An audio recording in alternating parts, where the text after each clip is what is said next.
I love my games. I'm still a big gamer, even on the side of Formula One. But yeah, just watched PUBG, watched Rocket League, one of my other favorites. Even though I'm terrible and I can't play any of these games, I love to watch the competitions. I love to meet some of the guys because they're all incredible and extremely talented. So yes, a lot of fun, nice and warm. But going on to some more places now, seeing some more people, seeing some more games, so having fun.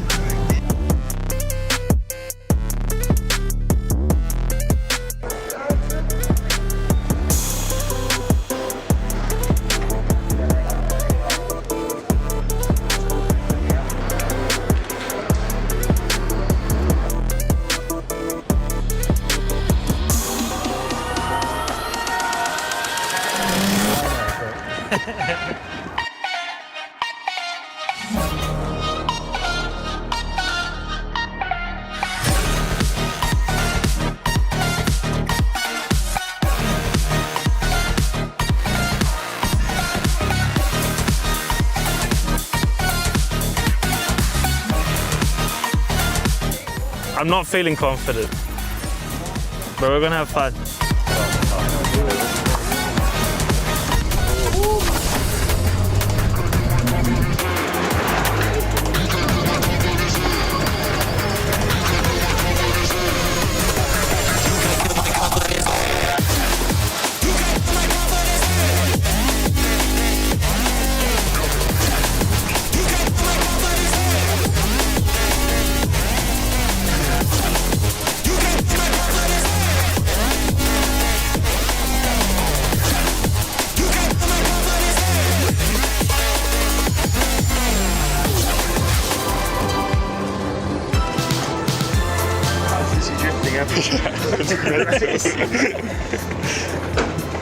I didn't think you were like... Mina would lie. You meant how slippery it was going to be. Yeah, I did. You won, by the way. You are first. Really? What a surprise! What? Shit, huh? That was actually a lot of fun. That was really fun. Well, I ended up quickest, so that's my job number 1 complete. But it was a lot of fun. A little bit slidey. But if you want to learn about how to control a go-kart, then this is exactly where you want to start. So it was good fun. Learned how to drift a bit more, and ended up on top. So Awesome. Top step. top step. Podium.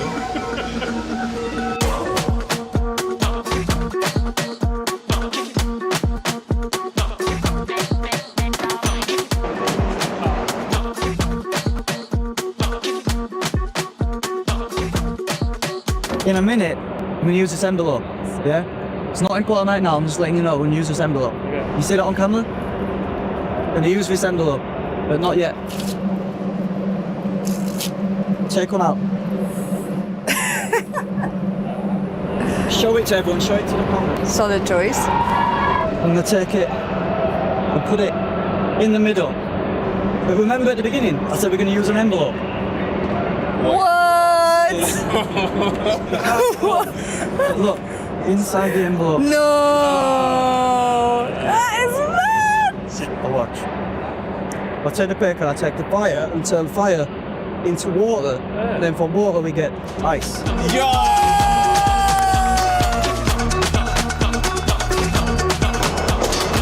I've always been into gaming growing up, and you get to see the event that they put on for the best in the world for almost every game in the world. I think this is a surprise, and it's an incredible thing to come and see, to be here. Deep down, I'm still a kid. I got that gamer inside of me still, so I love it here. It's exciting. It's fun to be a part of. This is like heaven for me. This is heaven. To prepare for the Esports World Cup 2026, we found the 20 best clips from the Esports Spotlight channel. He's an actual Now we got nerfing. We're nerfing him right now. We need to talk about this. Here are the best clips from 2025. Number 20. Tyler 1 answers a long-standing question. Why is Tyler 1 head dent? They could have worded it, why is Tyler 1's head dented? Probably. That's like, this is just subpar. And again, like I said, it's because of my big brain. When the headset sits on my head, my brain is constantly expanding, absorbing information about every game I play. It just keeps enlarging, keep enlarging. The headset can't contain it, so it builds around the headset, is what I'm trying to say. Number 19. we asked the beta squad for Sharky's worst feature. I don't know. Okay, let's just do it. Okay. 3, 2, 1, forehead. How's the knee your worst feature? I should have said forehead. Number 18. One simple question, right? And what do you eat before a competitive game? Nothing. I can't eat. I'll eat when I win. Number 17. What's your gamertag origin story? I was in 8th grade. I named myself on PlayStation Dongosaurus Rex, and I shortened it to the gamertag I have now. Number 16. Complimenting Max Fosh somehow insulted Carl Freezy. Better than Cal Freezy, though. B? B him, yeah, because he's got a better brain than Cal Freezy for content. I've definitely heard of his name. His content brain is better. No, guys, you're making me feel bad. Number 15. Magnus, why are you always late? I really think I showed up on time today. Apart from that, I think bad habits kind of form a little bit over time. I try to generally be exactly on time, but the way I plan things, I kind of need everything to work out perfectly. And it's just become a trend over time that I find it hard to change. Number 14. Is trash talk acceptable as a pro gamer? No, unacceptable. We just shit on C9, so that doesn't matter. But All right, let's go. You saying it's unacceptable is crazy. Number 13. We chose a photo so bad his own friends didn't recognize him. I'm Jizzle. I can't even. He's gonna be bad, by the way. He's gonna suck. Look at that picture. Number 12. Bazinga explains that cows do really drink milk. Pause it really quickly. Pause now, yeah? We drink milk, yeah, from cows. That milk is meant to grow a cow, isn't it? So, cows drink milk, don't they? They don't eat milk, do they? It's a liquid. So, cows drink milk, don't they? So you think cows drink milk? Cows can drink, by the way. Milk, water, and pina coladas if they really want to. Is that a hill you're ready to die on? I've died on it. Let's time to see if you got it right. What have you chosen? Hey, milk. You fucking idiot! You idiot! Number 11. This is Bance's spiritual preparation for a match. Call it a 4-7-8. Sit on stage, breathe in for 4, hold for 7, and exhale for 8. It's just a nice way to calm yourself down and prepare you. Number 10. Which games should be deleted forever? Those stupid ads I get on YouTube with those games that don't even look like the game. These get deleted. Like what? They're all over my board, and there's like kids. now. And there's kids playing those games and just getting sucked into it, and they should get deleted. Number 9. His name has a full villain origin story. Psycho is like a Call of Duty clan that I actually made as a kid. It was with me and my friends, and then I kicked them all out, and then I just kept the name Psycho. Number 8. Tyler 1 ranking every player in league with love. Ludwig, and my goodness. Respectfully speaking, he's put on some weight in this picture. Don't like the guy. I think I gotta go Ludwig D tier. That's a crazy one. The things I've said about this guy, probably can't repeat on camera. He's an actual. I think he is the lowest, respectfully, again, I'm just saying from what I've seen, the lowest IQ player I have ever played with. QC. Again, I'm sorry, I gotta cuss again. Just something I say, XQC. And the juicers. When he used to actually play video games, XQC, you know damn well you don't play games nowadays. You're sitting there correcting playing party games, bro. You fell off, respectfully. I'm gonna put XQC at D tier. Okay, S is wow, right? Wow, that was impressive. Wow, that was a great play. Wow, I didn't expect him to do that. You've said that about me. Being so successful at everything else and managing that, wow, he's incredible. That is wow. Number 7. Quick friendship test. what is Toby's birthday? I'm gonna write down Vic's birthday just to embarrass him. This is my kryptonite. I don't know anyone's birthday. Oh no. I'll tell you all the Sidemen's birthdays. Josh is the 4th of September. Simon's is the 7th. Don't worry about it, I got it. All right, ready? 3, 2, 1. His birthday is it's on a really, it's a great day that we all celebrate. April the 8th. I'll try and remember that. Number 6. Magnus receives some fan love. Hey Magnus, what's your favorite opening and why? Lots of love, bro. Well, I appreciate the love. Number 5. This question makes you think differently with today's knowledge. Ever thought about leaving the side, man? Go on, be honest with Crazy. Tell them what you told me yesterday. Yeah, I've actually handed in my resignation. I'll be gone at the end of the season. Taking a transfer. To Beta Squad. Disclose where. No, he's going to Beta Squad. He said it. The answer is yes, but would I? No. There you go. Wait, the answer is yes. I was joking. No, yeah, it's something you think about. Yeah. Who's you? It's not something you would do. This is news to me. We need to talk about this. Hey, I've put in my submission for the pay rise. For the pay rise. It's like it's the pay rise of the transfer. Yeah. I'm sad. Number 4. Next question did not age well. The sidemen would still be relevant if KSI left. Yes, because he disappears for fight camps and we still produce banging videos. 100%. So I don't think there's that man behind the camera's got like that there.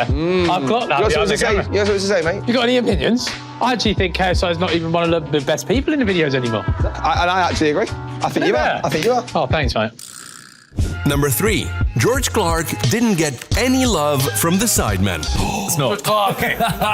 Listen, George Clark, just because you're so good looking, yeah, and you got so many good things going for you, go F. What? Wait, but we No, we got to nerf him. We're nerfing him right now. Yeah. We're nerfing him right now. Wait, I don't know who that is, but he is pretty good looking. Yeah, he just did this. Yeah, he's got too much going for him. I think that's fair. I think that's He's got way too much going for him, so unlucky Clarky. Number 2. Tyler won versus his own scream record, round 2. Okay, first of all, I'm gonna try and break this record now. I think as of right now, the record is I did a 40-second scream challenge in 2019. I was screaming on stream, my neck veins were bulging. I think I popped like 2 blood vessels in my each eye. Face was completely red. I'm gonna take a sip of water real quick.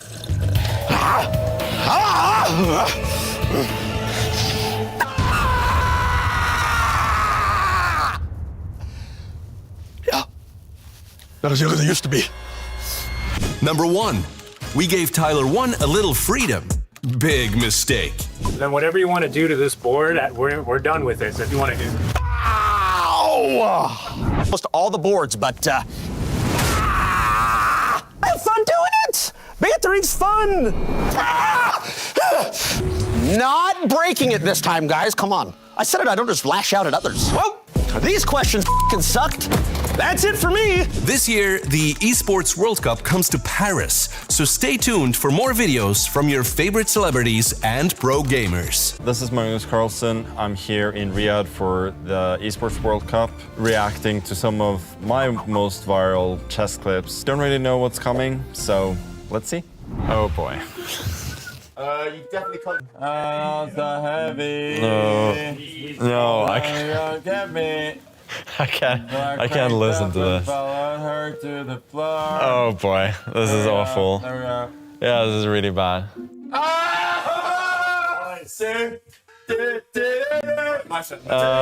So for those who don't know, back in the days, I used to do these bullet chess streams on Saturdays. I'd play the bullet tournaments, stream it, and we would go out after. This was not my channel, this was one of my friends' Twitch channel, and why I decided that it was a good idea to come and take over a game in this state, I have no idea. Carlsen came late to the game, and Hikaru Nakamura was not happy. But where's Magnus?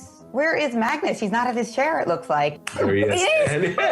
It looks like he just got out of the swimming pool. Yeah, this one is a bit hard to explain. First of all, I think I lost a pretty poor game here. I had been at a party which I had to leave a bit early, didn't have time to change, and that's why I was changing on camera. 7 points ahead, playing Mr. Dropstone. You're really playing the Karagan? No.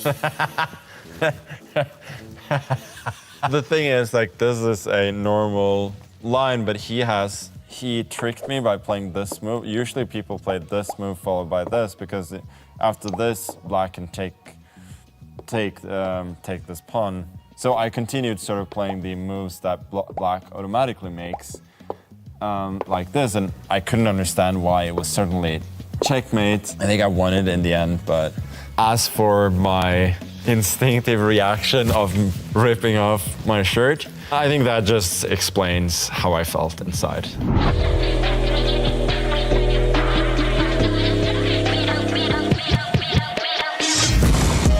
Oh, I didn't realize that this is what it was. Yeah, this is from the World Cup 2023, my first game against Vincent Keimer. This was the first classical game. I bounced back and won the second classical game. Then I won the whole tournament, but who's gonna remember that? People come up to me frequently these days and ask if I'm not playing that well because they see clips of me losing. It's just that when I lose, it's, as you can see, it's more viral than when I win, which is, you know, that's how it is. Try and guess how many views this video has. I have no clue. 30 million, something like that. Not close at all. 121 million views. Really? Well, this is just disinformation being spread. That's the way that I see it. Let's try this one. How do knights move? What? What the hell are you saying? I know very well how the knights move, Magnus. Go, Magnus! Go deeper, go deeper!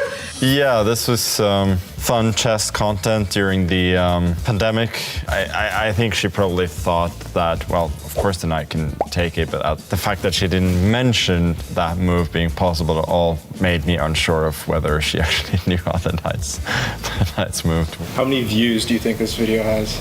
I would guess this one has probably about 1 million, something like that. 440,000. That is weak. I would say, keeping that in mind, I would say my favorite player from the past is probably myself, like 3-4 years ago. Yeah, I mean, this is from the World Championship in 2018. The truth is, I never really had a specific favorite. Like, I generally try to learn from what people do rather than admiring the people themselves. I couldn't really think of anything, and then I remember when I thought of the answer, I thought, that's quite funny, so.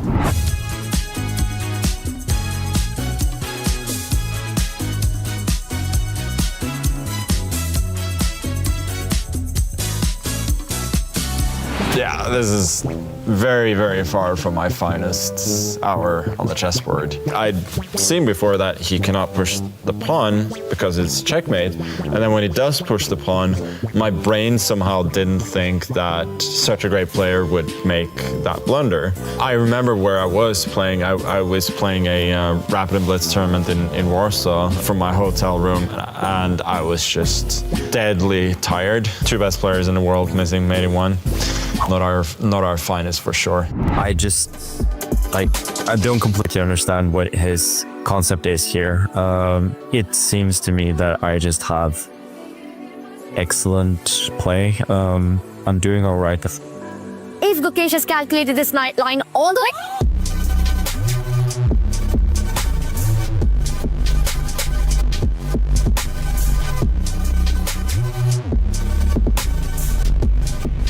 Yeah, again, not my finest hour on the chessboard. It was a very, very tense moment for me, and to be fair, like from losing position, he showed tremendous resistance. I think drawing that game would have been a bitter disappointment for me, but I could have kind of accepted it. Losing it was pretty tough blow, and hence the reaction.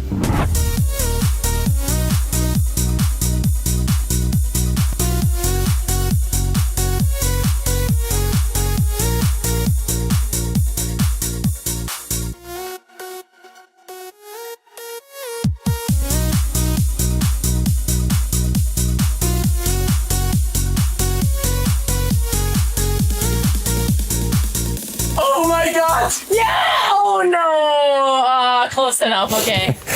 Oh boy, I've seen this clip a couple of times, and the "oh my god" from Arjen kind of always gets me. It was kind of an impromptu thing that I decided that I was not going to speak at all during the stream, but it turned out to be quite funny, I think. Was that at all distracting in the background, or are you just able to lock in like that? No, I think I was pretty locked in.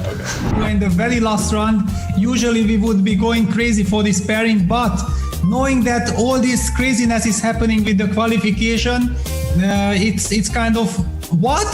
And Magnus goes, King don't do this, don't do and this. And Hikaru laughs. And King E7. King E7 finally, and now King E2 draw. King E2, King E7 draw or what? Hikaru Peter, he can't stop. Yeah, so this was kind of, I guess, the second season of the Champions Chess Tour. This was for the last round against Hikaru. I think I'd locked up the first seed. Hikaru had locked up second or third.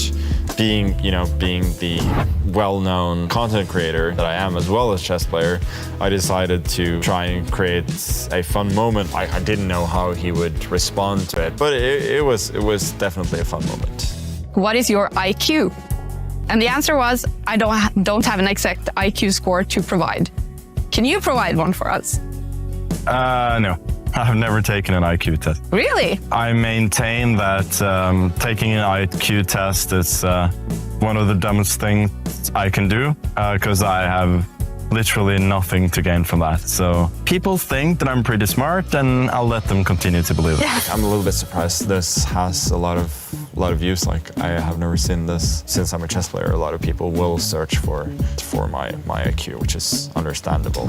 Knight c5, king c5, blade till king versus king, and the Norwegian camp is cheering. Going crazy. And we have a new world champion. Unbelievable. Magnus Carlsen. Champion of the world. This is from Chennai 2013, my first classical world championship. The last game against Anand. I'd kind of been putting a little bit of pressure on most of the game, so I was a little bit disappointed that I couldn't win. But in the end, I decided to go to force a draw when I still could, and yeah, of course, it was a big moment to be able to win. One of my most fun memories as a chess player, for sure.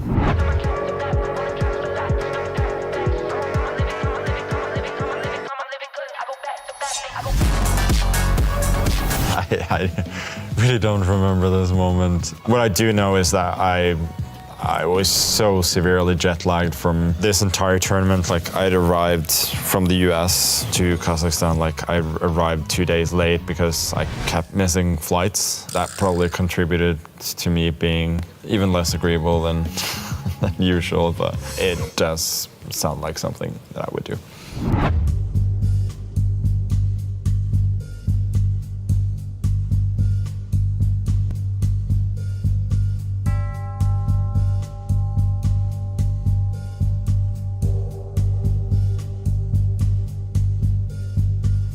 It's a sensation that Magnus managed to beat the former world champion Karpov.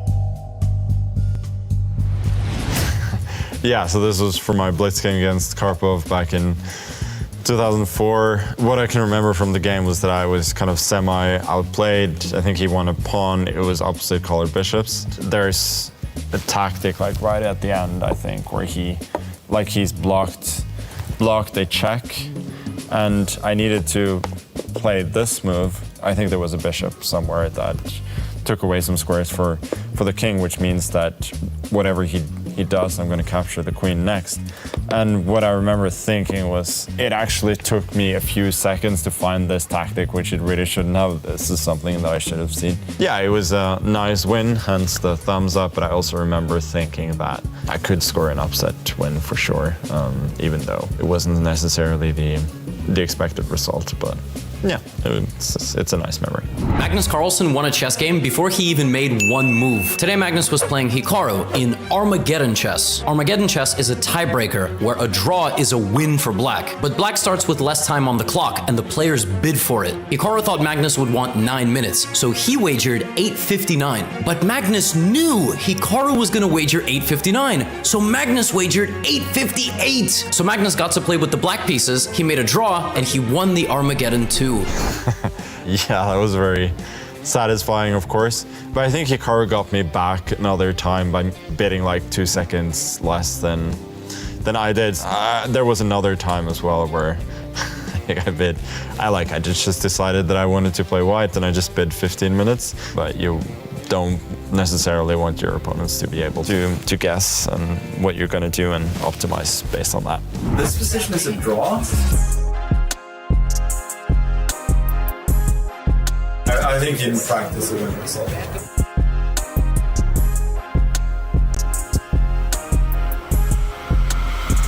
This was a big game though, because this was from Norway Chess last year against Caruana. He had a great start to the tournament. I had a poor start, losing against Prague in the third round. I managed to equalize from the opening and played a really, really good game, putting pressure on him. This was probably just my amusement at learning that the position had been an objective draw.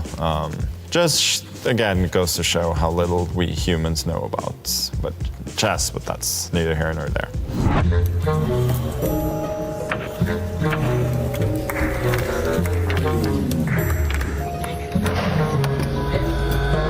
This whole match was very, very tense. I guess the slam of the king was just a release of energy after. A lot of things happened after that in the tournament as well, but I think it was more a relief than anything else.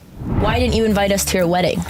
That's a very good question. Ella, my wife, she's really excited to meet you guys. Yay! Got nothing in the mail. Maybe you didn't remember our address, or... Yeah, I don't think I can answer this in any way that will not offend anybody, so I'll refrain from that, but I'm very, very sorry.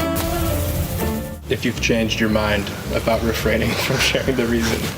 Yeah, this was probably asked more for content than anything else, and judging by the number of views, it turned out well in that sense. If you want more content like this, follow EWC and click here. Is in our DNA. Whenever we let it out, it becomes our superpower. Now imagine an entire city being built to supercharge it. Kadir City, powered by play. Paris. People come here for a variety of reasons: the history, the culture, maybe even the romance. But we are here for something a little different, as Dota 2 arrives in France. That's right. Over the next couple of weeks, it's going to mark another huge chapter in Dota 2's history. And here with me is Chris Tunn. Yeah, I'm here for all of the Dota 2 knowledge that I have. No, I'm here to cover the stories and the background and everything going on with the Club Championship here in Paris. That's right, and I'm going to be the Dota 2 reporter. Anyways, let's get it started. EWC 2026.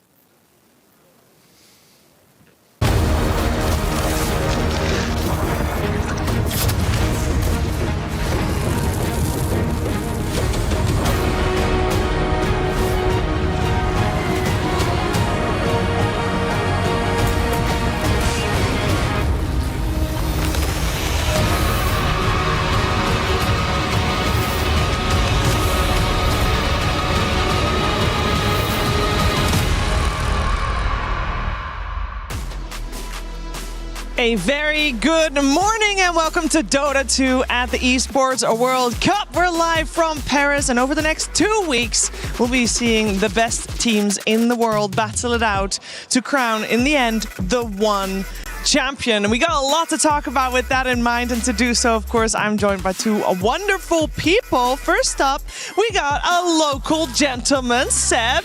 You looked at Lacoste for that, but oh, Seb, how are you doing? You said wonderful people, so obviously I looked at Lacoste, but yes, I am a local. It is very rare that I get the privilege of being a local, but we're here in Paris, in my hometown, so I couldn't be happier. I'm sort of super excited for what is to come. Oh, absolutely thrilled as well to be here. My third EWC in a row, but my first time in Paris, Shivered, never been, so super excited about that, and also about the Dota that's going to come up, because last 2 years, it's been pretty amazing. Very important question. Have you had a croissant? Oh, I did. Yeah, absolutely. You have to have them. That's the first thing you try. And they're a bit different, more fluffier, tastier, more buttery. Better, just better. Yeah. Just better. Just say they're better. Just better. We're going to have, of course, a lot of words coming from these gentlemen in front of a lot of other people in our broadcast team as well. And one of those other people is Burge. That's right, guys. We're outside EWC right now, which is a gigantic festival. There isn't just Dota 2 going on here. There's a massive amount of games. And it's not just games. There's things to do. There's stuff to see. There's games to play. racing sims, things like that. There's fans moving constantly throughout the arena, and they're here because there's a life-changing amount of money on display at this tournament. You can be a fan of so many different games, and there's something for you here at EWC. Let's go check out the inside. And we're here set up at the Via City Grid. This is another one of the stages here at EWC. And this stage is huge. This is for the 40 versus 40 Dota match that's coming up. No, I'm just kidding. They're playing, I believe, Apex Legends over here. They're going to cycle through games routinely throughout the entire convention. But there's tons of stuff to do here in between each venue. Lots of different stages, lots of games that you guys can check out. Let's go take a look at some other places. So this is one of the many places that you guys can hang out between matches or between days. It's early in the morning right now, so there aren't any fans in here just yet, but there's lots of stuff to do. There's lots of merchandise. You can get your favorite Team Liquid jersey if that's what you're interested in. There's food areas across the entire inside of this place. Lots of awesome booths here. We've got the Lenovo Legion booth with fun grab the black thing out of the air before it drops to the floor. I know you guys have seen those reels as well. And lots of other cool things. All the way down there, we've got the Vitality streaming zone. I assume you can go there to stream if you so wish.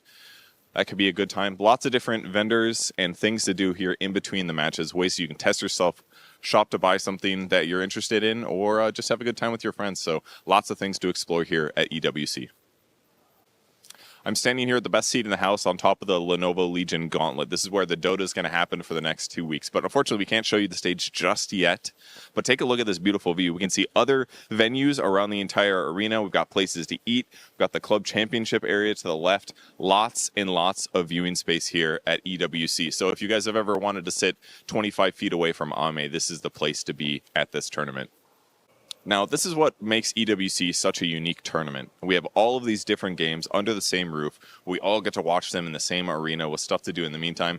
And while Dota 2 is a really big deal to us, there is other things contributing to something ultimately greater, which is the Club Championship. So before the Dota 2 tournament starts, let's settle in and understand a little bit more about how the Club Championship works. Yeah, we're going to do exactly that, Purge. Thank you so much, because we still have Seb with us here, of course, but we kicked Lacoste to the side for just a quick second. We got Jordan joining us. Am I pronouncing it right? Savelli? Perfectly. Is your microphone working? Can you try it again? I can try again. Yeah, it's working. I can hear you. That is perfect. How are you doing? Yeah, everything is good. Yeah? Of course, you are the global director of esports for Falcons. What's your day-to-day look like?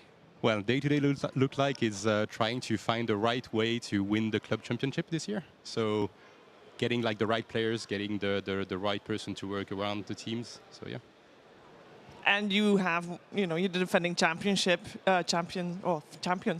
for 2 years running. Yeah. How much pressure is there to make it the threefold? I think like a lot of pressure, especially like now it's in Paris. Of course, like Falcons is based in Saudi Arabia, but I'm French, so I want to win like the third title, but here in France.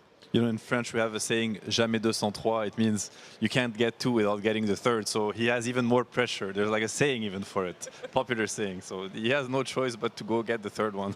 Exactly. Do you have a team in all, 24 titles that are represented here? We have like 21 team on all of the games. So yeah, I think like we have like a good chance to win it. Of course, like we are like I think like one of the most qualified, like with the most qualified teams. Now like we're just looking to get like the winning team, of course. Well, Dota is a good example. They can probably like do at least like a semi-final. But yeah, we have like high expectation on many teams. As a co-founder as well, Seb, is this goals? No, it's a really big deal, and I think it's growing bigger every year. I think for every organization, it matters a lot. I mean, it's exactly what you were saying. We're facing tough contenders, sitting just on my left. But I think for every org and every club that's involved in EWC, the Club Championship program is something they're looking at and something they factor in, and really how they approach the whole season, really. Yeah. How you pick your teams, you pick your players, and this is when it's going to play out. So best of luck to everyone. I don't want to wish you luck because I don't think you need it, but I'll do it anyway. Yeah, thank you.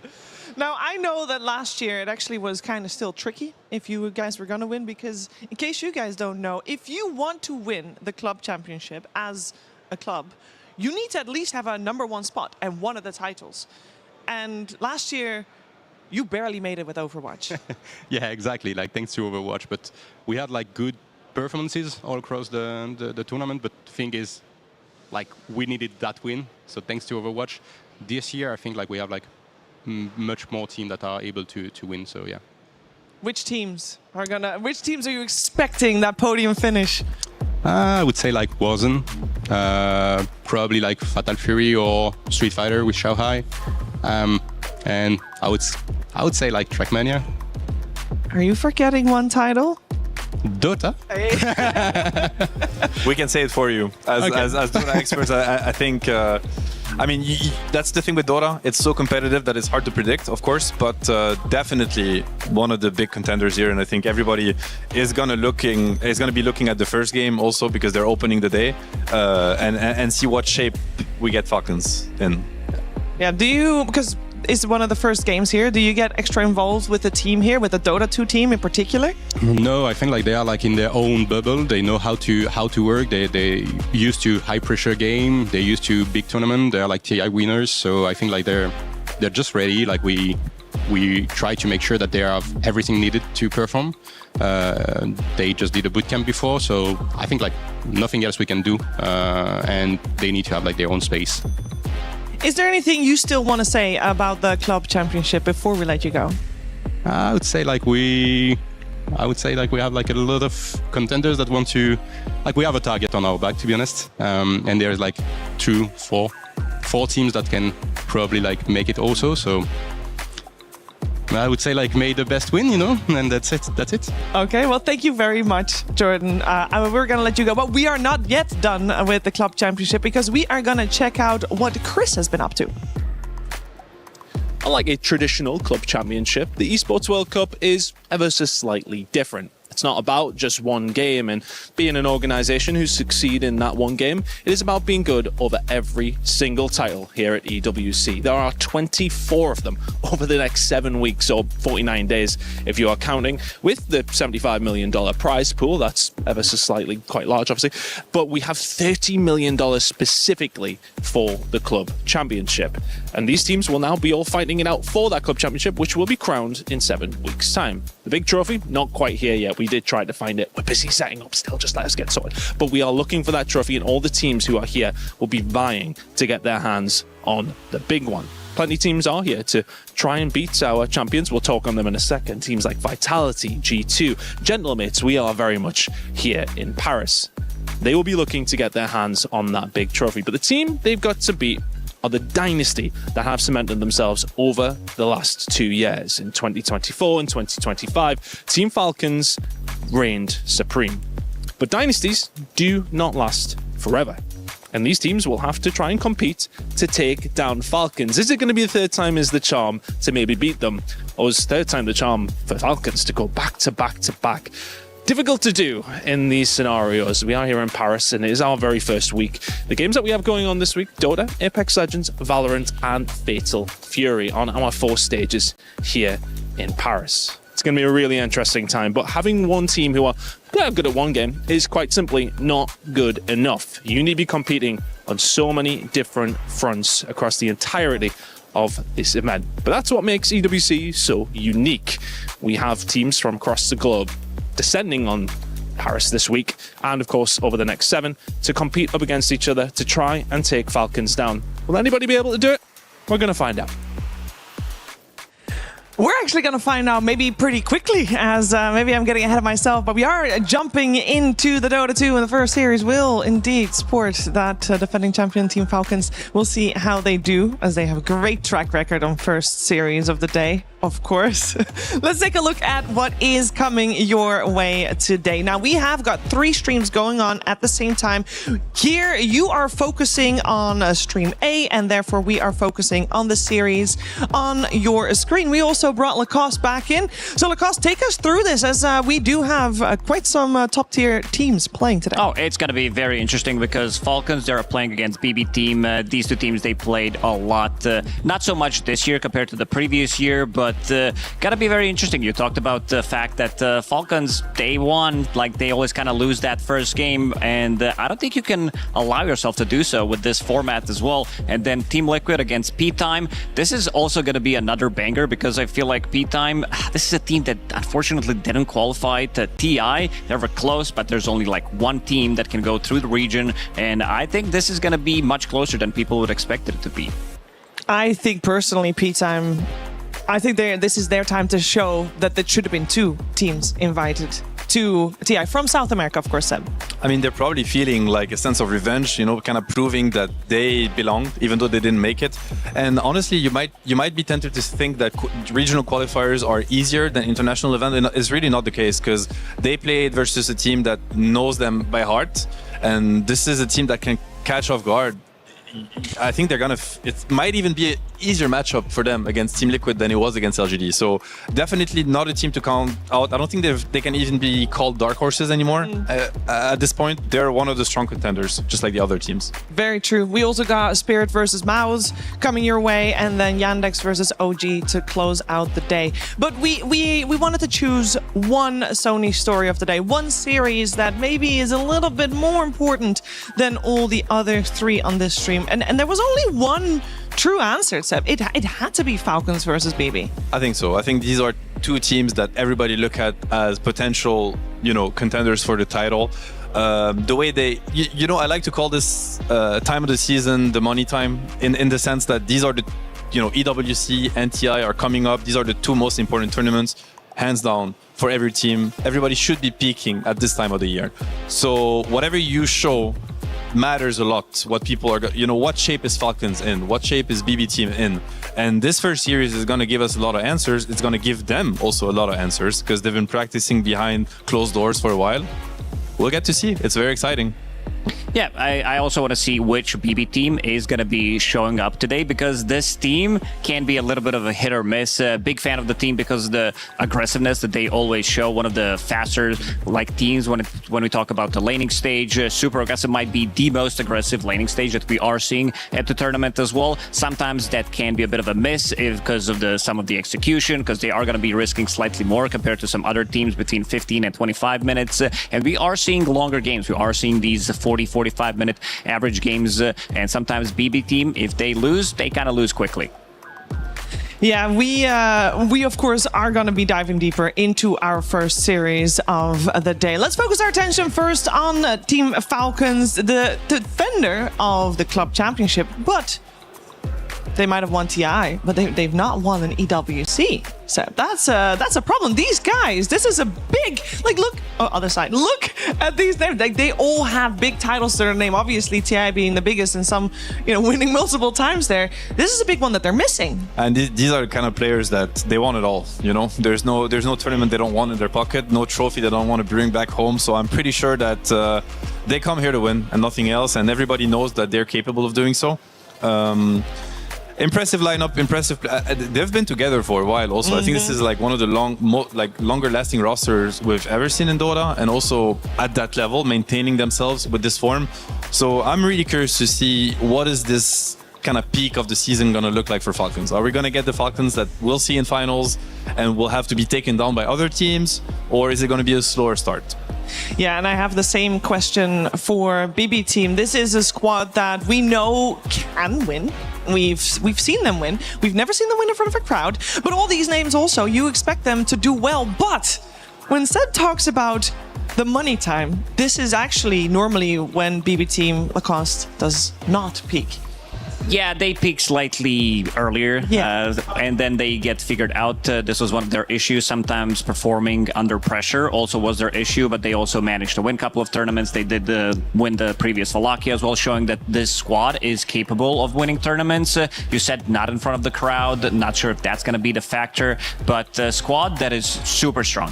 These guys have been amazing throughout their whole careers. Kiritic, like the newest addition to the team, he's fitting in real nicely. and you also have stability coming out from Save. Like all these guys, like you watch them play, they're on top of their level for a really long time.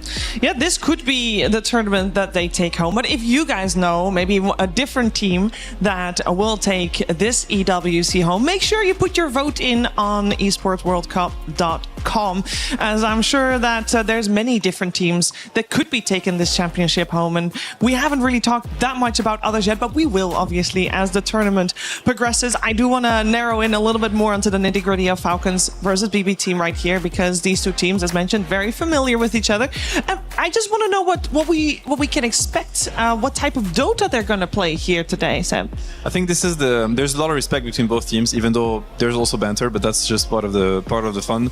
But all these players respect each other a lot because they know that they don't have an edge on each other when it comes to individual skill and mechanics. I think these are some of the most gifted players that we're going to have in the tournament in terms of just raw individual skill, what they're able to do with the game. And I don't think any team is scared of taking it to the later stages of the game and taking it to the, can you deliver a performance that's going to outplay me? I think they're both confident that they can. So it's pretty exciting to watch. We're going to see some stellar Dota, I'm pretty sure. Yeah, I think we got to give it to Falcons when it comes down to adapting to any situations that they're put in. These are like pretty much the squad that kind of invented the way that Dota, like modern Dota, is played during their time when they were Tundra, where they were just, taking it slowly. If they need to take another Roshan, take another Roshan. The game did slow down recently even more, and I think these guys, they are going to be peaking in this type of an environment. And also something to point out is their heroes. Once their heroes are like really, really good, they tend to do well. When they get slightly nerfed, they're like, maybe we're not as good right now. And then they have their forgotten heroes. They get nerfed again, and suddenly Team Falcons, they're going to be shining again. Well, we are moments away from getting the players on the stage, so I do want some final words from you guys regarding this upcoming matchup. Things, or maybe a particular player that you're going to look at, that you're looking forward to seeing play here this morning. I mean, honestly, all of them, but I'm always, when I see Falcons versus BB team, I'm always looking at the mid lane. I think they have two of the most explosive and impressive mid laners out there, GPK and Mallory. So what heroes do they get? How do they play the matchup? Who ganks their lane? Who tries to slow them down? Did you stack for them? Because these guys can just take over the game and just win it. So I'm going to be looking at the mid lane. Oh, absolutely. I have to agree with this one, because it's going to be solo kill attempts, something that we don't see other mid laners try to go for. So it might be chaotic. It might snowball out of control because, GPK, he's going to try to push the limits, and Maureen, he's going to do the same thing. Yeah, it will be a good battle. It will be a great opening match. I think we chose this one right. That is for sure. Of course, it's only step one of a multi-phase road towards, hopefully for both teams, the grand finals. But the first step that has to be taken is a very simple step, because we talk about the teams, we talk about the players, but we don't have players on stage just yet, and they will be playing on the stage. So without further ado, ladies and gentlemen, let's get ready to get our players out on that stage.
Ladies and gentlemen, for the third year in a row, Dota 2 comes to the Esports World Cup. In the 2026 edition, we are live from the Eternal City, the City of Life. It is Paris. All the lights on, shining and ready for Dota 2. We're your hosts, carrying through 2 weeks of intense Dota. Milosh, and by my side, Sir, we're going to call you Mr. Action Slacks. He's all dressed up. Mr. Action Slacks. I haven't been called that since my first wife. Thank you so much. Milosh, my friend. Now, this guy, you might not know him, Dota 2 community. Let me introduce you to one of the GOATs here, all right? This guy's been a big Dota fan for quite some time. He speaks 15 different languages, including French, here, so he can talk to everybody. And he is the second most important Lebanese player besides GH in Dota 2.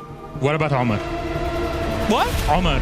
The third most important. You know what? Don't worry about it. We've got 24 teams back there that we are going to bring out to fight for this. This is the trophy of EWC, baby. This is what it's all about. And these teams have gathered here today to not get married, but in fact, play some Dota for you, the best Dota in the world. Are we ready to introduce some teams? I'm ready to go. Let's get it on. All right, let's get our first team out. Ladies and gentlemen, are you ready? As we bring out Rune Eaters. Dark Lord, Copy, Malik, Eki, and Ike. The biggest surprise from the EU West qualifiers. Absolutely. Next up, LGD Gaming. LGD Gaming, that's going to be Yuma, Tylong, Whisper, Thea Lacour, and KJ. The best South American team. Please do not tweet at me. Please don't get upset with me. The hopes of SA ride on this team. We'll see if they can do it here today. Inner Circle versus Insanity is our next team. 4-2-3, Stoikov, Fernandes, Say, and Liz. What a team. Newcomers to the EWC stage, though. That's what you do. You look up and you want to make your name right here, the 26th edition of the Esports World Cup in Paris. Absolutely. Next up, it's L1 Team. Hey, all right. We got Snowy, Mirage, Vaziak, Zayak, and Respect. I respect them coming out here today. We have seen this team improve very much throughout this season, and we are ready to see if they can test their mettle and get that championship. Coming up next, my friends, we're going to see Poor Rangers. Nikki Cool, that's our cool name. Immersion, Till the End, TA2000, and Alberca. Names that you know and love. And are looking to cement themselves back in Tier 1, baby. They're back in it. I believe, baby. Next up, it's Level Up. That's right, my friends. We've got Anacrad, BB3PX, Queasy, and Hatred. What a great name. You might not recognize those names yet, but I am telling you at the end of this tournament, you just might. I got big hopes for these boys. And next up, you do know these names. It's Nigma Galaxy. Samail, Loradov, Davai, Omar, and GH. New roster, new rules, and a new them. The fan favorites for both hate watchers and the everyday fans. You can't say hate watchers. It's part of the experience. Next up, it's Gamer Legion. Oh, Gamer Legion, baby. Ghost, RCY, Fade, Bignum, and Speed Gaming. Hey, everybody. The last and only hope for North America to do literally anything at these events. And I personally got my hopes pinned on them. Let's go, my friends. And coming up next, Team Nemesis. Rubicon 155, Analog, Jabs, Lalis, and Yamson. You love them for their supporter pack back when they represented SEA. Now they're in South America, and they're looking to make some big wave in Paris. I believe it, baby. Absolutely. Next up, let's bring up Reckonex. Oh, my boy Jacroy, In Your Dream, FBZ, Dalul, and Varis. Welcome, my friends, to the stage.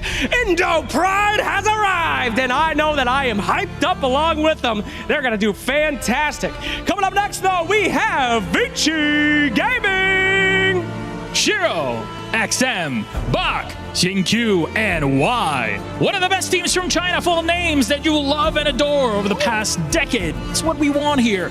And new ones looking to make a name for themselves. That's our squad. Next up, it's Virtus Pro. Oh, damn. Tomato, Abed, Saberlight, Hellscream, and Fly. The adopted North American team. It don't matter where you're from, though. If Boba is your coach, you know these boys are USA.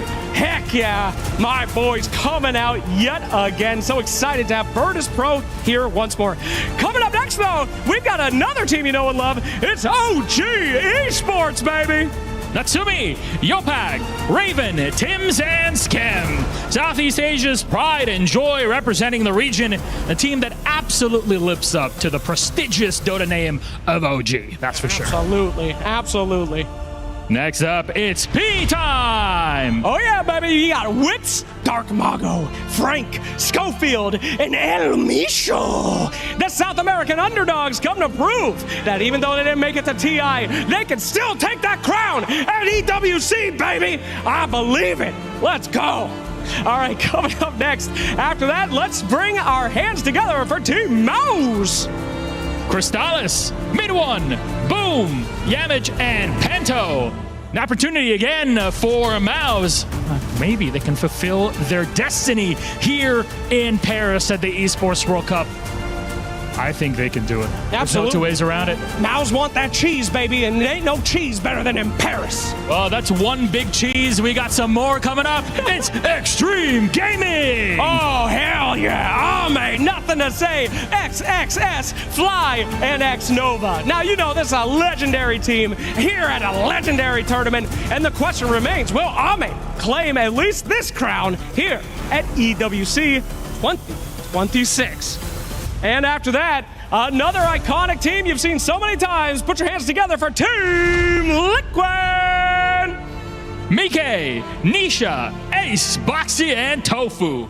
Half finalists, half winners from EWC 2024. They're looking for a certified win, the entire team all together, and a trophy that so far, Slags, has eluded them.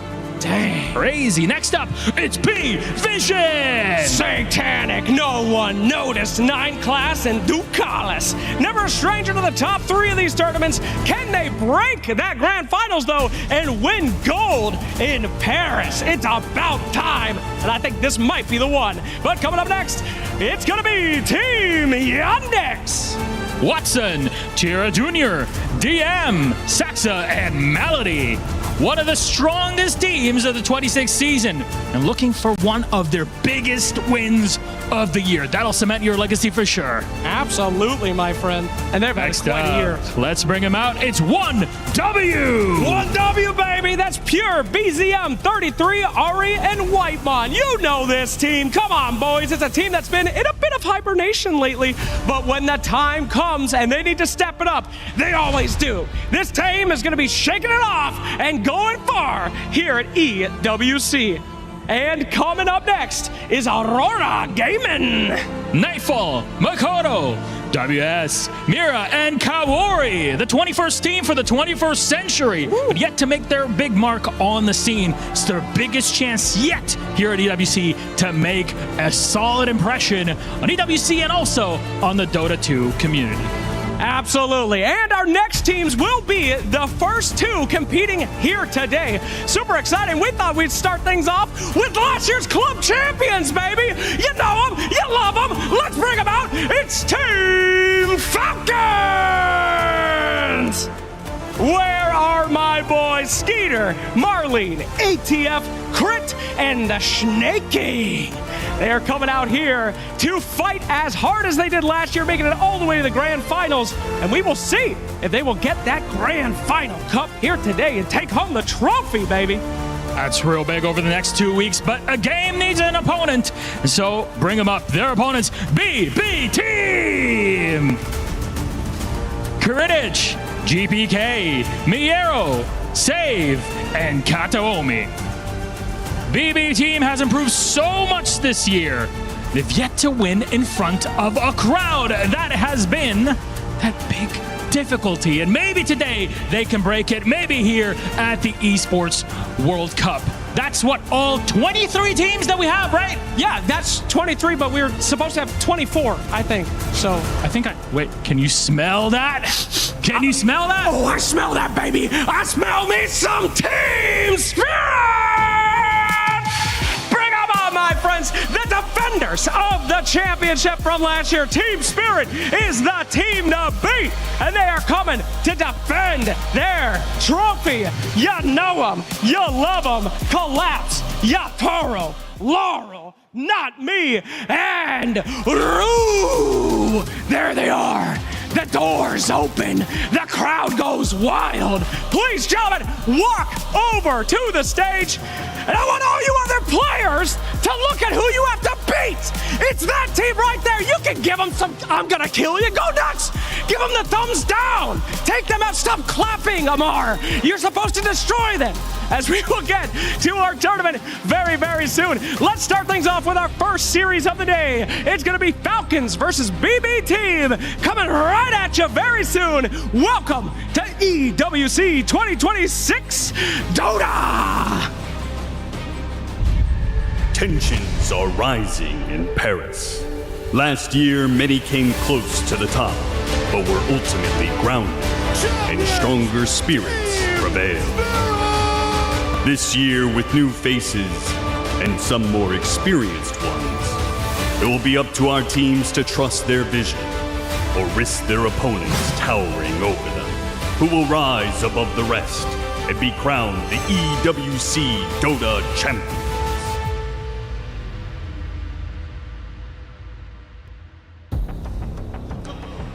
That is a lot of MMR in one space. 120 Dota players joined us to open this EWC Dota 2 in Paris, and we are ready for our first series of the day. Now, our group stages consist of a lot of Dota games. We have divided all 24 teams into 4 groups, and that is all those groups are round robin, 2-game series. So we're starting it off with a 2-game series between Falcons and BB Team. Moments away from the draft here already, and we've talked about the team, but we haven't really talked about what to expect from the current meta. So I am hoping to get a little bit of an update of what we are going to see in terms of heroes. Are there still some must-ban heroes here, Seb, that we are definitely not going to see, and some heroes that we definitely will see? I mean, it's hard to predict that, because basically teams have practiced behind closed doors, and they should have tried to beat these heroes and find solutions to them. So we'll see what they come up with. But obviously, you have I think from support, Treant Protector, Clockwork, these heroes are rated really high. We'll see a lot of still range carry heroes, Draw Ranger, SF. This is the meta right now. But I'm sure these teams have found solutions that they will expose here in the tournament, and we'll have to learn with them. I'm not going to be pretentious enough to say that I have a better idea than they do.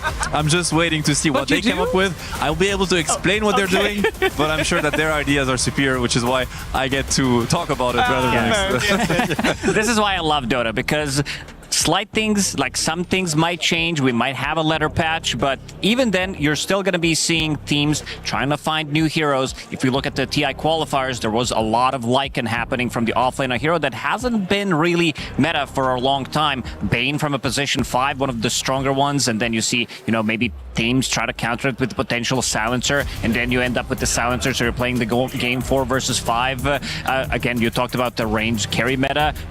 We're still going to be seeing a lot of Drow, Shadow Fiends, Wind Rangers coming out. So I want to see the ideas. We also have South American teams, 2 South American teams. I think Necro is going to be the one that they're going to be looking into. I'll give you one hero that I'm sure you haven't seen much. You'll see a lot is Spectre. Okay. Yeah, Spectre is gonna make a big comeback in this tournament. Is this like a bold claim, or it's like no, it's actually happening? No, it's actually happening. Okay, I guarantee it. It's not so bold. I mean, it's a genius thing, but it's not so genius because I've actually seen it. Okay. But you're gonna see a lot of Spectre to punish the range carries. Mainly. Yeah. That makes sense. We haven't seen that hero in a very long time. I would also mention that if we're going to see Spectre make a comeback, I mean, eventually that's how it goes, right? It trickles down because then people are going to try to find answers to the Spectre, and it will evolve from there. With 3 streams at the same time, so a lot of games, how much do the teams pay attention to what's happening on all those other streams? Because there's a very large amount of games being played right now. I think you need to focus on your own stuff. You're definitely going to be looking into, but you are not going to be checking every single game. You might be looking for some niche picks for some idea that you're going to be trying to implement into your own style because you're like, oh, this looks very OP. How come nobody thought of that before? Some of these picks, but you're also going to be sticking with what you have been practicing because you also want to have a stability coming into this, especially with the format where if you get that first place, every game matters. These 2-game series, you want to be getting that first place because it does guarantee you top 8 immediately. You know, go for it. I mean, not so long ago, I was sitting there. I can give you the full breakdown of what actually will happen is players usually will just check scoreboards. They will just go to the Dota tournament tab and check what's been happening with the other teams, but that's as far as it's going to go. It's the analyst and the coach. Their job is to keep track of everything, and if there's a meta developing or an interesting answer or something very niche, then they have to break it down to players and bring a report basically in between games. I know you both are excited to watch the mid lane, and that's all fair and valid and all that. I'm excited to watch the position 4s for both teams. There's a question I have regarding Crit, and there's a question I have regarding Save. I already know what the question regarding Crit's probably going to be. Oh no. Can you guess it? It's going to be his hero pool probably because he played only 4 heroes. Like he played 4 heroes last Blast Slam. He didn't really expand. If it works for them, it works for them, but I would also love to see maybe slightly more ideas coming out because Save, he's bringing out like new stuff. You are seeing the best position 4 Wind Ranger in the world. That was my question because he's been the only one consistently bringing it out. It looked good every single time we watch him play it. He just looked so good where he's like diving behind. I think it's the combination of the players and the heroes. Miro, who can be very aggressive, and then with the hero pool that he's playing, where he's playing Beastmaster. I think there was one game during Dream League where he got the 9 or 10 minute Helm of the Overlord. I think he might have been playing Wind Ranger in that game as well, where they can completely outpush the enemy carry out of the lane, get some kills, take out the tower, and take out the map. And he's like very aggressive with it, where he goes to other lanes, level 3 Wind Ranger, making a move which you would not expect to happen. I'll give you like I think Save is. It's safe to say that he's considered by the pro scene also like the best position 4 on the lane, like number 1 uncontested. His mechanics on the lane and every single click that he does is basically perfect. So he's the kind of player that he can play, he will fit in any hero on the lane. You often don't see him play melee heroes as much, where you creep skip and stuff, because I mean, he could do it. He knows how to do it, but he's just so dominant in the laning phase that he will play range heroes mostly. When Ranger, he could play Lina position 4, you name it, any kind of position 4 hero, and he's gonna shine with it. He's gonna make it work. He will get it through the game, and he will secure his offlaner a very solid, stable game, if not an absolutely dominant start. Yeah, that kind of sounds like maybe Miro and Amar might also be. We should be focusing a little bit on them as well. Yeah. Oh yeah, for sure. And two very different styles, right? Yeah, Miro and Amar, like. They are. One thing that Amar like kind of mentioned twice, maybe even 3 times in the interviews, is that he rates Miro as one of the top 3 offlaners in the world. And like after last TI, I was in a bus with them, and then Miro was like even asking him about Timbersaw, what he could have done better, and then Amar explained it to him about the itemization and everything. So there's a lot of respect between 2 of them. Amar as a GOAT from the offlane, recognizing the other GOAT as well, and I think Miro, he's been looking very, very stable from that offlane. Yeah, he's a very versatile player also. I think that is because he used to be very like aggressive, you know. You think of Miro, you think of Beastmaster, Helm of Dawn, you think of Lycan, but he has also shown that he's able to fit into the Timbersaw, Doom, farming, you know, farm heavy.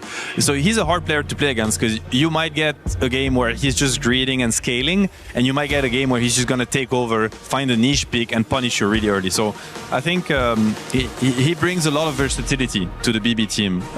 Very key component of their success, in my opinion. Yeah, not as farm heavy as Amar, but a bit of a different style as well. Yeah. Big fan of this Keeper of the Light. Save, he was the OG kind of Keeper of the Light player back when the hero wasn't really as good. The hero's back in meta. It does also allow GPK to play different heroes. You're just buffing him up a lot. And just to bring it up, I think it's not impossible that this hero goes mid. Yes. Okay. I think it's most likely, especially when it's first pick like this, it is very likely to go position 4.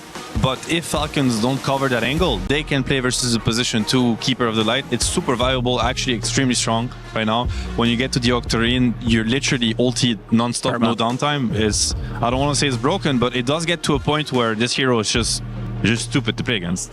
And you need some gap closers, and Falcons immediately recognizing that in case this is going to be potentially mid Keeper of the Light that you mentioned. They did play it once during the last Blast Slam. They did not win that game, but the hero looks very good. And Clockwork being one of the best heroes in the game to close the gap with the hook shot, trap him inside of the cogs, forcing him to potentially get a force staff if this is a core Keeper of the Light, maybe even a BKB. But solid opening for both teams. I'll have to say that picking Clock versus BB team is always risky because you're playing versus a Lycan, Beast, Enigma, Enjoyer, and these are the summon heroes you think of when you want to deal with Clockwork and you want to deal with cogs especially. Clockwork is mainly picked for cogs. This spell has been buffed and is really hard to deal with. So I have to think that this Clock is open for Falcons, and it must be because Crit is a famous Clock player, very comfortable with the hero. I think he's Master tier actually. So this Clock is not necessarily position 5. It could also be switched to position 4 if BB team try to really address it on the lane, which they probably will.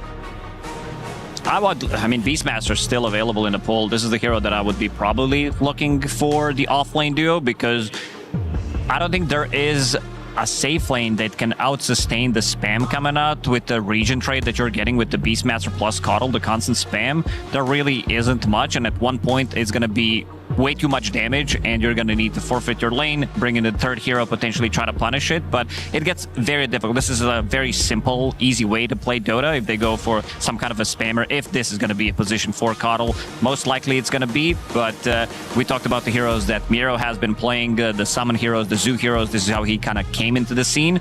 These are some of his best heroes as well. And we can already see a bunch of position 1 range carries being banned. You know, SF is out, Wind is out, Draw, Lone Druid. I'm thinking a little bit about Necrophos because it's one of the heroes that's been picked a lot, and he's probably the only Clockwork laning pair that blocks the Beast Lycan picks. And you know, I'm seeing the draw ban. Doom is already out. It could be a good option for Falcons. They actually pick a very early Ember Spirit. This is interesting. Revealing Malrine's hero pick that early is not... I don't think it's very common for Falcons. They usually do it when they have like heroes that have a B plan, which they can just clear stacks. They used to pick Sand King, Earthshaker really early, or Beastmaster. Ember cannot do that. If Ember loses his lane really hard, this hero suffers. Now, it could be a block pick for Storm Spirit, because obviously this is like the go-to combo, Coddle plus Storm. Because when you pick Coddle position 4, you really want a mid laner that abuses Chakra Magic, and what better than Storm? So perhaps they're just trying to stop the GPK Storm that should be coming anyway. And if it is a Storm, sorry, if it is if there is no Storm, what are the odds that Keeper of the Light goes up against that Ember Spirit, or is that also answered with the same pick? It's answered. Ember versus Coddle is good for Ember. Okay. So I think their reasoning is the heroes you want with Coddle are not the best against Ember. So what do? Do you kind of leave the Coddle on an island and ping something different? Yeah, Earth Spirit. So this is typically not a bad lane for Ember. I think it's 50-50. I've seen it go both ways actually. It's very skill heavy. I really like Earth Spirit. There has been multiple games during TI qualifiers in Europe region where it was no one who kind of brought it back, especially against these spirits, against Puck. Hero that has been kind of forgotten, and this is the hero that I have a lot of faith in, especially when he's paired up with Keeper of the Light, low cooldown stun, hero that can pretty much go anywhere on the map. And you also just picked up Bane, not the best hero against Clockwork in terms of using your spells, can be very annoying, but very good against Ember Spirit and an instant response. I do like this more than I did mention Silencer as a response, because I've seen it so many times in the qualifiers. It did have abysmal win rate. I think at one point in Chinese qualifiers it did have 0 and 7, but this is a much better response because you can just immediately save from Bane's ulti and it feels really nice. It's a really good answer to Bane, surely. early. Also pairs really well with Ember and with Clockwork. Great setup for the Ringmaster Q. It brings enough damage because Ember Clock was pretty low on damage. I'm curious to the Earth Spirit skill build because I've seen a lot of different things. I've seen Earth Spirit's max Q, W, and some even max Silence. Max Silence, yeah. Yeah, so we'll see what they do. I think, and there comes the Necrophos, which we anticipated a little bit. I think what makes it a good Necro game is some of the biggest counters to Necro are actually out. Like, I'm thinking of Doom. Shadow Demon cannot be picked anymore because all the supports are picked. Largo is actually very decent against Necro. It's out, draw is out, so this is a very strong Necro pick in my opinion, and he's one of the answers to the because they do have damage on Bed Boom, but it's on the BB team, but it's damage over time, right? Earth Spirit, they need a couple of rounds of spell. Even Magnetize, you kill people over 20-30 seconds. This is something that doesn't work at all against Necro. You're either capable of bursting him or he will reign supreme in the team fight. This could also be a flex Necro pick. This doesn't necessarily need to be carry Necro because Amar, one of the greedier offlaners, he did play during Blast Slam. I mean, you just farm up that rate. The build is the same on Necro. Like, you can't deviate. There's like, I know that the BB team is also a team that try to play Necro before people figured out, you just have to go Radiance. They were trying to build Spirit Vessels, Lotus Orbs and such early on and try to fight Guardian Greaves. It just doesn't work. Like, you need to go for the scaling builds, game being longer, 44, 45 minute average game time. So big fan of Necro, knowing that you're going to be able to scale, and also good pairing with the Ringmaster because a lot of the times Necro, he needs a save. I would love to see a hero that potentially could get some kind of a dispel, maybe a nullifier buyer, because you're playing against Ringmaster Necrophos. You want to be removing these two very nasty abilities. 100%. I'm just a little bit worried about the Beastmaster against Necron lane. I think this is an incredibly hard lane for Beastmaster in my opinion, and it is a lane that will enable the Clockwork again. This is a lane that Clock doesn't want to go to, like Keeper Beast, but with Necro it's totally fine, and Clock will be free to do Clock things, which is run around, be annoying, contest runes, get deep wards. But on BB side, they seem to think otherwise. Like, they think that it's totally fine because they picked the Beast into Necro. So I'm really curious to see how Save and Mira are going to play this one out. Because from my understanding, it's not a lane you want to go to. There is a chance. There's one hero that I've been very big fan of recently. That's Carry Vengeful Spirit. I think this hero works really well. It gives you another save. It lanes well with Clockwork, unless they want to be going into direction where they think Necrophos can out-sustain the heal. Maybe that's the reason.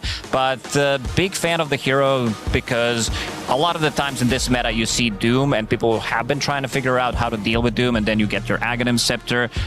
Also, extremely fast farmer with the new item, with the Specialist Array into Aghanim Scepter, Hydra's Breath. This hero farms extremely quickly, and this is going to be the hero. You did mention Spectre. I think we're going to be seeing a Vengeful Spirit from the carrier role kind of in a similar fashion this tournament.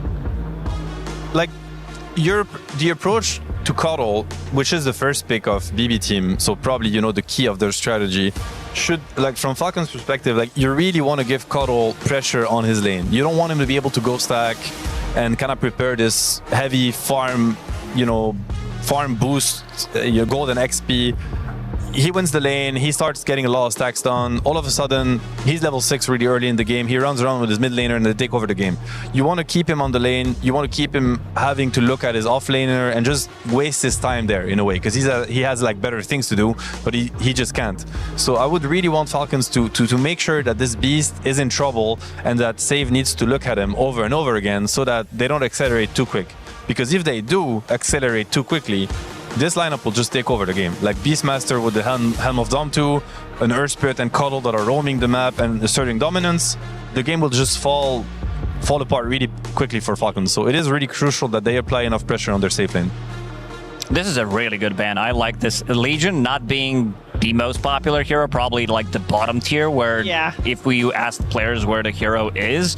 But in this one, it could be really good. Removing Primal Roar, pretty much anything, Bane, Earth Spirit, it does feel very good. And Muerta. Typical counter to Necro, right? Yeah. Like this is like a go-to, because obviously the Ghost Shroud doesn't do anything. If anything, it makes things much worse. Like Muerta is just going to kill you even faster. It's a win condition, this pick. I must say, based on what you guys are talking about, I'm slightly worried for Falcons, because we know that the first 4 picks that BB Team had, okay, it looks scary in the early game. Like, can they outpace the Necrophos before Necrophos is big? And now that they've got Muerta on their side, they don't need to be that worried, because late game they're also going to be able to make plays. And they are switching the Necro to position 3, as Lacoste was mentioning. It's going to be a Weaver position 1, so they're trying to apply even more pressure on this beast. And now, I mean, Weaver's also really good against Coddle, by the way, because it's one of the heroes that can chase him down on the lane, find him as he is, you know, charging his Illuminate, and really not leave him any breathing room. So it's going to end up being a double range on the safe lane, which is the Ringmaster and the Weaver, and the Clockwork is going to be positioned for. So they are going for this heavy pressure kind of lane. We also have to keep in mind that Skitter is the Gate Master. He's one of the carries that gates the most on the other carry, and what better hero than Weaver to do so? Yeah, looks like a good pick. A little, like, the lane setup looks good in a way where they're trying to get the strongest lane as possible. You are playing against BB Team, but my question is, if they lose the early game, how do these heroes make a move? It has to be Malrine, Clockwork, plus Ringmaster from behind. They don't feel that good. Necrophos, he wants to farm. So there's going to be a bit of a timing. If Miro's off to a good start, they can easily take over the map, because these heroes are not really good at counter pushing as well. Once they group up together, they don't really have much to team fight as well. And Muerta, for me, it's a bit of a hit or miss type of a hero. It's a very difficult hero to utilize, and there isn't really that much spell damage. And they also picked Weaver, which is all physical pretty much. So the carry-to-carry matchup definitely in favor of Muerta. It's an amazing Muerta game, and as you mentioned, I think one way to put it is Falcons cannot afford to have a bad laning phase this game. If they have a bad laning phase, the game is going to be unplayable. I think it's going to be very smooth sailing for BB Team. So, but obviously, you know, Falcons, they're no stranger to being dominant from the very get-go. They have to make sure they get off to a good start this game. Yeah, it seems also like there might be a little bit of extra pressure on their first pick of the Clockwork. He has a lot of work to do in this game. But Falcons is also not unfamiliar with losing game 1 of the tournament, and based on a lot of tournament they played, it might actually be better if they do. So with that, the BetBoom draft, the BB Team draft looks pretty solid. Let's see if it will be victorious here in game 1. It's a 2-game series after all. We're heading for game 1 over to our commentary duo of Cap and SVG. That's right, we're going to be taking you through Falcons versus BB Team, where it seems like in the chess match that is our opening draft, it does look like BB Team have kind of drawn the advantage here, Avery.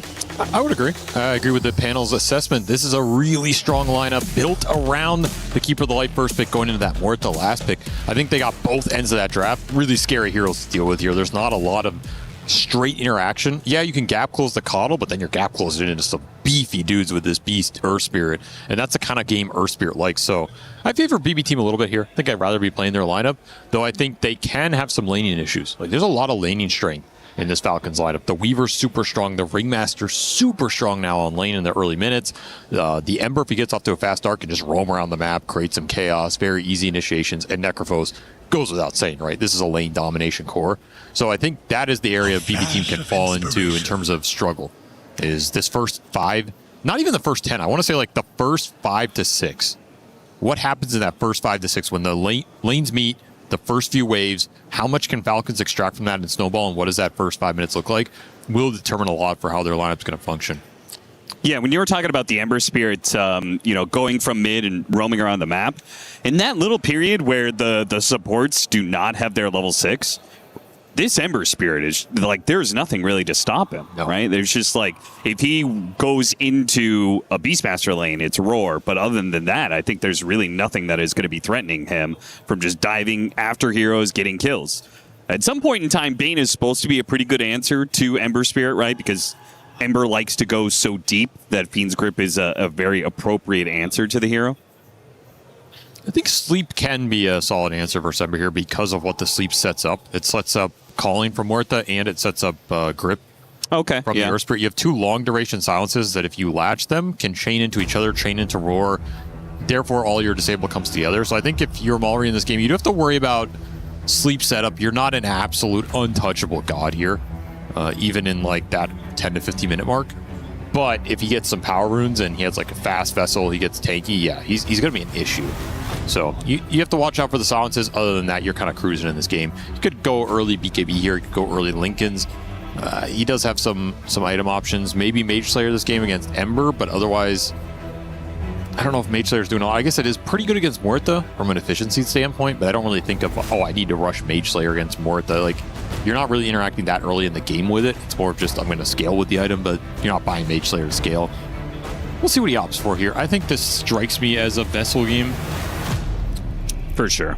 Right. I think you just want the damage, because I just don't think you have enough damage with Clock Ringmaster behind you. Ringmaster got laning buffs, but I think his overall damage in the early game got reduced a little bit. These daggers don't do as much on the impact. If you can't connect the whip, you're a very low damage hero. So I think having the Vessel here for Falcons is really nice, especially if a lot of the onus is on him to make you... And you've got some kind of beefcake heroes, right, between the Beastmaster and the Earth Spirits, so you're going to need that extra damage for sure. Here's the big question, though. Yes. What is the big question? Can Falcons play ranged cores? Question mark? What? Okay, but these are not really ranged cores, right? One is Necrophos, which I feel like is just kind of a hero that exists in the front line. He's a strength hero in disguise. Yeah, it's the strength hero in disguise, right? And then Weaver is a ranged hero, but it's a ranged hero that goes in and assassinates the back line and plays pretty aggressive, which is something that Skeeter likes to be able to do. So I feel like they're both kind of fake ranged heroes. I can buy that a little bit. Yeah. They are very comfortable in them. These are heroes they play. I will say, if they can get Necrophos working for them in this event, I think it's actually huge. Because this should be a hero that is very good for their playstyle. He is that strength core frontliner that just absorbs the impact, can get mega farmed. Both their side laners can play it. It should suit them really well. I think Maureen will probably even play a bit if it comes to it. It's not a specialty for him, but like, let's be honest. Everybody can play Necrophos. You could also flex into the safe lane as well, right? Sure, Snaking will probably play it. They really got it. This should be a hero that can fit that kind of flex core that they take early, like the Dragon Knight. Like I don't know, what's something else they flex between Skeeter and ATF? That pool's a little smaller than the Maulry and ATF flex. That's what I'm trying to think of that. But there had to be something else in there. I can't think of it right now. All I can think about is the Amar Maureen switch ups. Yeah, that's why I'm trying to think of the Skeeter ATF switch ups. But maybe there aren't that many of them. No, I guess Bristleback would be in that category.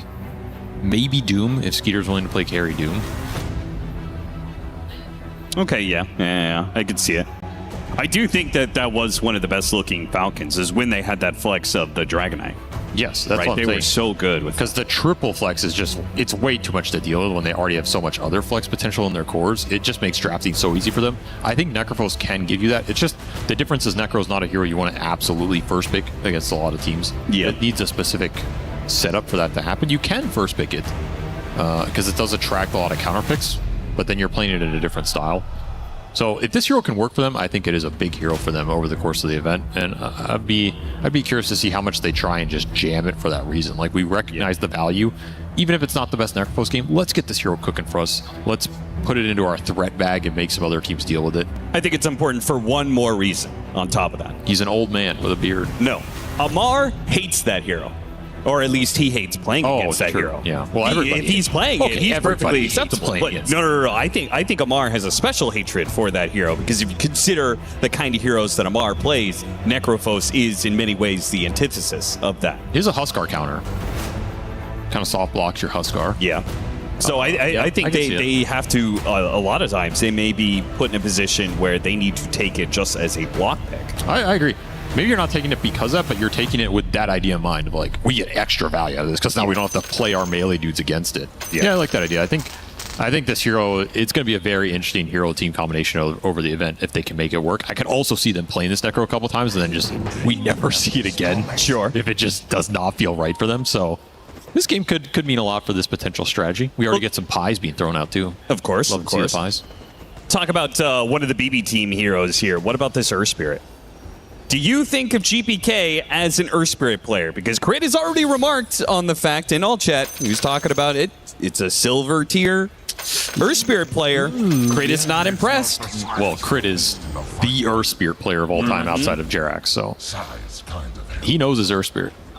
He's probably hankering to play it. We might see him play it just because it's in the meta, even if it's not a good 4 right now. I think GPK can mechanically play it, but he's not an Earth Spirit. you don't see his face on this hero. Sure. You know, I mean, honest, and he's not, GPK, so he can probably mechanically play anything. He is, one of the most gifted mechanical mids we've seen in the last 5 years. Maybe the, if you just look at that in an isolated vacuum. I have no doubt he will be comfortable on the hero, but it doesn't really suit his scale. I think the way the hero scales is not how I think of GPK scaling.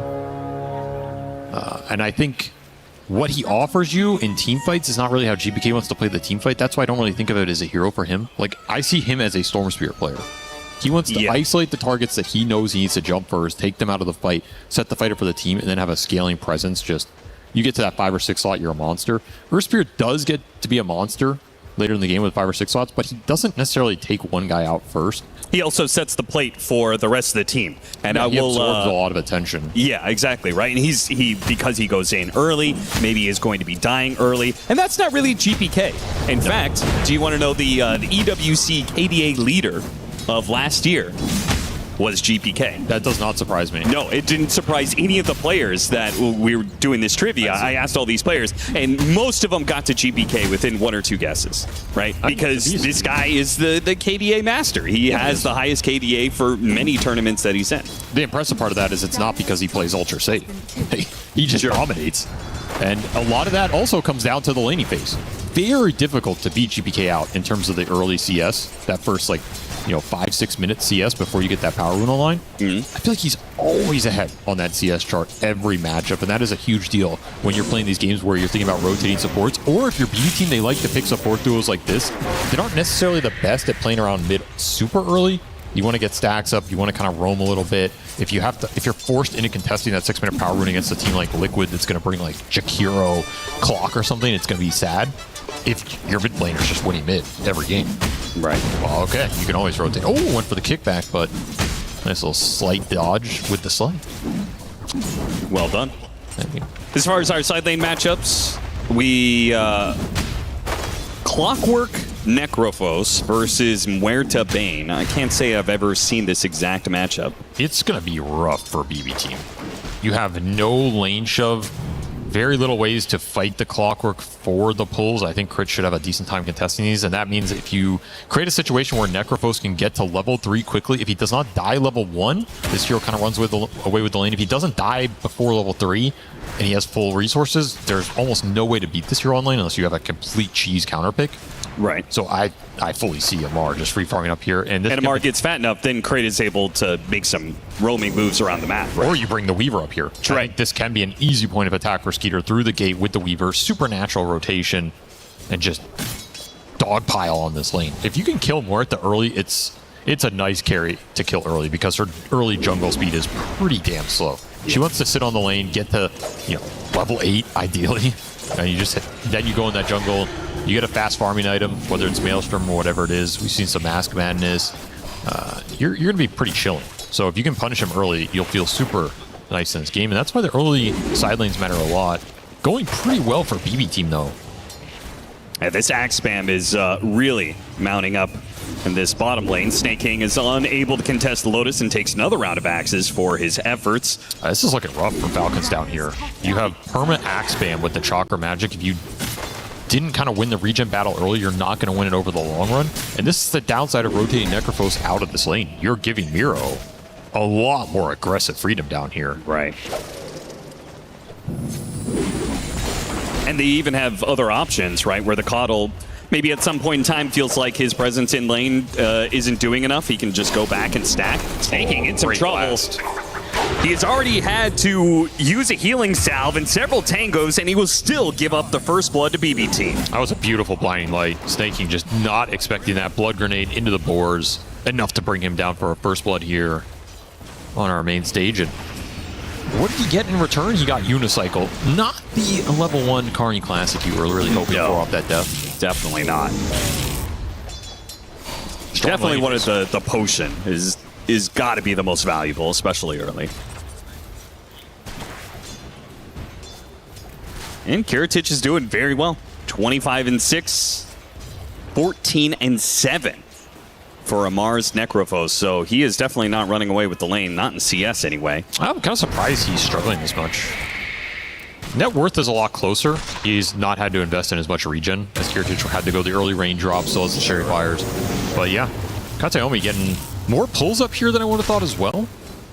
I feel like it should be not too difficult for Crit to contest these on the side and just force the lane equilibrium into decent spots for Necro. He's always going to shove it back in eventually, but then if you're full, you can potentially dive. You can bring the Weaver in.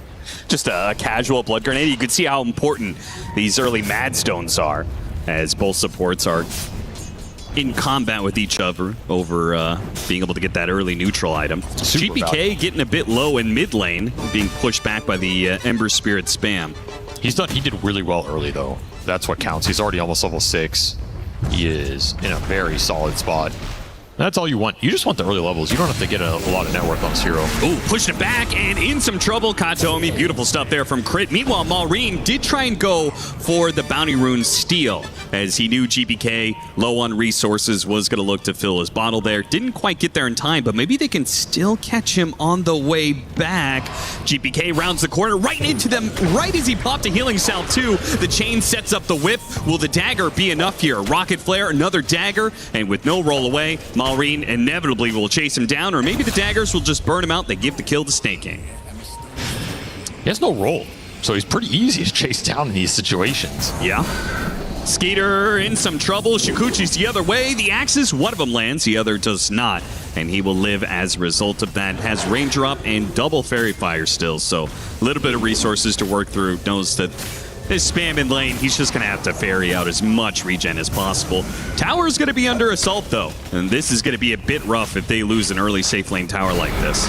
There's a big problem lane for Falcons right now. They need to find some pressure elsewhere. Heritage pushed back. Beautiful Cogs once again. Bounces the dead shot into Crit, but Amar is the problem. And Amar will get this kill on Heritage. All right, well, he went from the lowest CS in lane to now getting 2 kills in lane. He's got to be one of the top net worth cores coming out of this. This is what I expected over the long run. I think BB overperformed in this early laning stage, but this is not a lane that you can just combat the Necro in that level 3 to 5 stage. And now he's going to have a Reaper potential when you come back. So this is a scary lane for the Morta to come back into. If I see this TP as Falcons, I'm all in attacking it after this Wisdom try and contest. Look at Maureen knowing he has the advantage over GPK. He's going to go for this contest on the Wisdom Shrine, and what does BB Team do in response? It looks like Miro's just going to die here. Big magic wand, but it's not going to be enough. Even underneath the tier 2, a Nightmare back, but Skeeter, Shikuchi's back into the place, and will steal away the Shrine of Wisdom. The supports are going to be very experience-rich on Falcons. Really nice presence for Maureen to rotate over here with that Power Rune. He knows GPK is not going to match him. Didn't have TP available on the Earth Spear because he died, had the TP back mid. Your Necro is going to create the pressure top, so you're not counter-contesting that other shrine. Huge wins across the map for Falcons here. And go for Heritage again. Of course. Pressure continues with the support not here. They just sandwich him underneath the tower. And there's nothing he could do about this. Beautiful hits from Cogs, by the way. Crit has been nailing these throughout the laning phase. I haven't seen him miss one yet. Didn't even drop the Reaper. Nightmare back in. The roll in into the silence. Will this be enough? Not quite. The silence wears thin, and Maureen is able to jump away to his remnant. Too tanky, too early. Yeah, you have extra points in that geomagnetic grip, but not enough burst damage coming out from the low-level supports. And if you can't find kills here, how are you going to get the levels on these supports? It's going to have to be some crazy team fight off the back of a Magnetize where Falcons overextend. And a Bootsa travels at 8 minutes. That's going to be pretty spooky. Yeah, that's a nice little timing here for Amar. He is quite farm. Nice ward placement. Almost catches Kataomi out, but fortunately he's able to get the Nightmare, dodge the attempted kill, and actually may get a kill themselves here. Crit going to make a run for it deeper and deeper into the Dire jungle. Down the river he goes, and see if he can successfully TP away. He got it. No dud shot coming through. These little kill moments slipping away from BB Team, and now they're just going to fall behind an XP around the map. It's going to have to come from this Beastmaster. Miro, he had a much better start than I think the draft would have said. Looking at that Necrophos that he didn't have to play against, there's still stacks for him to clear. If he can get a fast Helm of the Overlord, it's not an item that Falcons deal with well. It is an item that could cause him a lot of problems if you get the Desecrate going through and some of this stuff. It's not going to be easy to clear through that stack, though. Because, well, no, I'm saying they rocket flared the stack, so Falcons know about it. You have a Boots of Travel Necrophos who can move to this side of the map. You have an Ember Spirit who is currently controlling the map more than your mid. I'm a little bit surprised Falcons aren't making a move towards that camp now. It's just so hard to contest stacks nowadays. You're going so deep. You're giving the easiest fight for an enemy mid laner to connect to and punish you. And Earth Spirit is really good at doing that. You don't think it's worth it for like just an Ember Spirit, even just to collect some experience off of a stack like that? Could go in here, scout it, kind of see what's up, maybe poke him a little bit, but I think that's the most of what you're doing on that play. If anything, I think you would just want to make your own counterplay, like go kill this more at the top again. Well, they didn't get anything out of it. Now, as the runes spawn, the camp is done and the Ember Spirit is killed. BB team, that's quite a swing. They used Spirit Form and Magnetize at the end, and the Primal Roar with the Beast TPing in, so they really wanted this Ember kill. Don't know if they needed all of it. I think Solarbind gives you a little extra damage. I think one of the Earth Spirit Beastmaster ults would have been nice to save here, but hey, no harm, no foul. You get some Urn charges. You still have that Shield Rune running on GPK. He was going to TP onto the Snake King Stack Scout. That's the issue. You go in here with anybody, it's way too easy for GPK to just counterplay, clean you up. Now you're bleeding some heroes here in an otherwise stable map. Again, I would have preferred if they just put those resources into either killing the Morta again or making their own play onto mid. You can bring the Weaver into all of these engagements, even before the Deso. I think he doesn't do that much before the Deso, but some of these heroes aren't great at killing the bug early. Earth Spirit's pretty bad at it. This Coddle's pretty terrible at it. 2,000 net worth lead already for Falcons, taking that safe lane tower. This Necro's huge. This is the issue with the hero. He just outfarms everybody. And then you get a Radiance, and then you continue to outfarm everybody. The weakness is he doesn't actually scale that well. This hero can have a lot of issues in the late game once you get more items that deal with his ult. Hookshot lands, pushing back Katomi into the whip. Very nice combo from the two supports, and Malrine with the damage. Should get an easy cleanup. Katomi's making it a little bit more difficult for them. Meanwhile, Crit dies as GPK gets a successful connection in. Trade off a 1-for-1, but more Falcons here to take tower. They're going to fight this. They have Magnetize in 2. No way that GPK wants to let them just take a full HP tower mid. Especially when you have Solar Binds running as well. These Solar Binds with the Earth Spirit connection are pretty nasty. Then you Chakra Magic the Earth Spirit. You can have faster silence up. You can have another Boulder Smash. It's a disgusting combo. You get the rolling Boulder up faster when it has more levels in it as well. Oh, Haste Rune, he went to the wrong side there, and Skeeter has to take it. Okay, at least you take it away from GBK. The important part here. Radiant structures are fortified. Falco just waiting for ATF to come online. And that's what it's about right now. You get Deso on the Weaver, you get Radiance on the Necro. We're going to see this game pick up. You do already have your Vessel on Malrine, so he's doing pretty well here. In terms of his impact, though, it's a little poor. BB team just trying to hold these areas. Do manage to get the kill on Skeeter. That has a massive pickup, and Snake King might be in some trouble as well. Does manage to kill the boar that was chasing him down. Meanwhile, Ember Spirit, deep Remnant in here, and does have the Magnetize on him. He's going to jump to his Remnant. Hit by the dead shot, though. Instantly killed as he jumps to that high ground. Malrine dove too deep. Trying to set up some sort of counterplay on Kiritich. They're eyeing him from the hill. Not the easiest kill, though. Don't have enough damage to kind of bring him down for the Reaper unless you perfectly chain stun him. And this is the issue with the Falcons lineup. You can be in a solid position after the early game. You have some kill threat, but until you're willing to connect everybody, I think going deep on the BB side of the map is just asking for trouble. Earth Spirit punishes you way too quickly and way too easily. So I think you gotta chill here a little bit until Skeeter is ready to aggressively join some of these skirmishes. I like this. Setting the trap. They're going to follow Kiritich, though. Seeing the way the Kiritich is played, wouldn't be surprised me if Falcons are reading this move entirely. Mara backed off very early. Yeah, Kiritich is not really pushed outside of his jungle area whatsoever, so him really just running down lane. It's probably quite the red flag. Amar still going to be hit, though, underneath this tower. Silenced up early, trying to burst him down. They got him. That was a lot of damage. A big pickup, 390 gold for save, and an extra 240 for the two cores. Meanwhile, mid, Katomi does die. His crit was already set up for that one. They got to get some sort of trade-off for losing their big, fat off-laner, who had 7,200 net worth, is still top of the board, but that death swung a lot of net worth back to BB team. Just such a good Muerta game. The Coddle combination is also really nasty. You get Solar Bound, and this is buffing all of Muerta's right-click into you during Pierce the Veil. it's annoying. Like you're taking a lot of magic damage in this game. There's not a lot of ways to itemize out of it if you're Necro, because you're a hero that's mainly designed to deal with physical. Really nice game set up there for BB. And they get that big punish before the Radiance is out for the Necrophos. So anytime you can hit that timing, you're going to feel really good about it. Just slow this whole progression down for Falcons. You can just feel the lethargy here as they're just trying to get to the 2 side laner items. Yeah. And that does mean BB team has more time to stack, more time to make moves like they've done. They just haven't given up any bad deaths either. Yeah. That's what this team does. Very efficient, very few poor moves. And all of a sudden, like, this Beastmaster is basically tied with Necro, right? You have to feel really good about that, considering what you were looking at in the draft, which is like, oh man, you were looking at a Necro who's going to have a free lane and a Beast who might struggle, and all of a sudden your 2 offlaners are tied. In fact, this Beast is just ahead. The stacking efficiency out of control with this Keeper of the Light. That's why this hero's dangerous too. It's not just about the team fights. He's great at enabling an offlane hero. Another roll in. Crit does manage to sidestep it, but still going to be in some trouble here. Still going to die, as there is nobody looking to help him right now. Side laners again, still finishing up those items. Nobody wants to risk anything. Somehow, though, that mid tower is still up.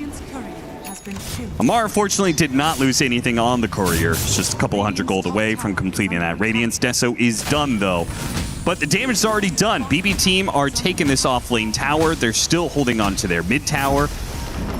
Now it's their turn to try and take map control away from Falcons. Way more out of the map right now. Yeah.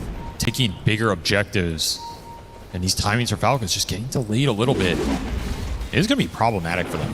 It's also been pretty much a perfect game in terms of showcasing the versatility of Coddle and playing behind different roles at different points in the game. You enable the Beast early, you play around the Earth Spirit as you transition into this mid game, and he can boost up the Morte as we go later. Right. Like he just has such good synergy with his entire lineup.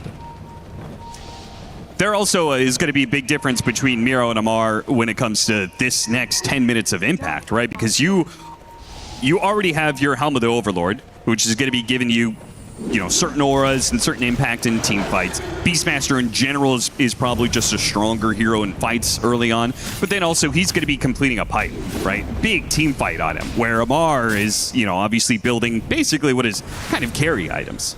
We'll see if he goes pipe. They have a lot of utility coming out from the Coddle. He might just go more scaling, try and go like Blink Nullifier or something.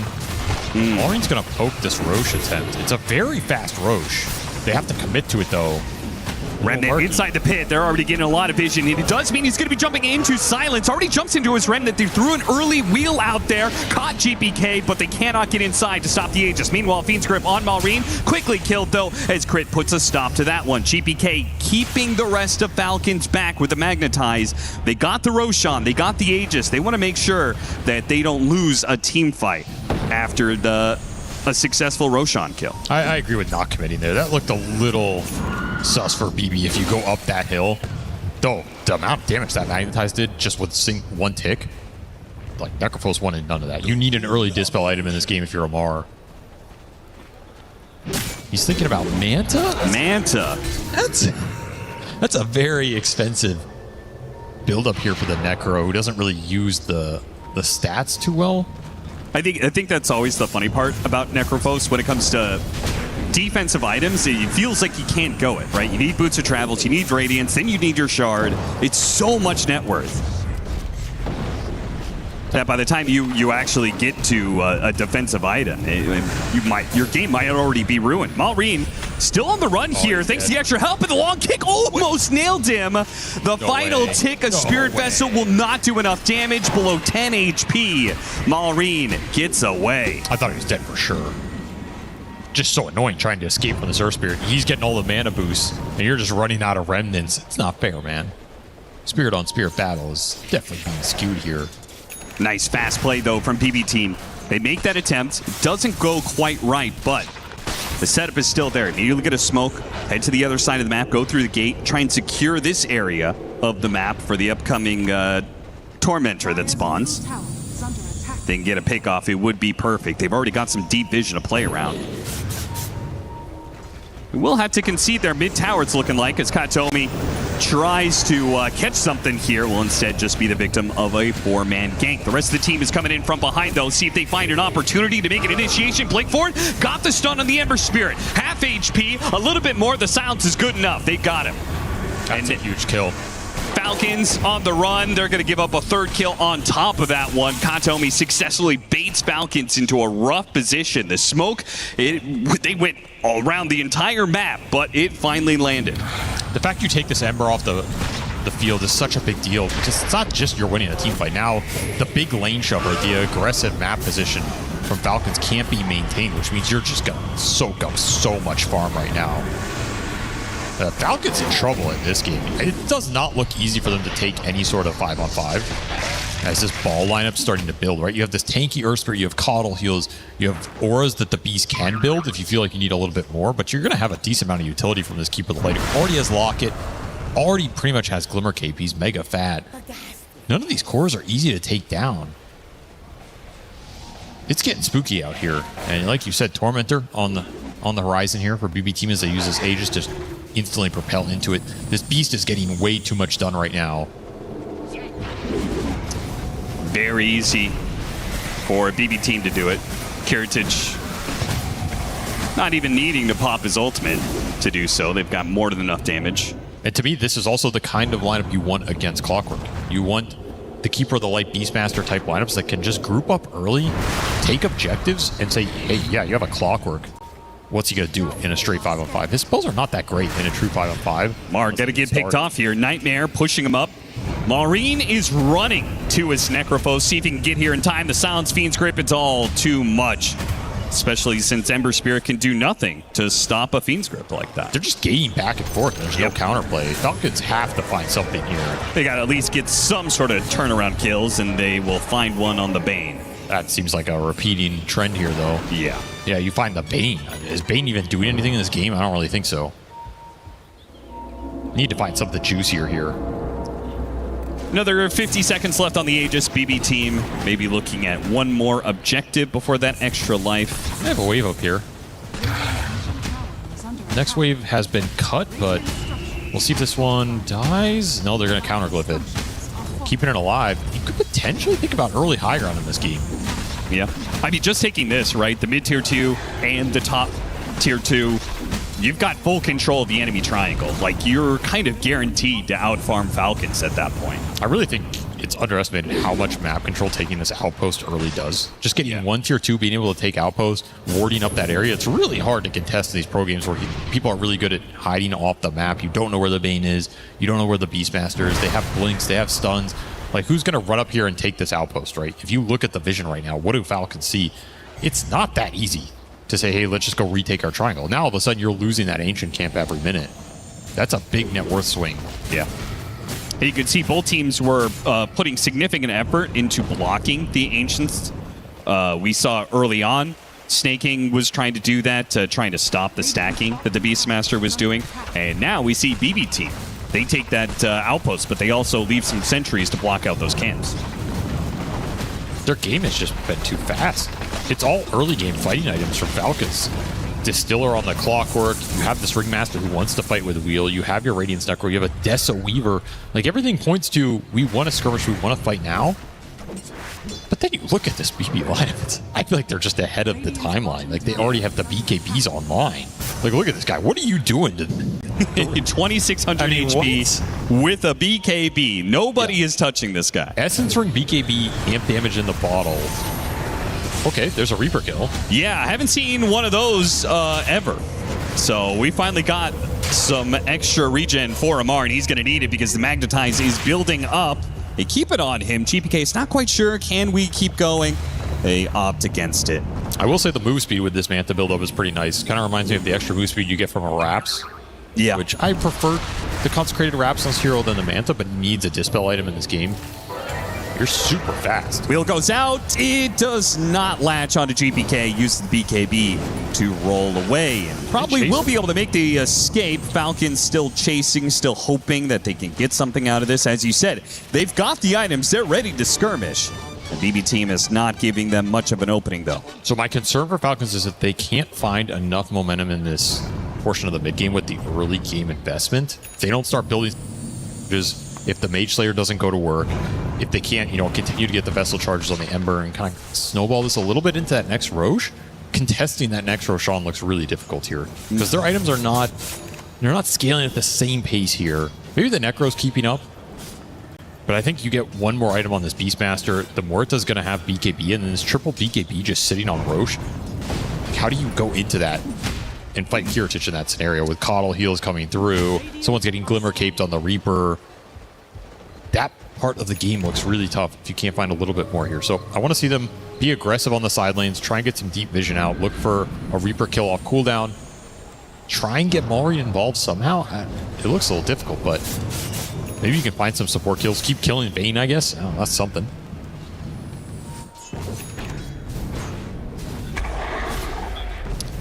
It feels like even as the game slows down a bit, BB team does look like they're able to just spread out a little bit more efficiently, play the map. It's the keeper of the light. This hero's just so good at farming, pushing waves. He'll take everything the cores don't want. Right. And he'll pay it back with a really good utility here. Meanwhile, the two supports of Falcons are pretty much relegated to sitting behind a core and making sure that they don't die if they get jumped somewhere. Again, one of the weaknesses of Clockwork that you can abuse. Hero doesn't push waves, he doesn't farm jungle. He has to fight. And in these games where it slows down, no one's fighting, he will fall behind. Rocket Flare. Spotting an Illusion Rune. Falcons moving to it, but already in the bottle for GPK. And that Roshan is going to spawn soon. Big point of contention in this game. This second Roche means a lot. If Falcons can snag it, especially if they can get an Aegis on the Weaver, it gives Skeeter a lot more confidence to aggressively start fights, get in there early, go on a support. He's not going to be worried about getting rolled on, chain silenced, and just burst down. You have a lot more wiggle room. So, and I think BB team, all they have to worry about is just not over-committing in the Roshan pit. Because the last thing you want is to have like Ember Spirit somehow steal the Aegis from you, or you get a big wheel that connects while you're inside the pit or something like that. The bugs built up. You just need to hold BKBs. You just do not want to pop your triple BKB core lineup too early on in the fight. You need to wait for the right moment. If you're Roche and the wheel gets thrown out and you want to pop BKB to secure Roche against wheel, I think that's fine. But then you probably don't want to chase into a bad fight. Right, just like they did last time, right? Just secure the Roshan and then say, okay, we don't need to chase, we don't need to go for more of a fight. Or you just take the fight, right? Just go straight to Falcons, drop the triple BKB hammer, take out some big core targets, go in Roche. You should be happy in that scenario as well. And then in turn, what Falcons need to do is use their mobility to their advantage, right? BB team tries to take the fight to you, you've just got to kite them. Abuse your disconnects and saves. Like Clock can create some space, the box from Ringmaster can disjoint something. You can wear through these BKBs through the mobility and saves, and then take the second half of that fight. That is, I think, what you're looking for here. Almost get the big Ice Shaman. Drops a low. You got Glimmer Cape the Ice Shaman. Roll through, doesn't quite land, and thought about the roar, not quite. Whip goes out onto GPK. GPK holding on to his BKB. That's exactly what we're talking about. You can't get too antsy there and be like, oh, am I going to get burst down and die? No, you have utility in this lineup. You need to hold these BKBs. Disciplined play from him. You missed the roll, not what you were looking for, but you don't overextend. That's the biggest thing here for BB team. Hey, you're going to have plenty more opportunities. Falcons are going to take the fight to you when you poke at this Roshan. Let's see how they take this. Do they try and just run Ember Necro and create some space? They're trying to get to the back line, or at least Malrine is. Goes up to the high ground. Nothing there, though. Save. He's positioned to the far right side here, making sure he is way out of the way to get these heals in. Meanwhile, the initiation from GPK, beautiful stuff. Hits Amar and chases after him. Hits it with yet another roll in. The heals are coming through, and he's staying alive. Not so much for Malrine, though. Malrine getting caught by Katomi. Now they picked up snaking as well. The numbers advantage is there, and BB teams say that's good enough. A 3 versus 5, that's fine for us to finish Roshan. He only used the Earth Spirit BKB, too. He kept the other two. Man, the front line just collapsed so fast there for Falcons. The second that Necro got rolled on, he has to disjoint Magnetize. He has to kite back a little bit, and that just gives you all the space and time to grip this Ember. He gets burst down in 2 seconds flat. Yeah, what happened to the it's supposed to be the box save, right? Both supports got completely zoned. Yeah. Snaking's just dying. The tick damage. The Clock is getting zoned. They don't have defensive items against the Earth Spirit going in. Uh-oh. Katomi, fortunately, the Mantle Illusion, and Amar just turns back around Reaper's Scythe, and he'll collect this kill eventually. Question is, does he get out for it? Goes for a TP away. Actually managed to hit the roll onto Skeeter. Amar cancels the TP, says this is an opportunity with the Cogs hit. GPK actually dies. The one person to use his BKB in that last fight did not pick up the Aegis. Now has dropped the gem. This is a huge opening for Falcon. Save. He managed to help run down the kill on the Clockwork. Miro popping his BKB, turn around and trying to go for snaking here. A box to get him out. He might live. No, Save blasts him down. Ember Spirit will jump away to his remnant. They can't keep playing this fight. It was still a decent opening, though. Getting this gem into their hands is massive. Getting another big kill for Amar. He really outplayed Kataomi there with the pre-Manta. He can wake himself up, just go on and Reaper. You get a gem out of the exchange. He's level 20 now. Big talent for the Necro. You get that extra AoE. Man, what a swing there. You got some BKBs out of them as well. And you're slowing down this Aegis period. Slowing down the progression of the game, letting your core scale back into it here. Nice little outplay. A little scattered for BB2. Like, unsure if you're full committing the team. You're going in one by one. Your Earth Spirit dies without the BKB up. Very awkward situation for them. Yeah, I feel like game plan-wise, Katomi's supposed to be running around setting these up, and if he runs into some heroes and dies, who cares, right? But it's the fact that GPK tries to connect to that, and he's the one who dies. Yeah, you should recognize that's a botch play and just kind of bail on it. Yeah. This Bane has 8 deaths. He gets a 9th death or a 10th death, who cares? The fights are way more important. And also, this game is becoming a lot more about Kiritich. You know, we talked a lot about the other 2 cores here for BB Team. They did their work in this game, but this is ultimately a last pick Morta who should carry this game if you get banned. Right. Like, there's a reason why they gave him the Aegis, right? Yeah, no one is outscaling Kiritich here. So the longer this game goes, for both teams, it's going to be a lot more about this Morta. Can you isolate him, bring him down in the fight? Can you keep him alive and fight around him if you're BB Team? You need to start thinking about how to itemize and deal with this Morta a little bit more here.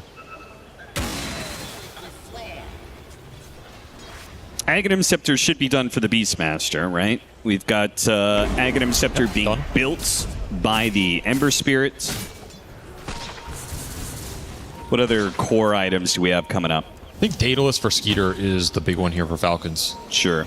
This Weaver will scale really hard with some late game physical. If Jetpack, blink away, crit, using the vision here and hook shot out. Expertly played to get an idea of what BB Team were up to without giving them the kill, at least not yet. He's going GK still going to roll after him.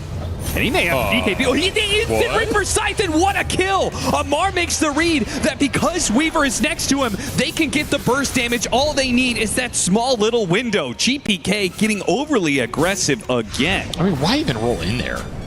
What is the optimal scenario? You use a bunch more stones and you have to use BKB to get out to get a clock kill? That's just forcing the issue in a bad spot where your carry's not there, the enemy carry is. You got mega punished. Maybe he's not expecting that level of burst damage, but that is what you have to expect from this Weaver. He has Gunpowder Gauntlet. He has Daedalus done now. The burst damage is only going to pick up. I mean, there's a box save here too, right? This was just a bad call all around. Yeah. The upside was very low and the downside was very high. That's one of those plays where you're kind of just vibing. That's a vibes call, you know. Hey, what are they going to do to me? You know, we've been vibing. We've been owning this whole game. I'm pretty strong. You just want to roll in there, kind of see what happens. You're feeling it, and then you go, oh yeah, logically that was a terrible idea. Well, we saw from the save, he's probably not too happy from that. He probably killed the vibes on the team now. Well, you can always bring him back, you know. That's the thing about vibes. They come and go. Friendship is forever. Drop the banner, and apparently they say we don't need GPK, at least not for the initial part of this. Can TP Outpost and join the fight, but he might try and look bottom to kill a split pusher here. Yeah. He's doing just that while Kiritich assaults the tier 3. They do make a successful read there from Falcons.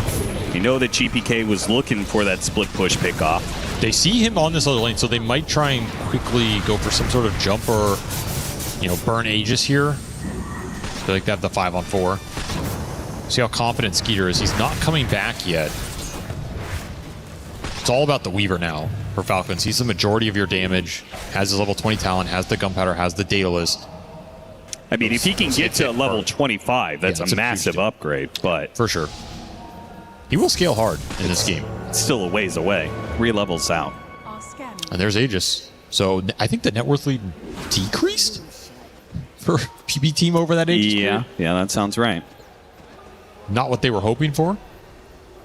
Did get a tier 3. As much as it felt like BB team has been winning this game, I don't think they've really had much larger lead than like 8K or something. Credit to Falcons. I mean, they are very good at stabilizing tough positions. Very rare we see this team get run over. Still have scaling concerns, though. I just look at this BB team lineup and, like, you're going to have an Ag's Bane. You're going to have this Earth Spirit with 4, 5, 6 slots. You're going to have a Beast who can itemize for anything you might need in that late game. If you want to go the Nullifier, if you want to go the Hex for the Weaver, if you want to go Refresher for Double Roar, like, he can choose what to build here. Wind Wakers are good, too. There's so much in the tank, and it's all built around this Muerta hyper carry.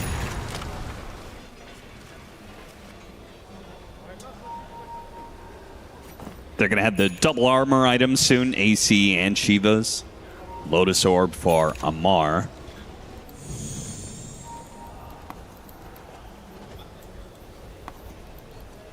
It's going to be about itemizing against the 2 carries here. That's how I'm seeing it if I'm either team. If I'm BB, I want to make the Weaver's life harder. If I'm Falcons, I want to make the Muerta's life harder. Whatever gives you confidence to deal with those 2 is going to be nice here. I mean, I feel like making Muerta's life harder is always... It's always kind of easy, right? You just make sure that you have saves and ways to be able to move heroes away from the Muerta when she pops that ult. Nice connection. He has no Dispel. Okay, he gets Lotus. Lotus from Amar to help him out. So Amar building Dispels for both himself and his allies. Very good Lotus Orb game. This is a premier Lotus Orb game for Falcons. I would expect as many as they can get in here. BB trying to force the issue. They have the Nullifier on the Beastmaster. So if you get the Blink Roar connection on Amar, nothing you can do to bail him out other than just fling your heroes in on the backside of the fight and try and interrupt the damage.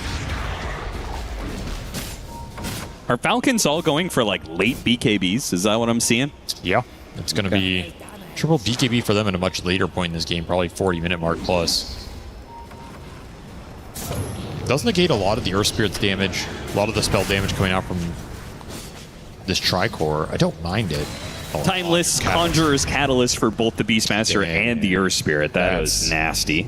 Yeah, that's what you're hoping for here. That has to be the premier tier 4 item right now on the right heroes.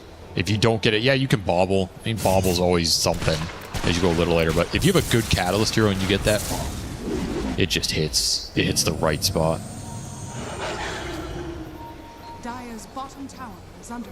Oh, the way this is setting up, we are looking at another Roshan. BB team feeling like they can't quite crack open the high ground. They take the tier 3, but not the barracks. And even if they did, I'm pretty sure Falcons don't care about one lane of barracks. I mean, considering the fact they're going for their 45-minute triple BKB timing or whatever. Oh, they got a range Rex. Yeah, simply because nobody was defending. The old Prowler gets the job done. He does indeed.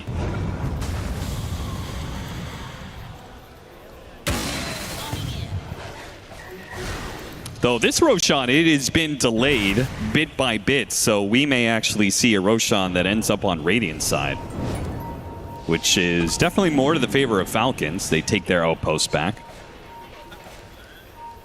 Kind of unfortunate spawn for BB. Manta gets away from the roar, nice and quick. Meanwhile, deep dive goes after the Bane.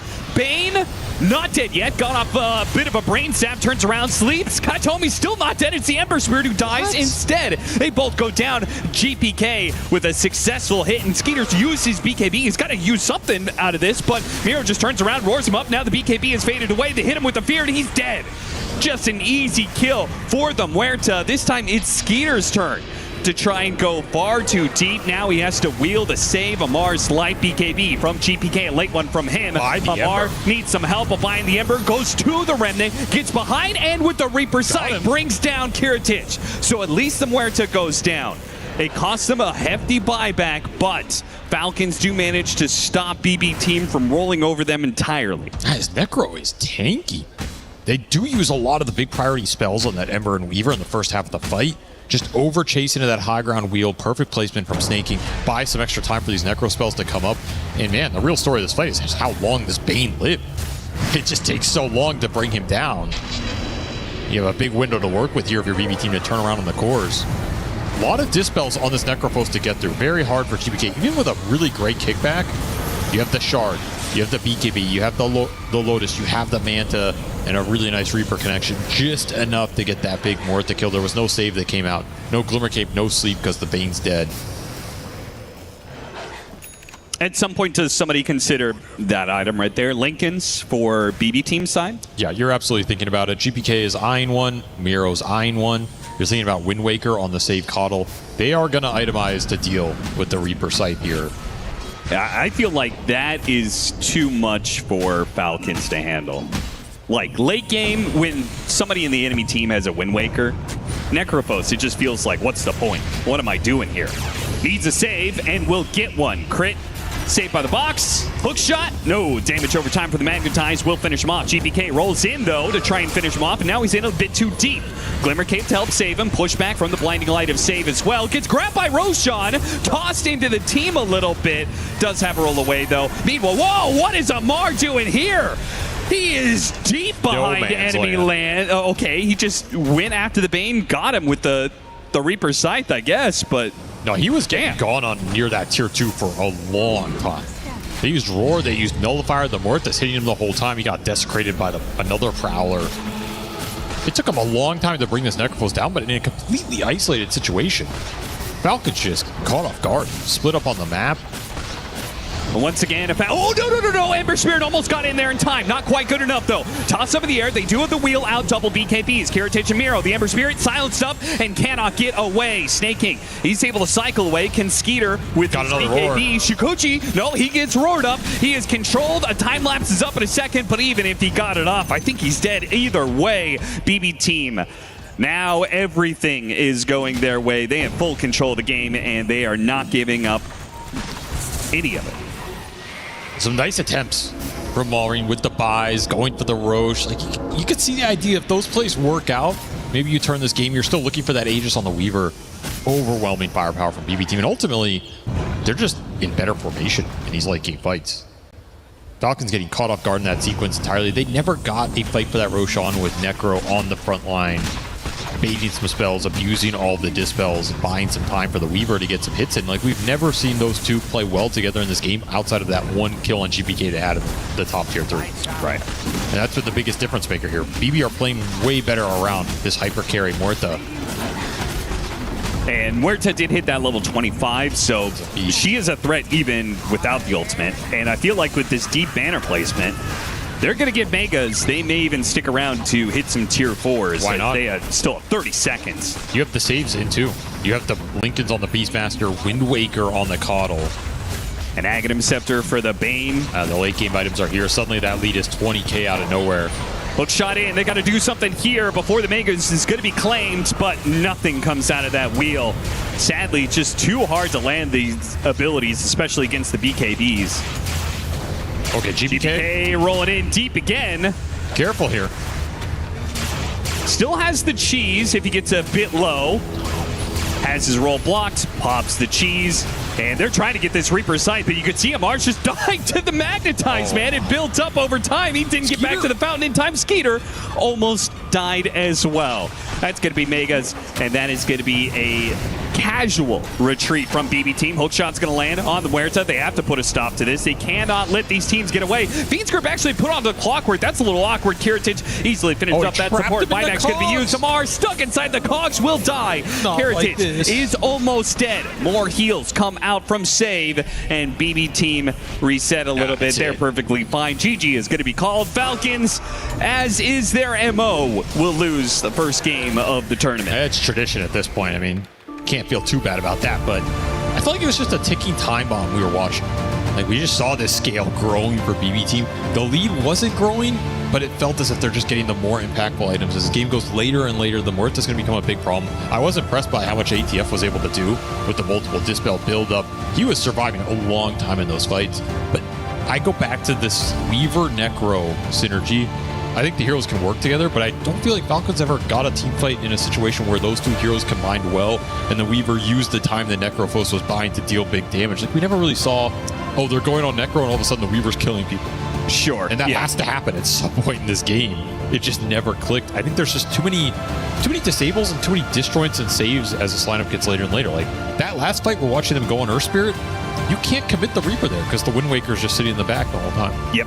And we saw him pump fake it a couple times. He knew he couldn't throw it out. And we can't go in super deep with the Weaver because you're afraid of getting slept.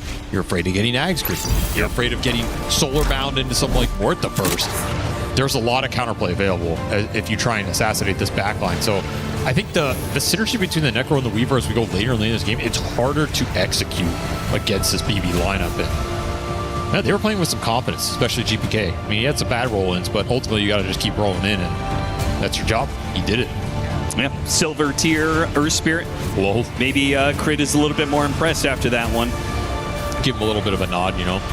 Sick blinding light in the last fight too. I mean, he is a specialist on this hero, and this is a scary hero to give to this team because they use it so well, they draft around it so well. That blinding light into the cogs in the last team fight, that was the chef's kiss. So yeah, really nice game from Safe. Did he die this game? No, 6-0-17, a perfect save performance. Beautiful performance from him and beautiful performance from BB team as a whole in this game one. Let's head back to the panel. Thank you very much, Cap and SVG. There's a lot to break down with this game 1 of 2 in our opening game here in Paris. And I will say, Seb, it kind of, you know, as a whole, almost played out the way we thought, but there's so much more nuance to it. Yeah, I mean, there were good and bad sequences from both teams. I mean, for both teams. What I think should not have happened for Falcons, unfortunately for them, happened. I think the laning phase didn't go as well as they wanted to. It was mostly about the safe lane. They had an exceptionally good off lane, but it was not about that game. It was about the tempo that the Beastmaster and the Cuddle were going to be able to bring if they had a good lane, and they had an incredible lane. They got first blood. This Beastmaster was cruising. He was top on network the entire game. He basically he bought a lot of time for Morta. And we said it during the draft, this was a free Morta game in a way. Morta was a clear win condition, especially against Necro. So, you know, your most farmed hero on Falcons was going to get countered eventually in the game. So very worrisome. I do want to give them, you know, props. I think they managed to pull some really cool moves. They got double wisdom. Malorine, even though he was counter-picked mid and didn't have the best laning phase, he was able to have a lot of impact. It just wasn't enough. You saw the power of what they can bring to a game. I don't think the draft set them up for accomplishing more than what they did this game. Yeah, the last pick, Weaver, didn't really work out for them, unfortunately. I think Avery kind of nailed it there, saying with the synergy that they have between the two heroes, it just wasn't there. Even though the early game, it looked pretty good. They managed to kill Heritage 2 or 3 times in the first 10 minutes, allowing Necro to be on top of the network. You saw itemization coming out from him. Full defensive. We're joking in the green room about his itemization, like 2 is enough, 3 is one too many, and then 4 again, it's going to be good. But he never really got a chance to shine afterwards because you are playing against Muerta, you're playing against this early Spirit Vessel coming out from the Earth Spirit from the mid lane. One setup from Bane can easily set things up for another roll for any kind of a spell that can come through. Itemization-wise, I think it's kind of needed in this game. It doesn't look maybe good. It doesn't look traditional on Necro nowadays because we did talk about in the pre-show about how you can't really deviate from itemization on Necro.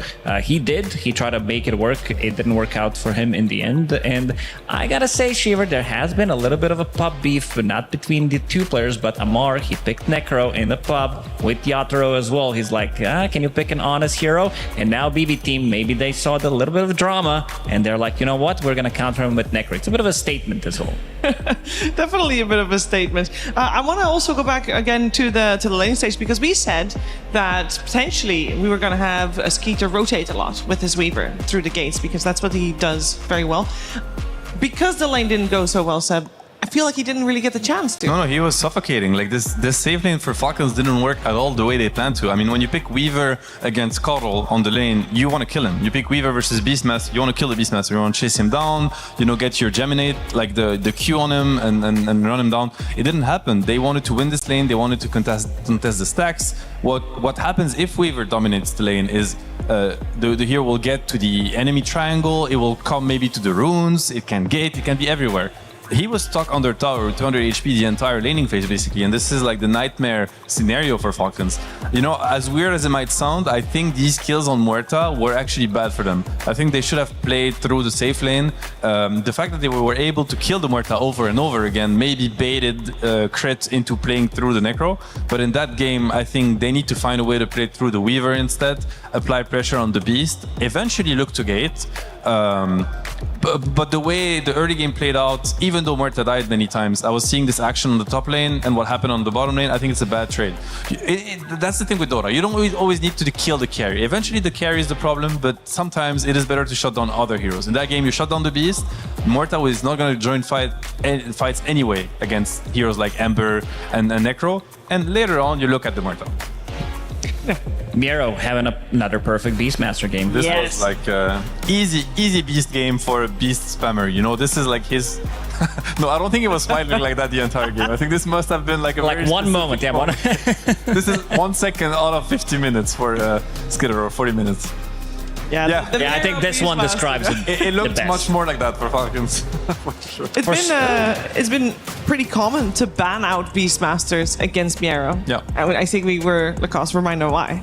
Yeah, I mean, after seeing Coddle first pick, I did mention Beastmaster immediately. If I can see it coming, I think these teams can also see it coming as well. I think they might also need to put slightly more respect onto the hero as well, because this is not traditional Amara's hero as well. We're not in meta where the hero can really be flexed. We're seeing it exclusively being played from the off lane, but maybe a ban should do it, but you also got to be aware of Miro's hero pool, because I talked about the TI qualifiers coming into this as well. Lycan was super popular. I think we're going to be seeing a lot of that hero because it's a lot of tempo, a lot of supports that are currently in meta. They're not really good at dealing with these summons, and sometimes you pick that offlaner because of the trading in the lane as well. If it's a good game for it, especially a hero like a Bane who doesn't deal well with summons. You did mention Clockwork earlier. It gets pretty difficult. It sways matchup in your lane. I think Axe is another good example. He's not a Zoo hero, but he's a hero that also sways the matchup because of the battle hunger. Yeah, it actually brings me back to during the draft. At some point, there was a very long period of time where Falcons was thinking about which hero to ban. They ended up banning the Largo,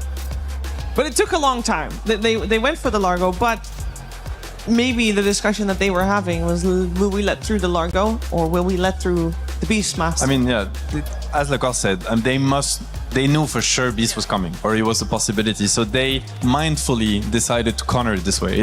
This is more of a theory adjustment they need to make. It's like whatever we thought would work did not, because I don't think it was based on execution. There's the first blood on snaking, which maybe matters, maybe it does. You know, at the end of the day, they played the game, they will have the best conclusions, but I do think that from a theoretical perspective, it went so bad that it must mean the theory has to be kind of adjusted. But in that sense, we might see like a switch up. I think the Necro would have been a decent option against the Beast. So the draft was pretty solid until that point. They just made a choice that ended up not, being what they wanted. I do want to say, because we mentioned a lot the mid matchup, right, before the game started. I feel like GPK might have a little bit of a mental advantage on Malrine right now. I was looking at the first wave. He denied 3 creeps out of 4 right away. This is how the game started, and this is the wave that meets first, right? So, Malrine, he knows that against 90% of mid laners in the world, he knows he's better. He comes to the lane and they're shaking. They have to play him 1v1. He dominates every 1v1. Now he goes to GPK, he gets every creep denied. He dies. Tough not to crack. He gets tipped. You're like, well, who has the edge on who now, So this is a situation that Malrine is probably not used to be in. He's usually the predator and not the prey. Now, we talk a lot about how the game kind of played out the way we thought in terms of BB team being in the lead for the majority of time, and they were.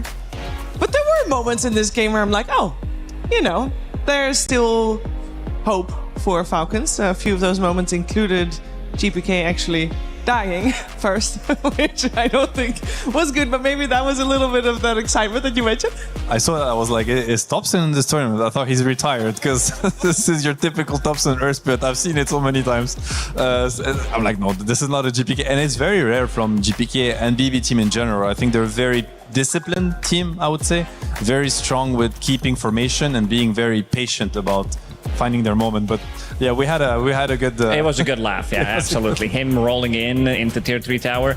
But just to point it out, I think Earth Spirit, after seeing it in the qualifiers for TI, I think this hero is going to be one of the more contested heroes. Not going to be like top 3, but this is a hero that can also be flex to position 4 if necessary, but coming out from the mid lane, this hero is just a real menace to deal with. Like, we're seeing the almost perma silence when playing with Coddle. It's 13-second cooldown, 3.5 seconds silence with Chakra Magic -6 seconds. He also did go for Octarine, so 25% reduction on top of that, almost permanently silencing people and having ability to roll in, roll out. This hero is also super tanky. He gains like 4 strength per level. Crazy.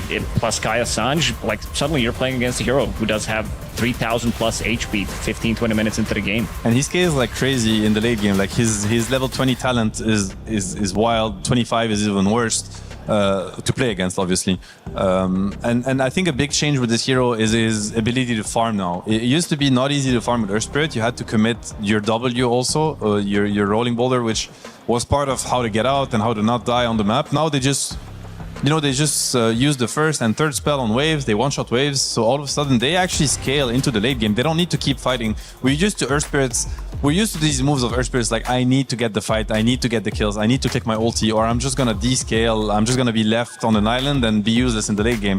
It's not the case anymore. They're happy to just sit down, farm, scale, and take it to the late game. So I think the hero has a whole new dimension, and I agree, it looks incredibly powerful. Yeah, there's also 2 people that also like to sit down and then just talk about the game. Those are our commentary, duo. And we, before they sat down this morning to cast this first game and the upcoming game, of course, as well, we actually checked in what they were going to be expecting from this series.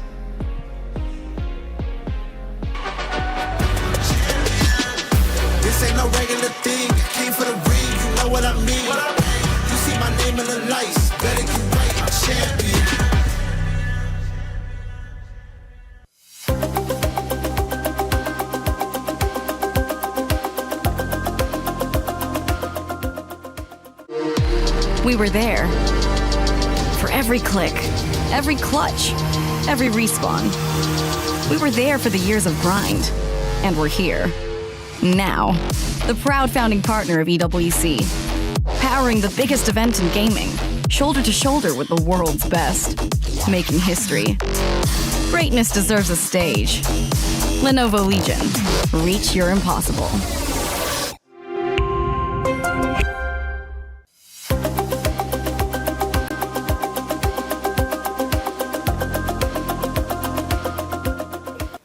That's right, I'm Cap, and this is SVG, and we are going to be your casters for the opening series, which is going to be Falcons versus BB Team. Avery, this should be a close one, right? Oh, yeah, this is going to be a very close matchup, and if you are these two teams, you want to get the 2-0, get off to a fast start. Maybe if you're Falcons, you're okay 1-1-ing, because they've historically been a little slow team. Yeah, they pretty much always lose the first game of every single tournament. But then they win half of them, so maybe they want to lose. Next level strategies. That is true. That is true. We're going to be seeing more and more of these teams, but Falcons and BB Team especially, these are 2 teams that are projected to be going playoffs. Should be probably 1 or 2 of them in the grand finals, right? This is a series that could be your second, third place in this tournament, even potentially winners. Especially for Falcons, they want to win this category because they want to get that first place going into the overall team competition here at EWC. So as an organization, this Dota means a lot, and they are one of the forerunners. Yeah, got champions. They were the champions last year, and well, not the Dota champions though. They lost to Team Spirit, pretty rough finals. So they're looking for some revenge, and it's going to start against BB Team. This year, the EWC Dota 2 format is more cutthroat than ever. This is how it's going to go down. The tournament starts with the group stage. The teams will be split into 4 groups of 6, where they'll play in a round-robin format. The top teams of each group qualify straight to the playoffs, and the bottom 2 are eliminated. The remaining teams move on to the survival stage, which is a single elimination best-of-3 gauntlet-style bracket, the team's final chance of survival. The first round of the gauntlet bracket starts with the 3rd and 4th placing teams from the group stage. The winner will meet the 2nd place team from group stage in round 2. Only 4 teams will move on from the survival stage to the playoffs. The playoffs are a best-of-3 single elimination bracket, where a single mistake can be the difference between moving on and being eliminated from the tournament. A third-place decider will be played for a bigger chunk of the prize pool, as well as valuable club championship points. The grand finals match is a best-of-5 for the two teams that have fought their way through each stage of the tournament. Only one of them will remain undefeated and claim the EWC 2026 Dota 2 trophy.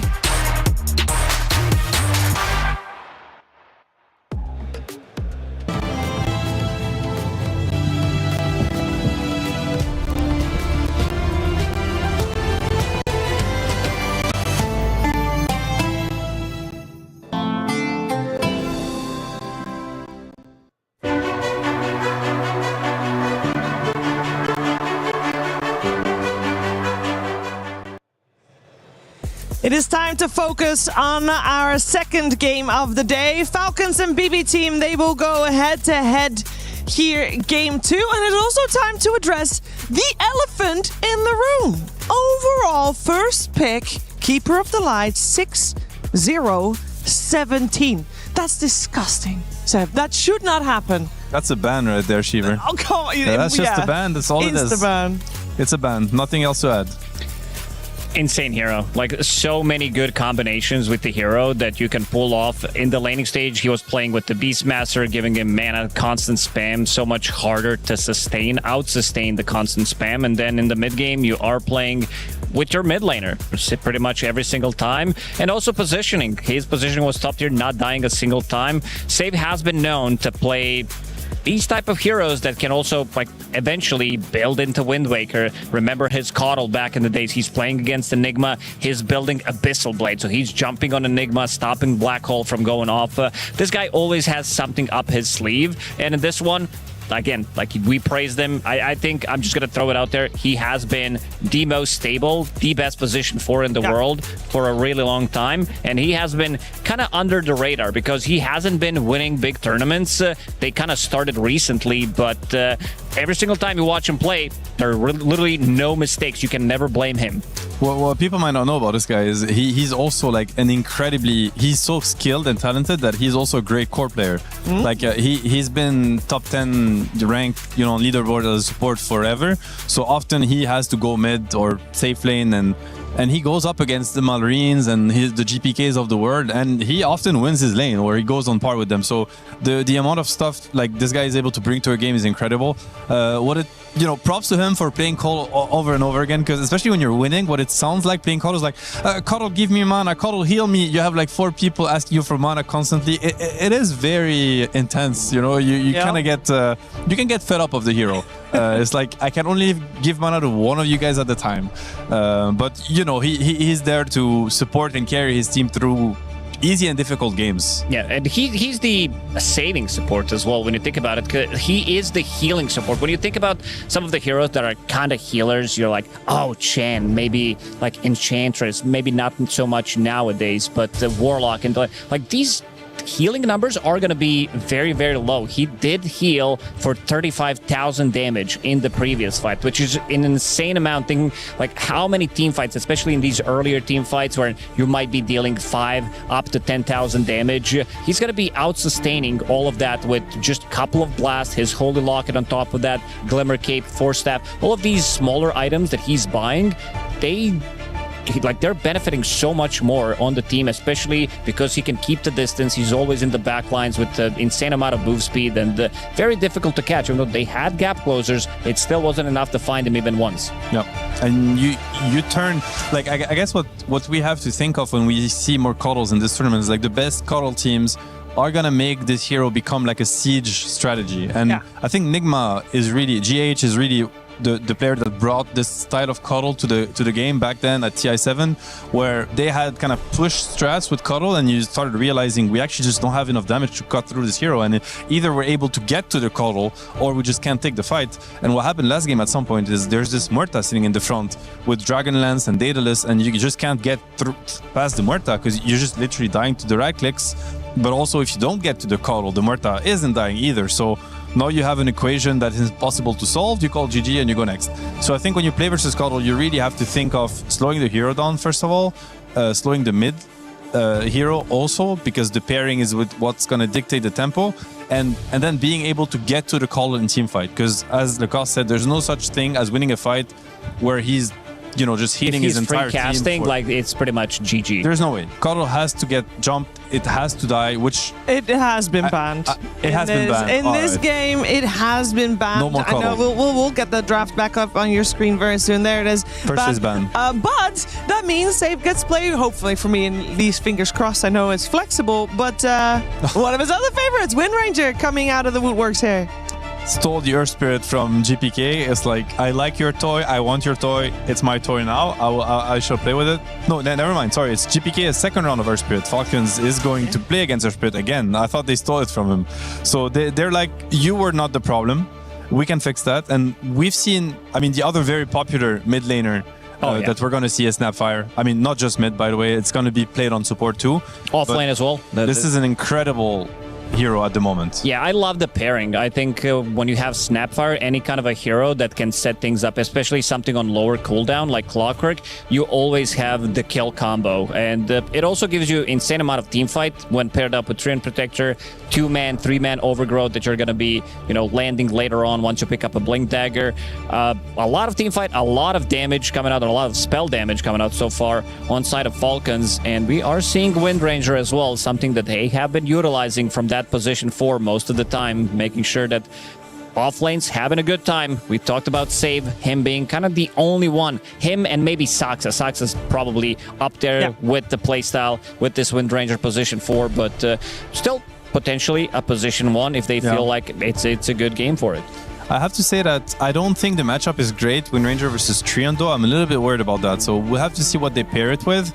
But Treant Protector is typically a very obnoxious hero to lane against, and you can't just ignore him. You need to have a way to deal with him, and unfortunately Wind Ranger kind of tickles Treant, so he'll be able to 1v2 the lane unless Miaro really finds like a niche pick that fixes it. So slightly worried about a potential Wind Ranger 4 into Treant lane, but we'll see how it goes. The other thing I have to mention is Snap is a very dominant mid laner, but I think Earth Spirit is one of the best to play against Snap because it's very easy for him to stop the Snap ulti with the silence, to get to the backline. As soon as if he gets on top of the Snap, there's no team fight to be had. So a little bit of a double-edged sword here, in my opinion. Yeah, it can go that way. I'm also a big fan, I gotta say, what Kataomi showed in the last couple of tournaments. He was the meta setter as well, playing Glitch when nobody else wanted to play it. He's the one who's bringing out Wyvern, which has been banned in this game as well. And his Bane as well. And his Bane, yeah, so kind of his classic heroes back in the days when he was playing position 4 for Entity. There were a couple of games at TI where he was kind of carrying with the Rapier, Stolen Rapier as well. So this guy can definitely do it. And he actually forced almost 3 bans. Yeah, it's pretty insane. Miaro too. It's Miaro's hero, yeah. But it can also be played on 5, so that is a lot of bans being used for the position 5. It's very uncommon. This is a very good pick, this Largo. Yeah. We've seen it banned in the previous game. It would be also an awesome pick for them. But in this one, you can lick off a lot of things. It's very good against Treant, removing the armor, and very good in the lane as well, as you're saying. And also throughout the whole game, like you are going to be having free get out the jail card with your carry. And the combo with Earth Spirit, like Largo buffing up Earth Spirit, it's terrifying. This is like very heavy scaling. At some point, like we've seen what happened with Earth Spirit, now this is going to be an Earth Spirit times 2 if it gets there for them. So it's interesting. BB team, they have this approach where there is a lot of synergy with their heroes. Like they kind of buff each other's up, they're trying to get them to the point where it can't be stopped anymore. So I don't want to say that Falcons is on a timer yet again, but it's starting to feel this way like once more. And I don't think this is a team that really enjoys being on a timer, to be honest. I think they like to be able to play the game as slow as they wanted to. They're able to, put their foot on the gas pedal when they need to, but they're very known to dragging games forever and being fine with it. Yeah, we said earlier how many bans there are against Kataomi, I think, on the side of BB. Yeah, just remove Miaro. A lot of offlaners banned there. What else does he play? ATF as well. Sorry, this was for ATF. I'm looking at position 4 hero. For BB team, I would be okay with something like a Lion. To be fair, with Largo being in against Treant on lane, I think you could put the Wind Ranger or the Tusk, and it's totally fine now. I do think the Miaro hero is addressing Treant enough. They don't have to worry about it. So it could be a win +1 or a win +4. They could also be last picking Kiritich here. And actually, win +4 is pretty good against Klinks, in my opinion, on lane too. Like, Largo win versus Klinks Treant is just going to be fine for BB. They could just pick a pairing with the Tusk, Katawami Tusk on the safe lane, and play through that instead. And I think a bunch of the range heroes are still in. Prophet is in, SF, Weaver, Necro. It's only the draw, really, that's been taken out. SF has been first phase banned, so that is also removed, but yeah.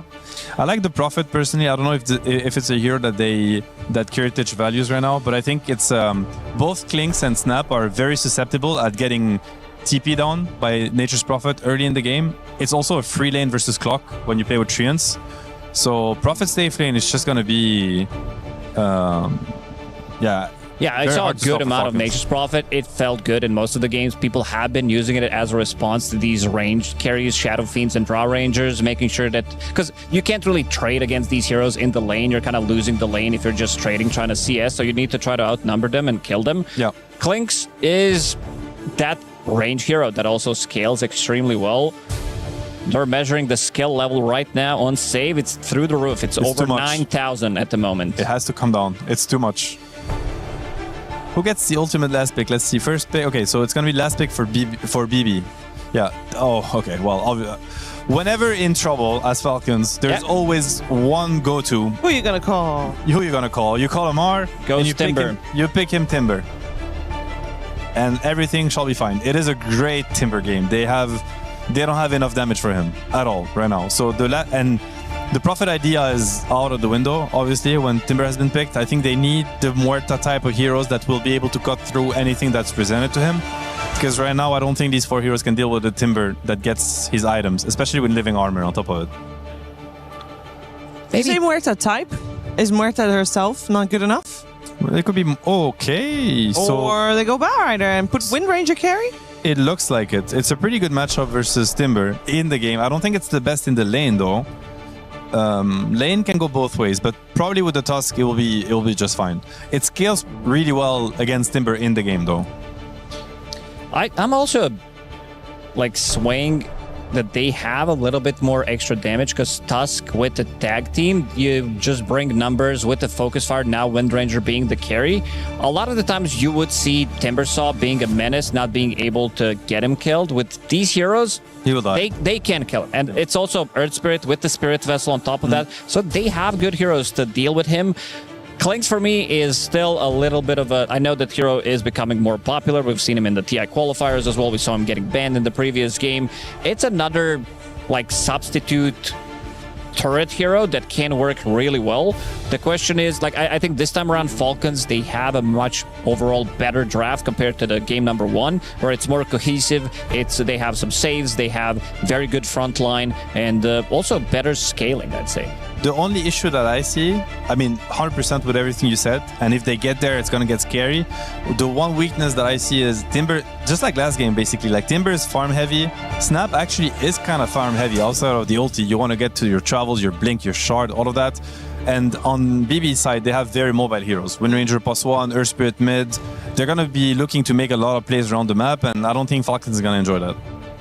Is it looking like as of a dominant start for BB team as previous game? It's very similar to the first game, where if things start getting out of control for Falcons and if Largo, Earth Spirit are having too much of an explosive start, it's gonna be really hard to stop it. I don't think they have the tools until Omar get to his items.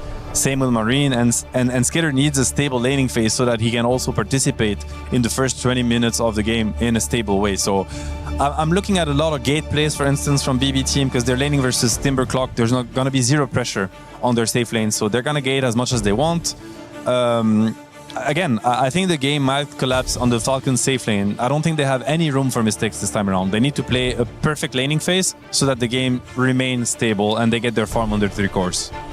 Yeah, just to be clear, I also do favor BB's draft because it checks a lot of the boxes as well, and I want to see if Falcons are going to be able to play slightly better compared to game number 1. Okay, let's see if they can make this into a 1-1, or if BB team will take the lead with the 2-0 as we're heading over to Cap and SVG. Back-to-back draft wins. Will it be back-to-back game wins? Because I do agree with the panel. I think Falcons lost this draft. My reason is a lot simpler than theirs. It's because Falcons drafted Clinks. Ugh. Yeah, Clinks has not had a lot of success in recent metas. You're a big Clinks fan, though. I'm surprised you're rooting against him here. Well, I know how bad the hero is because I'm playing it all the time. That'll do it. Yeah, nothing teaches you how bad a hero is than if you spam it. Oh, yeah. I have a little more faith. I don't dislike this Falcons lineup. Now, I, again, am very suspicious of Falcons with double-ranged cores. Yeah, I know Snapfire is effectively a melee hero, but the more I look at this meta, is this a Falcons meta? The whole carry pool is so bad for Skeeter. Let's be honest. Yeah. It's a bunch of ranged turret heroes. This is not what Falcons want to put on their one position. It's the exact opposite. So I think it makes a lot of their lineups end up being pretty awkward. They don't have a lot of their flex heroes. ATF, he is... If they give up an early first blood, that is going to make things even worse. Save. Last big Bat Rider, he is the one to collect that extra bounty. Great pickup for him. Do's the bounty runes, though. Yes. So it's a little more even across the board, but the Bat Rider will have a very fast boots potentially, which super inball on this hero. And I think he is the real wild card this game. If the Bat Rider gets going, they have terrible heroes against Bat. It is a really nice last pick Bat. This is a hero we see a lot of teams just first pick for a reason. It can really disrupt this Falcons lineup because your supports don't do anything to stop this Blink Lasso, drag one of these cores back, annihilate him with the Wind Ranger Tusk, single target damage. What stops that play at any point in this game? Pretty much nothing. Like, there is no counterplay outside of late game itemization. So, all eyes on save to bring this lineup together as the game progresses more and more. But I can't bet against Amar Timbersaw. What are y'all doing? Are you sleeping on this or what? This is a great Timber game outside of a couple interactions. A couple? I mean, they can still kill him with just straight physical damage off of Tusk Tag Team early on. You've got Focus Fire when he gets the Javelin or even the Maelstrom completed. There's still plenty of magic damage from some of these other heroes like the Bat Rider and the Earth Spirit shot down. There goes crit. Look, I agree against any other player's Timbersaw, but this is ATF Timber. You think he's the best Timbersaw in the world? Yes. Why? That's the dumbest question you've asked all day. How is that? How is he not the best Timber in the world? Who even competes against him for that title? Might be some players out there. Not that any come to mind right now. There's some in history, you know. Ice. Yeah, Timbersaw, Ice is the one that comes to mind. But outside of that, no. Like, he has the title. He is the Timber player. He can just do things on this hero that make you question why you don't just first pick it every game. I think if he can get items, he can bypass some of these threats. I think it's a really good Lotus Orb game. If you get some armor, you can survive some of the physical burst. It's a pretty good Ags game outside of some of the Dispel on the BB side. Maybe he will not go that, actually. It might be like BKB Lotus type buildup. Something of this nature, and just get some extra armor somewhere in there.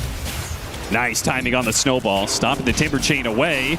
Amar, he will survive here. He's got another Timber Chain if necessary, but good punish, good punish. I'll also say this is a pretty nice Snapfire game if Malrine can get going. Again, not a hero we see him play a lot, but you kind of have to be able to play this hero in the current meta. He can do this hero is broken. Oh, right? yeah. It's super strong. There are two pathways in the late game that are super imba if you get to them, which always makes a hero pretty terrifying to play against because, okay, he can go late game physical, he can go late game magical. I think 75% of the time on this hero for mid, we're going to see the magical buildup now. I think that's just become a lot more comfortable for a lot of these players with the double cookie charges, with the shard. It's so much chains, done so much damage. You don't really need to go the physical to be a late game threat. Yeah, that level 20 cookie talent is busted. Yes. But if you do want to go into that physical build, I do think it's viable with some Hurricane Pike, Daedalus, late game Divine Rapier. Not a lot stands up to the late game Divine Rapier Shredder shots. So you have a lot of interesting item choices you can go on this hero, and he's strong. He can just win games outright. Oh, almost got the kill there on GPK. Has to TP back, and he does not have rolls, so it's going to be a long walk back to the mid lane. He's struggling. This is a Snapfire favor matchup against almost any melee hero. Malrine having a free go at it, almost a level ahead. Real rough time for this Earth Spear right now. Do you think that Amar could be a Snapfire player? Because we talked a lot about the flex potential of Falcon's drafts and how they usually look best when they do have that flex. If Malrine proves that he is a great Snapfire. Is there possible? I don't see it. I don't think so either. He doesn't play this type of like spellcaster, Uber, Crit will play it though, and of course Snake King plays everything. So sure. So you could flex it as support. I see. But it's not as scary as it is on some teams. No, I haven't seen any support Snapfires in a while. Maybe I've missed it, but.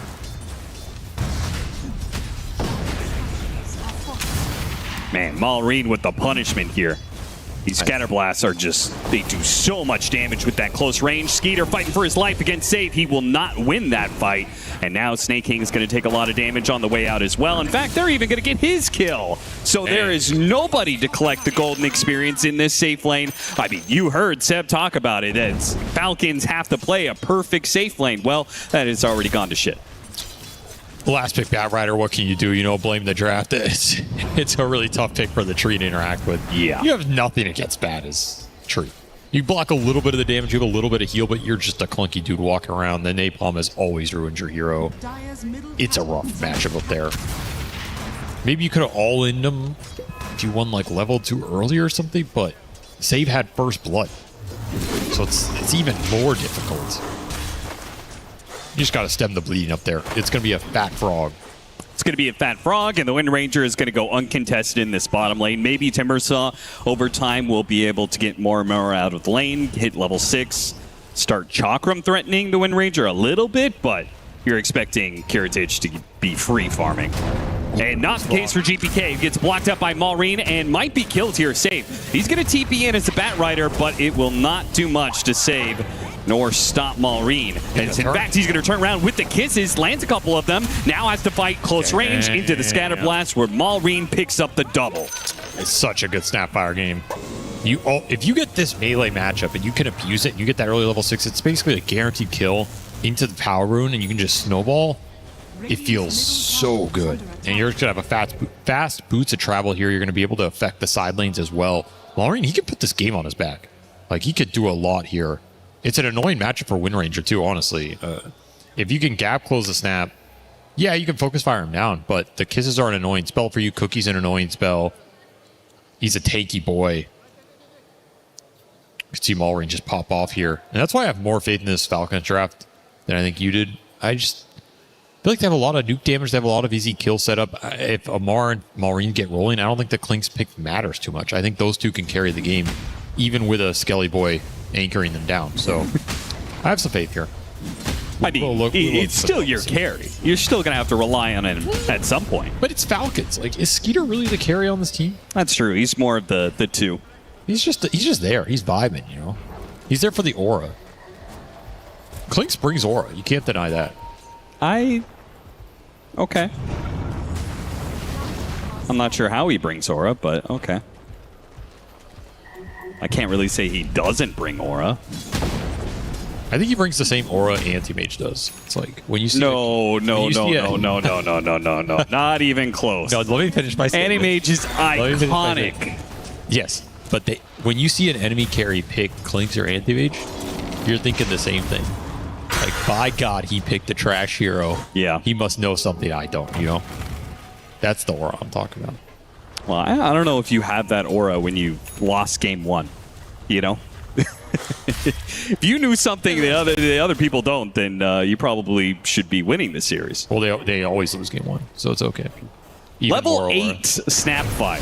2-level advantage over here. What a shackle shot. How long was that? Snowball through to stop the Timber Chain away from Amar. Missed power shot, not that it matters. And bring down the Timber. So Maureen is currently the only one having a tremendous game. That was before Javelin or anything. Just Treads Wind Ranger getting it done with some of the tag team damage. Save making the rotation with his extra early net worth. Huge kill to kill his Timber before he has the Chakram and can maybe get aggressive on your enemy, on your carry. And they get the power rune, amp damage for GPK. He's happy to see that one. Big boost for this magnetized threat on the map.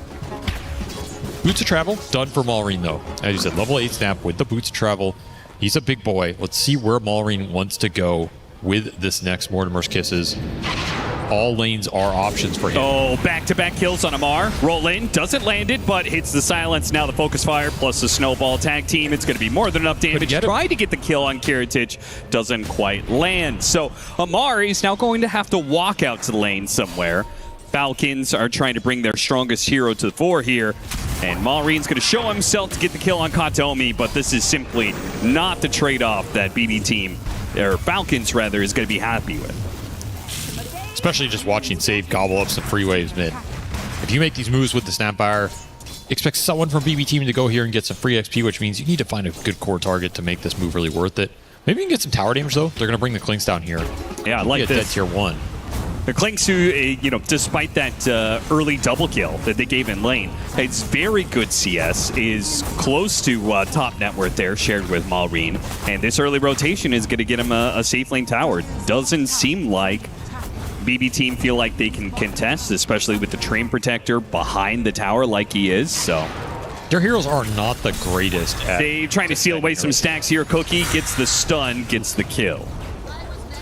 You're not messing around with these heroes early on in the random jungle areas. So much nuke power.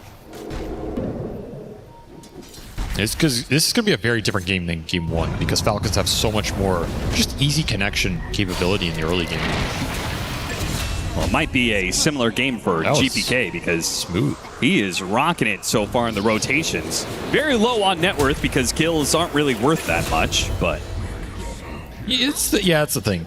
Finding supports in the early game is kind of whatever nowadays if everybody's just farming efficiently and stacking and getting big in the jungle. Especially if you don't get the last hit, which... True. Looking at Kiritich having 3 kills, I assume GPK is not getting the last hit on these. He's not too happy about it. Surf Spirit's pretty poor. However, again, Earth Spirit, he had the rough lane matchup. He can function from a low net worth position, so it's not that big a deal here for BB team. Doesn't seem like much of BB team's game plan for the offlane. Stacks. Made sense with the Beastmaster. They're still trying to operate off of stacks with a hero that is much worse at it in Largo. A little slower. His lane was a little better.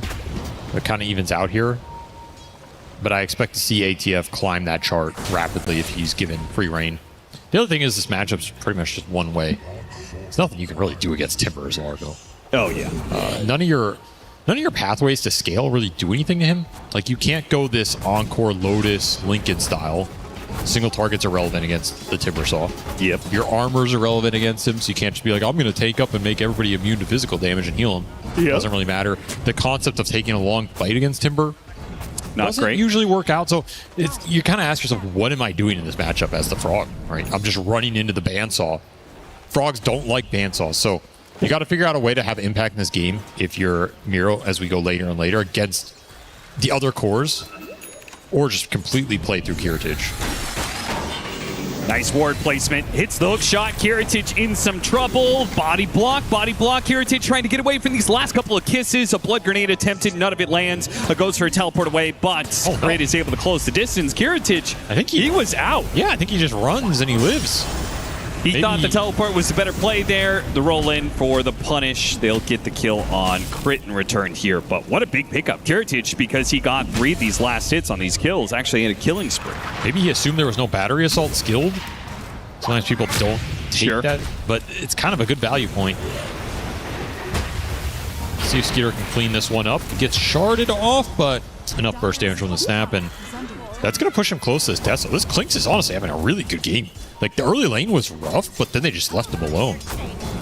And Largo is not going to pressure this hero on his own. The Batrider made moves elsewhere around the map. He's almost got 100 CS. He's cooking. You know, I feel like this early timing is so key. Get the Deso and then get a shard as fast as possible. Like, everything snowballs off of you being able to have those 2 items nice and early. I think Falcons are pretty happy with their game state right now. Snapfire's cooking. The Clinks is honestly having a really good early game. It's going to be a fast Deso. Your Timber got slowed down a little, but you don't care because he can just go back to the jungle and he's going to outfarm these other 2 melee cores on the side of BB team. So you're vibing right now. Even got some nice levels on the supports. Boom. In fact, Crit most farm support here. He's got 1,800 gold in the bank. How? What? I don't know. He's just big. I thought Bat would be highest net worth support for sure. With the first blood, he's a Bat rider. He did stacks. Maybe he didn't take the last hit on the stacks, but he still gets some residual gold off of that.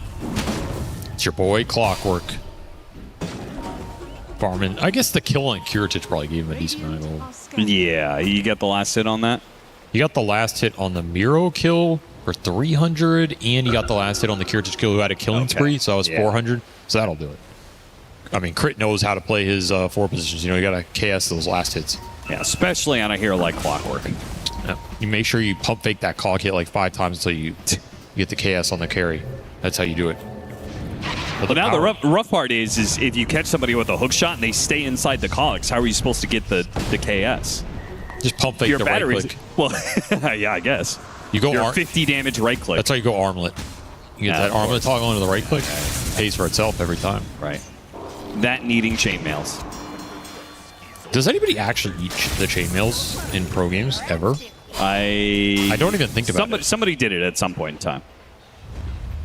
It's pretty low value, right? It is very low value, but pretty late into the game. Yeah, it's there. I mean, it's like it's a poor man's bauble, I guess. Yeah. Oh, missed hook shot there from Crits. Save's gonna come in, though not where you want to be there, son. The old Cookie Clinks combo. Oh, that's that Maelstrom put into play here on the Timbersaw. The Focus Fire doing a lot of work. Can Amar get away from this Wind Ranger? In fact, the Wind Ranger is going to be the one to die here as the kisses from across the screen come through. Amar still dies thanks to Miro and GPK coming in a bit late. But now GPK burned out of all of his mana, and Skeeter is looking for more Deso charges. Nice tanky. Not going to find it here. That's the issue with Timber this game. Yeah, you can kill him. It takes a long time, especially once he has some armor items up. He has the living armor on top. I think Treant changes this matchup a lot. Sure. These offlaners going into the Wind Ranger. You don't do that much burst damage early as Wind Ranger. Even with the tag team, even with the dagger roll, like it's just not enough. So you have to be careful overextending on these big cores. And now all of a sudden, Falcons, they have the top 3 net worth. They're looking at some objectives. They're looking at some map control. Snapfire controlling this game right now. And you have to wait for the Largo train to build up some steam here. And I think this is the odd hero out in this lineup. I don't really like the Largo synergy with their heroes too much.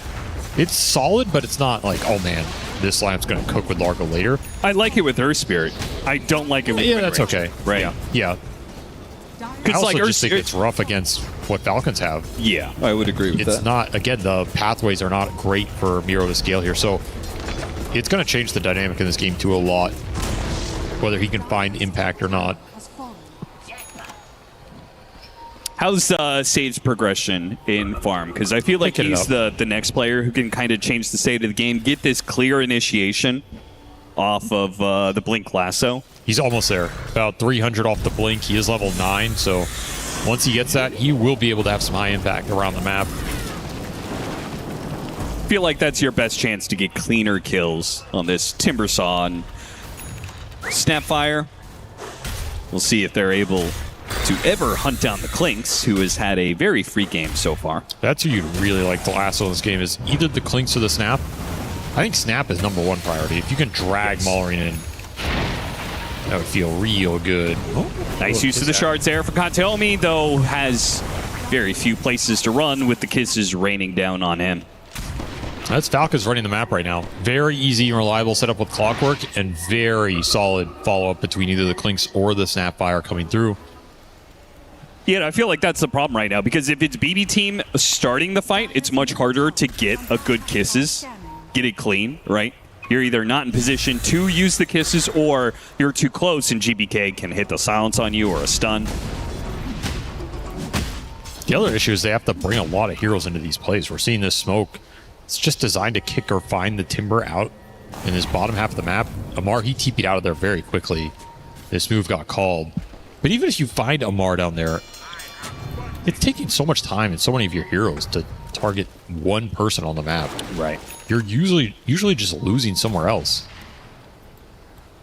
They're still looking for something with save on this Blink reveal. He really wants a big core target. Falcon's just not giving them any sort of opening here. Got a stack here in this mid lane. Kantomi We saw last game where he baited into a long smoke. And the BB team came through and cleaned up. This is the exact opposite case. BB team have spread out along the side lanes and have opted to just farm after a failed smoke game. Sneaking about to overgrowth Kirch's base. Like, that's a message being sent right there.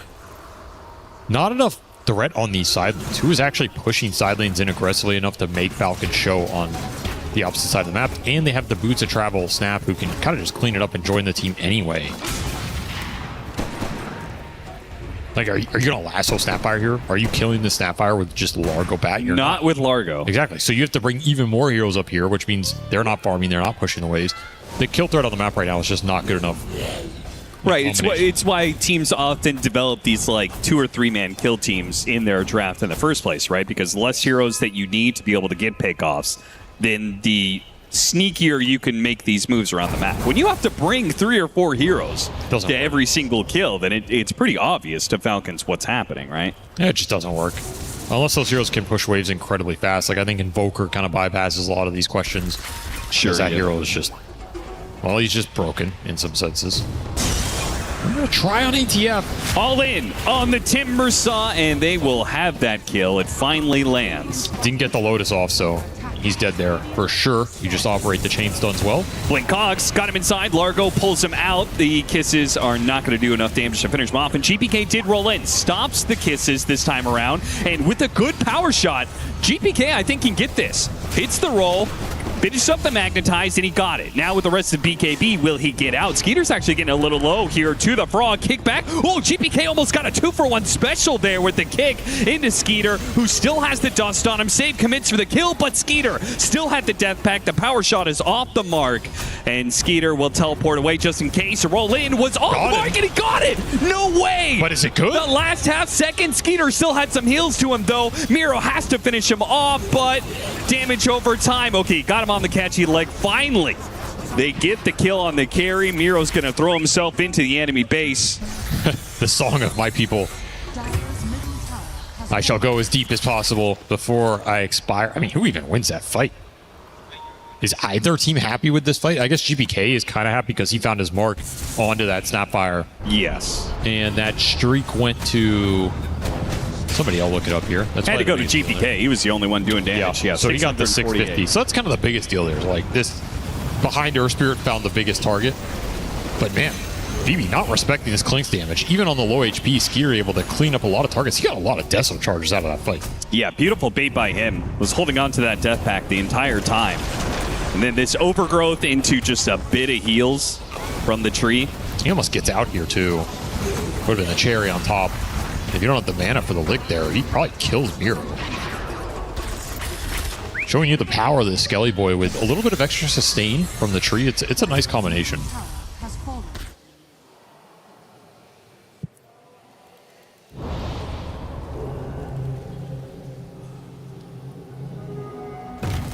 A little more XP for him as well. Going straight into the Ags. See if he opts to try and deal with the Wind Ranger. The Wind Ranger is, I think, the one matchup for Skeeter he doesn't want to interact with too well. If the rest of the team can debilitate Kiritage, nuke him down, trap him in some cogs or overgrowth, that is going to help the Clink's man up in the fight. Otherwise, yeah, you can throw out the Burning Barrage against the Wind Run, but... Oh, what a read. That's kind of it. Crit. Already has the Rocket Flare inside the Roshan pit. They took the Tormentor. Now they got to contest the Roshan. BB team are all set up to block the hook shot, though. No, they're not. Crit somehow makes a squeeze on through. The edge is on the ground. Oh, my God. It got grabbed by Kiritage in just the nick of time as he grabs it right before he dives to the kisses. And now BB team, they are just going to turn around and kill the Clinks. Okay. Amar is right in the middle of these heroes. Got some big damage in. Looks like GPK should finish off the Train Protector no problem. And Amar did not feel strong enough to make the commitment there. How did Skeeter end up so deep around the pit? Like, what was he looking for? Kind of surprised he went in that far. You're giving really good counter initiation to this Earth Spirit and the Batrider. You just get lassoed, get bursted down. The whole team isn't really in position either. Like, you're throwing kisses, but the Roche dies. Kisses kill your Aegis. Yeah, that's nice. And then you're just kind of caught in no man's land. And this is the type of fight that BB want. They want to focus down the big damage dealers first. You can ignore the Timbersaw, and then you get to throw your Mjolnir charge plus your Cloak of Genius on the GPK Earth Spirit. That's some nice synergy in this lineup. That's a slow-mo facepalm right there. Look at that. I can't believe he snuck through with that hook shot. They didn't even try and block it, honestly. They were just begging that Clockwork to get in there and steal that Aegis. If he gets the Aegis steal, that's a big problem. That's a somebody's shot right there. I didn't know we could show that. 17-17, 5,000 net worth lead for Falcons. And currently, Snaking is about to ruin a smoke potentially. Didn't quite break it, and he gets spotted. Runs into a sentry. They're going to turn back around for the kill. And also, they got crit at the same time. So the smoke lands on both support. Not bad, honestly. Gonna give you a decent amount of time to build some map control here. And they're getting the ball rolling. They have the BKB on the Earth Spirit and the Largo. Your Wind Ranger's happy to join any sort of fight that's set up well for him. You're online. And that's where the Earth Spirit Largo can synergize to kind of take this mid game over. If you can get Croca Genius on GPK, you can get in there and get a full team fight with that buff. It is a nasty amount of damage over the long run. Yeah. If you don't have Dispels. That's always the big thing about this Earth Spirit. You want Dispels, you want Sustain. You have Lotus Orb and BKB so far, so Falcons have a little bit to play with here. As we see Amar getting a little aggressive on his own. Yeah, toying with him. Chases in a bit too deep. Now has to use BKB defensively. Once again, the Blink Dagger cogs into the kisses, but Kiritich is able to break through those cogs pretty quickly and get on out of there. Maybe you were seeing one issue with this Falcons lineup is the lockdown is from the supports. You don't have a core with a stun here. Sure. And so if the supports can't get to BB team in the first place or getting picked off, then you've got no way to take a fight. Exactly. You just kill the two supports here, or if one of them goes down early, you might be able to kite the rest of the fight out and just engage on your terms. Whereas the Batrider's initiation and stun in this game is guaranteed. Like, you can't really kite it here. That's the strength of this hero. You can lick someone out of cogs. You can't do anything about the lasso here if you're Falcons. It's a lot more reliable. And you have 3 cores who all have the stun if you're BB. So, a lot less potential to kite the fight here. They're just pushing it straight up. BB team on the offensive, looking to take the tier 2 with this focus fire. This is very aggressive. The focus fire at Timber Chain into the cookie, lands onto the frog here. Silenced up, Lotus Orb, not going to defend him here. Nice overgrowth there from Snaking, holding a lot of these heroes in place. Marine with his BKB just making a run for it, though GPK dies in that overgrowth, while Amar will not tick out to the Magnetize. Good focus there, killing GPK. They could not allow that Earth Spirit to stay alive and keep that Magnetize ticking. I was surprised Falcons got out of there with everybody. Shows some of the sustain in their lineup. They almost ticked out on both the Timber and the Maureen Snapfire there. Beautiful lasso from Save. And a great counter overgrowth. Yeah, you already have this blink on trees. Kind of fat, to be honest. It's an issue. Good overgrowth game. Against all these early BKBs. You can get in there at the right time as Snaking. You can really just set that entire fight up for the Clinks. Maybe that is where you can get some later Encore working, like Encore Lotus against the Overgrowth could be nice here. Sure. Particularly for the Wind Ranger, because I don't think Kiritich wants to go extra Dispel in this game early. He went Hurricane Pike, so it's not going to be a Manta buildup or anything like that. You're going to have your BKB. You might get the Satanic way later on, but you're going to need at least one more Dispel here probably to avoid the debilitating tree ulti.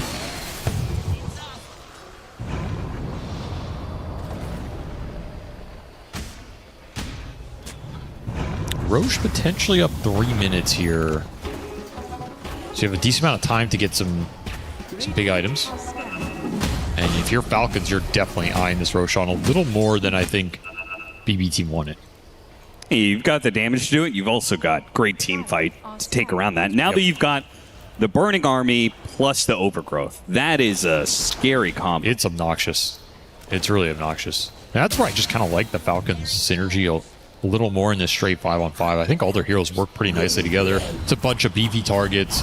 You're going to be able to buy time in the fight to either wear through BKBs or something and then land a big overgrowth. You have Rocket Flare for some vision. You have a lot cooking for you if you can just set up a formation around an objective and take it on your terms. Like, you're going to have to get creative here if you're BB. What do you think about Skeeter eyeing up Nullifier over an MKB?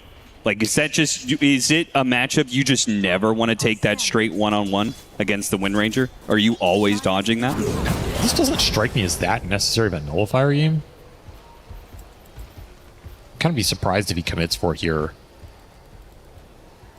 It's okay, but it's not amazing here. I would rather see the MKB also just, I think, having higher physical damage output is nice if your other 2 cores are mainly going to be spellcasters in this game. Sure. But, you know, Nullifier still some solid DPS on these heroes with some bonus attack speed mechanic, which he effectively has. So,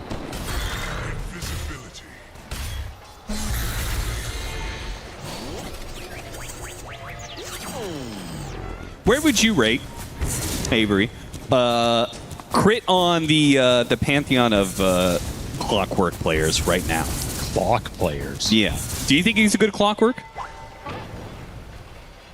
Do you think he knows what he's doing on this hero? Well, yeah, he knows what he's doing. Okay. He knows what he's doing on every hero. Okay. I would like to point out that he values the shard quite highly on this hero. That is a fatal mistake. Every single time he uses it, it looks great. This combination of mobility and vision that he gets from the jetpack.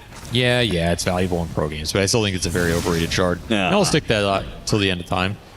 SVG has called it the worst shard of all time. No, I did not say that. That is a... You absolutely called it like one of the worst. I think it's a bottom 10. And I know everybody will disagree with that, but I'm going to stick to it, man. I'll stick to it. I will say I don't think Crit particularly likes playing Clock. I don't see his face on this hero, you know. Sure. I think he has... That said, Crit is one of those players, he has so many signature heroes. Yeah. Like, even if his Clock is quote-unquote bad compared to his pool, it's still in the top, you know, whatever percentage of players of all time. So does it really matter? I would also almost say that this version of Clockwork, the how you no longer play with Battery Assault and you just play with Cogs, I almost feel like this is like a different hero than the Clockwork that, you know, Crit has known since for sure he first started in, at least in professional Dota. Some would say this is 2014. A low skill version of the hero. I would agree with that, actually. We've also talked about this item a fair amount, the Chasm Stone that Earth Spirit has. New addition to the game that I feel like some of the heroes that are meta right now are a little bit meta because of this, right? You often talk about how items are the things that lead the meta, and Shiva's is a very popular item. Has been for quite some time, but this version of Shiva's with the Chasm Stone buildup has been very popular, and I feel like Earth Spirit is an interesting hero for that because you know you're going to go the Shivas. Hook shot going to be off the mark there as Kiritich does not have to use his BKB. His Falcons are looking for a pick that leads to Roche. They're looking real hard for it. There's an Ags for the Bat Riders. They've actually got there before this Roche fight. That's huge. Because their lineup is so much about this lasso landing and finding big targets. That's a massive deal. We did see Hart come out on ATF. That's going to be his tank item of choice. So can you burst through the regen on this Timbersaw? You have no real anti-healing. Big items arriving for BB Team. I feel like they hit their mark here. They're behind in net worth, but they have a lot of it on the field right now. I do think BB Team, this itemization from Amar, all it takes is BB Team. They have very mobile heroes. They just get around this Timbersaw. I agree. He's not that big of a damage threat right now. It's all survivability, so what happens when you this ignore? smoke is working out perfect for them. If they run into Malrine, it would be absolutely perfect. Instead, they run into Skeeter. That's just as good. A hook shot comes through, stops Kiritich a little bit. He gets off the BKB. The rest of the focus fire comes through, and down goes the Clinks. Now the roll-in from GPK going after Malrine. Stops the kisses, pops his BKB, runs, heads out. They say a 1-for-1 is fine for us. We got their carry. But Amar doesn't want to let them leave, not so easily. Miro's going to be spotted, has to use his BKB to teleport away. Overgrowth is going to put a stop to that one. Can Miro make it out? He might be able to. He's kind of fast. He is quite fast, but Crit is here to stop him with the cookie landing. Miro is going to die. Not able to create enough of a gap, and Falcons end up winning this fight. Okay. I mean, great reactions there from Falcons. Still crazy that BB Team do not walk away the victors of that. Running into almost Snapfire and Clinks at the very start. Part of the issue is the Clinks is solo, so you don't get any Ags value out of this lasso. Yeah. And then it takes so much to bring him down, you're just burning on everybody. To some of the Skellies, the Kisses, you have to disengage. And at the point where you have to disengage with a Largo lineup, you lose a lot of the momentum in the fight. Sure. The ball gets split up, you're not fighting as a team. And that is, again, my issue with this Wind Ranger Largo synergy is Wind Ranger needs to go and kill somebody and kind of reset.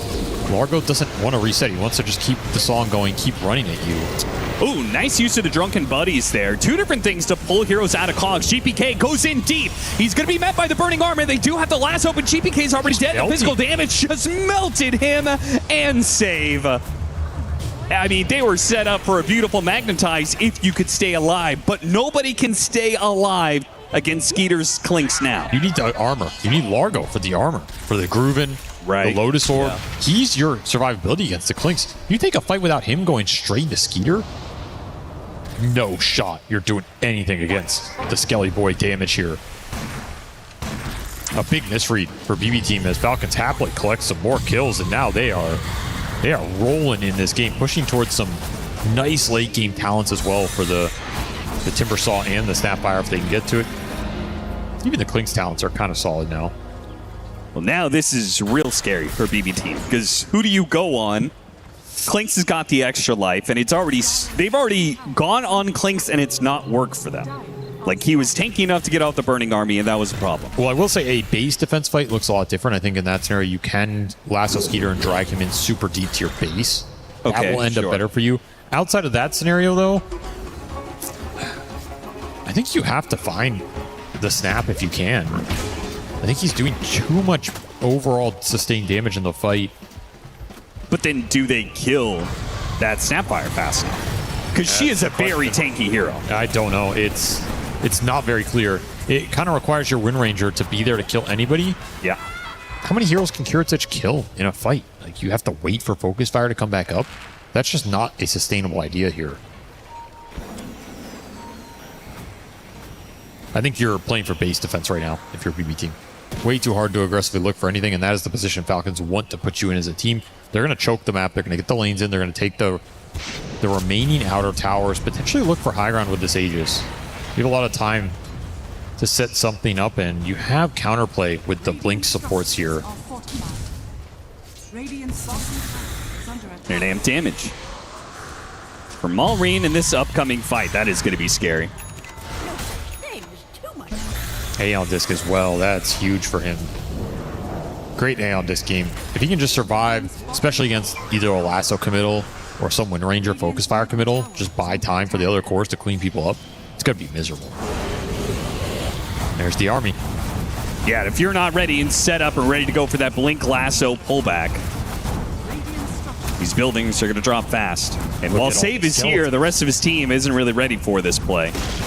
How could you even go into that? What are you going to lasso Clinks and die to the army? Yeah, pretty much immediately. They're just going to let it go. Watch and do nothing as little Skelly Boy doing some work in this game.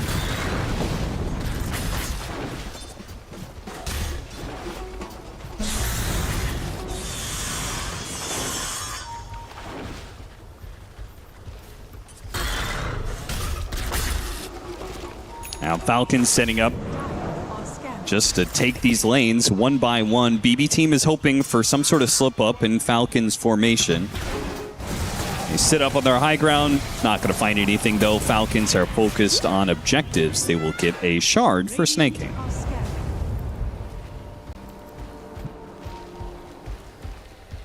I just think the scale still favors Falcons here for the foreseeable future. Like until ultra late, where Wind Ranger can kind of focus fire through multiple targets, this Snapfire is going to continue to power up, especially level 25 talent. You can get Refresher. That's when it just becomes way too much to deal with. Like 4 cookies, double kisses with the talent. There's nothing you can do about that. Timber has his 25, just finished Octarine, so he has 3-second timber chain that's clearing the whole screen. It's really obnoxious to deal with. Save goes for it with the Lotus already preemptively on him. They're going to focus fire down the Clinks the one time. Can they get away from this? It's not looking good for Katomi. He's already dead. Save is also going to fall, so it costs them 2 supports to take away the Aegis and almost cost GPK his life as well. He's going to go back in and see if he can finish Crit off, but it's not looking good. Great Shackle shot. That's going to stall off the Timbersaw. Can't kill him, that's for certain. And there goes Malrine. In deep, kills Miro, focuses some damage onto GPK. GPK can't roll away. He BKBs and runs up to the high ground, but Amar's just going to stay in front of him every step of the way. Timber Chain after Timber Chain. Crit gets in there. Blink forward. Pushes back Kiritich. Kiritich with his BKB might be able to survive and get to the fountain. But look at Falcons diving straight past these tier 4s, not giving a damn about anything else, and Kiritich not even safe inside of his fountain. He's not enough of a threat. He can only focus fire one hero, and the rest of the lineup is just running at you. ATF just playing with his food at this point. Well, you've got a minute to be able to take the rest of the buildings here if your Falcons BB team likely going to be playing against Megas. There's just no way to stall Falcons at this point. This lineup really came together. A very clean game from Malrine, too. He just did so much in that early and mid game. You didn't have a chance to snowball, and then these other 2 cores are just outscaling you here. Wind Ranger cannot... I feel like Wind Ranger really suffers in this style of game where you have 2 cores that need you to do most of the damage. It's not that kind of hyper carry. It's not the same turret hero. Another lasso initiation immediately countered by the overgrowth. And that just leads to Save's death. Skeeter is pretty much untouched. Nullifier placed down to Kiritich, slowed down to a crawl here. Timbersaw just sticking onto him with the flamethrower and the chakram to finish him off. GG is called, and this series will end in a tie. No surprise that Falcons lose game 1, but they do bounce back and take game 2. Kind of expected this series to go 1-1. And I think these 2 teams, we're going to see them again, probably deep in this event, because they are both very strong. They have good ideas. They execute them well. We saw the game 1 with the save coddle. They executed that strategy almost to perfection. This game 2, I think the draft was more favorable for Falcons. We saw what Malrine could do when he has a favorable lane. He ends this game, what, 12-1-18? That is a ridiculous 30-1 KDA. Yeah, very sick. Nobody was touching the Snapfire. Yeah, they have heroes that can gap close them, but again, you're going through the meat grinder. You're going through the Clinks, you're going through the Timbersaw, and then you have 2 supports that can interrupt that play. It's way too hard to keep the formation here if you're the Boom Boys, as they're going by in game. Interesting series. It'll be interesting to see how these 2 teams develop their own meta over the course of this event. Like, are Falcons going to lean more into these ranged 1 positions that Skeeter isn't necessarily known for, but he's kind of busting out some of those signatures, the Clinks, the Weaver, his version of the turret hero. Yeah. And if you're BB team, I don't mind them later picking a save hero, but I think if you're last picking a 4 position in that situation, it really has to just consistently do work over the entire game. And it's not like your 4 is not going to stop ATF Timber. He knows how to itemize. He knows how to play against the bad matchups. It's too difficult. When it least comes to this tournament as a whole, it's important to establish some threats in the draft. And I do think both teams did this in the series tie, right? You now have to worry about, okay, Malrine, is he a Snapfire player? Yes. Yeah, he absolutely is. He looked sick in this game. You've got the GPK Earth Spirit, even if it lost in this game too, looked fantastic in game 1. And that Save Coddle, which you already know those threats exist, but it's good to establish, at the start of the tournament, hey, this is what you're going to be having to worry about for this meta. It only takes that 1 coddle game and he'll never get it again. Yeah. And then that kind of helps your drafting away. You're like, all right, we'll just assume we won't get it. We'll pick some other stuff and work on our other threats. I think the Clinks look pretty good here, though. I think the Clinks look better than the Weaver. Not just because it won. Yes. But like, I legit think it just looked like a more stable hero, and it's a tankier hero. I think Falcons are going to play better around a tricore that is tankier. Yes, I would agree with that. It's just how they play, fight, right? With the Burning Army. Yeah, that too. That also helps. Like, they just want cores that go in and can absorb an impact because their tricore is so strong in scaling together. It's the 3-headed Hydra, right? Like, even if you kill one of the carries, the 2 other carries are killing you. That's when this team looks the best. That's when their supports can just create space and find those little openings. So, cool game from them. All right, well, Falcons will get the tie, bouncing back in this game 2, and we go to the stage with Slacks, who's got Skeeter. Absolutely. Yep, we are here with Mr. Skeet from Falcons. Good to see you, Skeeter. You seem very, for once, stoic. You're super focused. We got you right after a game, and you were just locked in. How are you feeling after that series? It's a casual Falcons losing first game of the tournament, so yeah, I'm used to this. Absolutely. I mean, I always get worried. I see that first game. No offense to you, but it's like, gee, are they okay? Like, that is not good. And then you guys just instantly bounce back. What is up with that? Is that a fatigue thing? They clap and they're excited. Is that a fatigue thing? Is that just let's just get it out of the way? What is up with the first game every tournament loss? I have no idea. If we knew, we would have solved it by now. That's not a great answer, but I'll take it. Thank you very much. Well, I am always down to see a nice Wind Ranger stomping. Well done. Congratulations there. I did want to talk to you about Clinks, though. Dota Capitalist was extremely angry about this Clinks. He thinks Clinks sucks. He was just S-talking the whole time. You guys seem very confident in it. How do you feel about Clinks? Do you like it when you get picked at? I think the hero is decent. I mean, we kind of were forced to pick him because they banned most of the range carries with Trent.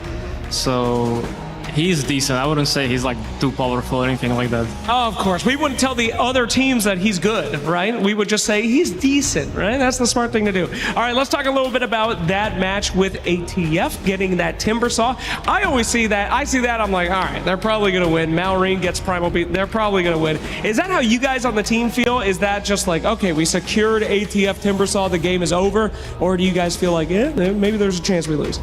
I mean, at some point in the game, Omar and Malrine just made a call to farm a little bit more, and then the game is going to be easy, and, you know, we kind of knew it was in the back afterwards. So is there any pressure at all, or are you guys just in relaxed city? Do you feel like a lot of that pressure is taken off of you? Because some say that, especially with Malrine, like in the mid with the Snapfire, you're not actually the carry. It's like he's the carry. You're just kind of vibing. Would you agree with this? Yeah, I mean, I was Clinks the tank. I mean, that's a good position for you. Do you ever get mad? I mean, they should respect you, for God's sake. You're the carry. You should be making the calls. Do you like letting them kind of take control of these games, or did you wish you could do a little bit more of the murdering? Maybe if I was younger, it would bother me, but not anymore. What are you talking? How old are you, bro? 27. What are you talking about? This guy isn't even Unkstat. You know, the average Dota player these days is like 35 to 38. They just did a study a few weeks ago. I mean, what about carry role, though?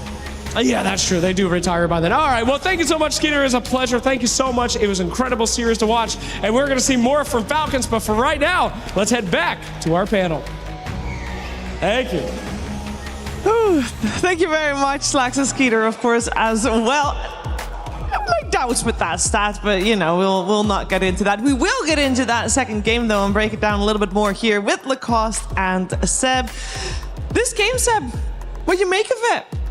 ATF Timber, you know, in case of trouble, in case of need, when you're Falcons, there's always a plan B, and I think we saw that plan B unfold, you know, right before our eyes. Yes. Click that emergency button. Exactly. It did work for them. Yeah, you pull it down, and you get the ATF Timber, and next thing you know, the enemy throne is falling. Yeah, it wasn't that black and white though, Lacoste, was it?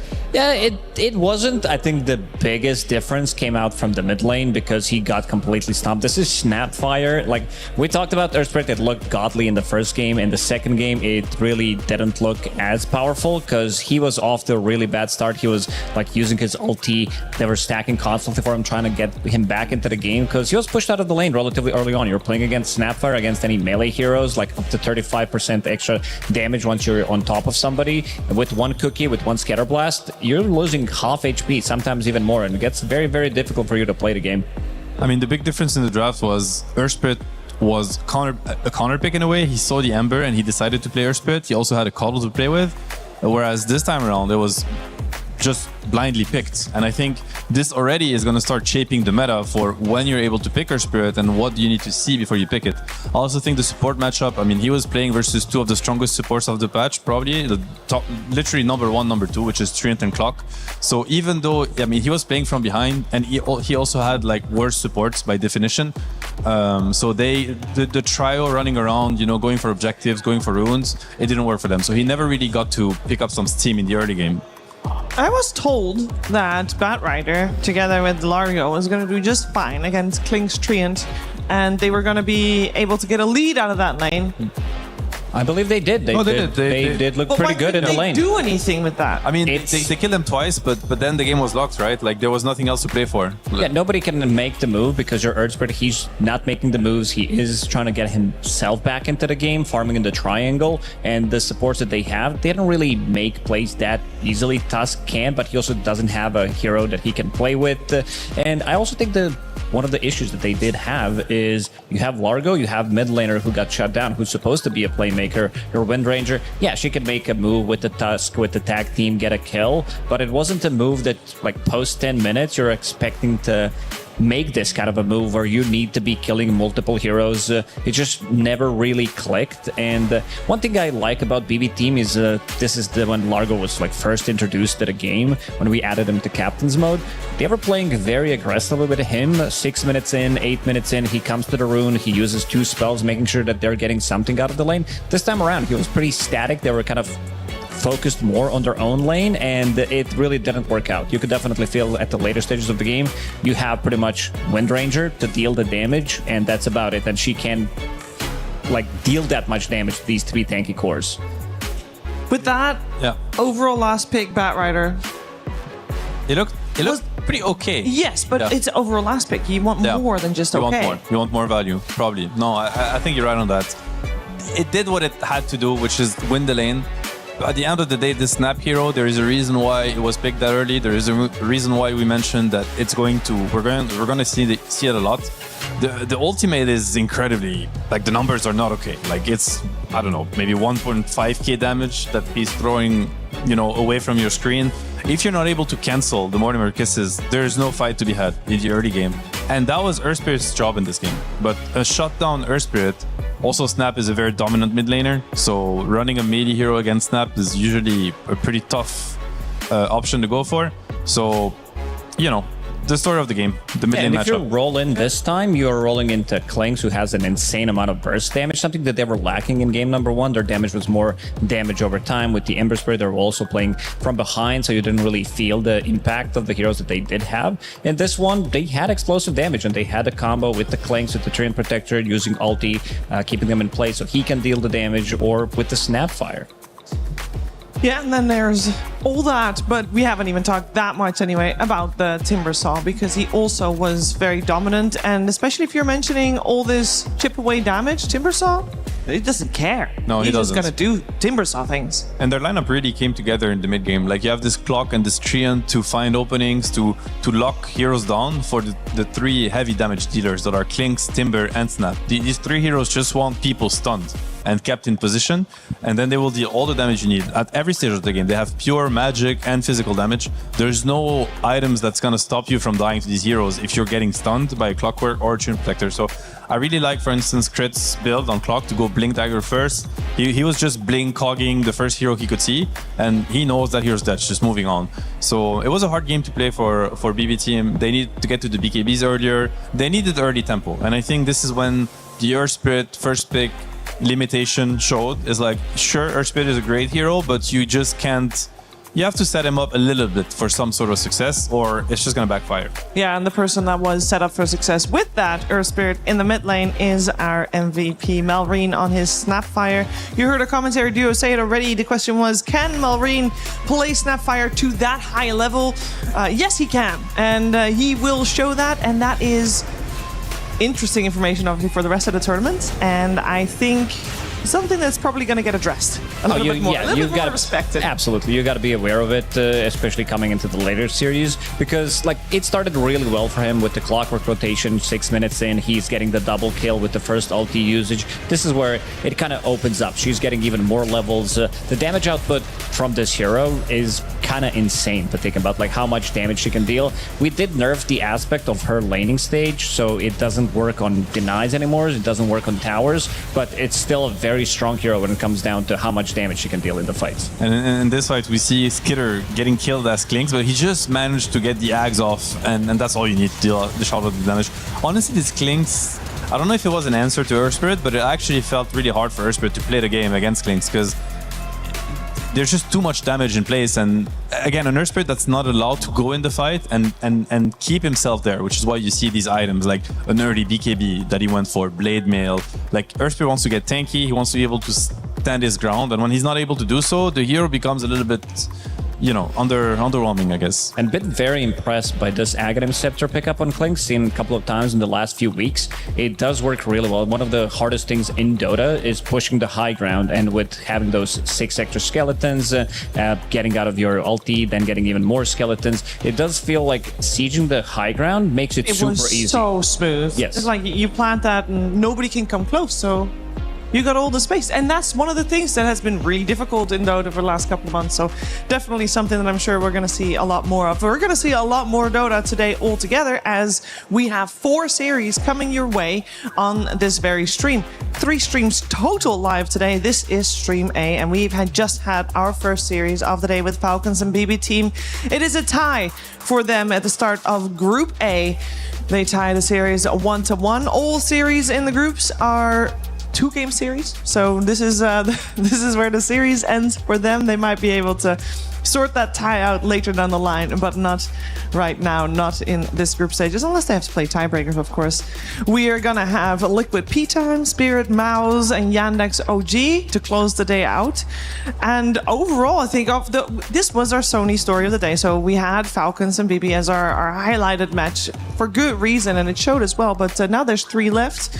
Seb, are you a little biased to which one you want to go as a second? I mean, obviously I have to pick OG, even though going up against Yandex is I'm excited, and at the same time I'm not, because they're a very strong opponent, and I'm not exactly sure what's gonna happen in that series. Let's put it this way. No, I think all the games are very exciting. I'm actually particularly excited, non-biased, for the second series, for Team Liquid versus P-Time, because I think these 2 teams have extremely explosive and aggressive playstyle, and that's my kind of Dota. This is what I like in the game. I'm not so much into the, fifth Roshan, the wait fifth for the banner. fifth Rosh. No. It's like there's no waiting for me. I'm going. Smoke me. Let's go.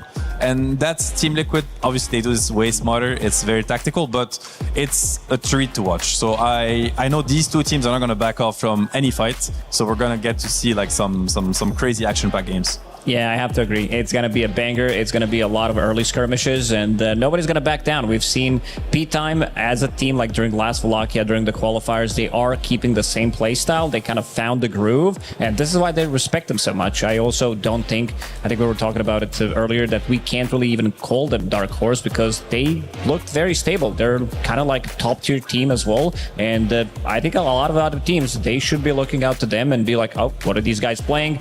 They're onto something. Yeah, top 6, and I believe their last 2 tournaments that they've been in. I'm going to thank you guys for your insight. Of course, we'll talk a lot more about P-Time versus Liquid with them in a little bit, but we're first going to check in with some of our other members of our broadcast team. Was built to move. Not trapped at a desk in one singular posture for 12 hours a day. It's time your chair evolved. This is Secret Lab Titan Evo.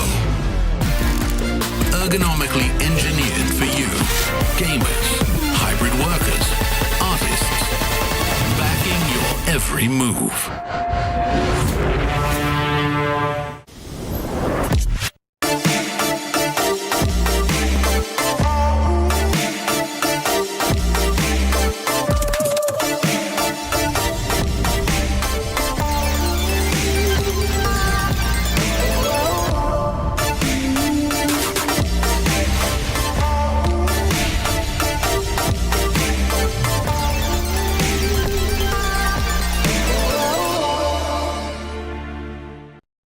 So whilst you guys are having fun over at the Lenovo Legion Gauntlet, I'm actually here at the Lenovo booth here at EWC, and they've got some new tech on the go. Genuinely was mind blown by this. I'm not here just product placement. They actually have this new screen. So I honestly, everyone, but I don't know if they can give me one of these. But what on earth? How on earth did they?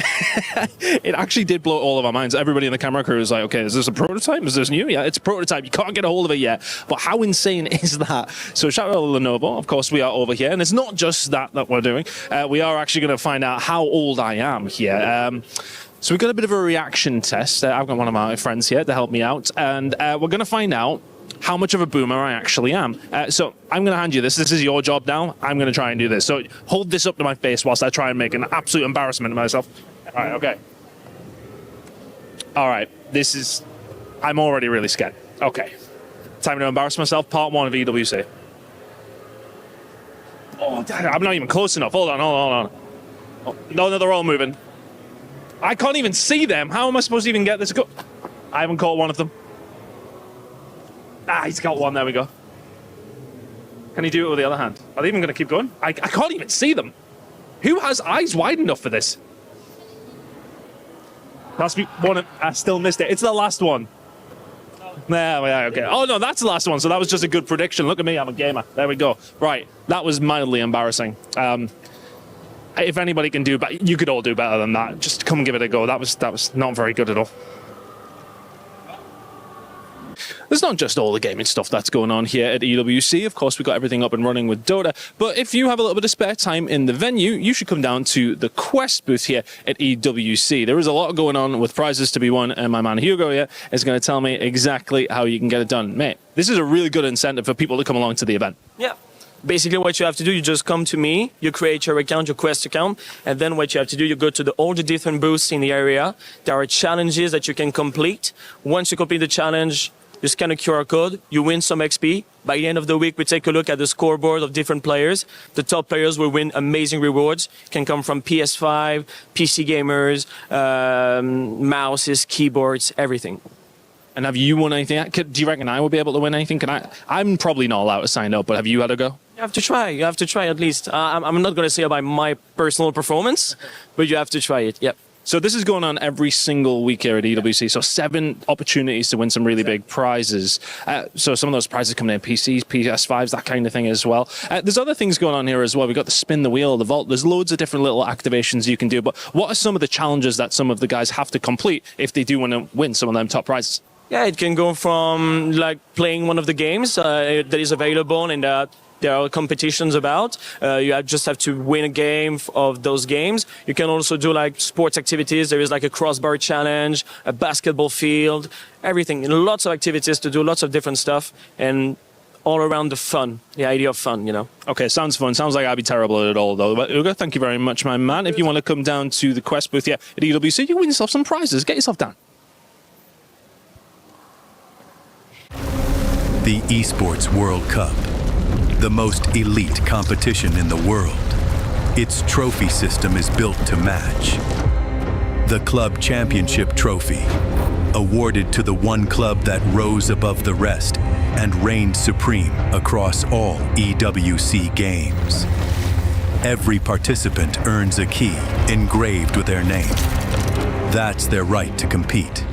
Reigning champions hold a key unlike any other. The game trophy is the ultimate prize for every game's champion, incomplete until a champion's key is inserted. The champion's key frame is locked into the totem, a stone marker of legacy, etched with every EWC champion. The losing keys are crushed. The champion claims 3, a personal reminder of who they defeated. The rest are preserved beneath the totem in resin. Every fallen contender captured forever. Will you be remembered or forgotten beneath the totem? At EWC, nothing is granted. Everything is earned. He thinks he can come in here and play my game. Let's go. He knows nothing. Let's go! Tyler 1, you're done. Raw energy. House for blow the house down. It's Cap and SVG again. Next up is going to be Liquid versus P-Time. An interesting matchup. I think most people going into this would be, oh, Liquids have to be the clear favorites, but P-Time have been doing very well for themselves lately, and Liquid has been looking a bit rough. I think these two teams are pretty evenly matched, actually. If we look at past results in the last month or so, you'd say P-Time's on the rise. Their trajectory's been up. Other than losing that TI qualification, that's going to be a morale blow. So maybe they're not going to be in top form at the start of this event, but they're a scary team. And I think Liquid, they still have a lot to play for here. They have those qualifications under the belt. You know, they're looking to gear up into TI form, potentially win EWC here. They need a big win. Like, they haven't had one in a long time. So, some hungry teams in this matchup. Yeah, the last tournament they won was one of those smaller ones. I can't even remember. It was like a PGL Wallachia or a 8 years ago or something. I don't even know. Who really cares? This is EWC. This is the big business. Exactly. And P-Time, I think there's two ways to look at it, right? They failed to be able to make TI. Are they tilted off of that? Are they ready to disband? Or are they viewing this as, this is our shot to actually make the year a success? I agree. It's all in the mentality here. You either disband or you make your opponents disband. There's no in between. Okay, well, apparently this series is going to be a disbander. So whoever loses, well, good luck to you. This year, the EWC Dota 2 format is more cutthroat than ever. This is how it's going to go down. The tournament starts with the group stage. The teams will be split into 4 groups of 6, where they'll play in a round-robin format. The top teams of each group qualify straight to the playoffs, and the bottom 2 are eliminated. The remaining teams move on to the survival stage, which is a single elimination best-of-3 gauntlet-style bracket, the team's final chance of survival. The first round of the gauntlet bracket starts with the 3rd and 4th placing teams from the group stage. The winner will meet the 2nd place team from group stage in round 2. Only 4 teams will move on from the survival stage to the playoffs. The playoffs are a best-of-3 single elimination bracket, where a single mistake can be the difference between moving on and being eliminated from the tournament. A 3rd place decider will be played for a bigger chunk of the prize pool, as well as valuable club championship points. The grand finals match is a best-of-5 for the 2 teams that have fought their way through each stage of the tournament. Only one of them will remain undefeated and claim the EWC 2026 Dota 2 trophy.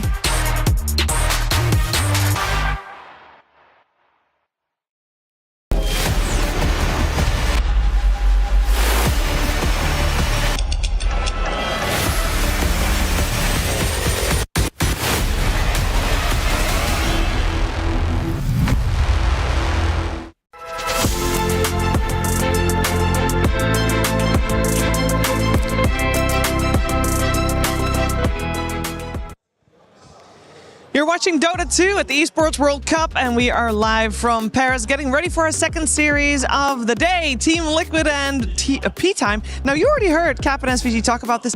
I'm not sure about the whole disband thing that they had going on there, but I do think that mentality in this one, Lacoste, is going to be a very big deal. Oh, absolutely. I mean, P-Time, even though they lost the qualifiers, which is going to hurt, I feel like coming into EWC, they still have a lot to prove. And also, you know, you're playing against Liquid. You're playing against a team that has been winning multiple tournaments. Right now, for them, they kind of like to be where they are, like under the radar. They don't want to draw too much attention, I would say, but they kind of did also because of the way that they played. I gotta say, maybe the previous season with the P-Vision, I would say back when the DM was playing for the team, I would say that he was the most improved player of the year. I would say for this one, 2026, I would say Frank definitely caught my eye because he's been very stable. Before that, it's just, you know, Frank the tank, he puts the money in the bank, all that kind of stuff. But in the last 6 months or so, he looked amazing. Yeah, very impressed with him also. And he's been around for a while, actually, this guy. And him being able to find some sort of shape and make, you know, and kind of putting through all the, you know, the hard times he must have been through, because there's a lot of tournaments he didn't make it to. It's very impressive, that type of resilience, and he gathered a lot of experience, so I'm sure he's very valuable to the team, because they have also some, you know, young blood like Wits. I think he's incredible as a carry pool, but you know, he's getting figured out a little bit, because I think when he broke through, people didn't really know. Now you kind of know what to expect, as in, you know, if he gets his hand on Monkey, on SF, there are hero combinations with this guy where you know you're going to get in trouble. So I think that's also part of what P-Time has to deal with. It's like they came as underdogs. People didn't really study them as much as they should have. And now that, you know, they had the results that they had, everybody is looking at them very seriously. So they're getting to step 2 on, can you reinvent some of the stuff that brought you there in the first place? But, you know, Liquid versus P-Time, I'm just going to put it out there. This is Caulfield versus Boxy Dota. Oh, yeah. So you can't predict what's going to happen. It's going to be a lot of creativity, you know. What do you want to see from those two? Like, why would you consider it I just being want Boxy to see them versus Caulfield? play their Dota, both of them. There's going to be, I don't know, Boxy doing some some stuff I've never seen before. Schofield running behind tier 2, minute 8, having three heroes chase him down, and he gets out. Like, I'm ready to see it. It's like, I don't really know what to expect. I'm just going to sit down, watch, and enjoy, you know? Like, these two are some of the most creative minds in the game right now, and they're incredibly entertaining to watch. And I think they have a big say in their teams. They're very respected and enabled by their fellow teammates, so I'm just looking forward to see what they're going to bring to I think Schofield has to be one of the weirdest, if not the weirdest player that we've had in a really long time. His playstyle, I don't think you can even call it a playstyle. He just does whatever he wants on the map, just being super annoying. You will see his clockwork, like that you mentioned. He's like level 2, 8 minutes in, 9 minutes 30 seconds in. He's like level 6.5. There's just like so many things that this guy does. There's this like one explosive effect that he does have. A lot of the times it is a lot of hidden impact. It's not that he's roaming around the map doing absolutely nothing. You might feel it because, you know, the camera, it's covering some other areas of the map as well, and you're like, where is this guy? Like, he's not even laning. It's kind of like 9 class what he has been doing, but he has been doing this prior to 9 class as well, and doing it even weirdly. Let's focus our attention first on Team Liquid, dive a little bit deeper into this squad, because they've not done too well in the last portion of this season. Yes, they came first, one of the earlier lands in 2026, and that is obviously very good because there's not a lot of teams that can say that. But the last couple of tournaments, coming top 6 at their most recent event, it's not a position where they want to be in. It's not bad, but you expect a little better from Team Liquid. Honestly, I think this team it has everything. I think they have an incredible amount of experience. They've been to so many finals, won so many tournaments, all of them, these players. They've been playing with the best in the world in different teams also. They have gathered, you know, thoughts and concepts from all the top teams in the history of the game. And they are incredibly talented. I think it's more about, they know that every season they enter, they're here to win TI, they're here to win EWC, for sure. The 5 of them, I think it's more of where do they stand in their season form. So, and I think they also got smarter at managing their effort throughout the season and making sure that they peak at the right time. And this is the right time. It has started. You know, it's like 60, 90 days of intense Dota for the teams that are going to come. It has started now. It started with the bootcamp that they probably had in preparation to EWC. And they're here to win it, for sure. Nothing else. And they have all the resources in terms of skill, game understanding, and experience of great tournaments to win it. So, you know, that question is going to get answered very soon. What form is Liquid in? If they're peaking, there's very few teams in the world that can stop them. Potentially, P-Time just might. This is a team that, yes, people have looked at them because they did do very well in their most recent tournaments, coming top 6 in 2 of them. And of course, they did not make it to TI via qualifiers, but this is still a team that people respect and that people now actually know, which they didn't really before. So this is probably going to be something, as already mentioned earlier, it's going to be a really true test for them, Lacoste. Yeah, definitely. This is, I mean, another thing that they have to prove. I think this is a team that is very proud coming out from South America, and we are seeing the region like even growing bigger with the teams that they are having on the international scene as well. Some of the players that they do have been playing for a relatively long time. We talked about Frank. Dark Mago kind of fits into the same category because this guy, he's been there, but he hasn't been winning tournaments, and he is also improving quite a lot. We saw, I think, pretty similar story with Analog back when he was playing in Heroic previous season, and this time around I think Dark Mago is also kind of becoming the shining star of a team. The playmaker has a very interesting hero pool as well. When you think about him, he might sneak in some mid-tiny still. It's relatively popular, sitting in the TI qualifiers with the Aghanim Scepter build, his Konka as well. Nobody else wants to touch this hero, but he does. He does, and a player that people might not be as familiar with is their position 5 with El Micho. And that's why Purge found him before the game. Hey there, this is Purge. I'm here with P-Time's El Micho. How are you feeling confidence-wise right now? ¿Cómo te sientes ahora? ¿Cómo está tu confianza, verdad? Creo que está al máximo porque hemos entrenado antes de llegar aquí en París. Tuvimos una bootcamp y estamos como que encontrándonos así. Mi confianza está al tope. We are fully confident right now. We had a bootcamp in Paris. We've been training a lot, and right now we are top confident. That's great. Happy to hear that. You guys clutched your invite to EWC with your great performance at Dream League. You got fifth, 6. How did that win feel for you guys? ¿Cómo se sintió clasificar a este evento? Clasificaron como quinto, sexto, con una muy buena performance. ¿Cómo se sintió eso? Nosotros. Creo que fue un trabajo muy duro durante 1 mes a 2 meses y medio en Europa, torneos corridos, y eso ayudó que tengamos como que varias estrategias que usamos en la Dream League y para poder clasificar directo, ¿no? Y eso se sintió muy como que, ¿cómo se dice cuando no? Se sintió muy, ¿cómo decir la palabra? Estaba muy feliz, básicamente. Es como que aliviado. Estaba muy aliviado porque ya no teníamos que jugar clases, ¿no? Es como que invitación directa. Es más mérito, se podría decir, a mi punto de vista. We were very relieved because we were playing after the qualifications. It was really tough couple of months because we were playing a lot of international tournaments in Europe. So we were constantly practicing and we had a lot of strategies that we could follow to if needed. So it was a really huge relief when we qualified. That's great. I was really happy for you guys. In terms of this tournament, there's a lot of really good teams here.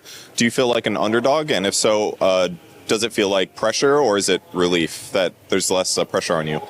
Hay muchos equipos muy grandes en este torneo. ¿Sientes que son uno de los equipos de abajo que tienen más que demostrar o cómo te sientes al respecto? Creo que somos capaces de jugarle el tú a tú a cualquiera. Eso.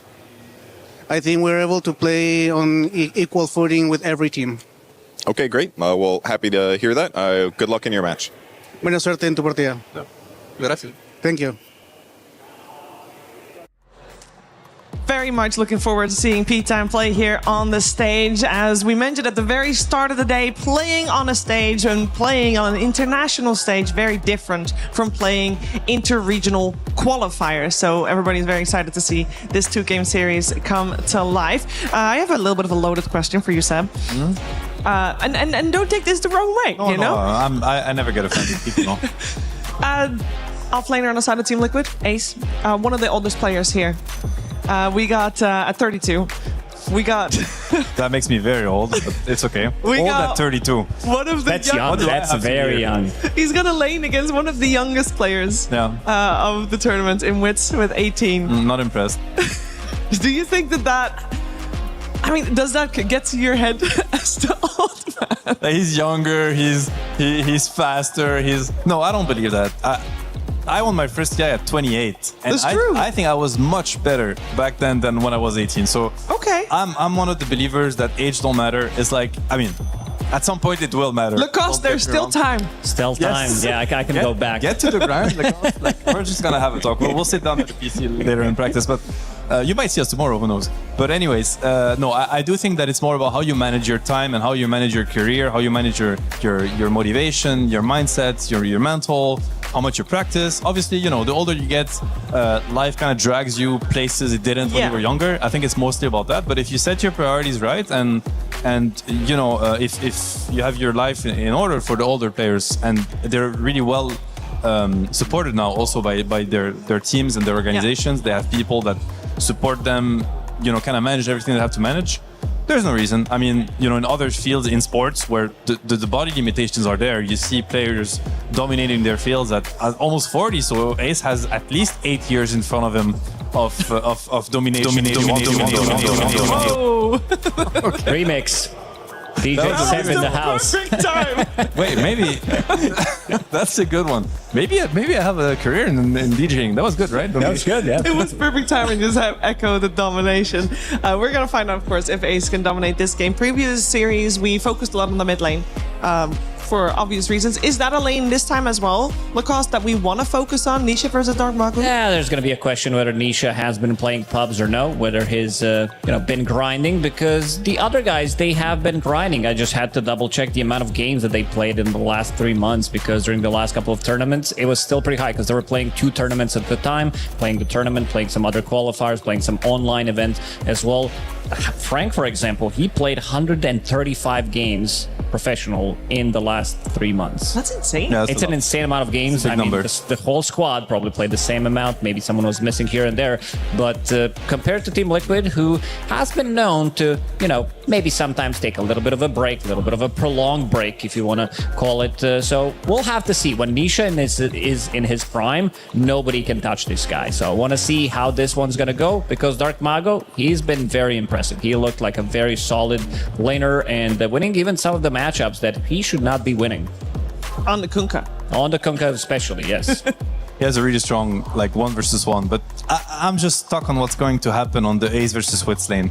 I want the old guy to show the kid how it's done. I made you biased. Yes, I'm so biased now. I hope Ace, please win your lane, Ace. Please win your lane. Yeah, we'll see if Ace will win his lane. How important are lanes when it comes to Team Liquid? Because very important. Very important? Yeah, I think on a more serious note, for both teams actually, they both have a very snowbally. Not that they can play anyway, but they really enjoy being in the driving seat and putting the pressure on their opponent. So they're both going to look to get an early advantage in the laning phase, 100%. Yeah, if we look at back how Team Liquid played, a bit of a different squad, but same mentality. I think they're playing kind of the same style of Dota, adapted to modern version of Dota with all the changes. They were one of the fastest teams, and you have also Gaming Gladiators players that have been also extremely strong when it comes down closing out the games in like 20 or 30 minutes. Well, we're going to find out how this series is going to play itself out. But of course, to get this series underway, we need some players. And for that, we are heading to the stage. Yes, that is the theory of it all. But first, a second here between us, Slacks. Yo. Game 1, Falcons dropping the first map in the series. That never happens before. Yeah, it happens every single time. I thought for once they would show up. I mean, this is the home tournament, the club champions, and they still dogged the first one, I hope they figure it out one day. I have no idea what the heck is wrong with them. It is a tradition, no matter how you do it. But we have our second game on our hands. Let's introduce our teams. First up, it's Team Liquid! Second place at the EWC 2025 Club Championship. Top 8 at the Dota 2 stage. They're back on the grind of first place where they left it off in 2024. Only half of them won that one, but they want to make it whole this time around. And Slacks, that's why they're the ones taking it home this time. Okay, very confident, my friend. Yeah, they did absorb the last squad Gaming Gladiators, that one, just so they could win this event. So very excited there. But hey, you know what? Team Liquid's a good team. Don't get me wrong. I would never talk smack to them standing 4 feet in front of them.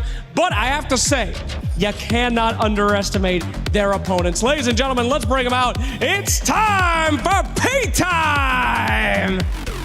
Ladies and gentlemen, P time. Now let me tell you about this team. They have been holding it in, baby. All right, this team used to be the South American Rejects. Rejects no more.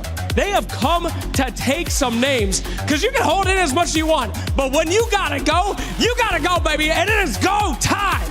P-Time is here to show the world that they are more dominant than any Liquid ever before. I am excited to see it.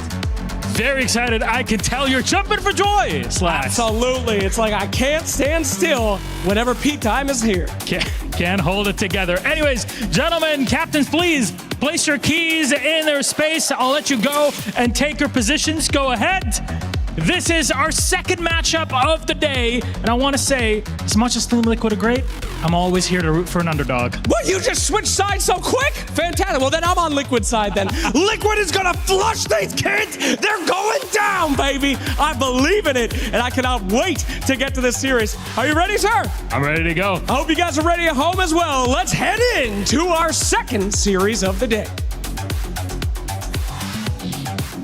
How many puns can we fit into one opening segment?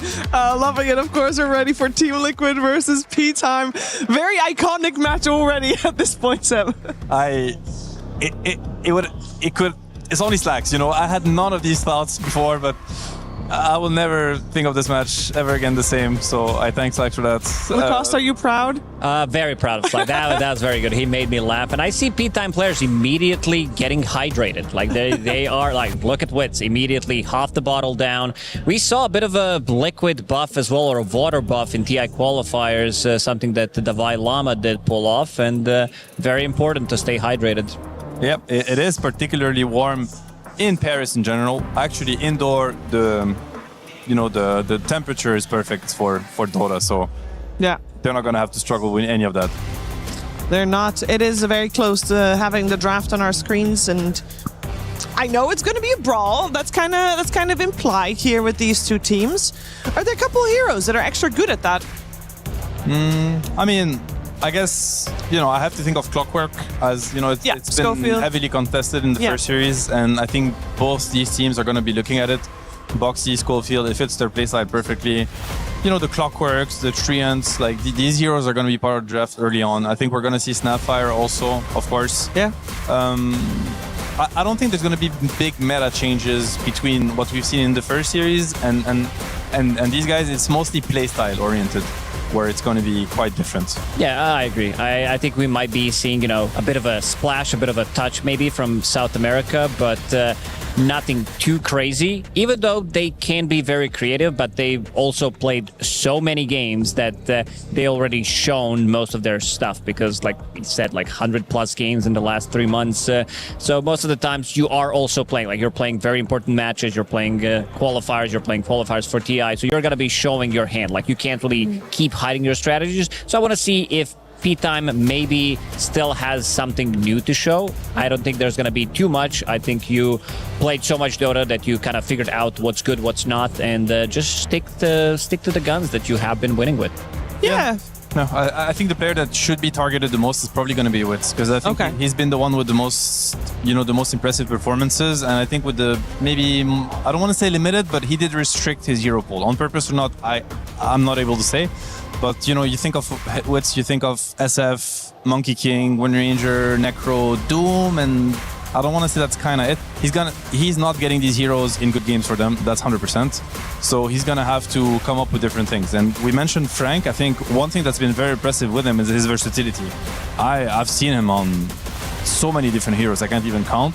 So, hopefully he can also help with the draft and maybe leave a little bit more space for Wits to pick the hero he wants.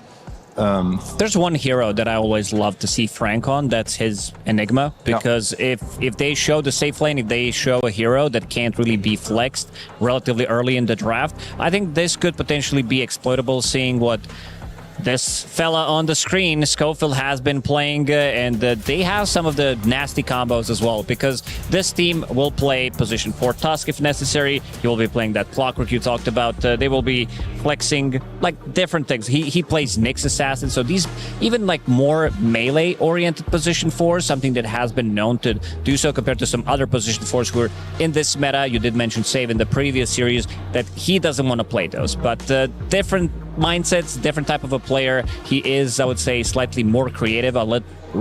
Definitely more on the chaotic side as well. So I want to see what he is going to be bringing to the table as well. Yeah.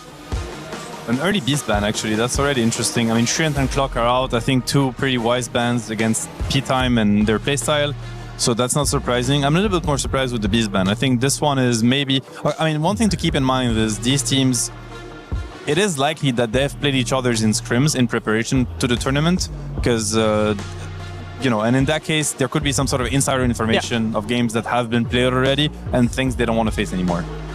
Look at that respect. The Enigma out to make sure that Frank doesn't get his hands in it, and they'll get their Shadow Fiend. Yeah, first pick SF, draw ban. I mean, draw is just very strong this meta, so draw ban is never wrong, but actually one of the good matchups and one of the worst matchups, I would say, for SF in this meta, in this patch. So it is sort of protected.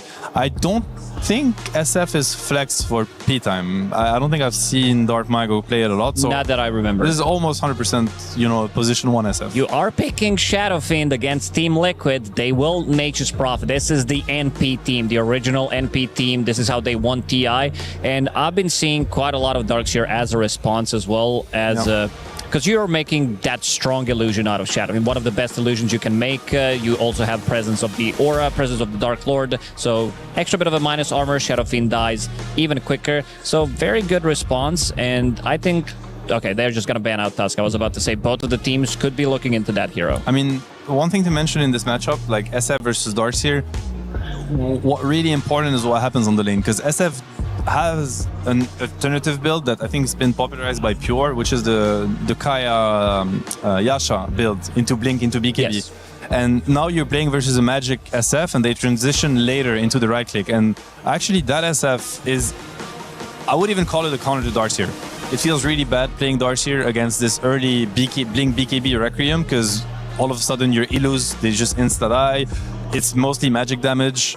So if SF dominates the Darkseer lane, I think it is a matchup that can go SF's way. So this is why you see the Tusk and the Marcy bans, because Darkseer, in order to beat SF on the lane, he needs to be able to gap close and get on top of him with Ion Shells. Tuskar, Marcy, melee heroes, pairings. Makes Assassin still available. Yeah, I think it's less aggressive. It's less aggressive, less efficient versus an SF. Like P-Time definitely banned the top two. Yes. And I mean, you could name Clock. It's also out. So they're running out of options on. Okay, this might be a boxy Earth Spirit. I was gonna say, like, they're looking for a melee hero that will play the lane with Darkseer and try to kill SF over and over again, because this is how Darkseer is actually gonna beat SF. If he loses the lane to him, I think it's just gonna look bad the entire game. I like this a lot. This Earth Spirit out of the phase, showing that, because you have one of the best throughout Dota history laning partners. So you have Darkseer, so you can make the moves, TP rotate, gate rotate nowadays, and it's also a flex pick, so you can put this Earth Spirit in the mid lane, and P-Time using something that Team Liquid has been abusing throughout their whole careers. Picking this Oracle as a response in some of these more difficult matchups, completely stopping and nullifying what Darkseer and Earth Spirit want to do. Yeah, that's a very high value pick. It's going to be very good in the lane, very good in the game, even though Earth Spirit, you know, if he wants to get more levels in silence, can turn out to be okay against Oracle, but Oracle favored for sure. I think the scale condition is probably now on P-Time side so far with what we see. It's going to be interesting to see how Liquid tweaks the draft in order to, you know, get the upper hand again. Also, what you can do with these heroes, something that we have seen more recently, is creep skip.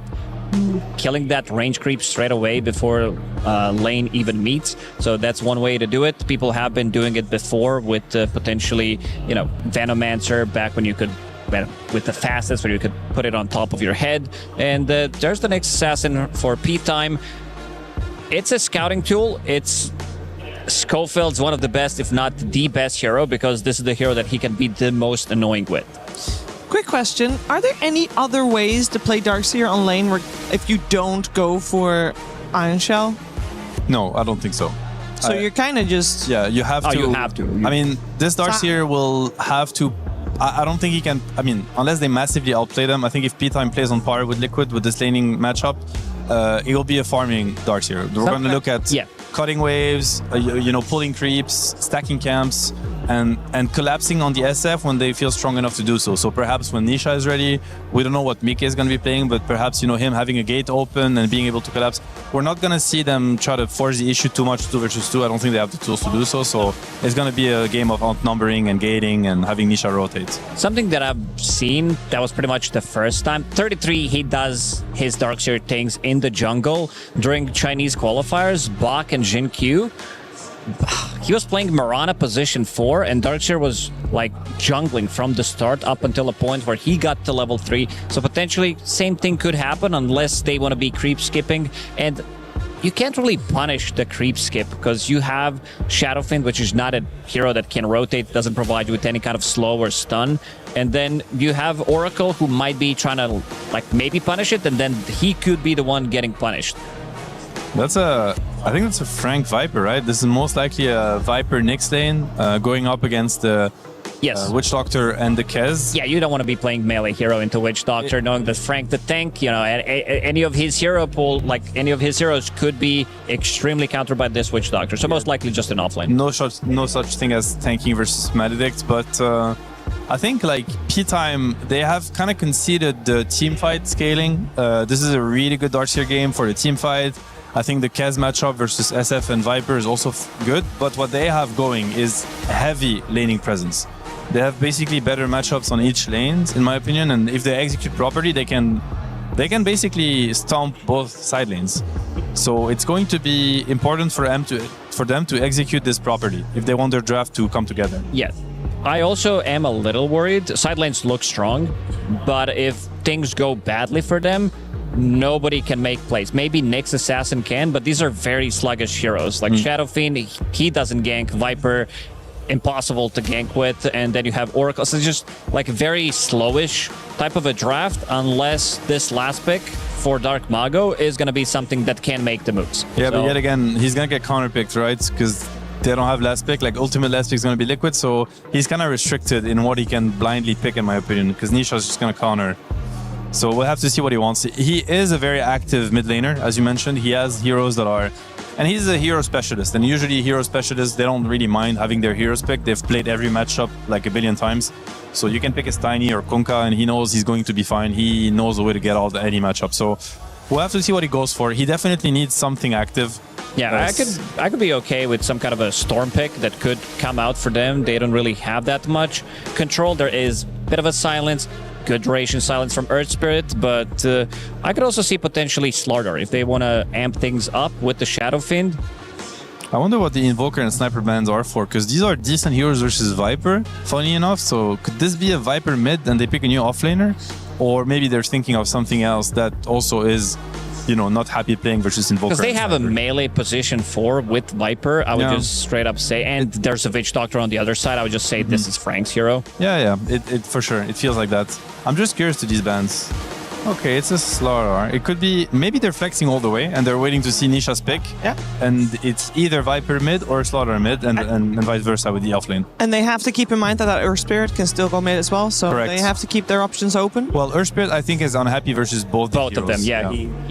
There was one game where like Viper just completely dominated Earth Spirit. It's almost impossible to play. Like, you have literally 30 seconds to do something, and then it gets pretty difficult for you. But really glad that they picked up this Slardar. I think they needed a Blink Initiator, something that can actually play the game. You also don't care too much about their heroes. You can kind of run away because of the sprint. They have relatively good chase. It's also not an illusion that you're making out of something that you're going to be afraid of. And there's a DSF. Okay. This is the Nature's Prophet. Okay, so most likely...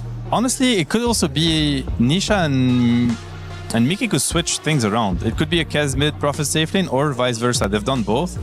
I'm trying to think, what are we going to get? I'm trying to think what's better for them. I think I actually like the Prophet mid a little bit more this game, but I'm not sure if that's what we're going to see. We are gonna... I mean, Miki already picked up the Kaz, so I it's would Prophet imagine... mid. Yeah. Okay, I think that's really cool. We're going to see the offlane Viper as well. Offlane Viper, yeah. I like the Prophet mid a lot. I think he will cause a lot of trouble to both Viper and SF on the safe lane. And as we've said, this Darkseer and Earth Spirit, they need help to break this lane. It's going to be on the edge of breaking, and this Darkseer will not get a game until it does. So I love this adaptation from Liquid. So we kind of feel that P-Time has a little bit of an advantage coming out of this draft then, Lacoste. Yeah, I do like the scaling laning stage that they do have, like lane setup. Problem is, Nature's Prophet, he breaks the lanes. Like, this is the hero, especially from the mid lane, because he gets to his level 6 relatively fast, and then anything can happen. And Team Liquid, being the Nature's Prophet team, playing with the Earth Spirit, playing with Darkseer, it could be a little bit tricky for Shadowfiend. We did say it immediately after seeing SF, you know, your Nature's Prophet, he could come in, because winning the CS against Shadowfiend in the lane, not gonna happen. We're gonna find out. Game 1, Team Liquid versus P-Time, coming your way with Cap and SVG. P-Time are going to be very dependent on lanes, I think, in this game, Avery, because they're looking at a Nature's Prophet, a Nisha Nature's Prophet mid. Their matchup against Mickey Kez. Meanwhile, they're rocking some very lane-dominant heroes. They've got the Viper off lane. I mean, let's just start there. What do you think about that? Viper offlane? Yeah, is it that kind of meta? Are we fine to be doing that? For this team, hell yeah. Well, they got Viper players. If they're going to be doing that, does that mean we're going to see other teams doing it that also run Viper offlane, such as maybe Falcons? Like, if Viper offlane is a thing, then why isn't Amar playing it, you know? Go ask him. I don't know. I don't know why we don't see him play it more. Genuinely, I think he should be playing it more. I think it's quite viable. It does kind of enable a very specific 4-position hero pool that you want to take advantage of. And I don't know if maybe that's a reason Falcons are staying away from it. Whereas for Schofield, it's like his prime territory. Give me the days. Give me the clock. Give me those melee 4s that are really annoying. And then Viper just enables them super hard, so you get that out of the offlane Viper in those situations. And I think that's a big component of it. You also need the flex potential. That's another reason we might not see it as much. I don't know if like for a team like Falcons, they want to flex this Viper around as much as P-Time do, where they'll play it on all their cores and be super happy with it. It's a really scary hero in their hands. We saw in the SATI quals that LGE gave it to them and beat it. Yes. It did run into a couple difficulties there, but I still go back to that and say that was a scary draft to give away. It's one thing if you can beat it, like puppy style, I'm going to give you your best hero and beat it. Sure, that's a lot of confidence. You can just construct a draft that makes it like miserable. That game, it was a bunch of summons. It was like Brood, Lycan, and Furion Tricore, I think. Yeah. I remember, like, okay, yeah, your Viper's going to have a bad time, right? But you're all in. And that opens up weaknesses in itself. So it's a double-edged sword giving this Viper to a team like this.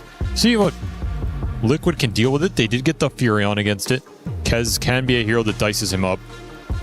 That said, I almost feel there's more pressure on Liquid to get more done in the lane stage here. 100%. P-Time. I think P-Time are pretty comfortable going that 40-50 minute mark with the Knicks getting levels, the SF hitting amped up heroes. If Viper gets to scale, scary lineup to team fight with a lot of farming items on their side. So if I'm Liquid, I want to get the ball rolling. You don't have to crush this laning phase, but I think you want to get that early momentum. Like Furion TPing around with Nature's Prophet ultis, the Darkseers diving people, Ion Shelled Earth Spirits TPing around, going on stuff. You have Witch Doctor to give you some extra damage on top with the Maledict. Kez can play really aggressive on the lane. Like, this is a draft to me that signals kind of that classic Liquid style of quick connections all around the map with map mobility, outnumbering your opponent, just collapsing on people. Don't give them a chance to play a solidified map state. If they can pull that off, then this game could snowball really quickly. You could end up in a game where Liquid are up 10 or 15k at that 20-minute mark. Okay, and the game's just over. So that's where, like, I'm agreeing with everything, but I feel like I'm coming to a different conclusion here. I feel like winning the lanes is more important for P-Time because of the fact that you know Liquid is going to be... You're going to have a numbers advantage because you're Nature's Prophet. You're going to be making those early rotations. And I also think that P-Time supports are not particularly strong early on. They're not very independent supports, right? They aren't going to make anything happen. So I feel like your cores then, in turn, on P-Time need to win their lanes. They need to be strong off of the laning phase to represent a threat. Otherwise, Liquid's just going to run them over. I guess that's just the opposite way of looking at the same problem, which is if you fall behind in this game as P-Time, who's doing anything? Yeah. Like you have a bunch of static cores that need to farm. You have supports that have no playmaking potential if they're behind on levels. So, yeah, I think we're looking at it from two different perspectives, but the same problem, which is you do not want to let Liquid snowball this game. If they have a 4 or 5k lead at 10 minutes, I feel like they have a 90% chance to win. For sure. There's not going to be nowhere to go on the map. That said, P-Time are pretty good at kind of squeaking out of those weird scenarios. Like these players that enjoy playing Nyx Assassin, man, they're dirty. They're not fair players. They're disgusting. They're freaks. Schofield is... he's a freak. Well, let's say, like, he enjoys this type of Dota. So, never count him out. Well, it's going to be a bit of an awkward start. Fortunately, a very good Fortune's End holds back some of those Liquid players there. Just go to base here? I think you have to go to base and spend the TP to heal, but he will get there in time for the CS. They almost got First Blood and 3 bounty runes. Liquid to walk away with just the 3 bounties. Wits has managed to survive and will get a quick heal. They do kill the range creep bottom, though, uncontested, because the SF had to go to base. I don't know if he's contesting that anyway, but this will open up Equilibrium victory for Liquid in their off lane for this Darkseer early. That is always nice. It means you can kind of save your mana a little bit more for later. Oh, man, he's just going to get triple raised, though. Is he dead? Yeah, that's going to be rough with the fountain regen early on. Wits claims first blood. Ooh. The young gun shows up and immediately pushes back against Liquid's aggression. I hate Shadow Fiend, and I think every offlane player hates playing against Shadow Fiend. You know, what other hero just 100s to 0 you level 1 because you misstepped by 50 units? Yep. That's a reasonable punish. No, it's not a reasonable punish, but Valve thinks it is. Take it up with Gabe Newell at valvesoftware.com. You can email him about Shadow Fiend's raises level 1. Until then, you have to play against it. Darkseer is a great answer in the game. They took this counter pick for a reason, and I do like this matchup. But man, you got to be real careful against this hero. He punishes you so hard and so fast.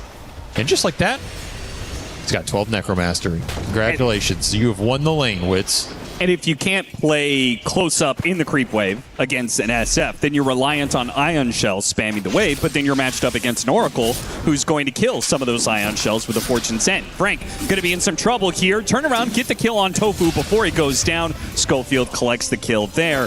Mickey will have some damage done to him here. In fact, Schofield with his boots first. Doing a decent amount. Yeah, he's going to get some damage done. Ace almost dies again. Struggle in the early portion of this laning phase for Liquid, as we talked about how they want to win the lanes. The question is, can they? Because these two side lanes are difficult to win against, right? No, I think they're guaranteed to lose until the Furion comes into play. Yeah, I would tend to agree. Also, Witch Doctor is a very controversial support. Yeah. He generally thrives when he gets to play against a melee offlaner, and that is to me the biggest deal for this heroes. If you get to play against a melee offlaner, you're cruising. If you're playing against a range offlaner, your entire game feels different because you just cannot chain kill this guy on lane. You can't abuse his fattiness. Viper is not a fun matchup for the Doctor. He's slow, so you do get to cast your spells on him. Maledict can be decent against this hero in the mid game, but it's way different, and that was that flexibility that P-Time had in swapping the Slardar on the Viper. They got to choose which hero went mid here. They opted for this setup. I think the Slardar will suffer for it, but the Viper will do better up here than the Slardar would have. So your two side lanes here for P-Time, quite formidable until the Furion gets to rotate through, which he's doing quite well mid. 14-7 start for Nisha, taking it to Dark Mago. He's going to have to. He's going to need to get that faster level 6 and help out his side lanes, which are going to be struggling over time. 18-11 right now for the SF, topping out the CS chart, doing very well for himself. The lowest core, well, that's currently poor Ace. Look at him, 3 CS and a second death on the table. There it goes. He has nothing. Absolutely decimated. I'm not sure why they didn't just pull waves instantly. Yeah, why did they try and lane it straight up? Yeah. I think they felt they were going to get equilibrium because of the early range creep kill, but because they got all in level 1, it just botched that whole idea. Like, that single misplay really set this whole lane back, and now the issues are compounding.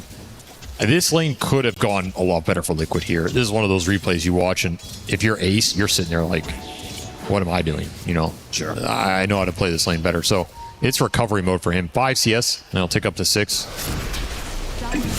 Tofu will die again. Can Mickey get this kill? It's going to require the Furion to come in, and this is what we were talking about. The Furion rotations making the difference. Some of these heroes, the Viper and the SF, they're comfortable in these 2v2 matchups, but when the extra numbers get brought in, it's trouble. If Schofield can save the wave up here, which he's doing, that is beautiful. He's not going to get pressured. This is fine for P-Time.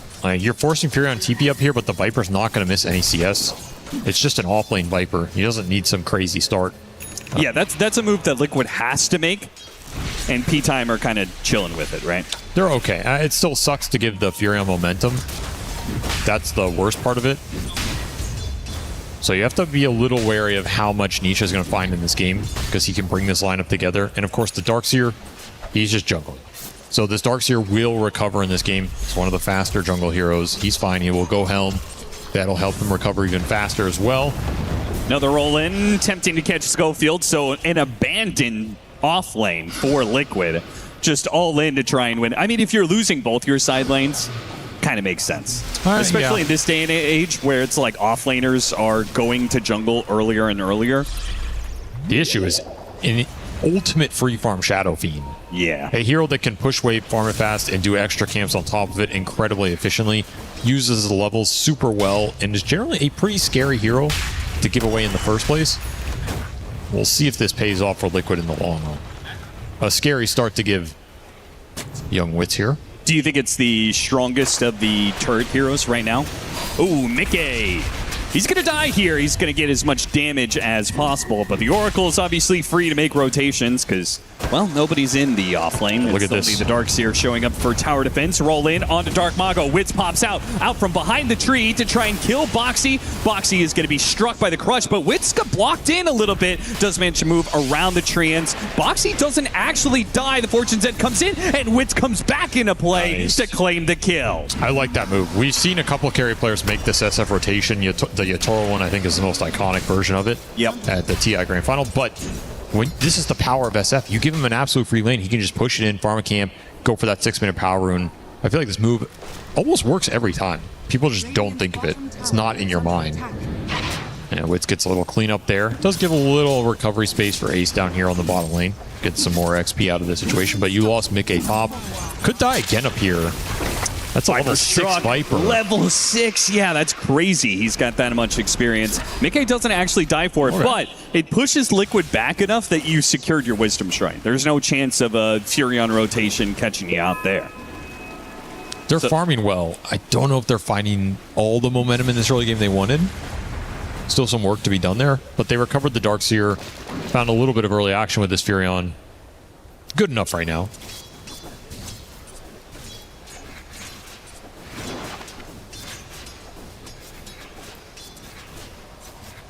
Another hero we didn't talk about too much, the Earth Spirit support.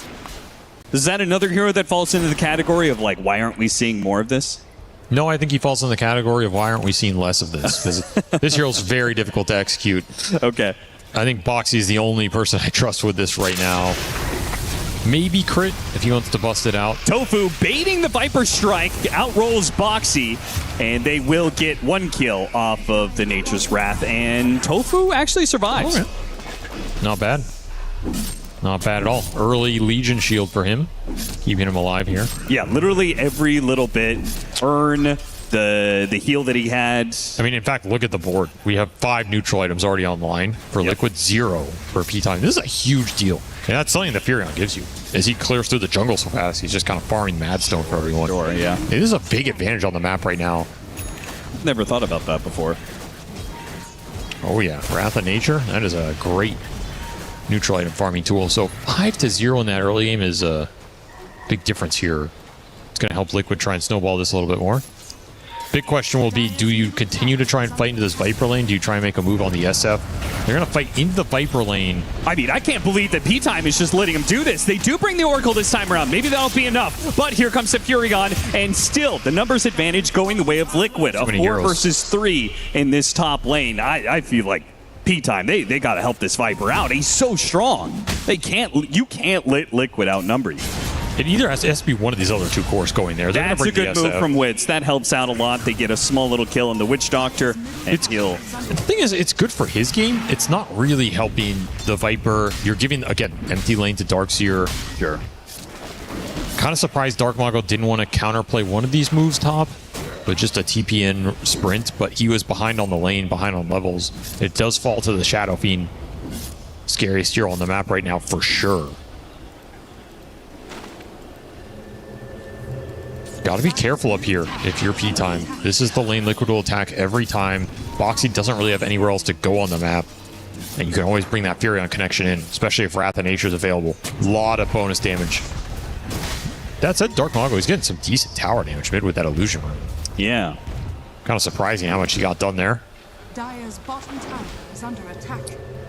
Yeah, certainly not a hero or a setup that you would normally think of, but Dark Mago taking advantage of what he can with Furion being away so often, and the opportune illusion rune, now an amp damage for himself. And that was, again, SF TPing mid to kind of guard that power rune or look for a counterplay. These are big investments for Witz. I think he would be probably 500 net worth higher here if he had just sat in that bottom lane.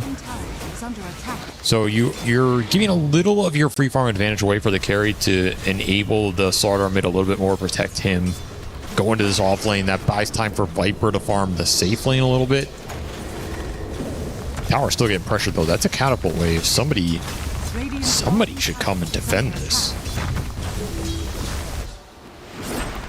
Feels like you put too many eggs in this top lane to be able to do that though. This is a late TP on the Knicks. Yeah, I think P-Time are just reading this map wrong right now. And they're paying some big prices in terms of what this Darkseer is extracting. The Furion's not dying. It's not as if you're running an Nisha with Slardar and the side lanes are losing out. Like, you're just kind of losing out on side lanes right now with no pressure going on the map. Nisha trying to fight the Slardar, but Slardar, I mean, he's baiting it out, but Dark Mago makes the read. He makes a sprint away, but it perhaps is a little bit too late. Boxy's already got some damage. No, he turns around and kills Nisha. And now with the save from the Oracle, he's going to kill Boxy as well. Perfectly played by Dark Mago. And now the Kez is caught out in the bottom lane. P-Time have just changed this entirely as they're going to get very crucial kills around the map, killing the carry and killing the mid. Beautiful stuff. What a power rune for Dark Mago. That sequence does not even remotely go his way without an amp damage there, putting all that physical into the Furion. That's the matchup too. And that is the one downside of this Furion pick. He does not match up well against the SF Slardar just pounding into him here. Sure. I like that mana from Dark Mago. If you're Nisha here, like, you have the teleport support coming in, but you also have to expect something from P-Time to come out here to help him. And that teleport at the end of the silence duration, another crush comes out. That is a very tough fight to take, pay a big price, especially losing Mickey at the same time. That's just, again, you want to be the one combining your heroes, finding a numbers advantage in this game. Instead, you're getting split up in these separate skirmishes, not where you're going to thrive. It's very hard for Liquid to separately skirmish these P-Time cores. You're not really winning any of those vacuum scenarios. Trying to set up for this bottom lane. Schofield gets away with the Vendetta. Frank, though, not so lucky. He got doctored. He really did. Solo killed by the Witch Doctor. A lot of people at home watching right now being like, see, I told you, this hero's busted, man. I mean, solo killed Viper. He's making it look good, not just from the damage aspect, but the Buddha Restoration. That's a number of times that they have survived against the damage over time of the Viper because the heal over the time. I think the team fighting for the Witch Doctor is fine. The lane, I think, can be very good for the Viper, but if you get levels, you can just go in the fight. Your Death Ward's very good against him with the pure damage. Your heal's pretty good against him. You have some nice tools. Back to some stacking here for Liquid. Not the explosive game I would have expected from them with this lineup if they were playing in peak form, but they're doing all right. Yeah, that's where I feel like I favor P-Time a little bit, just because, okay, they haven't been run over by Liquid so far. They've now got their supports to their level 6s, which is very crucial. Now the game gets, I think, a little bit harder for Liquid to make moves when you've got Schofield Nyx Assassin setting things up. Mickey, a little bit of disjoint there, gets away. How did the Fortune's End just not touch him? You got Raven's Veil off as it landed, I guess? Oh, okay, and just instant dispel. Yeah, that makes sense. Not the easiest gank to connect on here. Do get another power rune for the Slardar, though. That's a nice one. And maybe just attack mid-tower right here, as the Treants will do the job on their own. No deny. Where's the deny? Yeah. Little missed opportunity.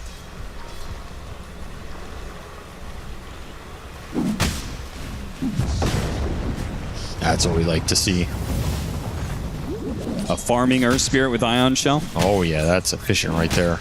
Look at him go. That is. And he could use it right now because he made some good moves to that top lane, but he has not benefited from it at all. Lowest net worth in the game. Pretty much what we've seen from most of the box Euro Spirit games. He does almost nothing in the first 50 minutes and then... Look at Tofu trying to make some solo moves all over the map. Now, this one is certainly not going to work with Illusion Ring on Wits, but... That was ambitious. What even is the call there? Like, I think he was potentially expecting a Wrath of Nature or a TP from Nisha, and Nisha looked at it and just went, they're behind that guy. I'm not committing to anything. That said, I think it was still probably a rough call. That's the Witch Doctor, though. The Witch Doctor baits you into plays like that because you think you're a monster. I'm a support that can kill cores. Not the case here. I mean, he has Manta. He also has Requiem. I was going to say, maybe underestimating how big this SF really is. He is a true swagger fiend right now. Dire's bottom tower is under attack. About to break that 10K marker for net worth. 11-5, 1,000 net worth lead for P-Time overall.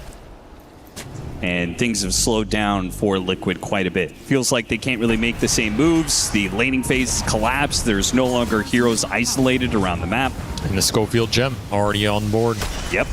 They love this. This has got to be one of the game. earliest ones. I mean, usually you will see it around 20 minutes. This one, 16 minutes, already has it. I think it's one of the more interesting trends we've seen in the last 6 months that has not really been talked about too much. Like, is this something that other teams should emulate? From a theory standpoint, should you just be buying gem every game at 15 minutes? Because that is what this team is doing. Yeah. And it seems to be working out more often than not, which just makes you question, is this the best 900 gold investment for a support this early in the game? When you're playing Dota, it doesn't feel like it is. But then when you watch these games, I feel more often than not, it ends up paying off. Teams just don't have vision. They can't make moves on you. You can farm more aggressively. You can farm more securely. You can split up a little bit more. It's going to pay that net worth back, right? A lot of times they also put it on a Schofield hero that is not that easy to kill. Yeah.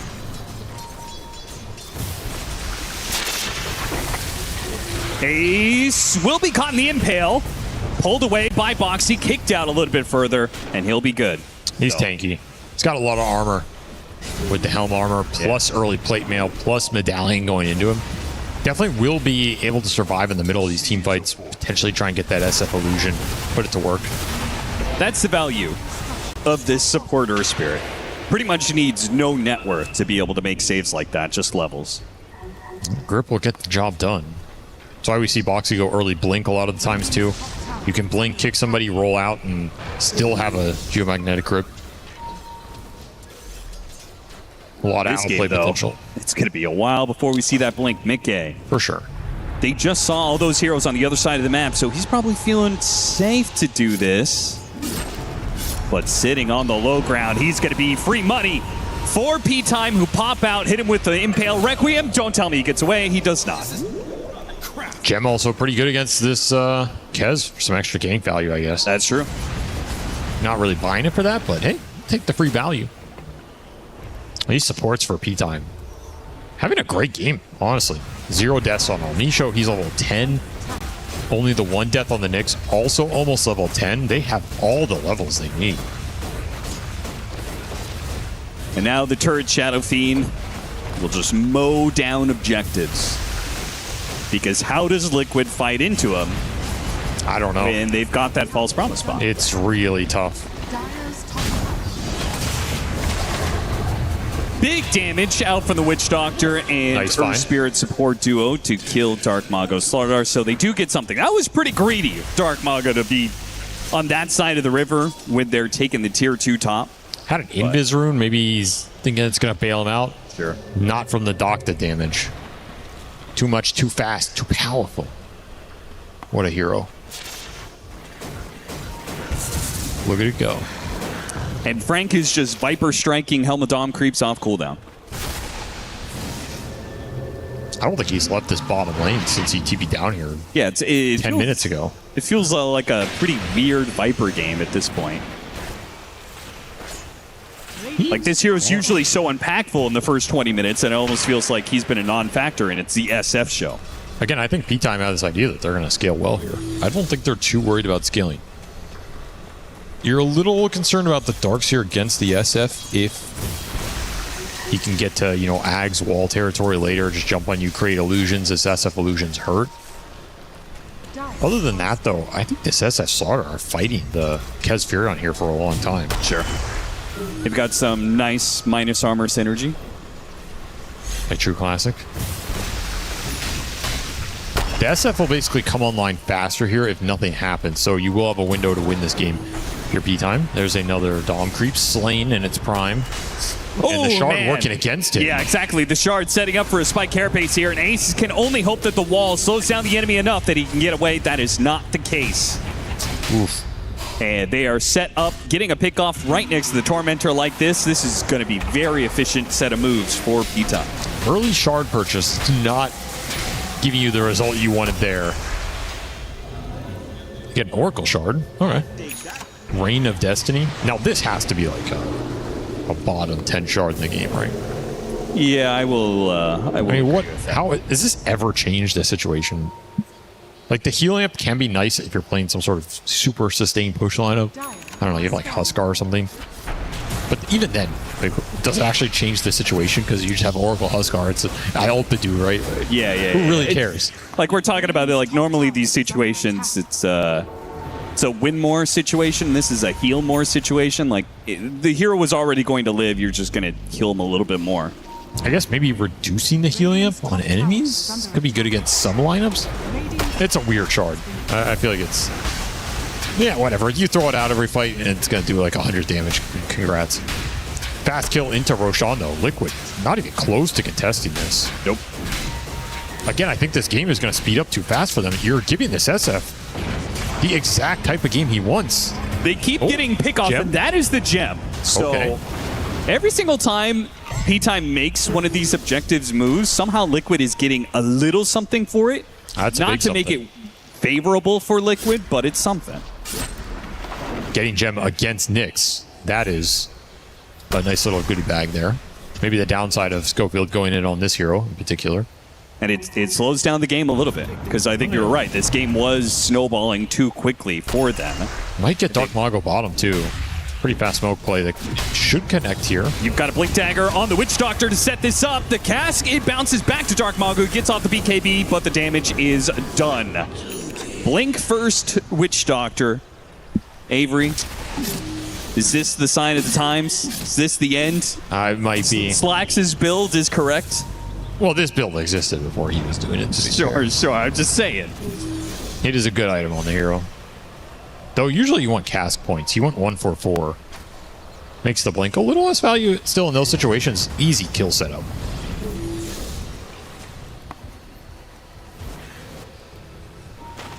Liquid just continuing their pickoff game into playing bit of rat.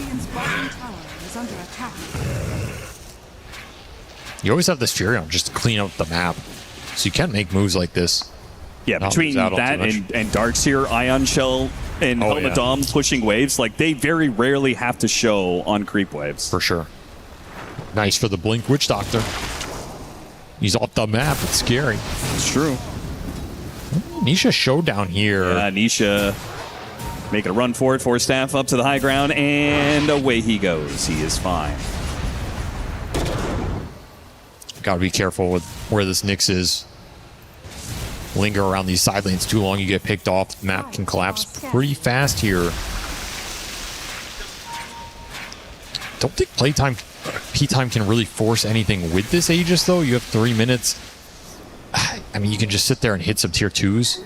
Yeah, Witz was doing some frustrated circling around the mid lane. So I think he was saying consolidate on mid. Let's take this mid tier 2, like instead of trying to chase these heroes around the map. I wouldn't mind them smoking Slardar to try and find somebody as the SF hits a tier 2. I think that is the one play you can make here.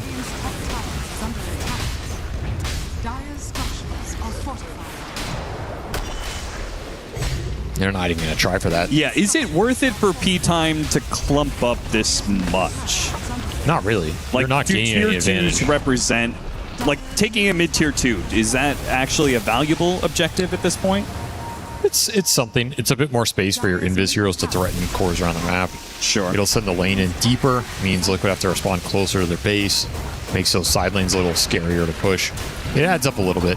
They did control it well enough that bottom lane did not get ratted or pushed in, so you can't hit high ground. Get back-to-back tier 2s, and yeah, maybe an early high ground to force Liquid into a fight into this Aegis. It's still a minute 45. It's a tanky SF with an Oracle behind him. Yeah, you said, like, 3 minutes on Aegis, you're not sure how much they're going to get out of this, and all of a sudden, P-Time... They got a decent amount. Got 2 tier 2s and still some wiggle room. You just have to always understand that Furion and Darkseer are going to take so much net worth off the map. You're not going to see this net worth grow. Sure. It's just impossible. Unless you team wiped them, which that's up to Liquid if they want to take that fight. And Liquid did move all their heroes back to base. They really thought that P-Time was going to commit on that push. More than they did, at least. See if Witz can just get to a Satanic for free here. If he dies in this game, it'll be very influential in terms of these heroes trying to scale into each other. If he can get the Satanic untouched, he's a beast. I don't know how you kill him, because he's going to have a false promise on top of it. Yeah, he'll just be able to kind of like stand and deliver against the Kez. That's a lot of time to sit there and just wail on people. Yeah. With a guaranteed second full HP pool of Satanic on top of his false promise. So that is a scary timing for Liquid. You kind of want to strike now. Aegis expiring in 20 seconds. They're on the high ground. That's just not the guy you want to jump with it expiring so close. You do have your Kezags.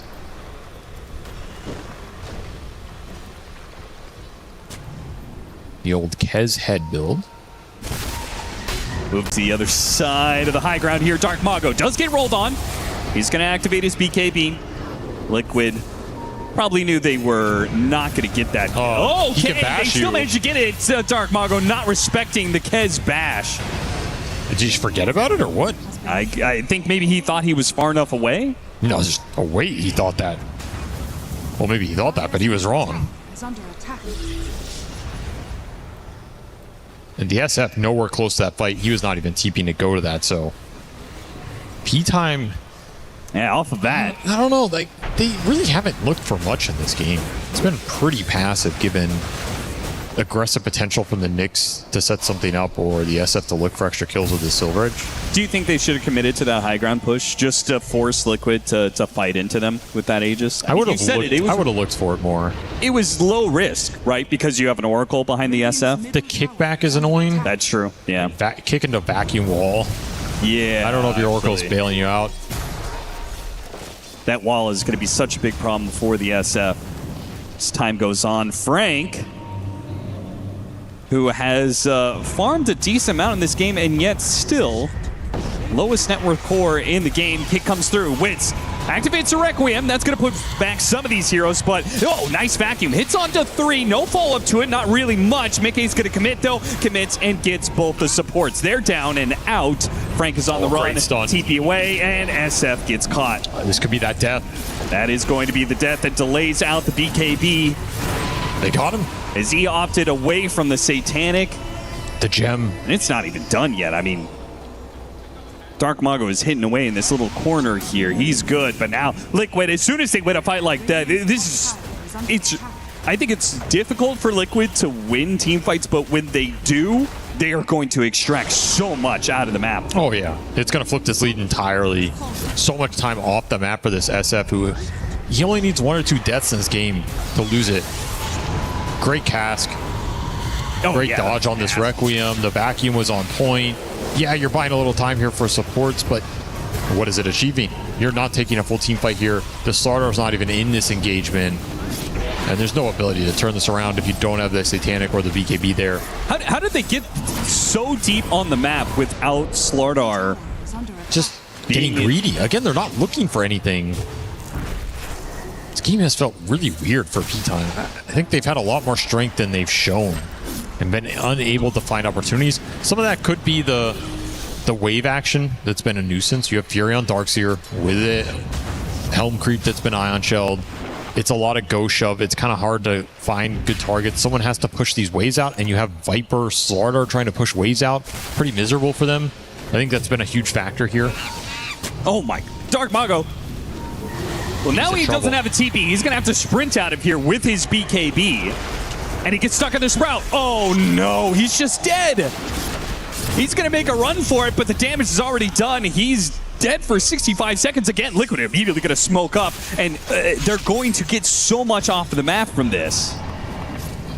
You cannot afford these kind of pickoffs of your P-Time. I feel like Liquid, they could afford a core pickoff like that every once in a while, but I feel like P-Time, that there's no room for error with this kind of lineup. It's way more debilitating. Also with this Roche potentially spawning, this is not the time to be giving up big core pickoffs. Foxy finds the Oracle, activates Magnetize, and the Kez is on his way. Furion has already completed the teleport. That's another pickoff. One leads to another. And as you said, Roshan potential spawn time. It's also going to be a window where Liquid can finish their BKBs. Got him on the Spike Carapace into the Viper Strike, into the Requiem. Beautiful stuff. Mickey not respecting the trio of playtime. really not respecting where these heroes were on the map. Maybe just assuming they're not going to all be sitting in base, not farming, right? Well, they were, and they got your ass. So some momentum being shifted away from this Liquid sequence that was doing a lot for them. And again, the Roche spawn. Like, this is all during potential Roche spawn. Dangerous time to be bleeding big core kills around the map. Will buy time for P-Time to regroup here. Was BKB for Wits instead of that Satanic? I think that's also a fine choice here. Again, you can kind of go for anything if you have this Oracle behind you that's protected. No Butterfly, though. I mean, it still kind of means this wall of replica is a problem. Yes. See what Ace can do. We're still working towards the Ags. That'll be next on the menu here. Extra initiation. The Earth Spirit has the Blink Dagger, and we were getting BKBs on Liquid. Who has completed their BKB? I saw the Darkseer got it. Does Ikez have his? Yes, he does. Okay. Triple BKB available for Liquid, and they're going to smoke with it. They can absolutely just man up in a fight, particularly if they get on top of the SF early, get that illusion. They have the Slardar, but the Slardar, he's going to be the one jumped on. Forced to use an early BKB, not able to stand and fight. That is a little bit rough. Now Frank is going to be kicked back. Now Force Staff back up to the high ground. Another Force Staff trying to keep him away. Boxy rolls in after him, gets the roll in onto the Nyx Assassin of Silence. Onto the SF, which tries to stop him, but now he's been put into the wall. They have BKB from Ace, and he resets a little bit. Lets the SF illusion go to work. Wits pops a Requiem, tries to go for a TP away, and they have to save the False Promise. He will heal up in the fountain. But you could see once that wall catches the SF, P-Time, there's just not a great way for them to take that fight. That was a very concerning sequence for them. They had no answer to Mickey just charging through the team fight. Getting so much value out of this Ags damage leader by a decent margin there. And now you're going to take some buildings. Oh, nice kickback, Wits. Force that forward. Mickey chases after him. Mickey taking a lot of damage. Mickey underestimates the damage to the SF, and the SF now fighting Nisha, but unfortunately there's too many threats for him to handle it alone, and alone he was. That's where you wish you had that Satanic over the BKB, or both. You don't have that Oracle behind you. You can't fight both these carries on your own. Full AC done for Nisha. He is a beast in this right-click battle. And this is where, like, especially during the triple BKB pickup, you needed your Slardar to be a threat. Yes. Right? You needed your Slardar to be able to, okay, they pop BKB, but I can still kill that hero anyway because I'm Slardar. But he hasn't been a threat at all. He's been jumped most of the time in these fights, either being picked off or chased away. And then the SF is left with very little support as a result. Really reminds me of the games that LGD played against P-Time in that SA qualifier. Like, there's these go shove rat action heroes slowing the game down, pushing the lanes in against these kind of clunky cores that P-Time can't connect, can't find pickoffs with because the map's just never in a good state. The game gets stalled out. They miss that mid-game timing where they're super strong. They never get a fight during that Aegis window, and Liquid can scale. And they're getting more off the map. Every time they find a kill, that lead is growing. Whereas every time P-Time find a kill, they can't do anything with it. Schofield trying to vendetta away, but there are too many heroes surrounding the area. You lost 2 gems at this point. The map is not easy to play for this Nyx Assassin. That's also a pretty massive net worth exchange. Yes. Liquid up 13K with the Tormentor to be done. Give it to Tofu. Nice little shard for him. And the Slardar continues to have issues in this matchup. He seemingly can't have a Quelling Blade in his inventory. Feels like his other items are too important, so every Sprout is just debilitating. We'll have to go Harpoon or something. Yeah, he really needs a way out of this. Liquid on the hunt, find Frank. These pickoffs are just mounting up. It's one after the other. The Earth Spirit and Nature's Prophet are moving faster and faster around the map. And they've got the damage follow through with the Kez Mickey. Catch is just so long range for them. That's what Earth Spirit always gives you from this support roll. Roll plus blink and you just stun somebody, kick them back. It's going to work every time. Lead up to 15K now. Satanic is done for the Shadow Fiend, so you might have to worry about his sustain in the fight. If some of these amps can land, he can do some big DPS still. But otherwise, you're... I mean, it's got to be coordinated with the Slardar at this point. Yes. There's too much armor on Nisha. They got to make this kill faster. And he, of course, has the Aegis and is threatening P-Time, saying, you have to go on me. Otherwise, I'm going to take all the buildings. Trying to wait for the Viper here. Maybe start on somebody under this ward. They see the Darkseer.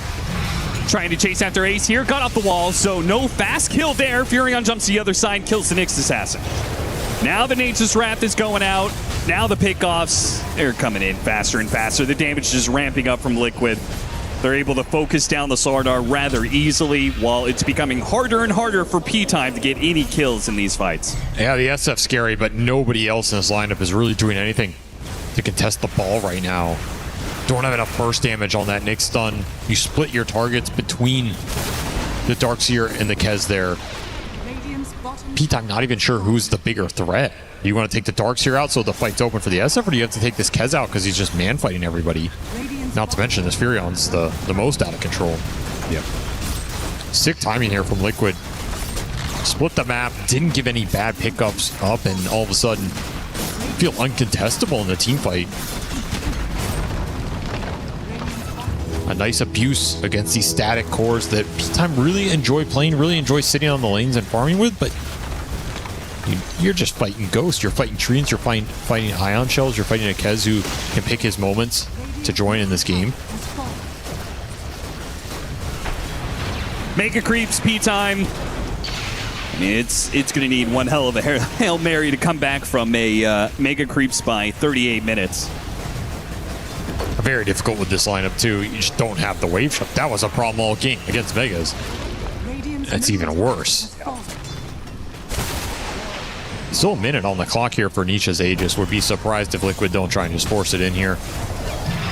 Make the jump, get a BKB from the Slardar, reset a little bit. And then catch him inside the Sprout, and all he can do is BKB teleport away again. Gets caught in the vacuum, a 4-man vacuum into the wall. Beautiful stuff. They have the SF illusion. Wits is barely winning that fight and will lose it once the rest of the team of Liquid comes into 4. Game is just over. Too much sustain. Too much damage in the tank. Liquid just go straight for the throne. Man, what a mid-game timing this lineup hit. Kind of came out of nowhere. Felt like P-Time had moments, or at least a window in that game to take more of the map than they did, but they couldn't find anybody. This is another one of those games I go back to this gem purchase on the Nyx. Like, is this the type of game you needed? What did it really do? Liquid are just dodging you. Maybe you kill a few wards, but if you have an early Blink Dagger, or if you can play more aggressive with the Nyx because you're not worried about losing gem if you get caught, I think this is a game where you should have been hyper aggressive, been deadening down side lanes, trying to fight anybody. The Slardar should be threatening heroes around the map, running at people, using the river move speed, trying to find this Furion, trying to find the Kez, abusing the fact your SF can push lane solo, no one's going to contest him, you have this early Aegis. We didn't really see that aggression level from P-Time that I'm used to seeing in a game with these kind of heroes, and you're just getting ratted. You're getting outscaled. The Darkseer Ags will eventually arrive, and then your SF cannot win the late game team fight. So what are you really playing for down the stretch here if you're not finding good core pickoffs? It just felt like a sleepy game to me. No, I think you were exactly on the money in comparing it to that game 2 from the SA qualifiers. It just time and time again, P-Time, they've shown they are a team that wants to be able to, they want to scrap. They want to fight early on. And these lineups that dodge the fights in that 15 to 25 minute marker, they always just seem to have an issue with that. They can't seem to... I agree. Go from taking these objectives to being in a position to force the enemy team to fight you. And I think I just go back to that high ground push, right? Maybe it's not necessarily, maybe you shouldn't go for the high ground push, but there's got to be some other way that you can get Liquid to fight you when you're strong. I guess my question is, if you're not going high ground at that point in the game, not that you have to, but if you're not confident enough to do it and kind of see what happens, this game's going to get rough for you, I think. Because I think stylistically, this type of lineup is supposed to be able to do that against Liquids. Like, you don't want to go to their base and then say, all right, let's back off their base and go back into try and catch the rats mode. Sure. Why do you want to go back into that mode, right? You want to bring Liquid to you and 5v5 them. So I feel like that was a missed opportunity, and maybe you have to look back on this game and just full send it. Man, P-Time going to have to correct these mistakes that keep cropping up. As we head into game 2, let's go back to the panel. Thank you very much, Cap and SVG, and we're gonna break that game down because a lot of things happened. First things first, though. Point got proven. I mean, I Ace think so. I don't know. Successful. Whose throne got taken down here? Exactly. Point proven. And he's fine. Nice. He's good. Great career ahead for Ace. You'd love to see it. No, it was a close one still. I mean, we saw, of course, the start of the game. P-Time did really well, couldn't keep up that momentum, and then Liquid, I think a lot of Liquid fans are relieved right now because sometimes they continue that way the start went, and sometimes they do reach that moment that we saw happening here, Lacoste. Yeah, we kind of knew it was going to be very skirmishy at the start, that they're going to be trying to get that little bit of advantage early on, knowing that none of the teams are going to back down, and at the early stages of the game, P-Time, they played extremely well, and there were a couple of moves that I wanted to highlight, showing that potentially, you know, they can be winning some of these earlier fights because of they outnumbered the opponents, or we are going to be able to, you know, see the clip, I believe, shortly, but we'll see when the technology we'll see when helps us out. technology is ready, but yeah, let's just go back real quick. And they are making a move. They're already killing Mickey in the mid lane, and what impresses me the most is this rotation coming out from Shadowfiend. Like 6 minutes in, he's hiding in the fog, making sure that he's checking the rune for his mid laner, knowing how important it is, knowing that there's going to be a rotation coming out from Boxy, and he wanted to leave him the last hit on Wits, and he didn't have enough. He got afraid of Treants, and then very good rotation coming out from El Micho, making sure that they are getting a kill. And there's gonna be another clip as well. This is the double kill. Dark Mago being the one who's squaring up, pops that amplified damage, and El Nisha or El Micho. In this one, it's gonna be him getting on the top because, of course, another rotation coming up from him, gets that ulti, and they are making moves on 2 different sides of the map like twice, which I really respect, because this time around it was Mickey who tried to backstab while something else is happening on the map. So this shows that P-Time, they have a very good understanding on the map, what's gonna happen. A lot of the times you see in these like very close engagements that you get a kill, you get a very important kill, and on the other side, they are going to punish that immediately. This time around, in the early stages of the game, they were very ahead of Team Liquid. They were, but then they weren't. Yeah, that's exactly. I mean, that's what happens in Dota. I think one thing that was mentioned by the casters, which I very much agree with, is Liquid have a lot of what we call ghost push in Dota. What that is having the ability to push waves without committing, like heroes, basically, without being at threat of getting killed by a slaughter jump or Nyx chasing you down. So you want to think of Nature's Prophet ulti being spammed on cooldown. We saw Ace buying Helm of the Dom, putting an Ion Shell on that creep, and having the creep deal with waves while he's farming in a safer place. So from P-Time's perspective, like, they have waves going into them constantly, like being shoved into them by the Earth Spirit, even the Kez is really good at doing so. Like, he's just gonna click Q spell on the wave and then get away. He has an ulti, he clicks Manta, for instance, and has his Manta illusions deal with the wave.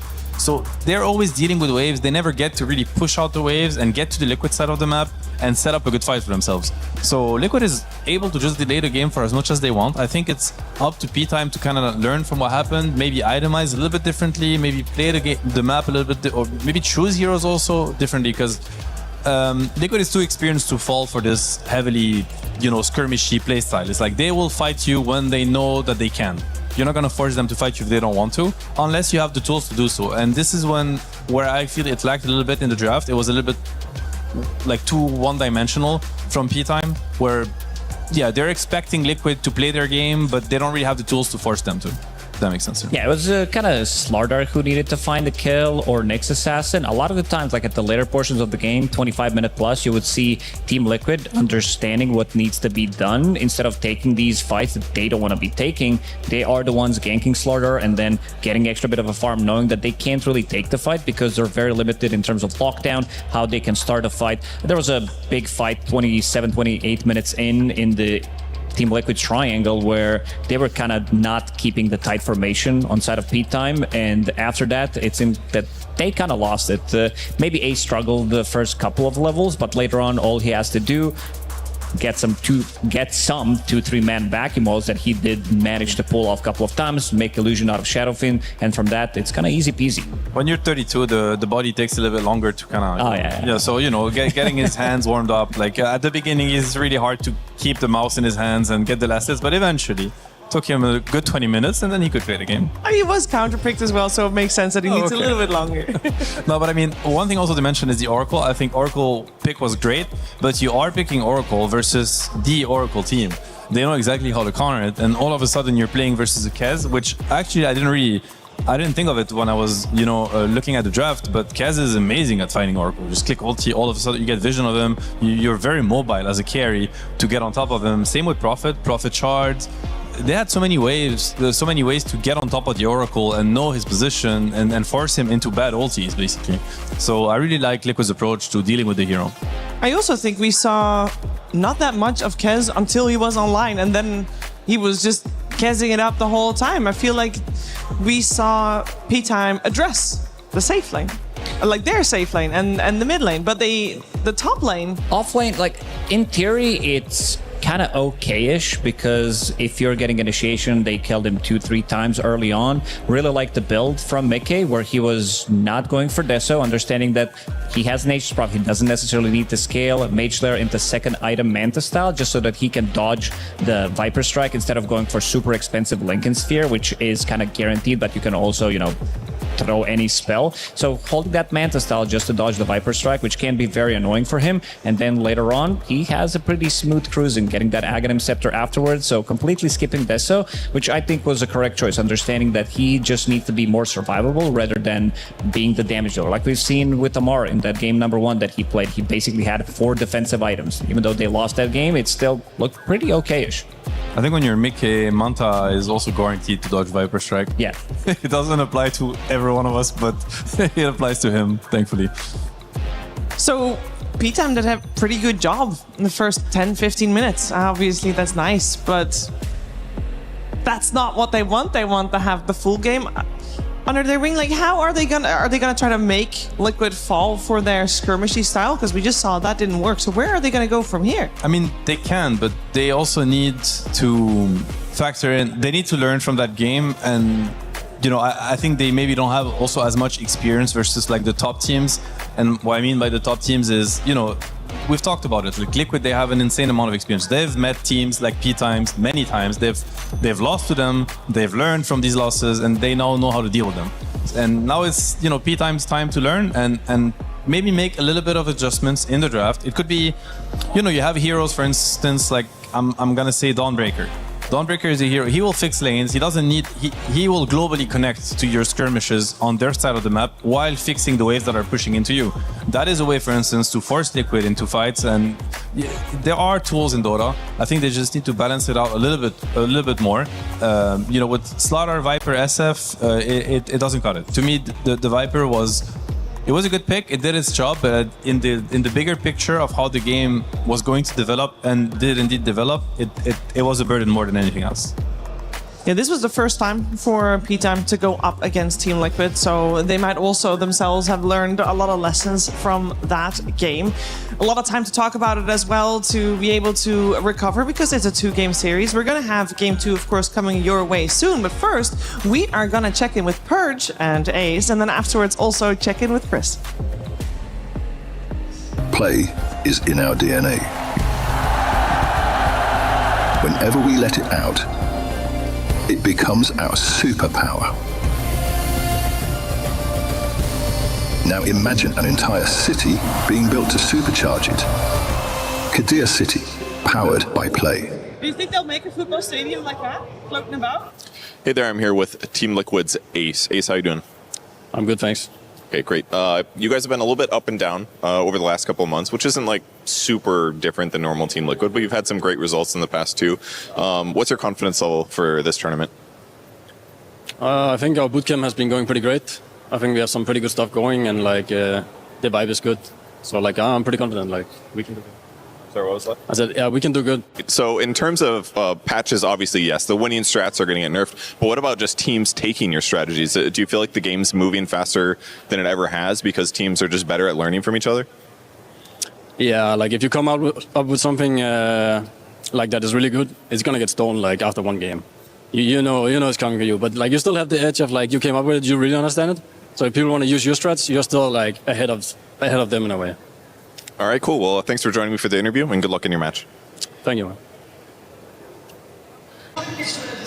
I managed to find somebody else who's actually doing some work around here, apparently so at least. Anyway, I'm here with Glitter. We are watching Apex currently right now. We are very much at the Gadia City grid. It's very loud over here, Lauren, to be honest with you, but you're only a few games in. What's going on with your game right now in Apex? Yeah, I mean, we've just barely started, but already we've gotten a Wolves win in match number 1, then a Falcons win in match number 2, a team favorite, I think, and then match number 3 was a Gaming Gladiators win, but that sounds less cool than it actually is because Gaming Gladiators have gotten their win, but they were also 4th place in match number 1, 2nd place in match number 2, and then got the win. So right now they are the top of the leaderboard. So not too much of a surprise to see Falcons already with a pretty strong start overall. Didn't necessarily go the same way for them in Dota, but they're the ones who are probably going to be favorites of the Club Championship again. Yeah, and we were talking about them a lot today too because everybody is pulling for them in Apex. They are a very popular team in this game. So no surprise that not only they're doing well, but that it's already happening in the group stage because we still have a lot of Apex left to play.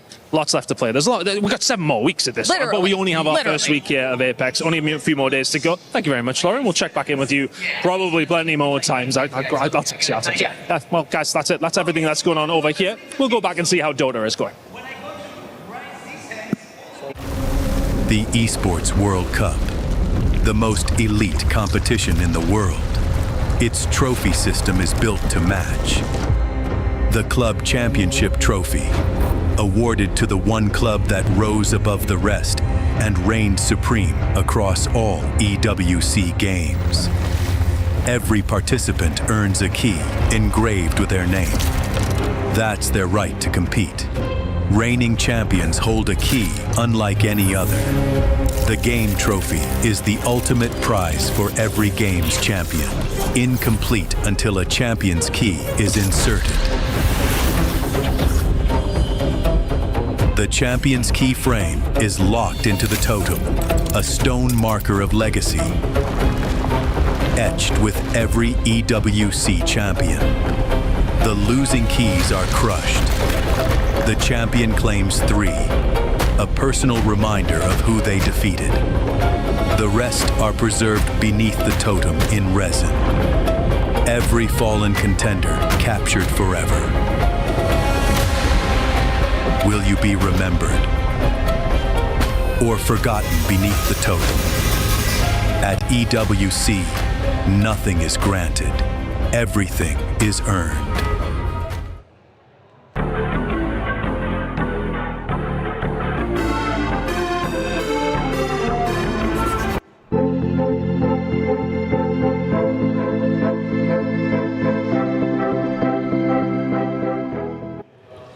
We are getting back into it with Team Liquid versus P-Time. Game number 2 coming your way shortly as the players are already ready to go. Adjustments. That's what we're going to be talking about here. We already talked a little bit about what we want to see coming out of playtime.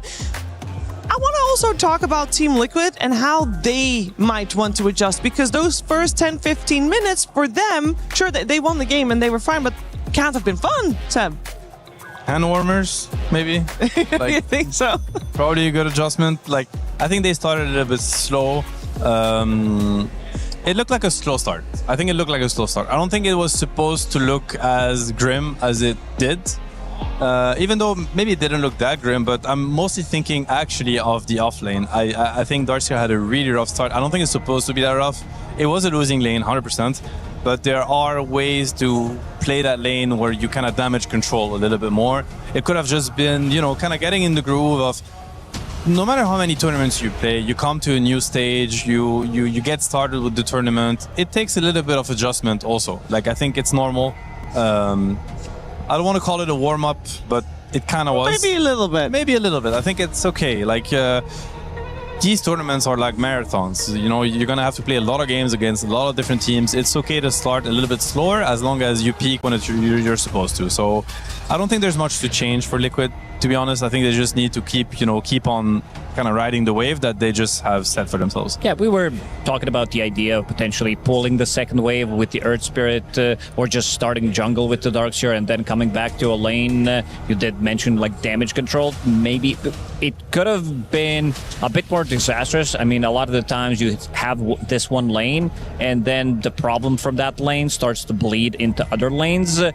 It did kind of happen, but not completely. They did manage to salvage some of the issues as well inside of Team Liquid, understanding and dodging some of the fights. I also feel like P-Time, they didn't really want to pick Viper in this situation. They got kind of forced into it, or baited, whatever you want to call it, because they picked Kez and Witch Doctor on 16 and 17, and then they had the last pick on 18, and they're like, yeah, we don't want to be laning. Like, I don't want to be playing any kind of like Centaur, anything that is supposed to be tanky, but against the stacking damage from Maledict and from Kez, it's just going to be way too much. You throw in Blood Grenade, you're going to die pretty much from 100 to 0. They opted to go for something that is more like lane winning. It did work well, but also in the mid game, this is a type of a hero that you can't be making mistakes. It's very high risk, high reward type of a hero. Yeah, we're gonna see the adjustments proper, because we have a very similar situation. Of course, the sides and the pick order are the same. The biggest difference, Nature's Prophet, now respected and banned. Instantly Drow Ranger that then gets let through, picked up by Team Liquid, who has banned out the same heroes so far. And we also already have some second phase bans coming out with the Darkseer and the Undying, where previous game it was Tusk and Marcy. Right. I mean, the reason for Tusk and Marcy previous game was because the Darkseer has been picked up already, and as we've mentioned, these were the only two heroes that could salvage a Darkseer versus SF lane.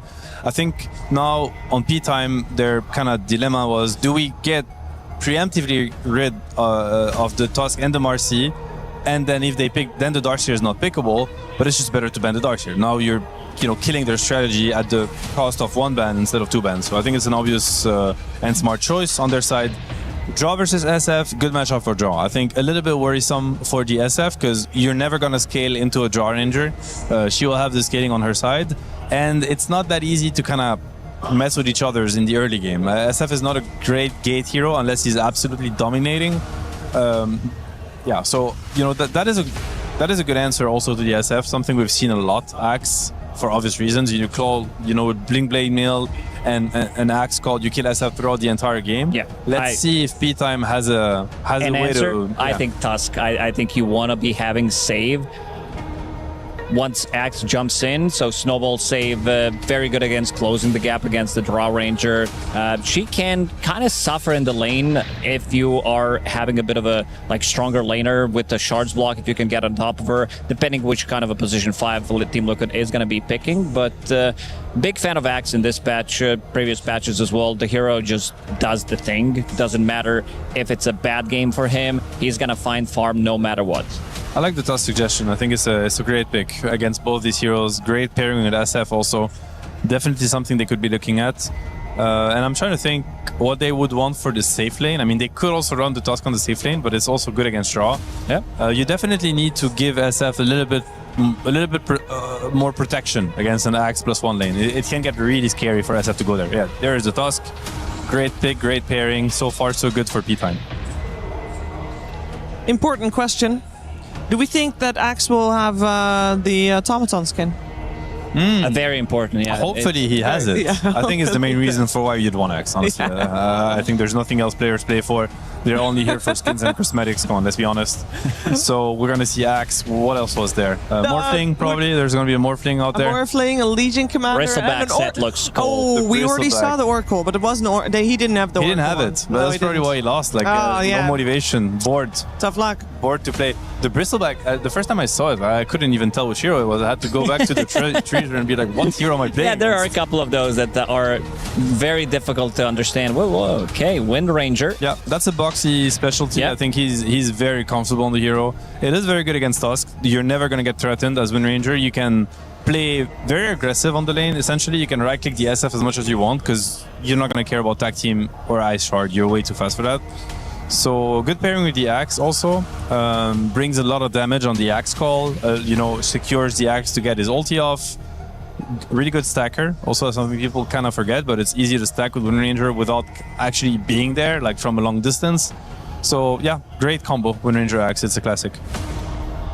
Also, Wind Ranger just being that very annoying position 4 plus axe on top of that with the battle hunger, it makes it almost impossible for position 5 to trade in the lane against it. Whether that's going to be Tusk, whether that's going to be Hoodwink, they can't, like, Schofield plays both of these heroes, so he can flex it depending what the other lanes are going to be looking like. Most of the time you want to have Tusk in the lane because of the snowball save potential and also like the block, the slow. It just is that melee body that a lot of the times he does need. What's interesting with the axe pick is that it also acts as a deny pick for P-Time, because they could have wanted the axe against the draw. Because I'm trying to think what's good for Frank against draw. You're thinking Centaur, it's out. You're thinking Beast, it's out. Axe has been picked. Darkseer's banned too. The options are kind of running low. Omni Knight thoughts? Played it twice during last Blast Slam. Didn't win a single game. Okay. Another melee body. I think this also could have been Marcy instead, because you can throw people off the shards, but maybe they think we need extra bit of protection against Shadowfiend. With the Guardian Angel, it does feel pretty nice, great against Tusk as well. I kind of like Omni. I think I don't know if we'll see. I might be proven wrong, but maybe the stat doesn't really reflect. I can't remember which teams played it and how these games went, but I think the hero has some potential.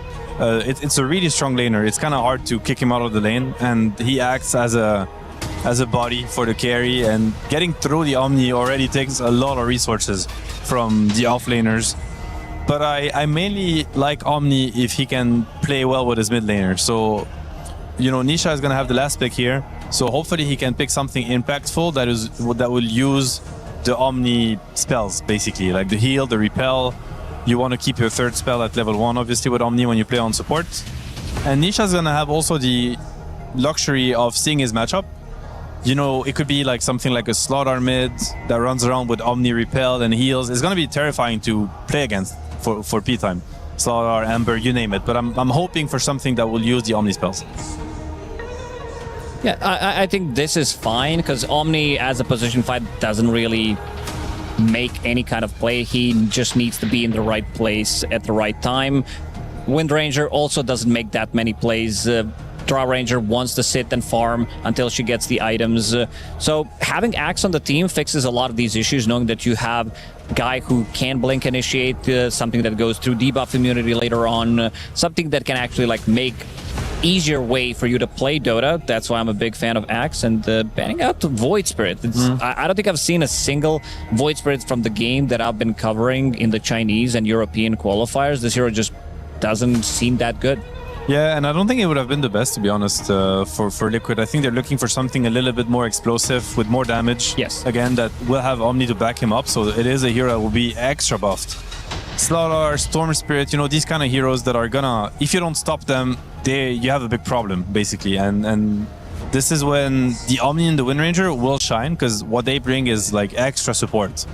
Yeah, and prior to this game, you talked about potentially Dawnbreaker coming through, easier way to play Dota. It would fit in very nicely after seeing Axe. It's one of the heroes that he really hates to play into, because a lot of the times you want to have that extra bit of just damage that you need to dunk.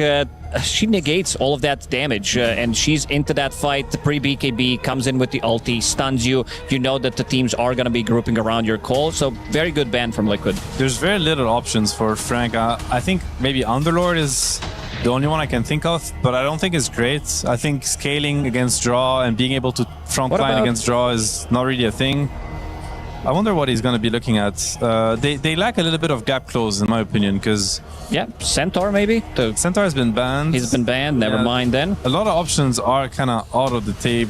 There is Lycan, actually, that we've mentioned. Very good against draw. It's still in the pool. Okay, he's going to go for Primal Beast. All right, it's a pretty good pick, to be honest. I kind of wonder how the lane is going to go.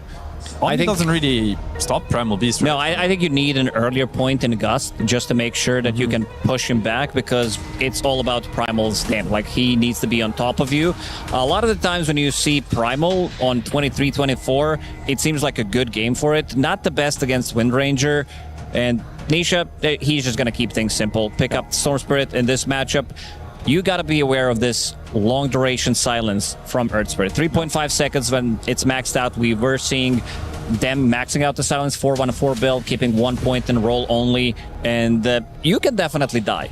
He does have Omni to help him out, does. so perhaps that will change it, but definitely needs to not lower his guard too much. It's easy to die. They have so much lockdown on P-Time. It's not a free Storm game by any means, but he has a good lane. I do think that he has the upper hand in the early game thanks to the Omni. So, yeah, and I mean, eventually there is the draw aura that's going to benefit the Storm. It does right click a lot at the end of the day. I think the scaling is, I would say, very much on Liquid side with Storm and Draw. These are two heroes that will take over the late game. But P-Time, again, they have their trademark. It's a very explosive draft. They can bring the heat on every corner of the map this game. Do we feel that, because I know Schofield is of course more comfortable on the Tusk and Amisha more comfortable on the Hoodwink. They're fine swapping lanes, right? Because you'd still want the Shadow Fiend to lane with the Tusk, surely. I mean, you could think like that, but at the same time, I think they're also happy with having the Hoodwink, because the matchup for Tusk versus Wind Ranger is not as good as it is for Hoodwink. I think Hoodwink can trade very easily with Wind Ranger. The Hoodwink spells also ignore the win round, so I'm actually kind of happy to see Hoodwink SF safe lane. Yeah, I think it's going to be like this as well, because we talked about Tusk being very good against Drow Ranger, block her off.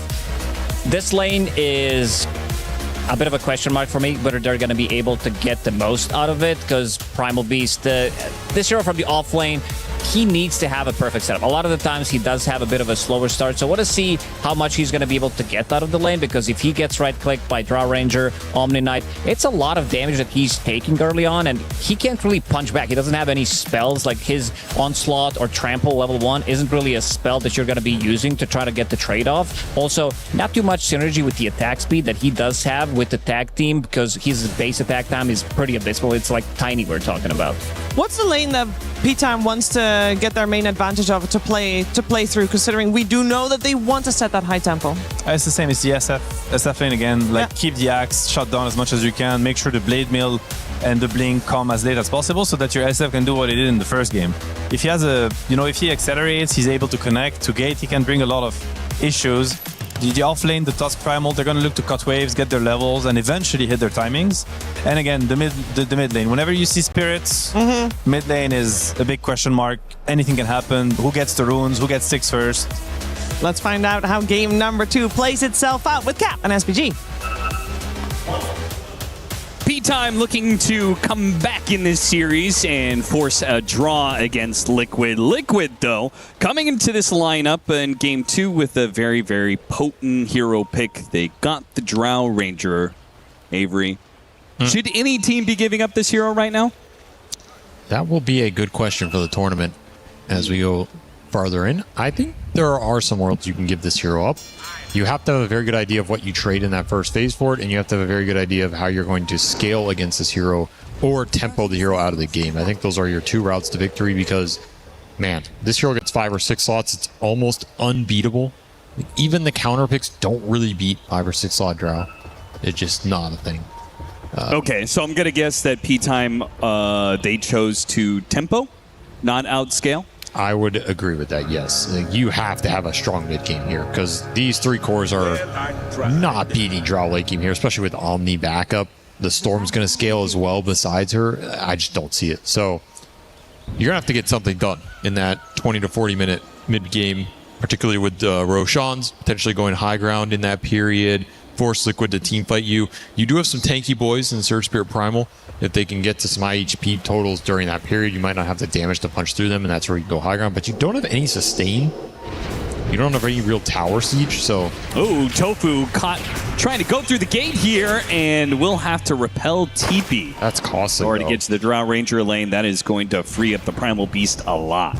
It's a lot of HP down. He won't have TP if he dies, so he can't play aggressive.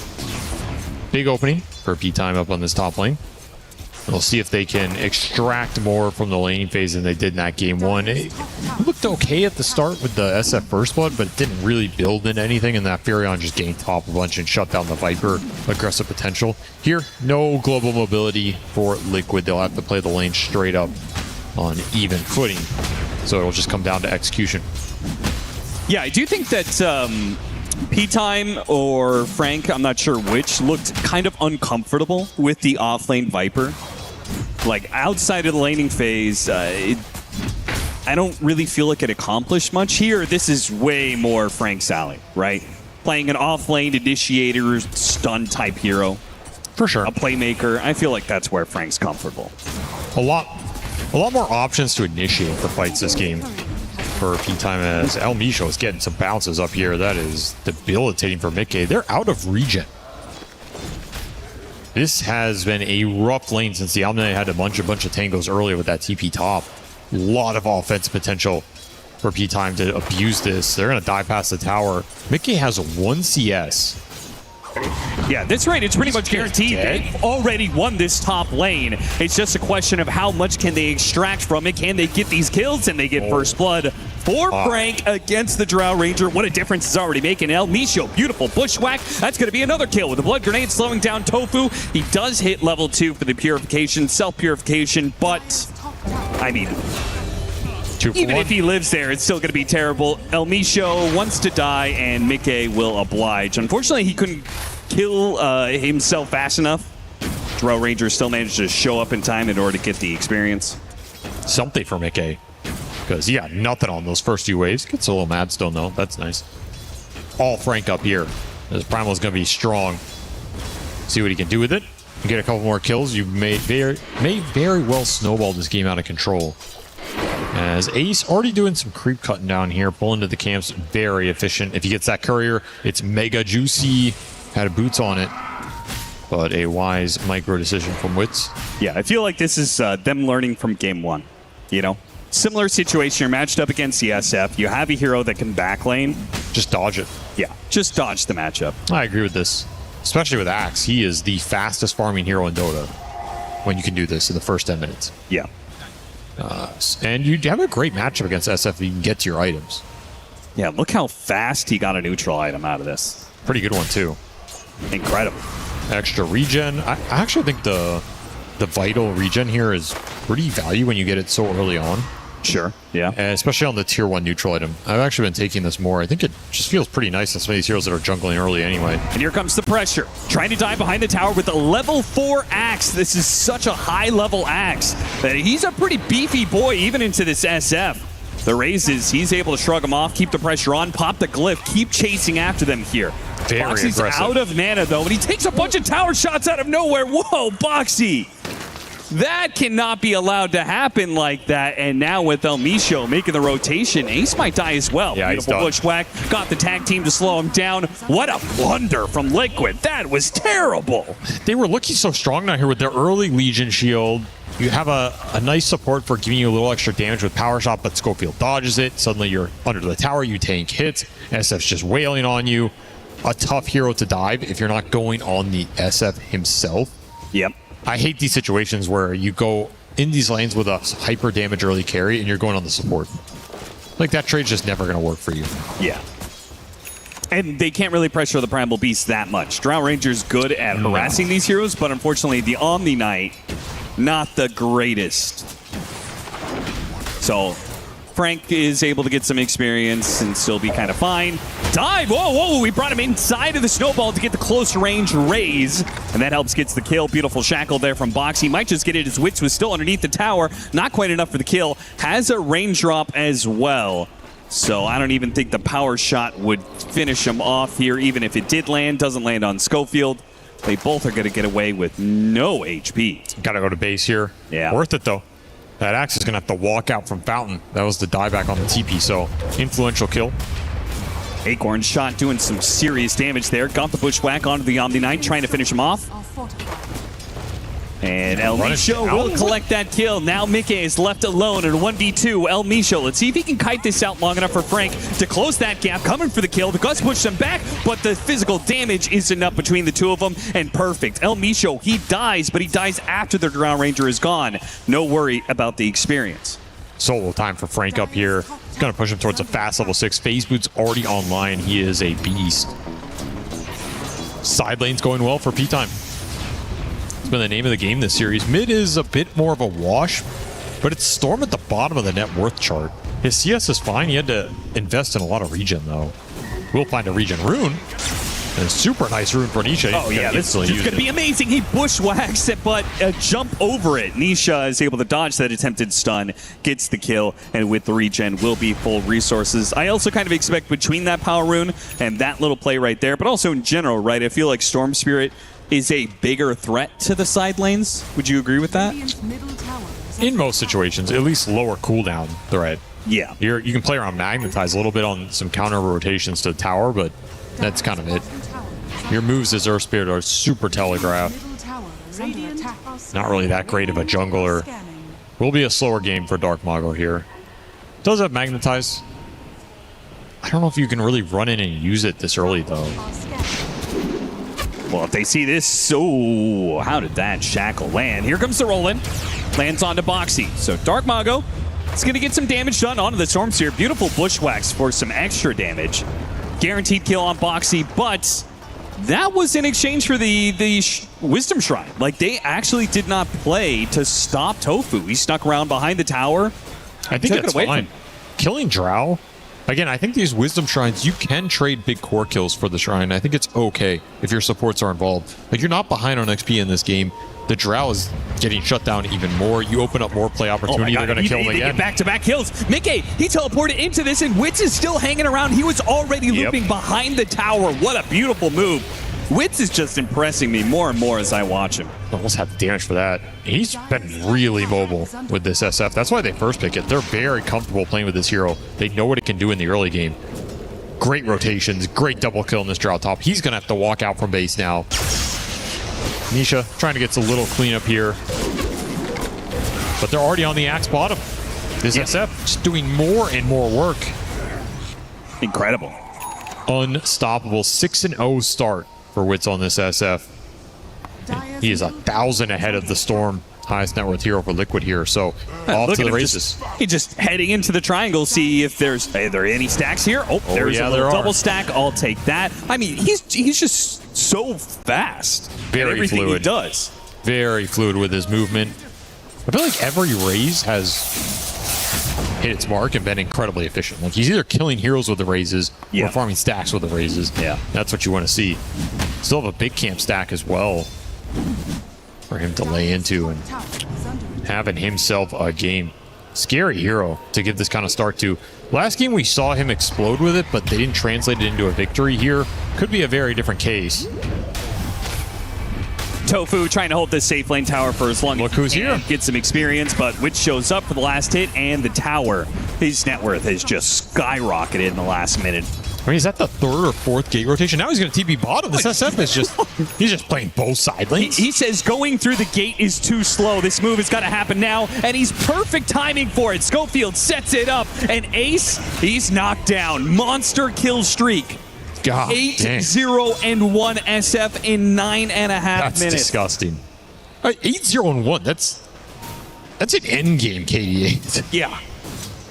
We haven't even hit the 10-minute mark. I feel like he's just straight won both side lanes. I think they could have had an off-lane jungler. He might have won both side lanes this game.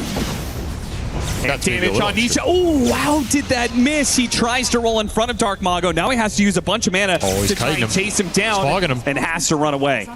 Is he going to make it out? I mean, Witz is here. He's everywhere. That's right. And Nisha's just got to head through the river, utilizing that extra movement speed, get the distance, TP out.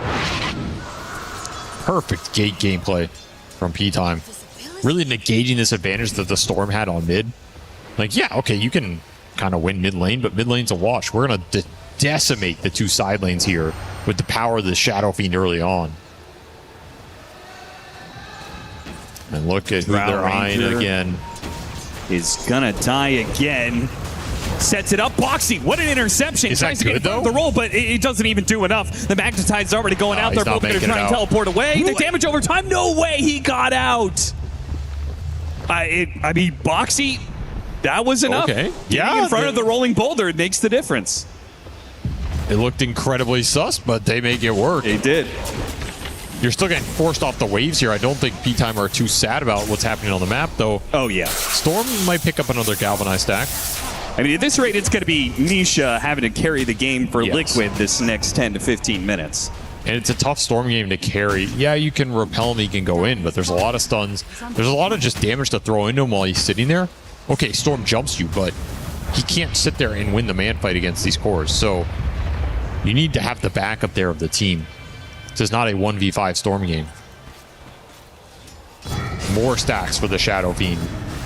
Add to his repertoire here. Just completely out of control. We're seeing a lot of mid-heroes in this meta that are not traditional mid-heroes. We just saw the Sapphire earlier. We're seeing a lot of Earth Spirits. And as a result, we are seeing a bit of versatility from these mid laners who maybe haven't played these heroes very often because it's just not really been meta. But Dark Mago is actually an Earth Spirit player. Now, this is one of the few times that he will have ever played Earth Spirit against a tier 1 team. Most of his matchups have been against other South American teams. So he has a very high win rate on the hero. A little regional farming. Yeah. Everyone's been there. You know, Yeah. There's no shame in it. What's your win rate on Elder Titan again? Not great, actually, because I almost always played against international teams. Oh, you saved the big guy right. for the big dogs. I see. 13-5, 2,000 net worth lead, largely off the back of this young Wits carry, who is at a 7,000 net worth lead, has just claimed yet another objective. He's 8-0-1, has taken 2 towers. Effectively 3, to be honest. He pretty much took this top tier one with the rotations going in there. I think he got the last hit on it, too. Right? Yeah, I mean, this tier 1 bottom is basically dead. That's kind of what I'm counting. So. Yeah. So all that's left is this bottom tower, which Playtime is going to make a move for. Now, we still saw in game 1, P-Time did manage to do something similar. Maybe not quite to this extent, but they did take an early lead. And then things just kind of went awry, largely off of the split push. Liquid don't really have ways to abuse that in this game, right? Very different game for them. They have heroes that need to win fights to continue to scale in this game, especially the Axe. Axe is not a hero that can just rat a game and be happy about it. Storm's here trying to stop him, but the damage is already done. Tofu is dead. What a beautiful shackle, though. Lands onto Schofield. Schofield managed to get the snowball, pick up on the Primal Beast, and now with the Earth Spirit here with Magnetize, if they want to commit and turn around and kill Frank, it'll give Dark Mago more time to get these Magnetize going. With another boulder dropped, got him on the Bushwhack. That's going to be the Drow Ranger in some trouble. One raise, pushback of the Gust, keeps them at a distance. They turn around and kill Ace instead.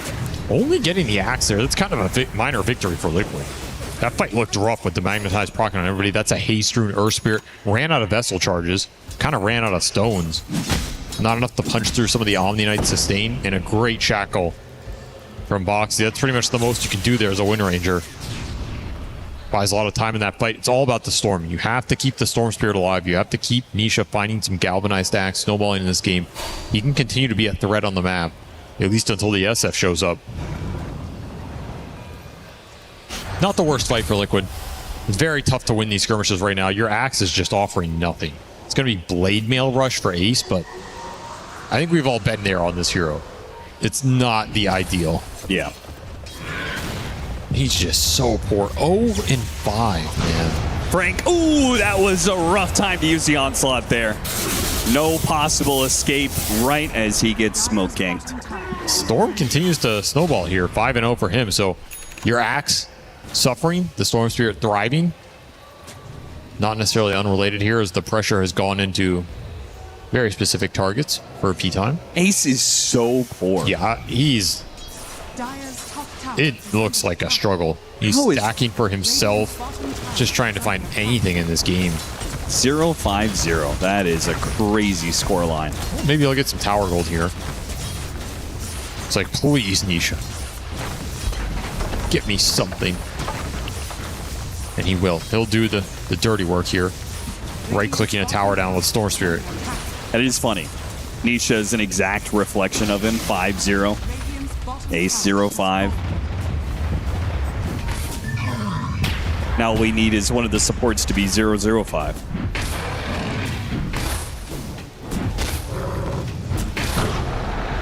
Frank with his Blink Dagger, but he hasn't been trying to make too many moves here. BKB will ensure that he could do a lot more. Pretty much, once he has BKB, he can blink in, grab anybody. The only thing to stop him is call, and that's really awkward with the mini stuns that come out of the Pulverize. Hard to get close enough, hard to get that call off in the first place. Fight for the power rune here. Liquid smoked up around this mid lane, looking for an opening, but it's not easy to get the initiation with no Blink Dagger on Axe. They're entirely reliant on either a sneaky Shackle Shot or the Storm Spirit initiation. We'll see the Storm jump on El Misho here. Don't have to clear his damage, turn around, Bushwhack, Requiem goes out, and it's Tofu who dies instead. Meanwhile, Boxy was chasing after Schofield, runs headlong into Frank, and gets pulverized. Here's the issue Nisha's going to face all game. He's really strong, but he cannot just sit there and trade with these heroes. You have to be able to find isolated targets, or at least burst your target initially, reset the fight. And how does he burst him down when the supports don't offer anything? It's just a power shot. Well, power shots, it's enough for right now, but it will not continue to scale. Sure. So yeah, as utility comes out, utility items for P-Time are going to go a long way in this game. We saw there, even just the Pavus on El Misho is enough for Storm to be like, I don't know if I want to commit my entire mana pool to go through all this and then die at the end of it. He was very close to getting Requiem there. Yeah, that is the problem. Nisha, I feel like if he overextends for one of these kills and he dies once, it's bad. Yeah. It's real bad. He's the only thing keeping this game alive right now. He's buying space and time for Mickey to recover. Dags is done on the Drow Ranger. His farming rate will pick up here. Drow can scale into this game. He does have a good matchup against the SF. So even if this SF is ahead, it's not the end-all be-all. If he ends up in a situation where he has to fight the Drow, and Drow can create that gap, you outrange him. What do you make of the what do you make of Ags on Drow Ranger? Is that, in your mind, is it a must get where you have to get it in order to be able to farm faster? No. Because we see plenty of carries don't go this item out. No, you don't have to go Ags on Zero. It's not as strong as it used to be.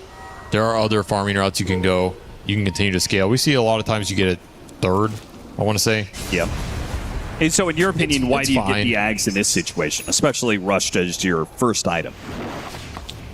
Maybe he felt like he just needs a bit more of a recovery arc.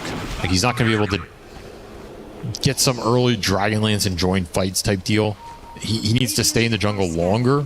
If he gets Ags now, the payoff will come sooner. It's kind of like Midas. Like you get the Midas earlier, payoffs earlier.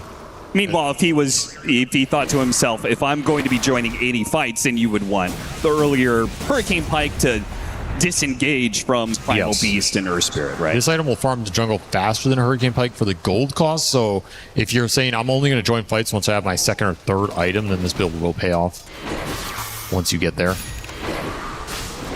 And you can see Mickey is playing almost entirely off map. It also doesn't show any waves, only spams multi-shot from trees. If you're going to play that kind of go shove, the Ags is also a lot nicer for that style. Yep.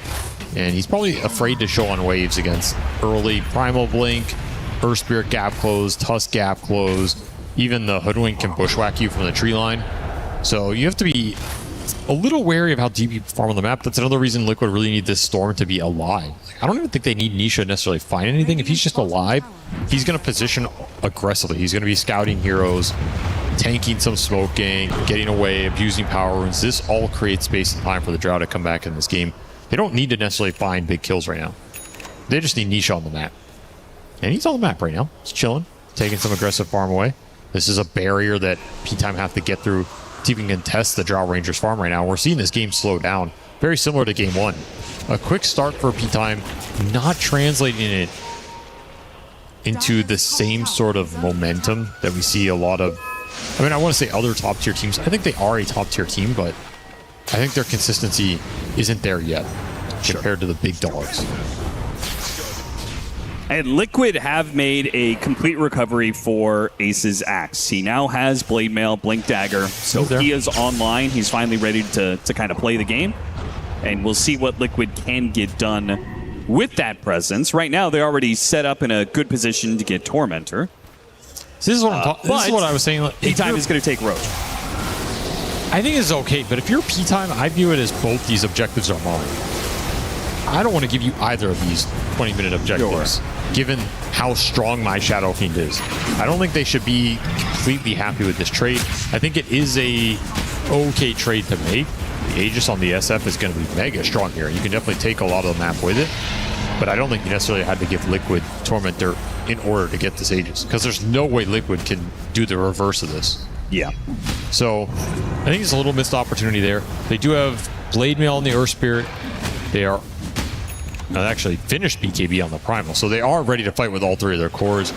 These next few team fights are going to be a challenge for Liquid if they decide to take them. However, will they take them? You can also see something like Game 1 where they just kind of dodge on the map, wait through this Aegis period, dare P-Time to force an early high ground, and if they don't, then are you getting out farmed? You probably are.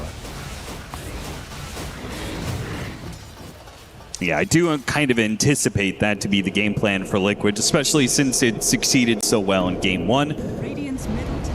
See if P-Time can have a better time closing out the map and closing out the game in general.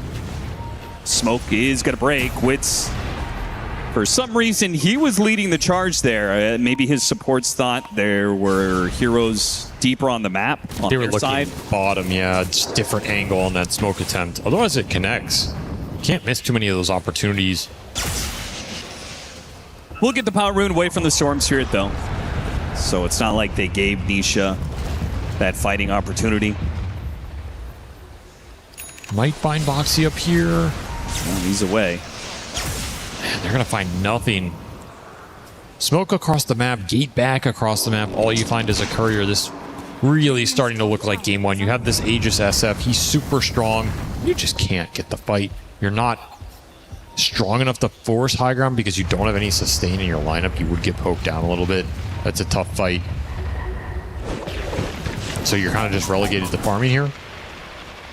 And again, I go back to, okay, if they're going to dodge you, you have to recognize this. Just plop the SF top, let them hit it tier 2. Make a smoke to enemy triangle or like bottom of the map. Show some heroes aggressively on waves. You have to be a little more aggressive with the smoke opportunities you're trying to make here. Get a little greedier if Liquid are just in permanent dodge mode. I feel like that is something that the truly best teams, they will take that risk, right?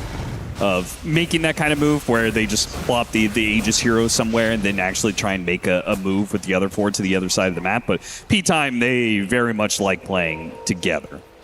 I just never see them make a play like that. Yeah. I don't know why. It could be some team philosophy. It could be they buy this early gem and they feel they have a vision advantage and therefore they should be able to connect these moves a bit more reliably. But these really good teams, they have a map feel, even if they don't have the vision. Like, Liquid don't have the vision right now, but they still have a pretty good idea of where they can farm safely, who's going to show where, what type of move they should expect. It's not as easy to connect even with a gem advantage here. Seeing them group a little bit. Even right now, it's kind of weird that P-Time have two heroes in their base. Not just regrouping some items. Not really looking for anything, though. Yeah. I mean, Earth Spirit's out there farming the far left camps, like the safest camps in the entire game. They're just chilling. Again, it's an early Aegis that is used to catapult this SF higher. But that just feels like, in that case, why go Blade Mail on Earth Spirit, right? I thought that Blade Mail was a sick timing pickup because at that point, any fight that you roll into, like, what does Liquid do? You roll in, you pop Blade Mail. They can't really turn around and do much to you, right? But if you don't actually fight with the item, is it worth picking up at all? Not really. Pretty mediocre item for jungling. Can be okay on some heroes. Minute left. You're going to find something here. Now is the time to do it. I think BKB is done for the Storm, yeah. So you kind of let Nisha get this territory where he doesn't need to rely on the Omni Knight as much, which means this Omni Knight can help the Drow Ranger, who already has Hurricane Pike done. The Zags has paid off. Scores are to their mid-game fighting items. They have a lot more survivability. Weird series for P-Time. I'll say that. This is not the usual trajectory we've seen from this team when they're hitting their stride. I mean, if I'm Schofield, you've just spent like literally 3 or 4 minutes shadowing the SF with your Blink Dagger, just waiting for some point where Team Liquid smoke and they try and go in the SF and you're ready to go with the Blink save, right? Like he's going to answer the Axe Call initiation with his own Blink Snowball save. But none of that has happened. So he's just been following him around, watching him farm for 4 minutes. Initiation onto the Hoodwink. He's tanky. Schofield, yeah, he is very tanky, and Schofield he doesn't even need to save. Now the counter initiation. Frank gets the jump in onto the Storm Spirit, but the repel stops the follow-up Requiem and an amp damage. That is beautiful, and the Shards blocks in this Drow Ranger. Boxy dies behind from the Primal Beast, and this Storm Spirit with the amp damage. If P-Time dive in a bit too much, Blade Mail activates from Ace. They have the Purification to try and keep him up. They go for the dive past the Tier 3s even. Glyph is going to be activated. Now they go after the Tofu, past the Tier 4s even. Nisha picks off one with the amp damage. Can he get anything else? He's going to get a second one on the Earth Spirit. He'll die to that amp damage. Double kill for Nisha. So Nisha still does get some cleanup off of this, but damn, P-Time just rolled over the rest of Liquid. And it all starts jumping Hoodwink. This is not the hero you want to jump in this game. I wonder what prompted Liquid to do that. Maybe they just think they're so strong with the BKB timing on the Storm that any fight is good, but I don't think that's true. Because I think a lot of your damage is single target. You have to bring some sort of high damage hero down early so you can open up the long-term fight. If Nisha gets this, it's a godsend. Yeah, Wits doesn't have BKB. Hurricane Pike did push him far enough away.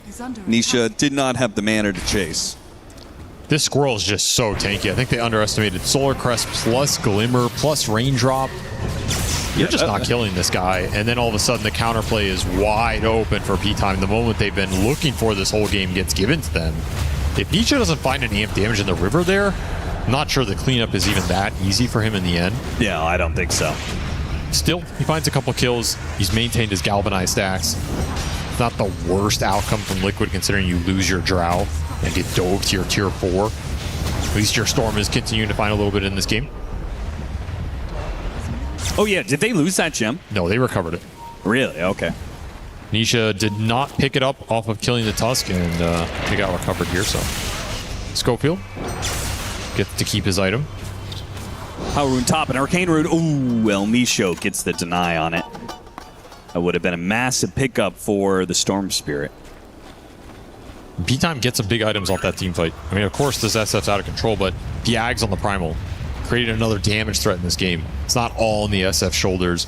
I think this is the correct build-up for Frank. You want to become that true 5-6 slot terror that the Primal Beast can become, because you are a big problem for their lineup as this game goes later. It is going to be, ooh, nice jump. Caught the Omni Knight. Great hero to catch at the start of the fight, especially since the Liquid cores are going to be having BKBs pretty soon here. Storm Spirit already has his, but they're looking at a triple BKB timing in the next couple of minutes. If you can get GA off and just run in with BKBs, you're probably pretty strong. Not a lot that P-Time can do about it. No, very little. However, will you be able to contest Roshan with that will be the big question. Should have the Drow BKB for it. Axe 1 is done, so you might have it in time. It's going to be a long Roche spawn. Can't afford a pick off right now. Nisha pops BKB at the threat of the Requiem. Meanwhile, Primal Beast in some trouble, trying to pull him out with the drinking buddies. And nice 4 staffs, and no BKB left on the Storm Spirit. They got it.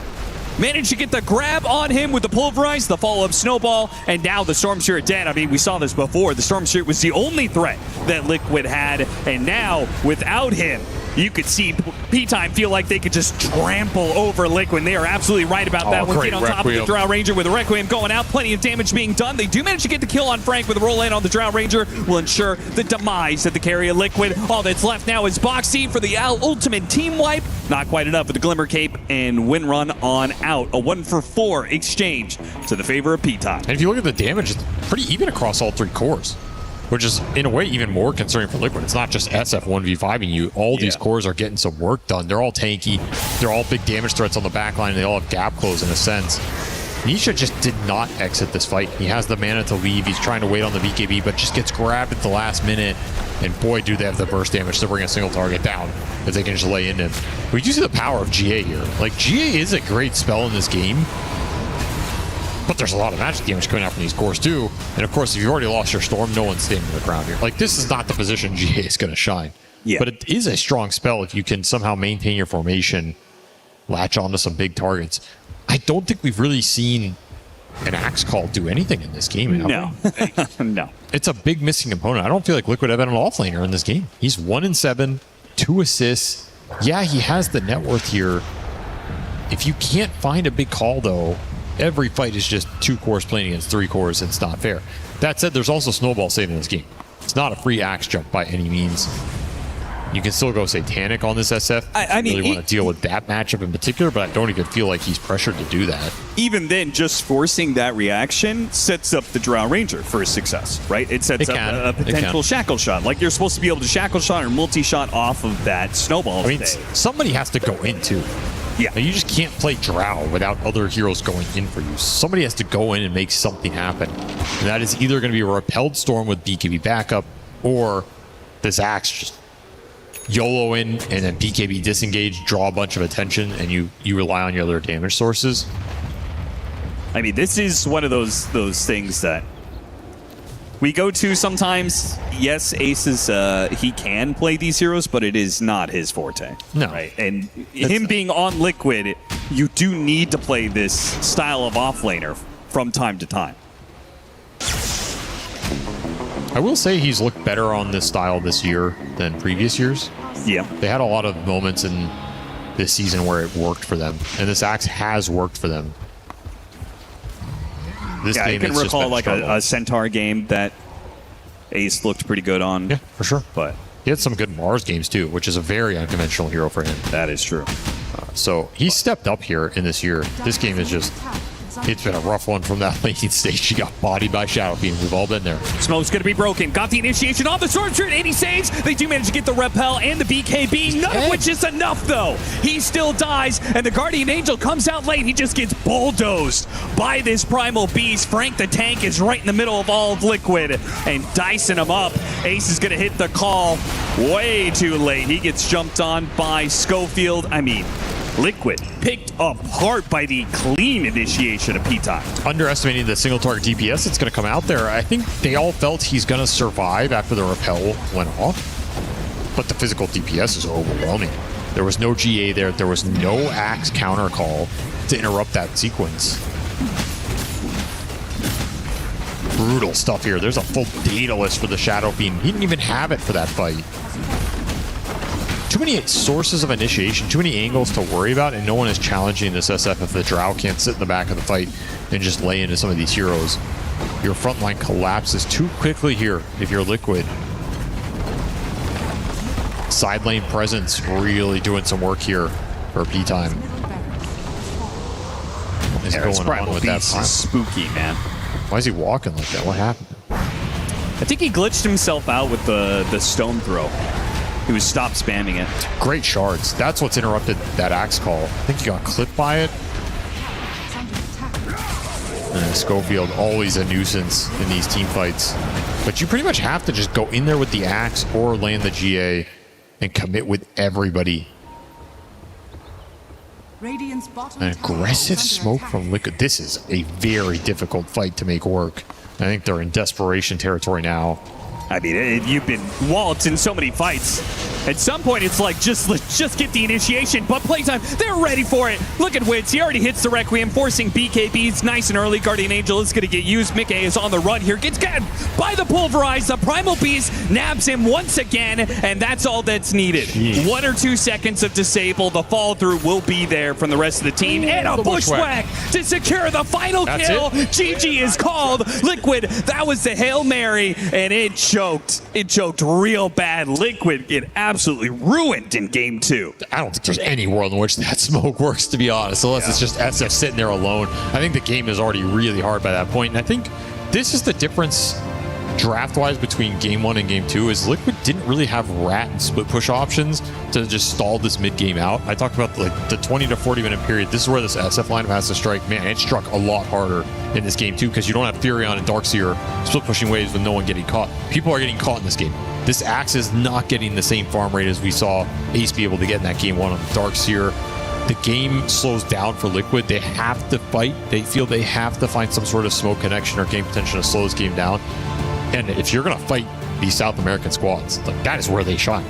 Yes, please, come fight me, right? That's their bread and butter. So I think we got to see a lot more of the P-Time lineup in their element. But I'm still a little concerned for them in these mid-game scenarios against some of the top European teams. Just getting outmaneuvered on the map. I think we still saw some of that here, right? It wasn't 100% clean. They had an 8-0 SF start. Yeah, you're not going to have that every game either. Like, no. Wits played out of his mind. Kudos to him. He's MVP of this game for sure. Probably of the series. Like, he had a tremendous 2 games on this hero. Might not get this hero again. He did so much work in this early game that you have a buffer. You can miss some plays in this mid game and still just be dominating team fights. That might not be the case every game. So I still want to see more from P-Time in terms of a cleaner transition. I think it's the biggest thing for this team. Their laning stage is fine. Like, they can win some lanes, they have some cheesy picks. Wits is a monster. Dark Mago's going to play his heroes. Whatever, right? It's pretty consistent. But what happens between that early game and mid game? How do you transition that? It's been really awkward for them, even from the SATI quals. And we saw it in this, even in this win, it's like, there is a period of time. It felt weird. Right? Yeah, it just felt weird. And if they clean that up, they're going to be a top team at this event.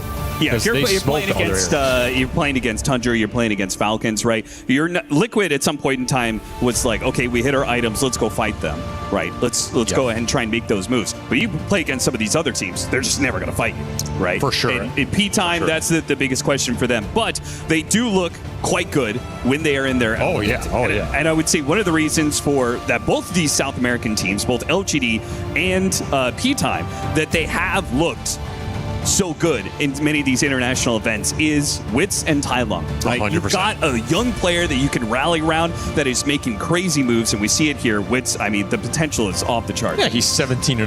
That's crazy. At 17-0-9.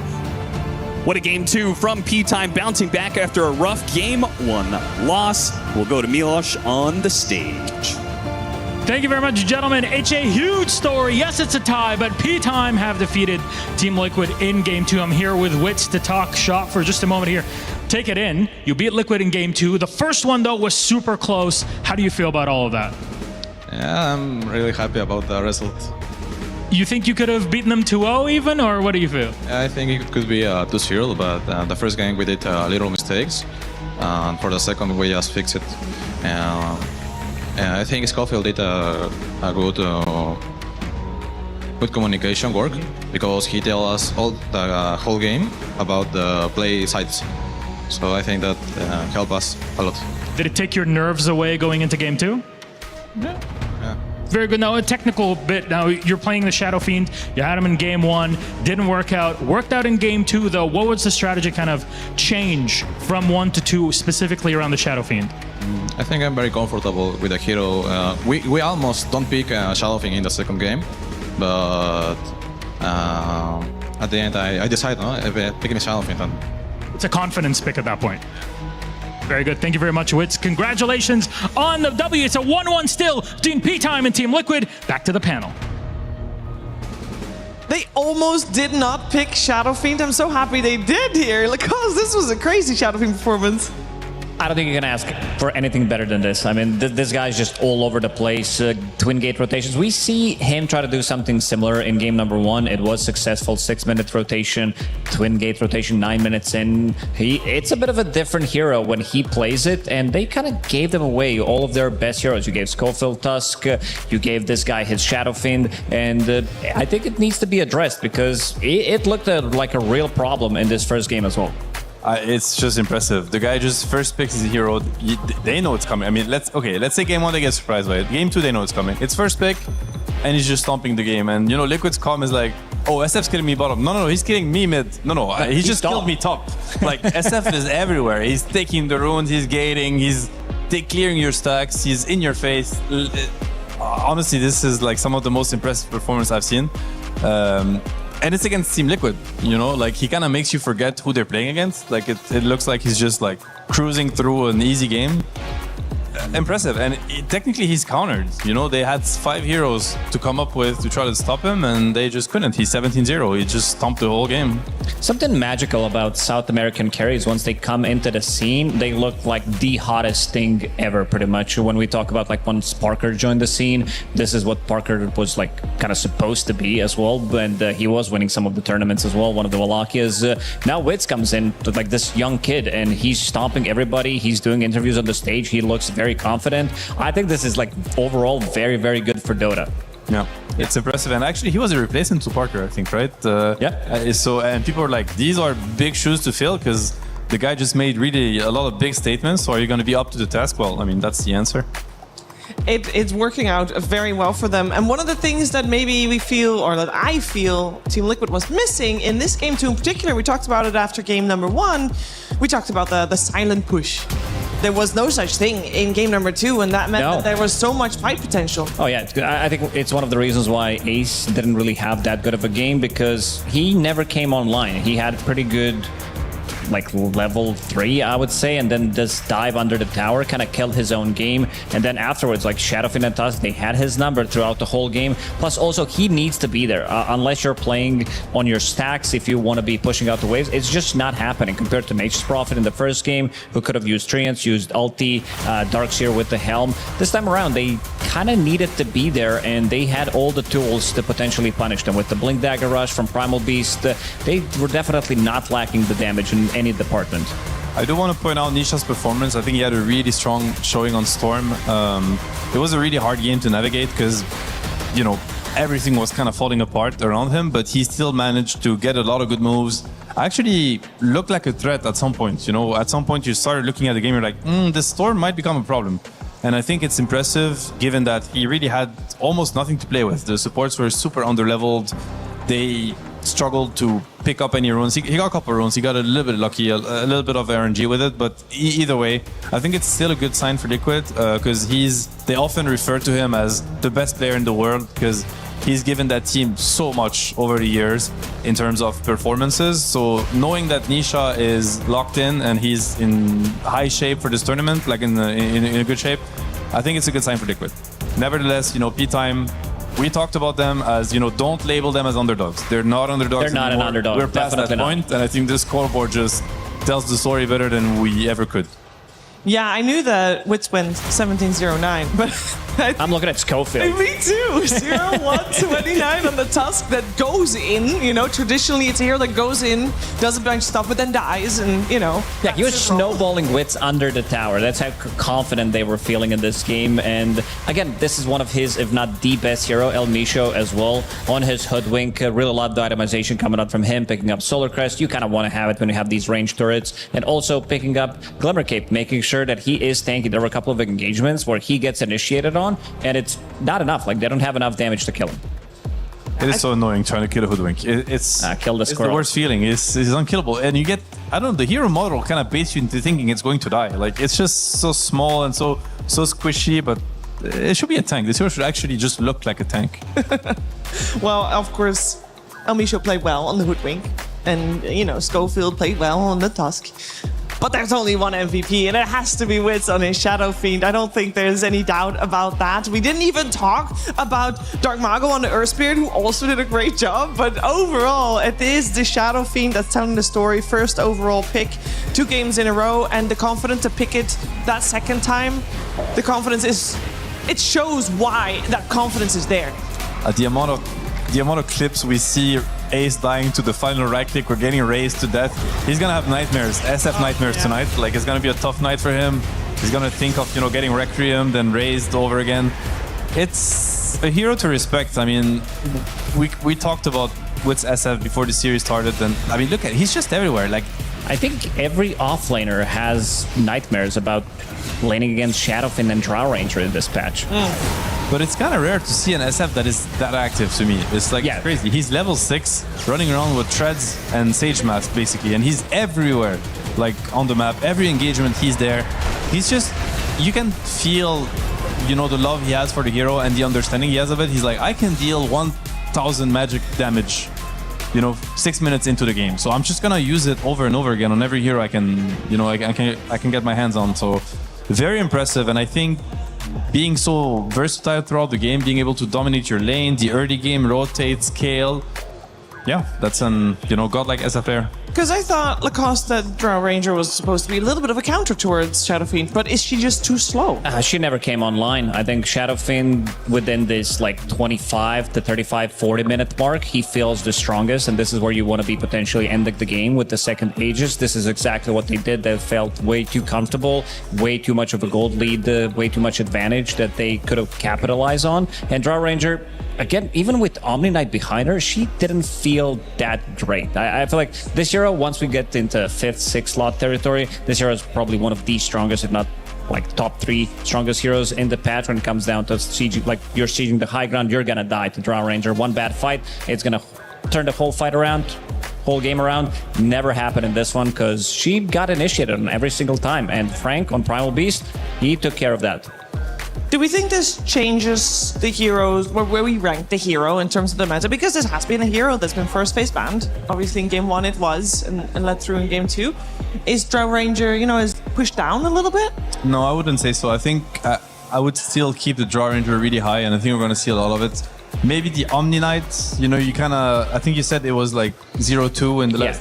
Well, that's 0-3, so not a great stat so far. It didn't look good, the Omni Knight. I think it kind of failed to do its job. Maybe the Primal was a really good answer. I was also surprised with the Omni Knight build, to be honest. I think he went 2-1-0. He had no points in the third spell, which usually is what gives him laning presence. So maybe an adjustment to be made. I'm not sure. I think the draw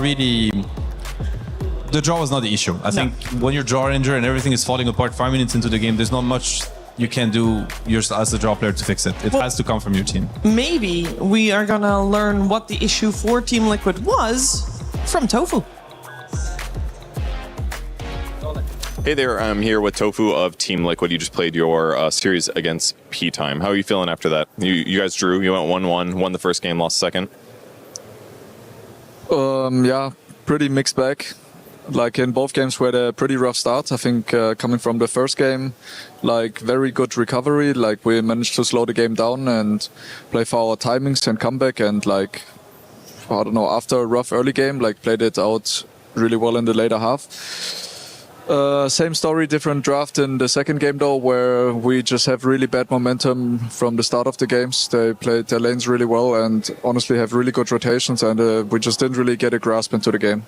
How much of that was Shadow Fiend being there? Because I feel like I was watching, obviously from top down, you could see net worths. Shadow Fiend's net worth was gigantic, both games basically. And he had his tier 1 towers alive in the mid lane. It just felt like he's kind of protected. Is he a big problem hero generally in the patch? I mean, generally a very strong hero, definitely. I think with how the meta has shifted, it's still the same patch. There's been answers, and I know heroes eventually rotate or it goes back in circles. But we thought we have good answers. Obviously, after the first game went so bad, we talked about it and were reassured to some degree that something messed up, we can do better. So we weren't really banning it. But with the second game going rough as well, he definitely had too much impact, and Arno just made it really hard. After securing his lane, gating, coming to towers, and we just can't defend our objectives. Yeah, it seems hard. What about the Omni Knight there? I've tried him as support as well. I feel like it's slightly viable. Repel is good. The cast range is nice at the 10 talent. How do you feel about the hero right now as the support? Was a bit of a situational pick, but especially paired with Drow, makes up for a very strong lane and pairing. And then just Drow, obviously a strong hero, is also a very good answer to Shadow Fiend. We just didn't really get to hold our ground and shoot. So yeah, I don't know. It didn't look too good on our side. That's okay, because you had a really good Witch Doctor performance game 1. I assume you picked it because you wanted the average players to be fans of Team Liquid, right? It's a very popular hero with the average player, Not so good in the pros, typically. I mean, I understand why it's high for the average player, because it's really fun to play, and I'm also on that end. Good sound effects. I think, seriously, good hero. I just like playing it, but it also fitted the way we play. I wouldn't say I jam only the same hero. I like a bit of a niche pick / going situational here and there. But yeah, I don't know. Right now, there's many heroes viable. well, I'm sure we will see a very wide hero pool in this tournament overall. It just depends what teams are comfortable with right now. Well, it's fun to see the new stuff, so I'm glad you're playing it. But I hope you guys have more success in your next upcoming games. I hope so too. Thank you. Now, I know we're only, day one, series 2 just over, but we already heard Tofu say that he probably expects a very wide hero pool set for this event. Do you echo his sentiment? Yeah, I think so. I think the game is in a great state right now. Everything is viable.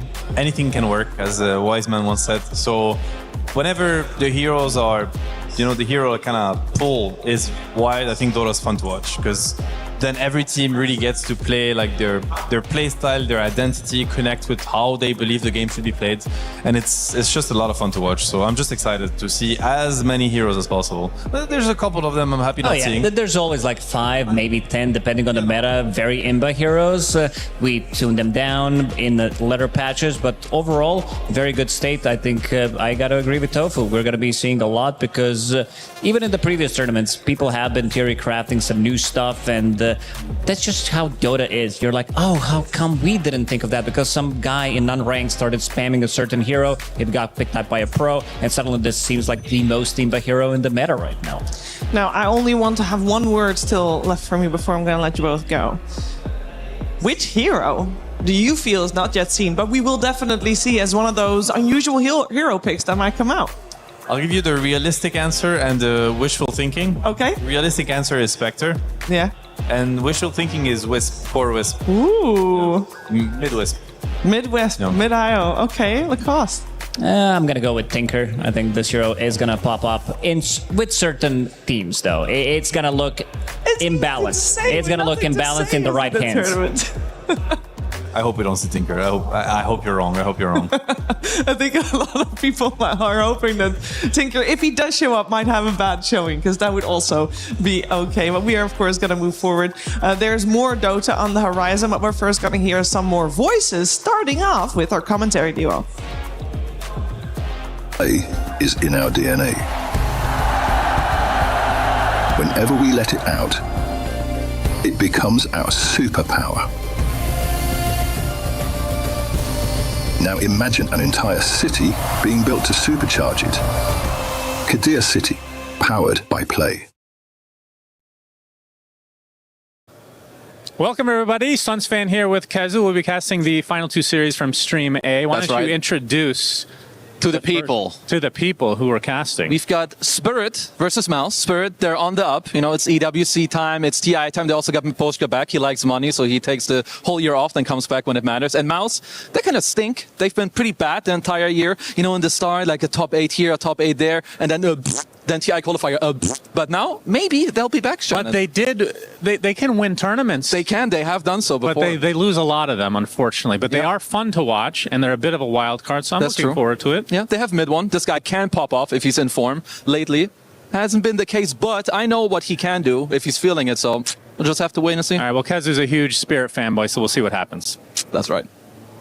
Some people do like to think that I don't actually do anything when I'm at these events and doing this job, and they'd partially be right, as I am here at the bar at the Vitality, or the team's Vitality booth, I should say.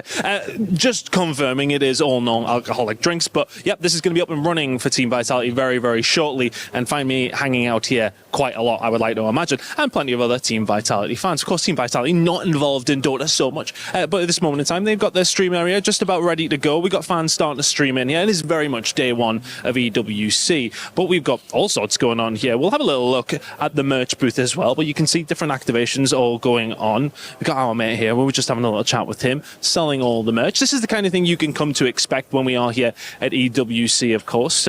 Have an opportunity to come and buy your team's favourite gear.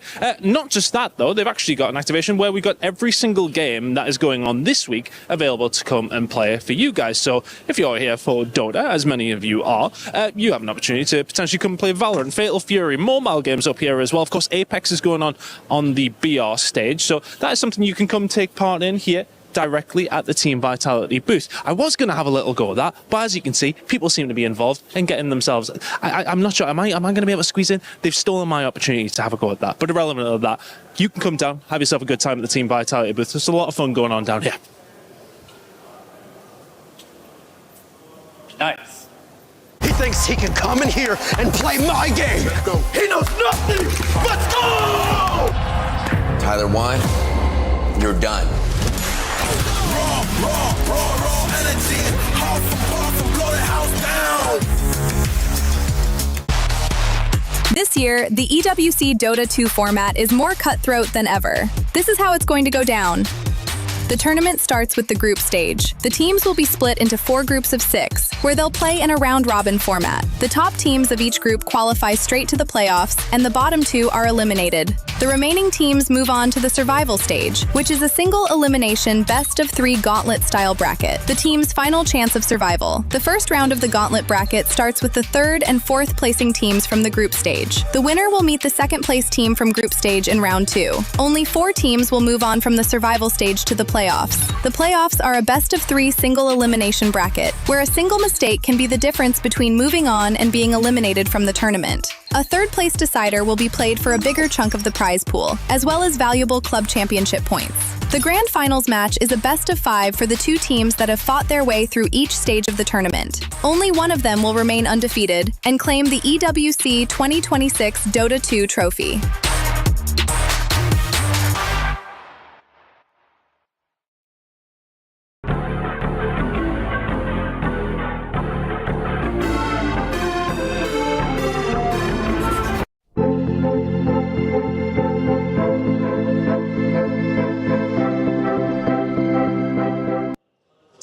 We reached the halfway point here, Dota 2 at the Esports World Cup, live from Paris. And that means it's time to see our defending champions in action. We got Team Spirit and Mouse taking the stage very soon. And to talk all about it, we changed things up here. On my left, I'm joined by BSJ and Effie. BSJ, how are you doing this evening? I'm doing great. Ready to start another marathon that is EWC. It's always fun to see where the teams start and obviously when they end up. Yeah, how about you, Effie? Excited for today? Really excited. I mean, it's easy to say I'm excited when there's so much good Dota that's happened already, but this really is the time of year where everybody brings their A game. So nothing but bangers, Brian. Yeah, I mean, I hadn't seen much Earth Spirit at all coming into this tournament, so I think it's funny to see how much the meta is already showing itself on day 1, and I think that evolution that inevitably happens, the stocks of heroes go up or go down based on their win rate. I'm curious to see like the adjustments that happen over the coming days, just based on what we've already seen in the first 2 series. Yeah, we have got Team Spirit and Mouse, and we are going to focus on them as we are focusing on Team Spirit first. Effie, this is a team, they are the defending champions. They're doing generally very well around this time. You mentioned this time of year is when you want to see team peak. Spirit does that time and time again. Yeah, it's kind of a meme when it comes to Team Spirit. We say, the bigger the prize pool, the bigger the motivation that they have. But generally, it has been true. EWC has historically been a very good tournament to them. They've won twice. They've been runner-up 1 time. And there was one where they didn't do so well, but that's a pretty good track record, you know? But this time around, they've had a big change coming into this with Miposhka as their coach. And I'm excited to see how that's played out for them. Yeah, so far, I mean, we don't really have anything to go off of. It seems like it should be good. Miposhka back cannot be a bad thing, Brian. Yeah, I mean, he's left big shoes to fill throughout the entire course of the year, and I also think that it wasn't just his gameplay that was an essential part of this team. I think the fact that his leadership, and I'm imagining in-game and outside of game, was a pivotal role that he played. So I think as a coach, he's bringing like half the package back just doing that. Yeah, let's find out how Team Spirit is coming into this match in particular, as Purge was able to catch Collapse.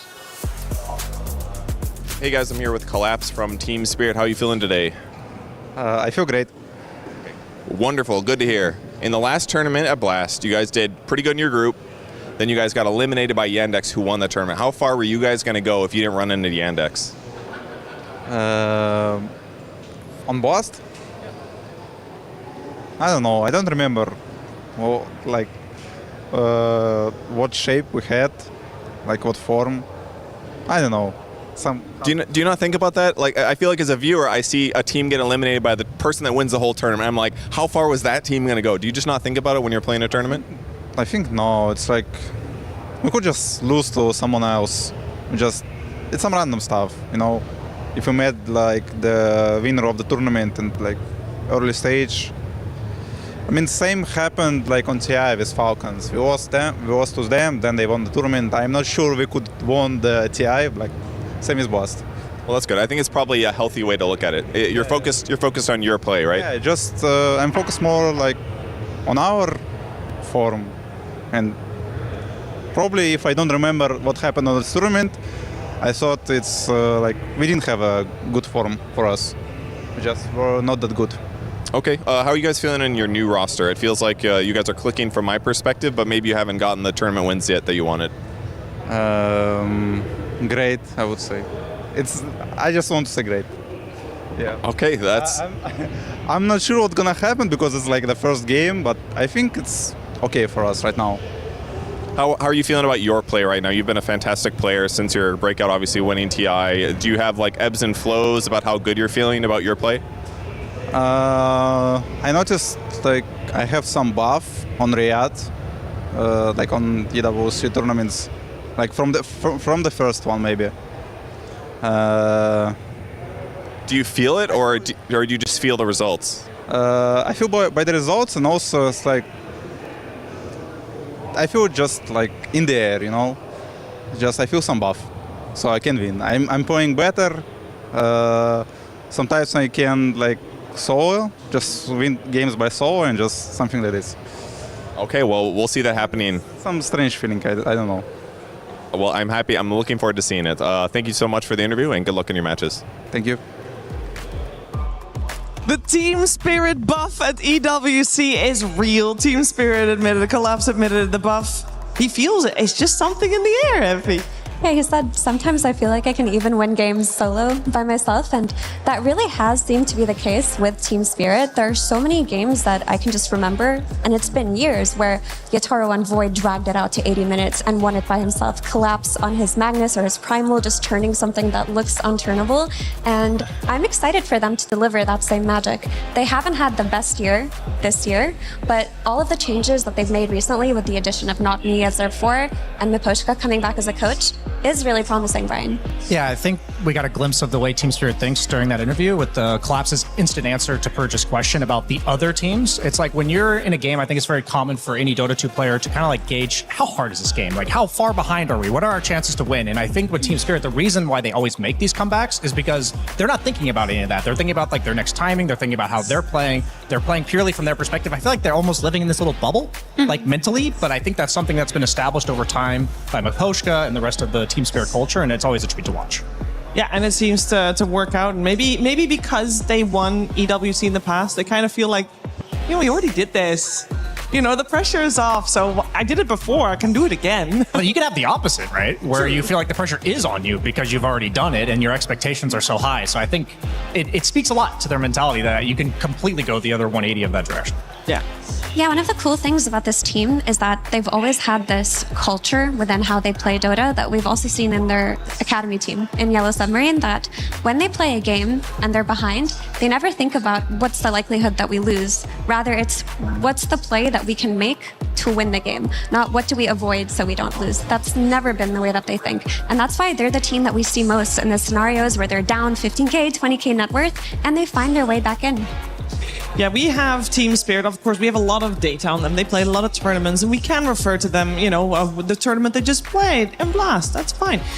Their opponents haven't played in a little while. At least they played, of course, in qualifiers, but not on LAN tournaments. We're talking about Mouse. Those will be the opponents for Team Spirit for this one, and I do want to narrow in on them as there has been some question marks. This is the tournament that they qualified for. They did not qualify for TI, Brian.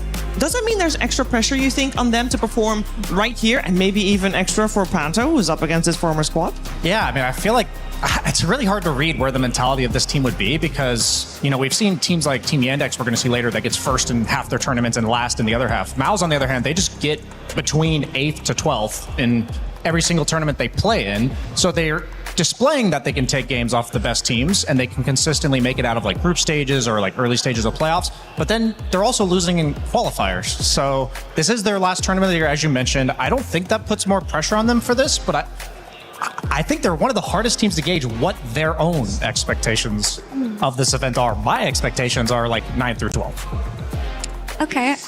I think for MOUZ, they're interesting for sure, like Brian said, for those reasons, but they also do quite well during group stages. Like, there have been a lot of Dream Leagues and the ESL in Birmingham where they crushed their group and they were topping it, and everyone was like, whoa, they figured something out that no one else has. And then after group stage, they just fizzle out and they lose their magic. So they're a team that flip-flops, and I think that when teams aren't expecting their play, it really works. Hence the results in group stages. But once they get studied a little bit, it seems to crumble for them. I was going to say they're the type of team that gets like a formula going. It's working for them early on in the tournament. It's almost like EG of old, but instead of fizzling out in 3rd place, they're fizzling out around like 8th place. But I think they are really good at what they're doing. But the question then is the longevity of the tournament, their ability to adjust when teams have adjusted to them. So I'm expecting something similar. I do agree that a good group stage performance, but from there we'll have to see. Because the first start of this season, MOUZ was doing fantastic, as this timer is, that was very short, and I don't believe that is correct. Sorry, debate there, guys.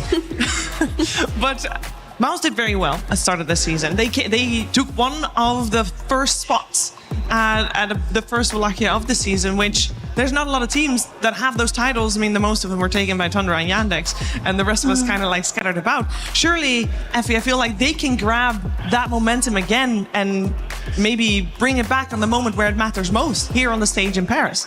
Potentially. I mean, with the players on this team, you can never count them out. And I really do believe it's going to be that surprise factor. Because they did just bring in Panto as their 5. And oftentimes when new players get injected into teams later on into the season, something just comes, something's in the air, you know, fresh ideas, fresh play, and it seems to work for a while. We've also seen that with OG bringing in Raven and suddenly looking really good. It's going to be something similar here with Panto, because I do think that he is more suited for a team like MOUZ that tends to play on tempo versus what he looked like on Team Spirit. Now, we talk about both teams, obviously, in very positive light, and we are having high hopes for both of these teams, both Spirit and MOUZ. But I have to mention, Brian, is this a little bit David versus Goliath? Because I feel like we are kind of comparing a team that has hopes of being in the top versus a team that probably will be in the top. Well, I think Mira said it accurately that MOUZ looks like a top-tier team oftentimes in the first group stage or the first few days of a tournament. So, and also Team Spirit tends to be one of the teams that tends to ramp up throughout the course of the tournament. So I think on paper, yes, David versus Goliath, but also results this year aren't too convincing for Spirit, as we've said. And I think the way these teams are structured, I wouldn't be shocked if MOUZ 2-0 them. I don't think it's going to happen, but like, I wouldn't be writing a newspaper article about it, basically. And Panto's got to be extra motivated to be like, well, you thought I couldn't hang with you. Let me show you what I'm about to do. I can imagine him playing like a Zoo here or something super high tempo, maybe an Enchantress, and just running to that mid lane. Yeah, and keep in mind the time when MOUZ did do well at the start of the season, part of the reason was that they played in every single qualifier under the sun, in every single tournament, online, offline. They played everywhere. They played so many games, and they talked about it themselves that is what made them click and what made it work. They've done so again. They played a lot of qualifiers recently, whereas Team Spirit, they got invites to everything. You know, they took the easy route, obviously. Except TI. Except TI. They did play the qualifiers. Oh, that's true, actually. You're right. But it's still, I mean, MOUZ has played a lot recently. So we're going to find out if that amount of practice that they've had this time around, if that is going to be enough. We cannot start Team Spirit versus MOUZ, though, without proper tools. Like, for example, getting the players on stage. Let's go. Absolutely. Thank you so much, Shiver. That is right. You got 2 proper tools right here to get us into this series indeed. That was a crazy last series, my friend. Oh my God. The underdogs came out and they got a game off one of the best teams at the tournament. Absolutely. P-Time, the way that they played was incredible. Team Liquid were trying their best. They were smooth in game 1. Even then, it was only in the second half of it. But Wits was saying we could have beat them 2-0 if we were just focused up. I love it. I don't know about that, but I do believe he said it. Hey, he said it. He said it. All right. Well, speaking of underdogs coming up and beating some very, very good established teams, let us go ahead and get this one ready. Who we bringing out first, my friend? We're bringing out the big guns. First up, it's Team Spirit! The EWC 2025 champions have hit the stage once again. You saw them this morning with all 23 challenger teams facing them on this stage. And now with Miposhka leading them to the top, it's not going to be easy to handle the Spirit Bomb on this stage. Heck yeah. As soon as Spirit got to the stage, I could hear Effie screaming at the top of her lungs from across. Oh, she's still doing it. Goodness gracious. We are ready to see Spirit do what they do best, show up at EWC and win this bad boy. However, they have their first opponent coming up, my friends. Ladies and gentlemen, a team that has been waiting so long to get into this arena and show their stuff. Let's bring out Mouse! Now, Mouse has been a team that we have seen come out of nowhere and win giant tournaments. This is not a team that is afraid of playing in front of a crowd and afraid of playing for big money. And if you have some immortal faith in this team, as I do, faith that is never shaking, I think they can do it. Especially our boy Pantho, who is out for, some would say, the revenge. Now, he is on loan, but loaned revenge. Today, he's cashing in potentially. But we have these two teams. Gentlemen, I assume you're all ready to go? Go ahead, place your keys, take your seats. We got a game. Revenge is the name of the game for this one. Loanvenge. Want to coin the term for this one? But still, Mouse versus the Big Cheese on the other side. Team Spirit v Mouse. Let's get it started. Thank you so much, gentlemen. Team Spirit versus Mouse about to kick off, and it's time to get into it. We have got a lot of information on these two teams as they both played in TI qualifiers. Team Spirit had a little bit of a more direct route. Mouse, I guess they also had somewhat of a direct route, just the wrong way. That sounds really mean. I am so sorry. But that does mean we have some information on them. And that means we can talk about the Dota that these two teams are going to play. Brian, how would you describe what we're about to watch? I mean, we were talking about with Mouse that they are the tempo team that tends to do what they do well, and so I think we're going to see like a clear timing displayed in their draft, and then we're going to see the classic Team Spirit. How do we stall this game out a little bit, draw it out so your timing is missed, and then take the late game? I think that's the script we'll see for this series, but you know, maybe they'll mix it up on game one of the tournament because this is when the surprises can definitely work.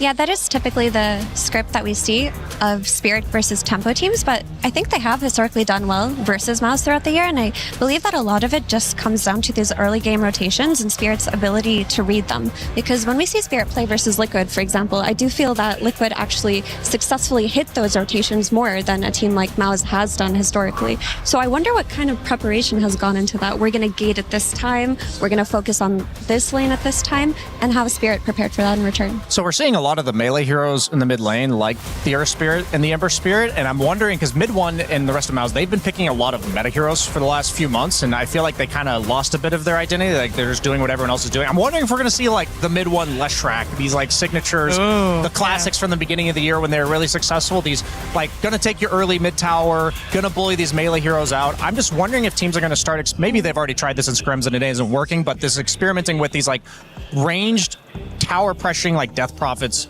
Leshracs type archetype that is meant to remove heroes like Earth Spirit from the game. So instead of counter-rotating them, you just make it so that they don't really ever want to leave their lane. Yeah, and Leshrac has been such a good hero for Mouse in the tournaments that they did do well with, and a lot of it is just taking that tier 1 top tower very early on. The issue is Leshrac as a hero just does not feel as good right now. I think he's still very pickable, but within Laurel's hero pool, he's been playing a lot of Zeus, which can just lane versus Leshrac very easily, and Vipers, which they have solutions for.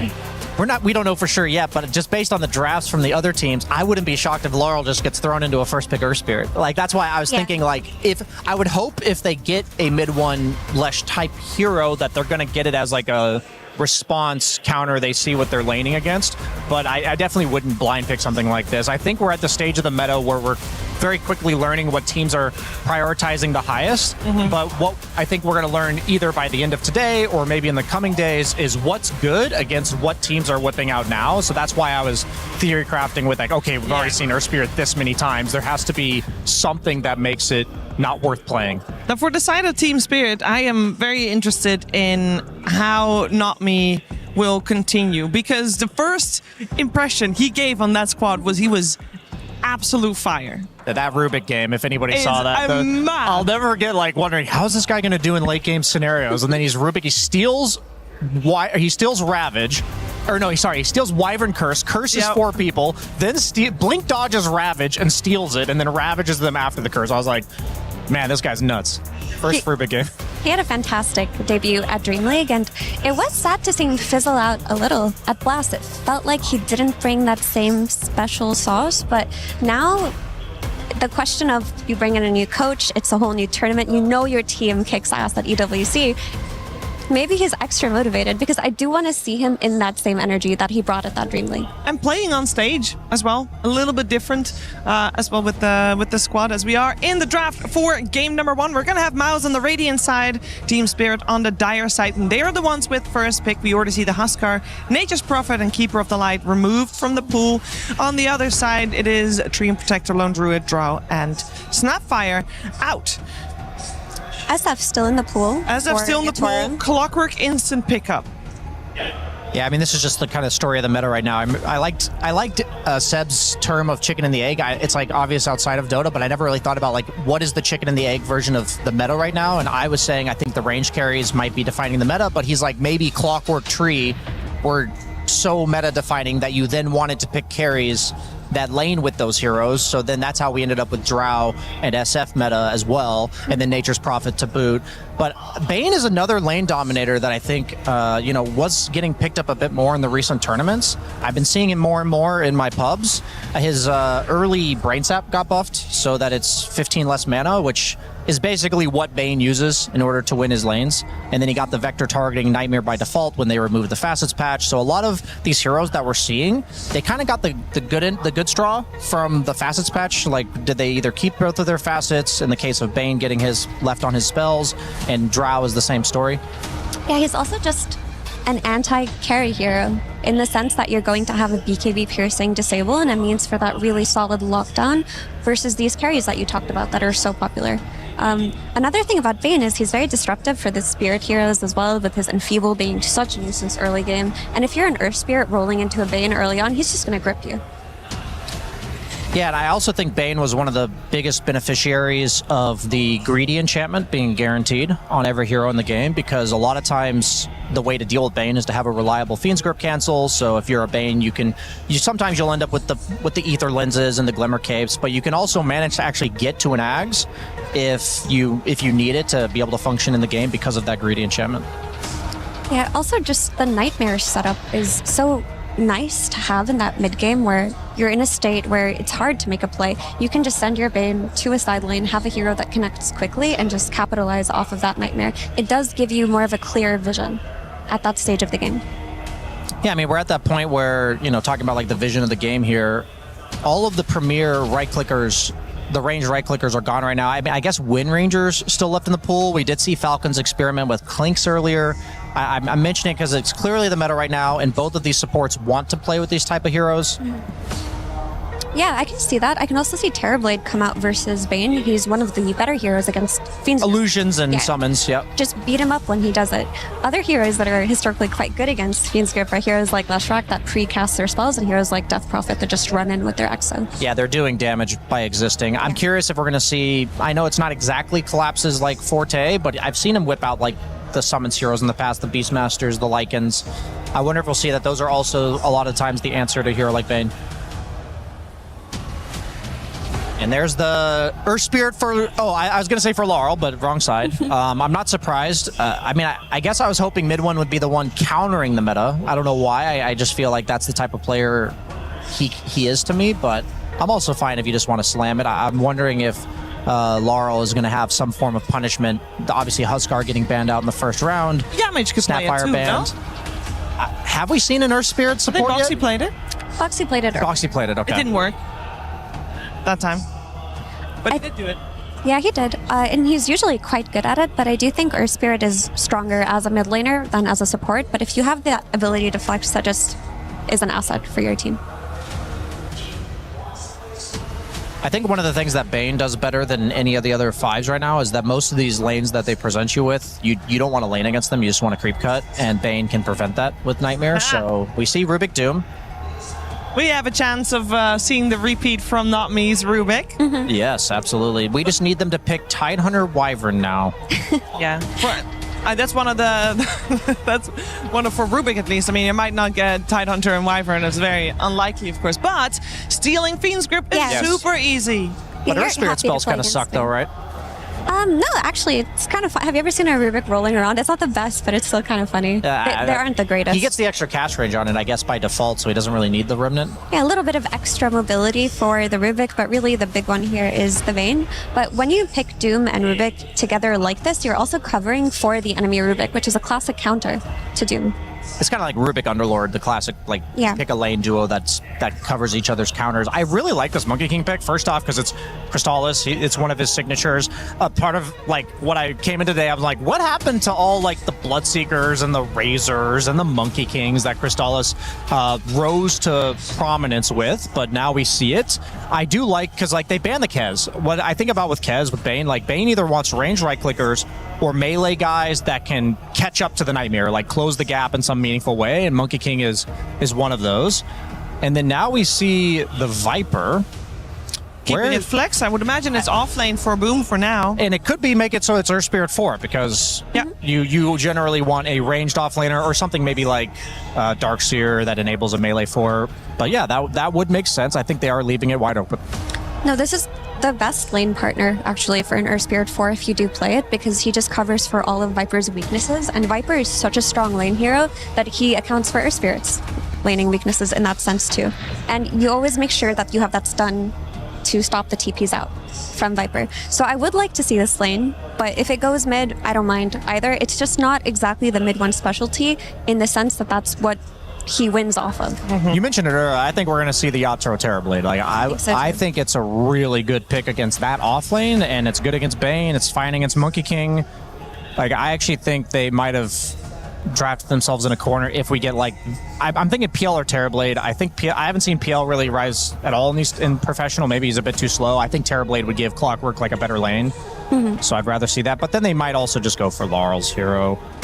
They're ready to punish right now. That's what I'm thinking. But maybe since you see Earth Spirit likely getting flexed, I would choose to punish the offlane myself.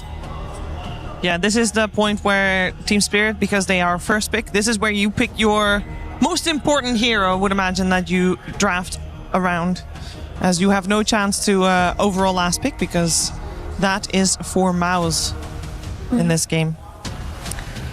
So while we wait for this 18 pick, I'm looking at this Doom, and how do you feel like his game looks like right now, Ryan? Because when you have heroes that are running at you non-stop early game, like Earth Spirit and Monkey King, and you're a Doom who needs to sit back and farm and play off of that one big cooldown, it gets pretty suffocating.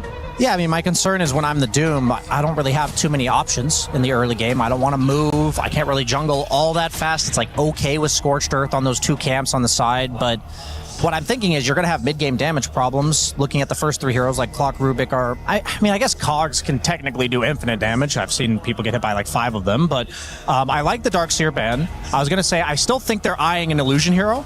I think the reason they might have picked Puck here instead is because they think they have like 2 or 3 options. I think specifically 3 options, because otherwise they can ban you out. But with Doom, I think they're in for a tempo problem. I think they have damage issues against Monkey King plus Viper. And I also think that there's really no one to like alleviate this pressure right now by creating their own. They don't have like a mid laner who's going to force rotations. I mean, I think they definitely need to pick a really strong safe lane, and Windranger would have done it. I still think Terrorblade's their best pick, but I'm curious if Mouse bans it out. Yeah, I do think Laurel's in a position, though, with this Puck to play into Doom's lane and try to correct a lot of the pressure that Collapse is going to be receiving, because Puck is the mid-hero of this patch, I'd say. He's often banned out. He's let through. It's not the easiest game because Geogrip is an instant silence and you can follow up with the Bane Fiend's Grip, but you can still get away with that early game on Puck. Yeah, as the game goes on, it's going to be very hard to kill Puck. Like these catch sequences will work in the early game, but once he gets like 1 or 2 defensive items, I don't think it's really happening anymore. Sometimes we even just see the Pucks go like Octarine Core, Eon Disc, and then they're just never a target. Heroes like Bane heavily rely on the vision that they provide. So having a hero that can effectively get that information about the Bane and not die to it is essential. Is there not still a hero in the pool that would be able to solve that issue? As we do have the Night Stalker that potentially would be able to do that, removed from the pool. Also, Darkseer is out. I love how I said like Puck nullifies the vision component of Bane, which gives them that advantage, and I wouldn't have even thought, oh, then you should ban Night Stalker, because that would like trump Puck's vision, because Night Stalker just jumps you right away with the AoE silence. They do ban the Terrorblade. I'm a bit surprised they didn't pick it on Team Spirit, just because I didn't think they were going to get it. They must have some alternative that made the Puck worth it. I mean, what other illusion carry has a strong lane versus this Viper is the issue. Because I think if you're picking PL here, you're going to suffer a little bit. The lane is, like, the thing is, the lane would go okay, but you're not going to punish it, and you're not really making use of the clockwork. Like, you're not making use of this lane dominator. One of the heroes that Seb is expecting to make an appearance this EWC, and don't know if that's in this game, but is the Spectre as a carry that he mentioned? Okay. Yeah, I think that Spectre is specifically going to be seen against the early Drows and SFs. Like, it's going to be counter to the enemy team picking a ranged hero. So we saw Falcons do Clinks earlier. I really think teams, like, the meta's been the way it is long enough, where it started with Drow, then it went to SF, then it went to Nature's Prophet, and it's like, let's just keep going down the list of single target right clickers. And I think Clinks is now like, he's like 6th in line. And when you're later on in the draft, you needed to make use of the clockwork. And I think Clinks will have a decent lane here, but he is susceptible to getting clicked down, like unlike Wind Ranger or like an Illusion hero. The Viper poison attack would not really work very well, but I think Clinks could get punished with like a Bane rotating through the gate and nightmaring him in. So I think that early levels, like the first 3 or 4 levels for the Doom lane, is actually going to say a lot about how Yataro's lane goes, because his Bane can be freed up to rotate.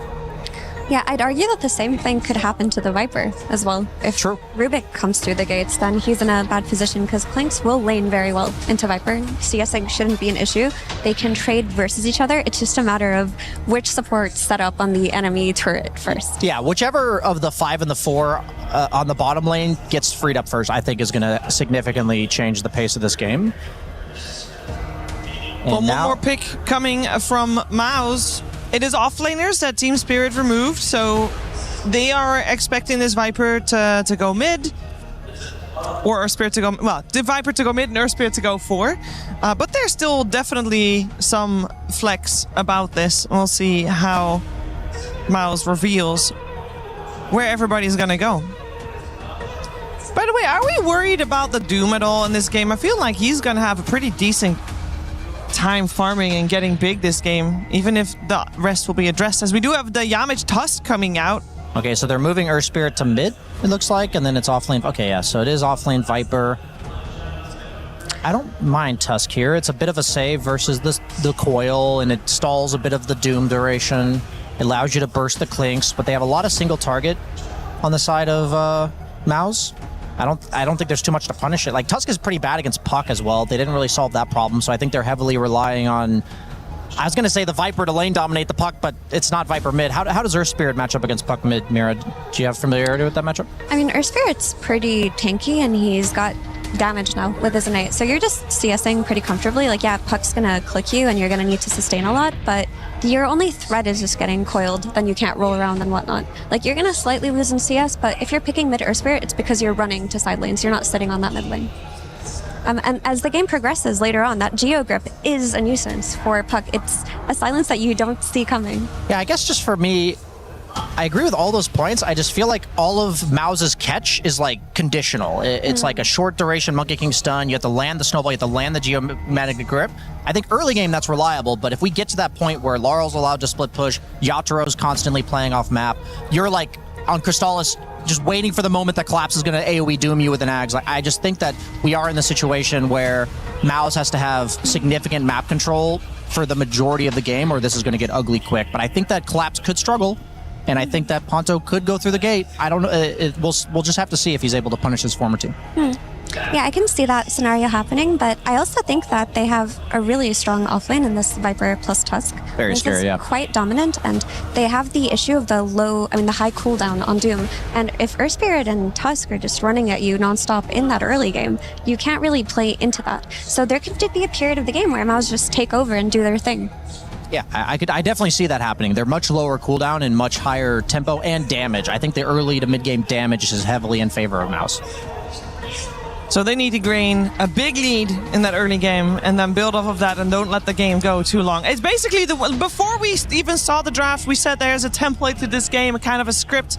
And what you're both saying is the draft fits the script as well. I think if Yamich manages to get an early blink, then like he will catch the Clinks, he will catch the Doom. Like I think that this recovery farm that they're going to look for an ability to like play off map and split is not going to happen if Yamich gets that start. So that's like I think he's kind of the catalyst. Yes, mid one's a part of it, but I think he needs someone else to set up for him, and pretty much the only person to do that right now is the Tusk. Yeah, I think it's not as dire as it seems in that sense. For the Radiant. Yeah, because I do think Maz have drafted themselves a very strong early game. It's just going to be a matter of not fumbling after they get their lead. Because as that game progresses as well, if you have a mid Earth Spirit and a 4 Tusk, like you have repositioning tools for carries like Clinks, which make it very difficult. And we can't forget about the threat of the Bane. Sure, there's a Clockwork to deal with him, but we've seen the strength of this hero as games progress, and it's just going to be a matter of execution here for Maz. I would say I favor them if they hadn't fumbled before. Do you have a collection of spells, Brian, that you feel like if not me can get this sequence, he is the goated Rubik player? They did originally pick it to counter, like to block, counter pick the Doom. Yeah. I don't think they gave him much. Like Viper's, I guess Viper ult is like okay. I don't think this is like a Rubik Ags game. I think you're more playing around the shard. You're more of like a utility save. I don't think this is going to be a super flashy Rubik Steel kind of game. I wouldn't be surprised if he goes more along the lines of like Shard, Aetherlands, like Glimmers and stuff like this. If he goes Ags, I would be a bit surprised. Stealing grip, though, that could be annoying. That is always annoying. I guess I'm hoping as an experienced Bane player, Ponto will make it work. But obviously, there's not much you can do when you're AFK. You get an Ags, and then you insta-cancel your main guy, and then you brain sap the guy, Shiver. That requires a lot of farm, but you did talk about the greedy enchantment, so... He'll get there. Maybe like 40 minutes in, but he'll get there. It's more so about Earth Spirit and Tusk covering him by going on that Rubik. Like when the fight starts, we're jumping on that backline, we're controlling him, just press your grip. Yeah, we are, of course, having a slight pause, as you guys might have noticed that the game is not on your screen. You should start the game, Shiver. Oh, yeah, that's on me. This is true. I am so sorry. My sincere apologies. I will soon start the game, but I don't want to yet because I enjoy talking to you guys. And that's okay, too. In the previous game, we saw Klings as a carry. Klings didn't really... His main contribution was basically being a turret, but then for allowing the team to go high ground. What does a Klings do that is wanting to be more active? Is that even possible on the hero now? No, I think he always likes to play the map all the way through Deso Shard and then the next item. I'm hiding in the map, basically. Like, basically, he starts by playing off map to look for kills with Deso. Then he gets a Shard and clears waves. He becomes like a bit of a split pusher hybrid. Then he gets like one survivability item, utility item on top of that. Like we saw Skeeter go for a pretty early Ags on Clinks. And so like one thing I wanted to mention about the Clinks is that against Monkey King, you're always considering like who wins like the territory battle. Sometimes we'll see people counterpick it with like Undying Tombstone or something else that a Warlock Golem that you plop on the ground. And I wouldn't be surprised if we see like a somewhat early Ags from Yatoro, and like their whole idea is to just make it so even though the Monkey King ring is there, you retreat a little bit out of it, and then they don't want to continue chasing. And I think if Mouse is not allowed to pursue you with the Earth Spirit, the Tusk, the Monkey King, all these heroes that just want to jump you on low cooldown, if they can't do that, if they're scared to do that, I think that heavily plays into Team Spirit's favor. Yeah, that makes sense. No, we didn't really talk too much about the opening pick and the guy who was going to be playing that opening pick on the side of Team Spirit. Rue on the position 5. I mean, it's logical that we see Clock as a first pick, so we don't really generally touch upon it as much as, for example, we did on Bane, Effie. But can you recap why this guy is going to be a scary one?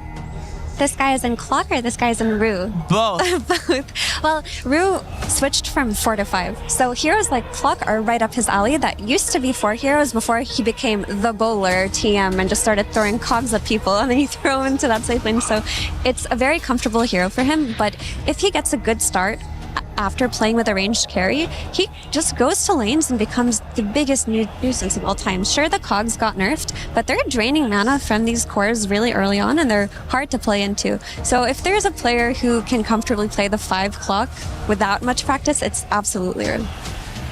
Yeah, I think Clock is one of those heroes that he needs a carry that enables his style of laning. Like if you just pick like a Jugger, like a Lifestealer that just wants to hit creeps like a Faceless Void-esque carry, then Clockwork it feels pretty lackluster and useless in the laning phase. But if you have a carry that anytime you bowl into them 3 times and can contribute a significant amount of damage, like we're just going to be looking, he's going to be constantly posturing and making sure that the Tusk is in vision, cannot go on Yatoro. I wouldn't be surprised if he has like a couple deaths in lane, because against Viper Tusk, somebody has to kind of tank it. And I think if Yatoro's getting the CS while that's happening, then we're good. Especially if they're like trading half of Yamich's health or something like this. I think Rue's going to kind of have to ruin his own game in order to get Yatoro out of this early one. We did say that Klinks was 6th down the line on all the ranged carry. Surely that sounds exploitable.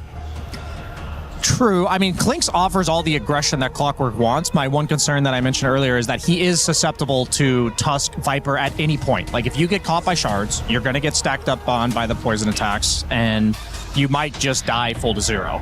So that's why I think it's actually heavily on Rue. I don't think there's anything Yatoro can do, really, to position around this. The pull camps are going to be essential. The lane equilibrium manipulation. If it's, like, ever in front of Viper's tower with, like, the small camp blocked by Tusk, like, the lane is literally over. So I think it's absolutely quintessential that they keep it right in front of their tower, and that's pretty much all on Rue. For sure. And just on the thing that you mentioned about Klinks, it's that he doesn't really have a safe support, right? And when you're playing against mid Earth Spirit, like the big play that you do early on is you just kick someone back into your team when you rotate. And Klinks as a hero is, if he's getting repositioned and he doesn't have a safe hero, you need a ton of items. You need to be able to stand your ground, press your BKB, press your Satanic. Let's see if all that is going to come to light in our first game between Spirit and Mouse with Sunspan and Kezu. Thank you so much, Shiver. Wow, we are paused again. The lights are too strong, Shannon. Everyone has been learning from 33, of course, who's very bothered by the lights. We talk about this a lot, and we joke about it, of course, that 33 hates the lights every time. There's truth to it. He's literally started this trend. What is that all about? Why are players so picky these days? People like playing in their dark room, Shannon. Then you get to the stage and it's like, what is this? These are real lights. It's too powerful for our eyes. But yeah, we have Mouse versus Team Spirit in this game 1 of this 2-game series. You picked in the pregame Spirit to win this. I technically didn't pick them, but I spoke very highly of them. I mean, we don't need to repeat what you said. People can go back into the VOD and decipher that. Yep. I believe the word stink was in there somewhere.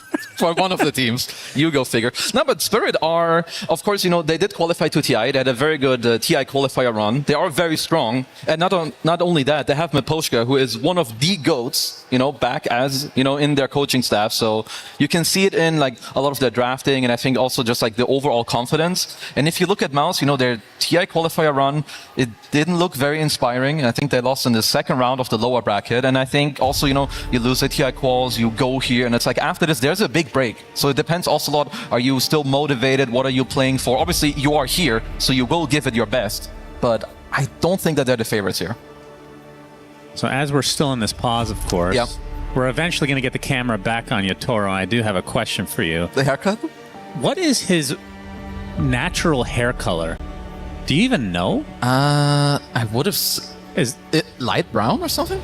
Light brown. So this is more blonde at the moment, right? We're going to eventually get to it. We'll get there. That's Boom, of course. His classic hairdo. One of the best in Dota, I will say. A very nice, like, natural, good hairdo. Yeah, I like the half-rows, as we call them. Not afro, it's an H in front, just so you know. Today I learned.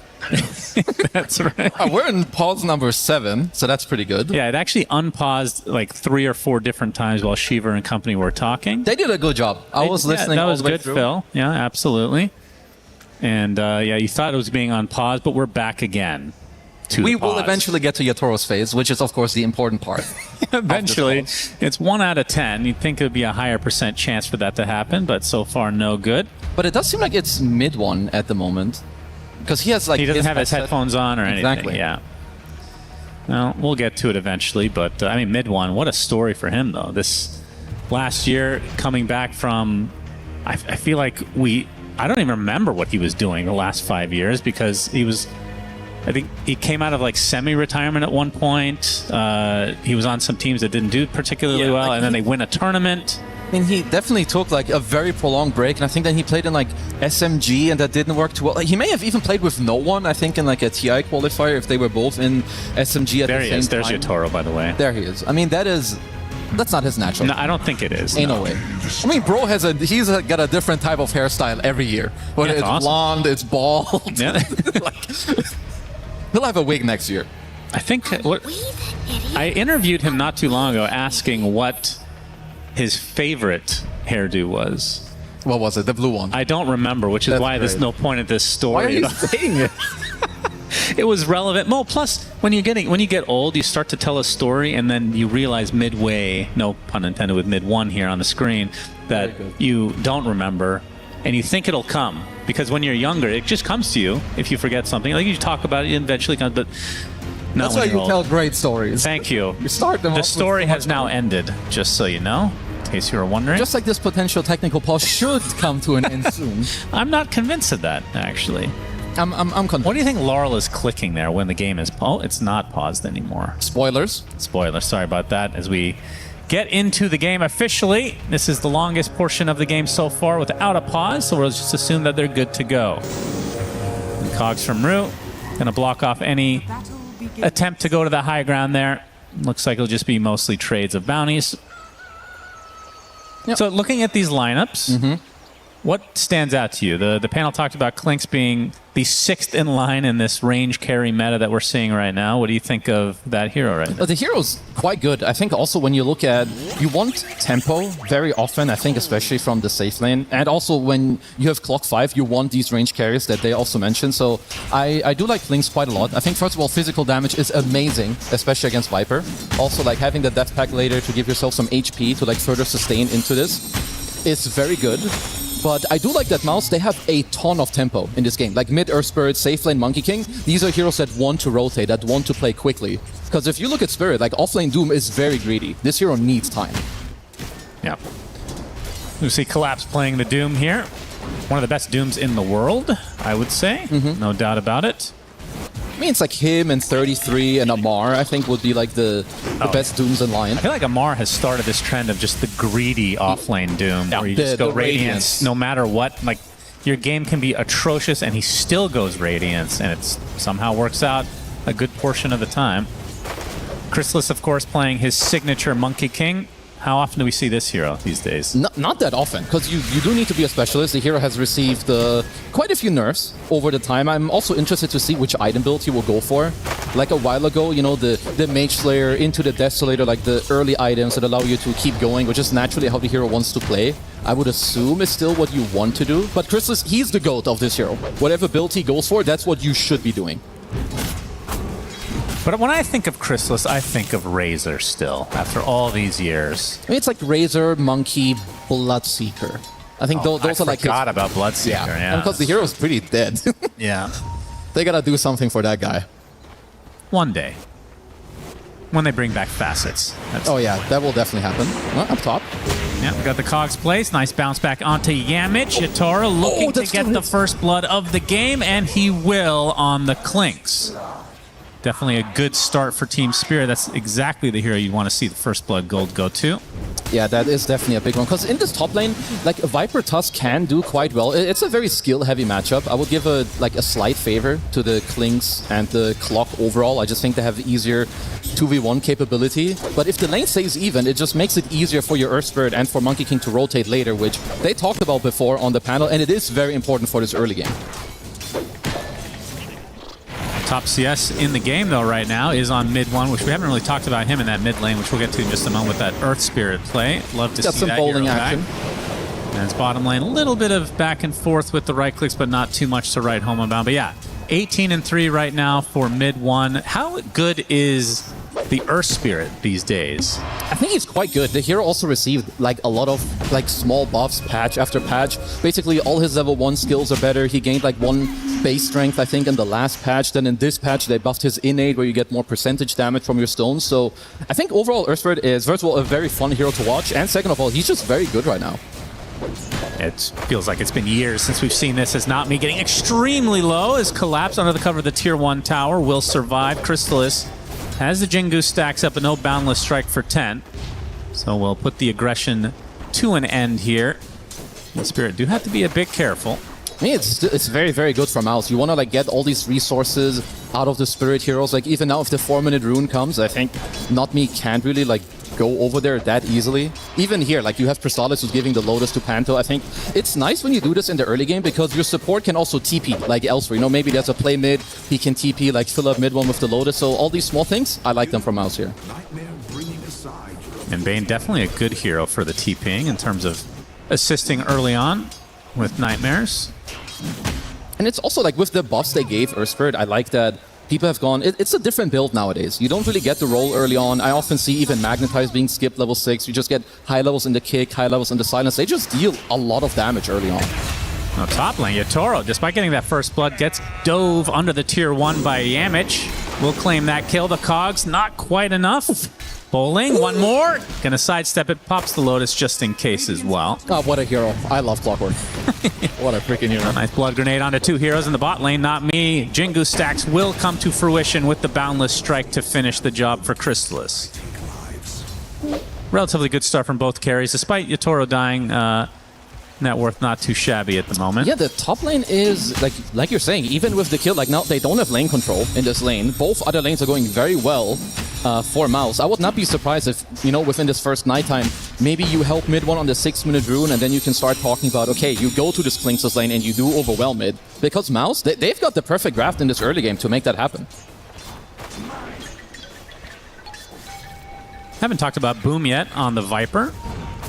Does this just feel like we have to hold that thought. Yatoro under the tier 1 TP from Not Me to try to assist. Yatoro's kind of standing his ground. Cogs though, nice placement with the bowling to continue. Now Boom and company on the run of the high ground. They get some reinforcements in the form of Crystallis though on that Monkey King. Jingu stacks onto Yatoro with the Boundless Strike. That's the 2nd death for Klinx in this game already. And Not Me gonna follow suit. So great rotation from Mouse as they claim 2. Oh, that is good stuff. That's exactly what they should be doing. Like you do well on your safe lane, and you want to use your small advantages for something. Suddenly there's 4 heroes in the top lane, minute 540, and this is amazing. Klinx does not want this early game. Yeah, Ruin in a lot of trouble now. Not gonna be able to get the Lotus, and unfortunately for him, will just be dropping to the deck as Boom gets credit for that one. Mid 1. Apply a little bit of pressure in the mid lane, but Laurel will be fine. So despite getting the first blood from Spirit, it's been all Mouse in terms of hero kills so far, resulting in this 1k lead. And it's very, very good. I also like there's a small thing here where Yatoro did not TP to the safe lane tower. I think if he did, it is so easy for Mouse to just double gate because you know that he's stuck there. He's currently just jungling and like slowly making his way over to the safe lane, and this is all from the small things that Mouse are doing here in this early game. Would you like to retract what you said in pre-game? Not yet. People can obviously play very well, and they are, but Spirit, they need time. I mean, they're heroes, they're greedy. They're supposed to kind of get their asses kicked a little bit here, Shannon. Yeah. Let's not get ahead of ourselves here. That's part of the plan then, is to get your ass kicked just a little bit during the early stage. Yeah, it's very normal. They enjoy it. Rue will be able to claim the Wisdom Shrine. Nightmare. Some reinforcements here. Nice telekinesis onto 2 other heroes. A great 3-man stun essentially. He's collapsed though with that tag team getting slowed to a crawl. Cogs come out as well. Crystallis, he gets rolled on. Will drop as mid 1 kills off Collapse. They're going to get the Rubik as well. Crystallis somehow staying alive throughout all of this. And Rue likely to be the 3rd death if they want to continue on here. Mid 1 pretty damn tanky. He gets the double kill, and that's 3 more kills for Mouse. And they don't even lose the Monkey King. Mr. Crystallis survives throughout all of it. I think they're just currently outplaying them. I think even with the very nice lift from Not Me to like try and slow down this play overall, they're just bringing reinforcements. Like they even had a purge creep on Collapse to like take off the Jingu, but he just got a secondary one, kept fighting. Now 8-minute rune. Laurel already waning rip. They actually delete Panto right off the bat. The telekinesis, a nice break onto the coil with the cogs to follow. Mid one is so tanky though. Starting to run out of mana. Illusory Orb will get some vision. Rolls onto the low ground. Will be able to get away as a result. Meanwhile, Collapse killing off Chrysalis off camera. Looks like Doom was expended for this. Oh, that's a huge kill. He must have got the 6 like on the wave and then surprised him, because there's no way you just die straight up seeing that he got his level 6 available. Yeah. But even going back to the mid play, like Laurel is so good on Puck. If he gets slept there by Bane, which is very likely for it to happen, it's nighttime, Bane sees you first, but he was just ready with the silence and the phase shift, and they just turn it around.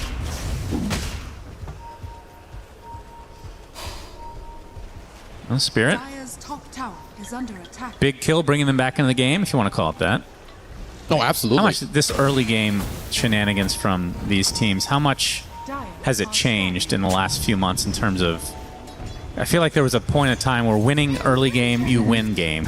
It still matters so much, just because the overall... Do you think it's overtuned still in that regard? I don't know, because it favors like good gameplay. Like I think good Dota gameplay, like whether you have a late or early lineup, you can make these moves through the gate, and I think it just comes from playing well. So I don't know if it's necessarily overtuned. I think it's just a good way of using an advantage. So I'm a big fan of it. I like this a lot. Even this, like they push out the bottom lane, they go for a 2-man smoke with their Monkey King and Panto, because they know that Yatoro, he's not laning. Yep, that is true. Applying some pressure here, Boundless Strike with the snowball. Does clip him, nice shards as well. Attempted TP, but the grip from the low ground keeps him in place. Completely out of mana now as well. And Yatoro will be claimed by Chrysalis again. Meanwhile, mid lane, Coil onto the Earth Spirit, mid one, in a bit of trouble, but the Viper Strike coming out from Boom. That's a very nice placement there. Able to roll out just in time. There's a 2K lead, and it's going to get worse now for Spirit as they lose a second hero. And guess who's still pursuing is Chrysalis with the Jingu stacks up. They're going to have to focus on Rue, it looks like, although a little bit speedy. Mid one with the roll, almost connecting, not quite the range.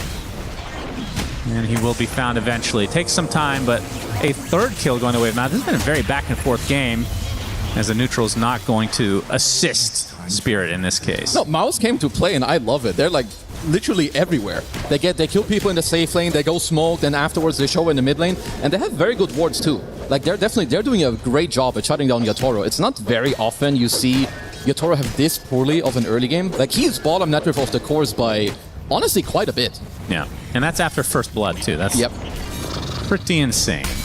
I'll check after the game how many times you will say first blood. First blood. Remember that first blood he got and then they just lost? Yeah, crazy. I've crazy been how hearing that about happened. it quite a bit. He's quite low level though on Crystallis, not gonna lie. He had a very good early game and I love all his moves, but he is only level 6. Of course, that one kill earlier from Collapse did matter quite a lot.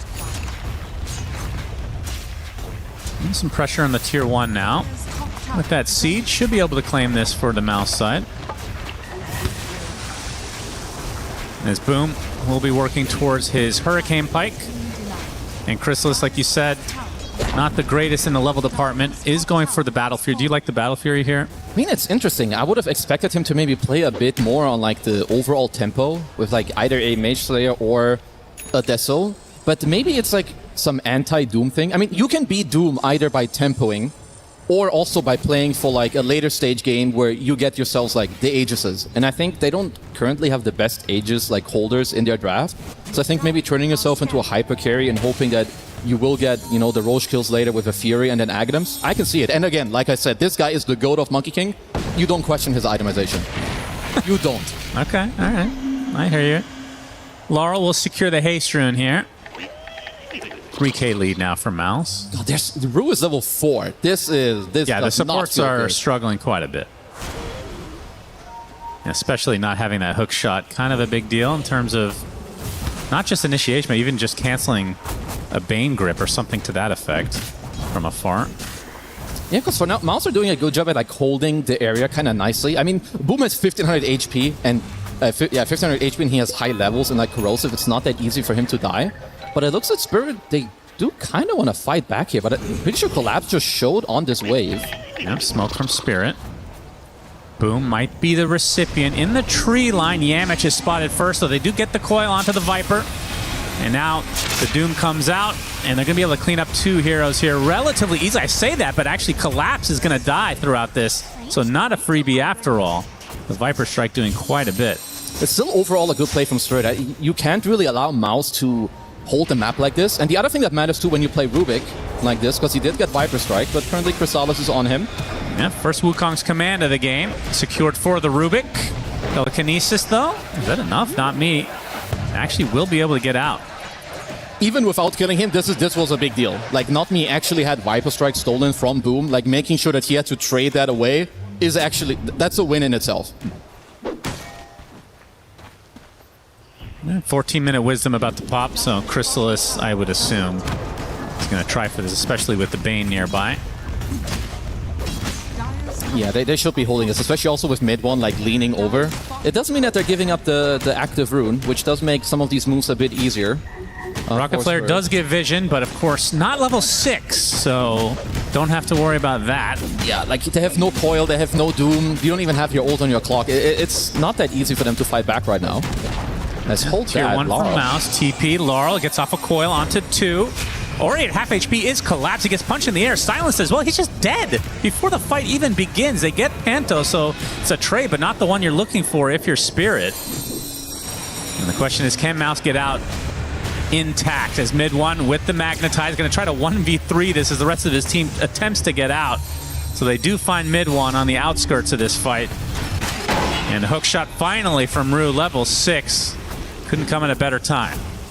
No, that's one of the small things, like, because you're leaning so many heroes on this bottom side, Lars just gets a free rune. If he doesn't pick up an amplify rune there is no way he's going to make that read and the call of, yo, let's defend this tower. Because it looks weird how Collapse went in at first, but it just works out for Laurel. And they're going to use this pressure to force out the fortification, but with TPs now, Mouse should be able to defend this for a little bit. As we see a replay with that damage rune from Laurel, but Collapse just couldn't get anything off. It did look very sus how he initially ran in. Maybe he could have backed off a bit earlier, but honestly, without him using his body like this, you don't really have, like, you know, Lara wouldn't be able to continue fighting, and Rue also just gets level 6 in the middle of the fight because Lara is killing, like, everyone. I love the slow motion there. To the support kill. Good stuff. That's very good right clicks, you know, they got him. Yeah, we did have a brief pause, but and we saw the side view of Yotoro's new haircut. Of course, it looks good. It does look good. I think this is my favorite in terms of haircut. Goes for him. How about hair color? Haircut. I mean, I like the crazy stuff for him. Me too. Like teal. The teal was good. Didn't he also have silver at some point? I feel like that sounds right. Yeah, I mean, I'm sure he's gone through. If there's anyone who's done it, it's him. The entire rainbow is at his disposal. So, although have we seen black? I'm not sure. I don't think so. Well, he'll get there. Like next TI, next EWC. Yeah. Okay.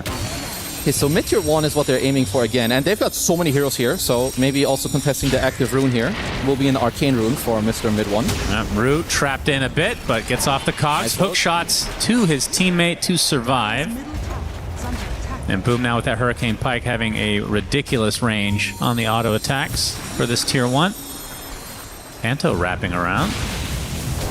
Oh, nice roll. He actually ran into that one. Not Me deleted, and tier 1 will follow suit. It's a good read, and I like that they're not using 5 heroes here. Like, you know, Crystallis with his Fury, he's still farming, as Panto is trying to run after people a little bit. He currently has a Crimson Guard queued up on the Bane. That's very much a super not normal item for Bane to go for. You know, potentially reading into, okay, we're having a very good early game. The only way we die later is by, like, right-clicks from the puck and also the clings. So I can see it. But I'm a bit surprised that he's already committing. Like, usually sometimes you will have, like, people waiting, you queue it up, you see how the next few minutes go, but he's confident that their next minutes are going to look really good. Yeah, I would assume that Aether Lens is almost a go-to for every game on Bane, but we'll be going for that if the queue is correct in his inventory. We're going for that after the Crimson. I mean, it will help his team tremendously. Like, if you look at heroes like Earthspirit and Viper, the only way they struggle in fights is if they cannot stand their ground and if they cannot stay within the fight. So Crimson is amazing to offset that. Now, smoke from Mouse. Do not want to go for Not Me if they can help it. But they might be forced to claim a support. Either him or Rue. But no, they just back away, get some wards down. Mouse should know that there's a ward left behind, otherwise there was no way for Not Me to steal a spell there. So I'd be surprised if they don't kill that ward later on.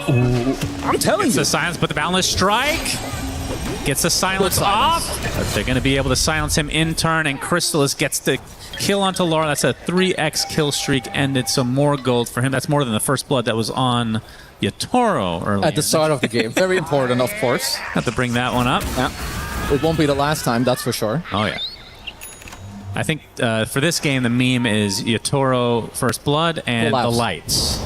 For me, it's also Collapse killing Monkey King. I will mention that multiple. Okay. We never got to see it, though, so. We'll see it later, in post.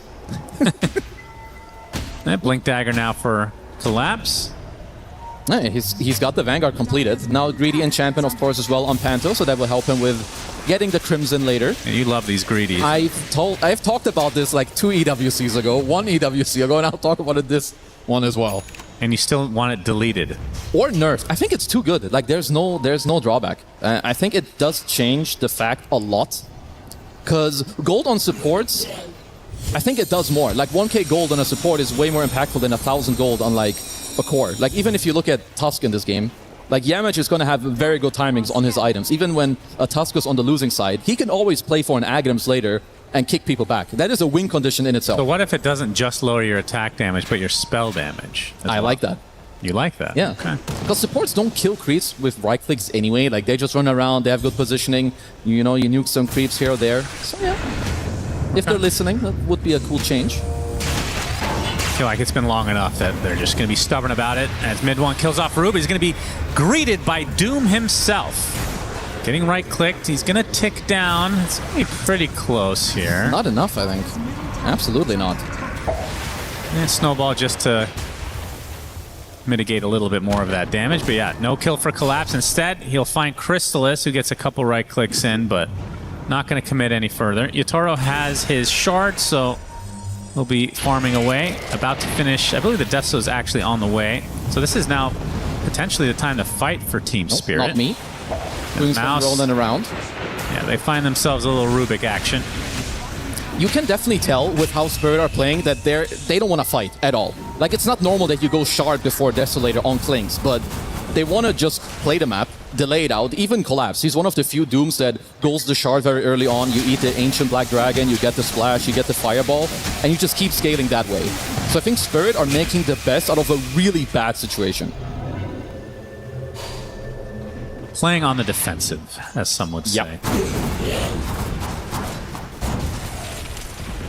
So at what point will they be ready to fight? So Yatoro, like, what item? He's going for Hurricane Pike next.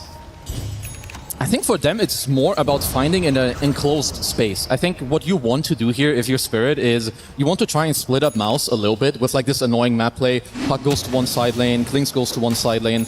So I would say it's more about finding like a 2v3 or a 5v4 where Mouse aren't quite together and just continuing to scale. I don't see a specific item timing currently. I think they're happy just like dragging out the game. I mean, Spirit late game is something to... I mean, it's not the same team, of course, but... Same aura. Yeah, they have that vibe about them for sure. And Collapse. Will be spotted here momentarily by Crystallis, but... does have some distance. Boundless Strike hits. Wukong's command to follow. Hookshot going to try to mitigate a little bit here. He gets stuck inside the Ice Shard, but Collapse is going to be fine. And now on the run is Mouse, potentially. Get coiled onto the snap as... Crystallis turns into a soldier temporarily. Able to get the stun, though, onto the Clockwork, rather. So support for support. Nothing too much to write home about. A Boundless Strike onto 2. That was not exactly the plan for Collapse. That was nearly... I think he was very close to, like, Blink dooming him there, but doesn't jump into the Boundless. But just a 1-for-1 for now. I think Mouse should be aiming for like a Roach kill soon, even though you don't have like a Desolator or you don't have the best right-click damage. Since you have Tusk in your lineup, it is very easy to kill Roach.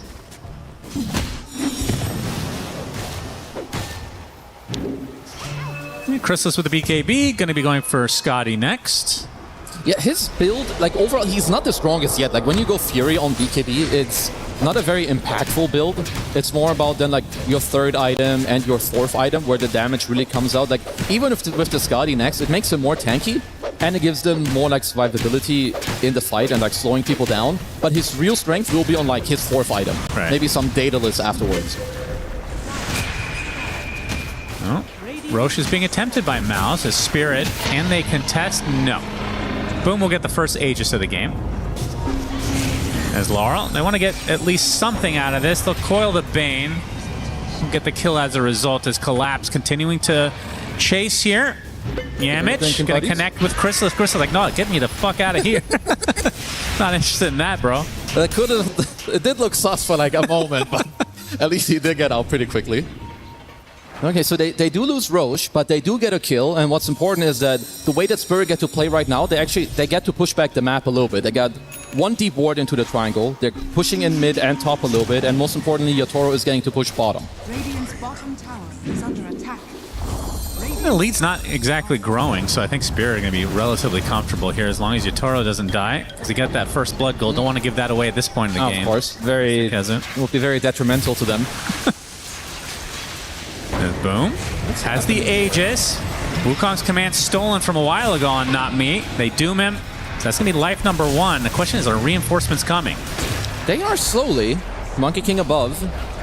And Collapse. Oh, he's going to be greeted by Monkey King. Tusk Snowball as well. That is going to be an easy trade. So Aegis for Doom as Klink's in a lot of trouble. Yatoro has to stand his ground. Laurel tries to help him out, but it's not going to happen. Yatoro bites the dust to Boom. Chrysalis showing off that BKB. They're going to find Rue as well. So in the end of this, it's a 3-for-1. If you want to count the Aegis on top of that. Looks like a 4th will bite the dust for the Spirit side as well. So double kill for mid 1. And now Boom, you can see he has that shard, so can start mowing down these buildings. I do love that pickup. Like Viper Shard overall, it's been good for years, but it's only as of like, I would say half a year ago where people really start abusing it. It's so good to take down these towers, and Boom is really focused there. Oh yeah, he's laser focused. You have to question also that Spirit went for that go on Boom there in the mid lane. Like, sure, you know that Klinks isn't there, but all, like, you know, Earth Spirit is far down. Oh, the cancel. Silence to follow. Magnetize as well. Yamich on the way. Who's that? Laurel dead to mid 1. What? It is a trade. Chrysalis. Collapse does it again. Kills Monkey King off the screen. Well, it's pretty consistent, have to say. Well, still, overall, the Mouse are doing a very good job. Like, they're taking over the map. They did kill the mid tier 2. Sure, you did lose Crystallis again in the top side, but his net worth is still, you know, on the top of the charts. They get a very nice kill on Lar with mid 1. So I do like what Mouse are doing. I mean, the benefit of not going the Deso or like this early game build for Crystallis, the snowball build as it were, is these deaths don't mean as much because you're going to have that ability to farm when you're back, more so than you would have before. And they're having all this tempo anyway, like even without the Deso. So you can see why he went for the Fury build. And it's also now, you're having this Crimson Guard very soon on Panto. Like, he's going to finish it within, like, the next 1 minute. And it's going to make it very hard for Spirit to fight. I think it's going to make it even more evident to them that they don't want to fight into Mouse head-on. Now, there's a damage rune top. I believe Mouse will eventually claim this. Mid 1 will spot it in just a moment. Although, Not Me denies it. Nicely done for him. It's going to cost him his life, but probably worth it. I mean, debatable. Debatable to me. I feel like this Amplify rune, it's good, but on Earth Spirit, I don't know. It's more about like the follow-up of this game, because now when you like losing a hero in this position, it really allows Mouse to go like one step deeper on the map. Like you kill the top tier 2, you end up taking the enemy outpost, which they could do already anyway, but I think it's more natural. You kill the top tier 2, you move over, and honestly, they can poke high ground pretty soon if they want to. Like with Viper Shard and, you know, Pike available, it's not the biggest committal. Yeah, they have 2 out of the 3 tier 2s down as another potential death for Laurel. Gets punched in the air, the hook shot from Rue to try to save him. BKB pop from mid 1. Illusory orb away. Rue is going to be the sacrifice, it seems, but at the very least for Spirit, they don't lose the puck again. Mid 1's owning. Rue did get off a very nice save without the Solar Crest. I honestly think Laurel would have gone down there. But yeah, I mean, mid 1, he's 10, 1, and 8. I think all of their players have had very good movement so far. Right place, right time type of deal. And Laurel is going to respond with an Eon Disc now. He does not get picked off in a couple cases that we've seen. Yatoro. Any dust? Not quite. Still good to kick these rats out of the map. You don't want Yatoro to just continuously sit down here and keep pushing in the waves. Only 2 stacks on that Deso so far. Well, Not Me has Tree Dance. Very enjoyable Rubik gameplay. You just hop around and kill some waves. Oh yeah, that's good stuff. Because honestly, it's the same story for Spirit. You don't want to fight 5-on-5. You're down AK gold. There's a Crimson Guard on the Bane. Nightmare. Panto, nice catch. He's got grip. I think it's just a kill. He's got the A on disc, so he should be okay. That's true. Should have still forced it, I think. Yeah, I would think so. The Doom, though, onto the Earth Spear. He's taking a lot of right-click damage from Yatoro. Pop the BKB onto Collapse. Gonna get telekinesed, but the right-clicks will suffice as Boom takes him out. Meanwhile, you can see eventually mid-1 ticks out to Collapse. So 1-for-1 is Laurel on the run. With the phase shift, being surrounded. Getting to the high ground. Viper Strike's going to be disjointed as Laurel going to disjoint yet another mechanic here. Gets punched into the air, but the right clicks and the damage too much from Mouse. But this leaves Chrysalis all alone. It feels like he's dying alone very often this game. This time it is not to Collapse, but to Yatoro instead. Okay, maybe the one death earlier was excusable, but this one, not as much. Spirit are still hunting. Yatoro sees Boom, not interested in that one. It's still a 5k lead for Mouse, but you can tell that it's just not that easy for them to kill these heroes. They did get Laurel, even though he had an A on this, which is nice, but, you know, Yatoro is, you know, climbing back slowly into this game. I mean, that was a good snowball save here by Yammer to also make a bit more time.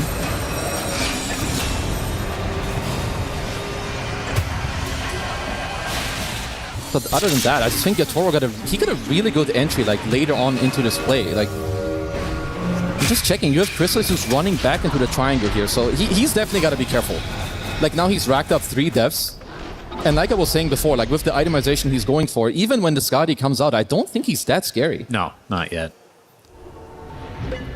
But you can't question his item build. You said it earlier. It's true. But the problem is it's linked to his gameplay. Like when you die like this, then suddenly your items take Right. That's how you described Mouse earlier. I did. In general. Let's see how this game continues. Well, they have a 4K lead, so the lead has been cut into pretty greatly from Spirit. And Yatoro's starting to get online. He's going to run into Chrysalis if this is another kill. Doesn't have the reinforcements though, so just going for the wave cuts, so still not ready to really all-out fight. As he is about 1,000 from the Aghanim Scepter, it seems, with the Burning Army. Yeah, he will be very strong later. Like Ags and like a Crystallis on him or Daedalus, like full build-up, he'll be very strong then. I did like that Mouse picked up a gem. I think they're holding it currently on mid-1, who's like trying to scout out Yatoro a little bit because you want to amp up the pressure. Oh my. He's dead. Yes, that was only telekinesis. All right, he's very ambitious play there. Check him PC on Yamage because that was a nasty snowball, my man. Panto has the Crimson, by the way. I think we saw that earlier. And still not going for Ace of Wands. Interesting. So opting for the Blink eventually, but very far away from that. That is one item that while it feels very good, you can definitely question it because I think even without the Crimson, Spirit didn't really want to fight you. So you're building something that I think Spirit are already looking to avoid, whereas like Spirit are looking to play the map, so maybe just going for, you know, the normal trajectory of items would have helped you more. Of course, it's easy to say now, but I think just... Good news is he can farm now with Brain Sap. True. Because his team has taken 2 Tormentors very easily.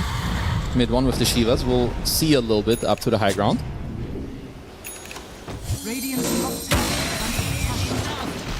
I mean, this is something that Spirit are very, very good at. They're going to have double Skadi. Huh. Yeah, Interesting.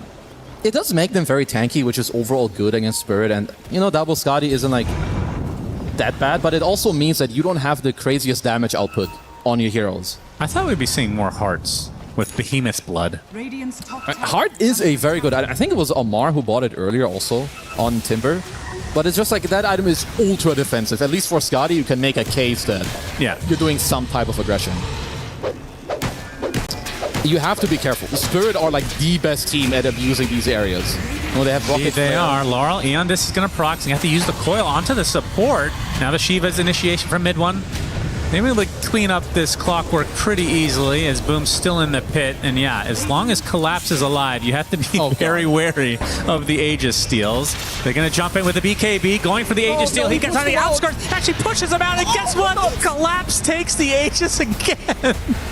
And now he's going to use the first life. Will he be able to stay alive inside this Wukongs? Likely not, but still well worth it for Collapse. When will people stop, dude? Okay, they're still killing them, so that's pretty good, but... All right, 3 dead. But still, style points to Collapse as... Well, I mean, we called it.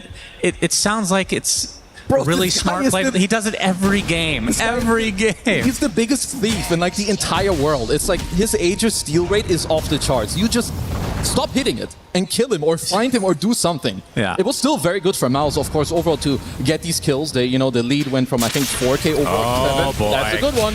Yep, Yatoro, he is dead. Sentry in the right place, right time. Yeah. Oh, he's going to be spotted as well. He's like, all right, take me with my carry, please. I will join him in the fountain. Oh! Hook shot misses. Spirit Vessel applied. The roll's not going to connect as the puck's going to find the Tusk instead, so Laurel gets something out of this. And mid one just gives up. Can't believe Rue lived. Like, Laurel even griefed him by not letting him hook onto him. He still gets out. But it was a very good pickoff there earlier onto Yatoro. That's also, when you play against these pesky heroes, you need ops and sentries. Panto is deado. Yes, he is. Yep. Chrysalis, he wants to fight. It's a 1v3 at the moment, though. Make it a 1v4. Pops the BKB. Not much backup yet, though. Chrysalis.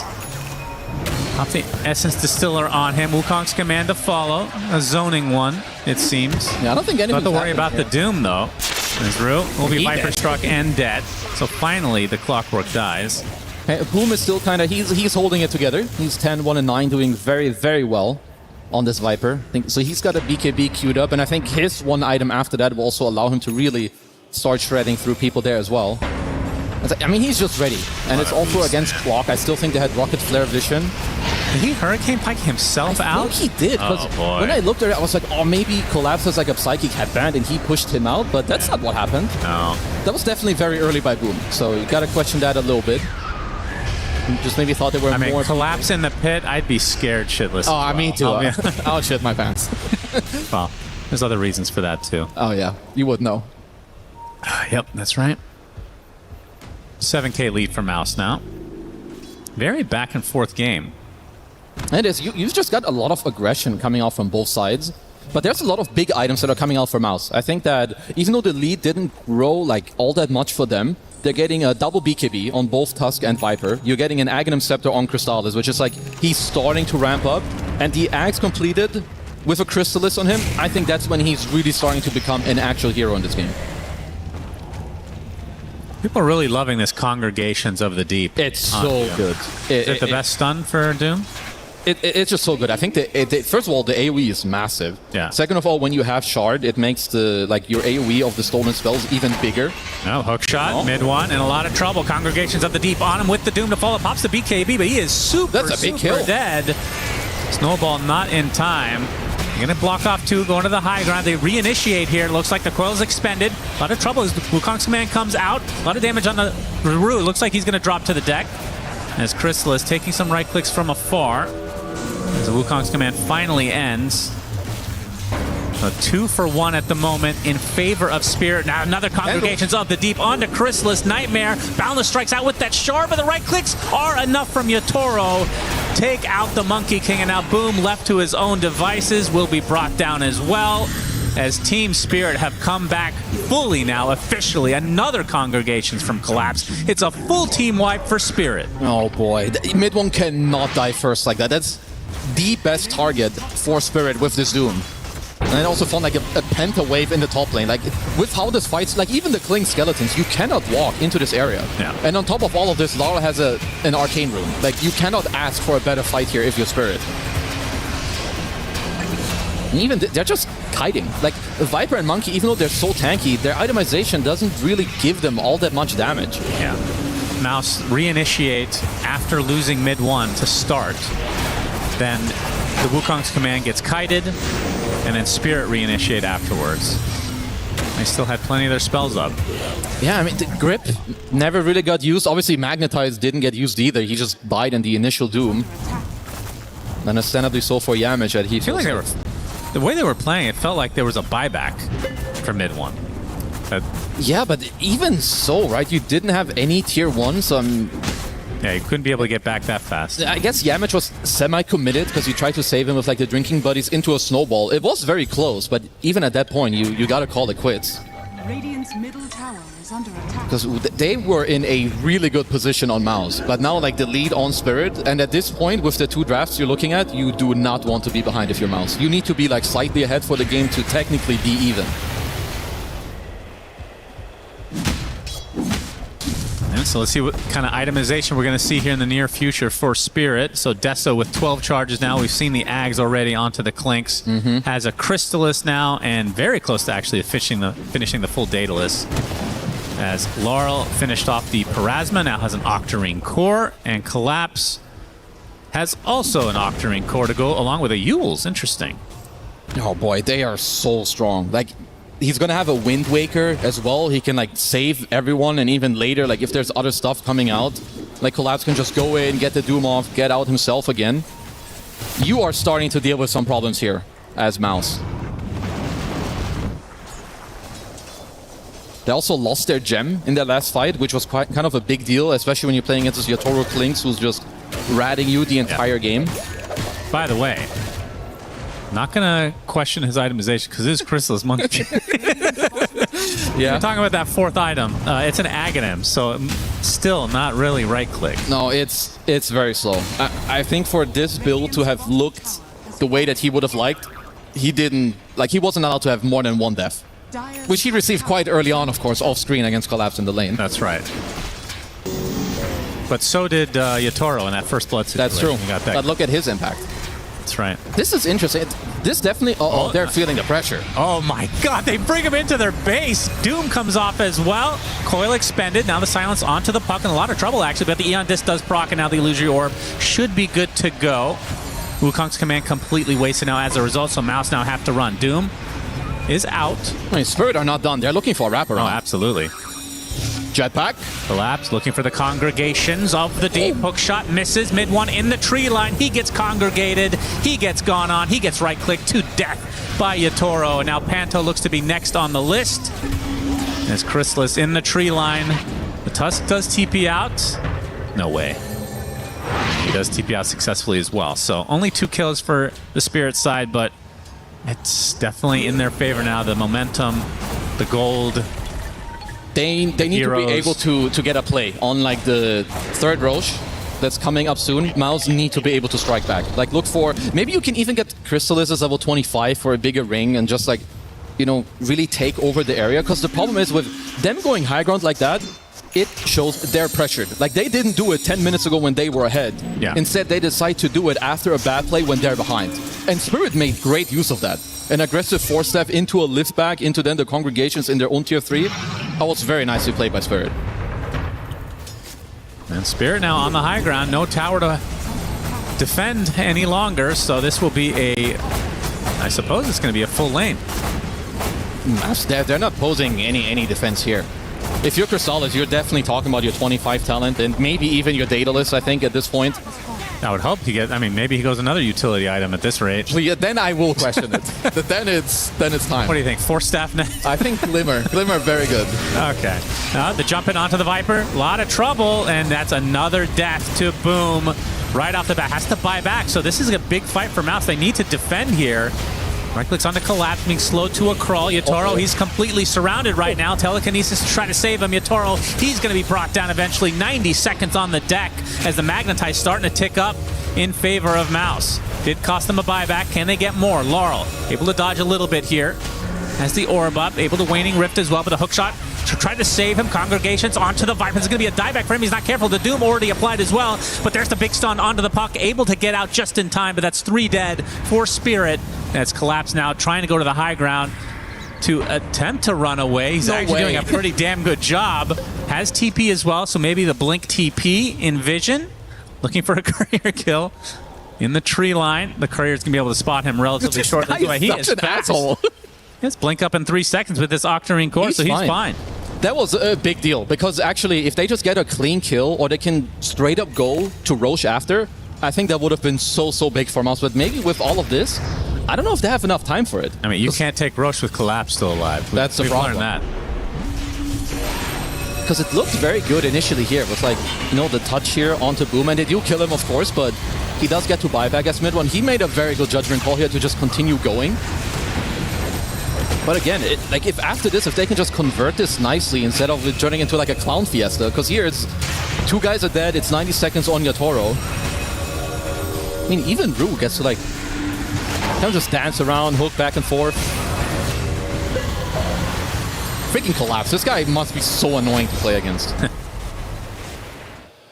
At the very least, Boom does not die back there. Yeah, that would have been trouble. As Boom will secure Aegis for Mouse, so Collapse not able to steal a second Aegis in the game. I wonder what the record is in a game. Probably held by him, I would assume. Absolutely by him. I mean, he definitely has the most Aegis steals total. Yeah. There's no doubt about it. I wonder if that's even a stat. It should be. Snatched Aegises? Yeah, it absolutely should be. Yeah, Spirit Smoke, despite not getting this Aegis. They're going to jump in. There's the AoE Doom from Collapse. With Mute. Yep. Gets off the Yules as well. They're trying to save mid one, but he is going to be going down here just very shortly inside that snowball. Stays alive just a little bit longer, attempting to run away, but finally ticks out. But Yatoro, he's the one in trouble now. He's actually dying. Viper Strike going to be blocked by the Lincolns. Right click as well, but he ticks out eventually. Does have buyback here, but the Puck in a lot of trouble. There's a Boundless Strike going to delete him as well. So 4 dead for Spirit. As Rue now hook shots to Ancients to try to get away. It's not happening. A full team wipe for Mouse. All right, 3-2-2. That was kind of very crazy. Back and forth. Spirit just walk into this triangle. That was a very cool initial play. Like, Collapse was super slow by the Viper ult, but he decided to Wind Waker himself because it's actually higher move speed to still keep the Doom going on to mid one. But Yamage was very clutch in that fight. Get the Drinking Buddies with the Snowball save to just keep mid one alive. And here you have it. You know, with all the items complete and them actually getting to hit, they've got some power in them. And buyback for Laurel. Now the big Wukong's command from Crystalis. Is this going to be enough for him to get a full lane as well? So I mean, they can keep going. You have Viper Shard as well. And like, he has Refresher to pop another Monkey ult if you want. Let's see what they decide to do here. Another buyback. Oh man, Spirit crumbling after having such an amazing comeback. So full lane now for Mouse. They're not going to stop, like you said. That shard on Boom doing a lot of work. He's going to have a butterfly here too. That's going to be 2 lanes in all likelihood. No Collapse for 20 seconds. So these buybacks, if they don't take a fight, are kind of wasted entirely. Yeah, I don't think they're getting anything from this. They're looking on Boom. Even if they go on him, he's got an Aegis. Yeah. So a lot of gold ends up just going into the toilet for Spirit. Well, I guess so what the buybacks did give you is that, well, the game didn't end, because I'm pretty sure they could have gone for Throne, but even so, like, now you're down 13k, you lost 2 sets of racks, and they still have an Aegis on Boom. Well, first game of the day for us is a real doozy, it seems. This is some good stuff. I'm liking what I'm seeing. Also, Yamage, he's got enough gold available to buy himself an Aghanim Scepter, and that is a big deal. Like, Tusk Ags is so strong. So Geomagnetic Grip now gets an upgrade thanks to the Shard for mid one. So everybody on Mouse now has their Shard. They've killed 3 Tormentors, all of them. Not bad. He also have Panto. He does have an Aghanim Scepter finally on the Dane as well, which is also incredibly strong. Makes it a lot harder for Not Me to actually, you know, play around and potentially get the grip, as you can just cancel it yourself on the Bane and it will still keep going. Does AoE Doom, would that be in range? Is that big enough to cancel all the all the Fiend's grips? Probably within half a second, yeah. Like, if you're quick, because the distance isn't that big. You won't cancel it immediately, but I'm sure you... Maybe if you get Shivas, it would be big enough? I think even then you need to walk a little bit after. Right. But it won't take very long for you to cancel it. And yeah, the 3rd lane of racks, you have 1 minute left on the Aegis. They're also controlling the triangle, which means if they have buybacks available, that's also something Mouse can play for. Oh, Balance Strike onto 2. The coil as well coming out. Can they actually defend this is the question. There's the AoE Doom, but the right clicks onto Laura, a lot of trouble. Crystalis is going to fall, though, to Collapse. He does have buyback as Yatoro trying to run away to the fountain. He's already extremely low as Boom is just slowing him to a crawl. That's a dead Clinks. 2 minutes out of the game for Yatoro. And Boom's gonna go back to the bot side to try to clean up these racks to get the mega creeps. Buyback now coming out from Crystallis. They know. Aegis used. They can connect now. Should be able to get these megas, and that's when Spirit are going to be in real trouble to try to defend. I mean, it's 100 seconds without Yatoro. I'm not sure how they can. I think you kind of have to give up these megas. They need to do a really good job in like slowing Boom down here. They are trying to for now. Yeah. They do have a couple sieges. Crystallis with a BKB, a very early one, using the Wukong just to secure the the mega creeps rather. And they'll get it. Now he won't have that BKB for this fight if they're... Maybe they thought that the Clinks had a buyback potentially. I think they're just going to chill. They're so happy to just have the megas, maybe just fall back overall. You get the Aghanims completed as well on Yamage. You can at least wait for Boom to have his own buyback within the next 1 minute just to like... So you're really waiting out 60 seconds for Clinks to come back? I don't think they... Yeah, they're not in a hurry to go end. You took megas, you're chilling. Yeah, true. You could go if you're psychos. But it is Spirit. Yeah, but... They're the best team against megas. Hook shot, Rue. Panto looks to be dead. He's fine. They got the stun. He's fine. I think he died about 5 times there. Yeah. He would have died 7 times over. I mean, you've got the bauble on Puck, so you've got the infinite scale. The only problem is it's not that great with Mystical, so... Scrap that. That's like a Suns fan story right there. Starting off strong and then don't have a point. Yeah, good point. Yep. Keep it up. Can you tell us how many greedies are in the game still at this point in the game? Let's see. I mean, whoever hasn't taken the next one. So that's 1 on Bane, 2, because there's 1 on Clock. So only 2. But 2 at 50. Come on, man. Yeah. You should be taking those enchantments that like make you stronger, spell damage, like save someone, you know, bam, bam. Instead, it's like, I get gold. Well, neutrals aren't that interesting anymore, though. They've nerfed all of them over the course of Most time. Of them. I think there's some cool ones. I like that the Psychic Headband, you can like not only use it aggressively, but also on your teammates. I think that's pretty cool. Yeah, so that I like that fine. one. Sure. Is that A Tumblr's toy is cool. You know, little hoppity hop hop. I like that. I mean, Catalyst is that's ultra an early OP. game one, though. Catalyst is giga broke. I'm just salty about tier 5s being absolute garbage now. They could implement a few more that are better. I will definitely agree with that, because I think the overall consensus is Where's my Giants ring? Huh? You just want big beefy bros or what? Yeah, terrain walk. So good. I do like that. I feel you. I do like Divine Regalia is cool. And Stygian. Those are like some of the best ones. I mean, Stygian is the best. Yeah. Audacious Stygian. Regalia, I have been very disappointed with, actually. Because it feels like they just die and then they're just useless. They could buff it again, I think, just to make it like even stronger with like the damage numbers overall. Because I agree, it's like a go big or go home item. And then you die and it's like, oh shite. Yeah. Until you get to re-roll it, and then sure, maybe it's fine again. But let's see. How is Spirit gearing up for this? You want to get a Mjolnir on Laurel. Absolutely the correct choice to go for. But if you're Mouse, you can just play for the next Roche, and then a potential kickback also with Yamage, who's level 25. So he's pretty happy having a good game. It is one of his absolute best heroes, so not the biggest surprise. How does this magnetize himself feel to you? Strength level. I honestly think it's very strong. Like, first of all, he has the 20 talent that makes it like stronger and longer as well, which is nice. And then the 25 where it's on you, it just means that if you use it on people, if they dispel it, it doesn't matter, right? Because if you just stay around with it, they just take damage. Right.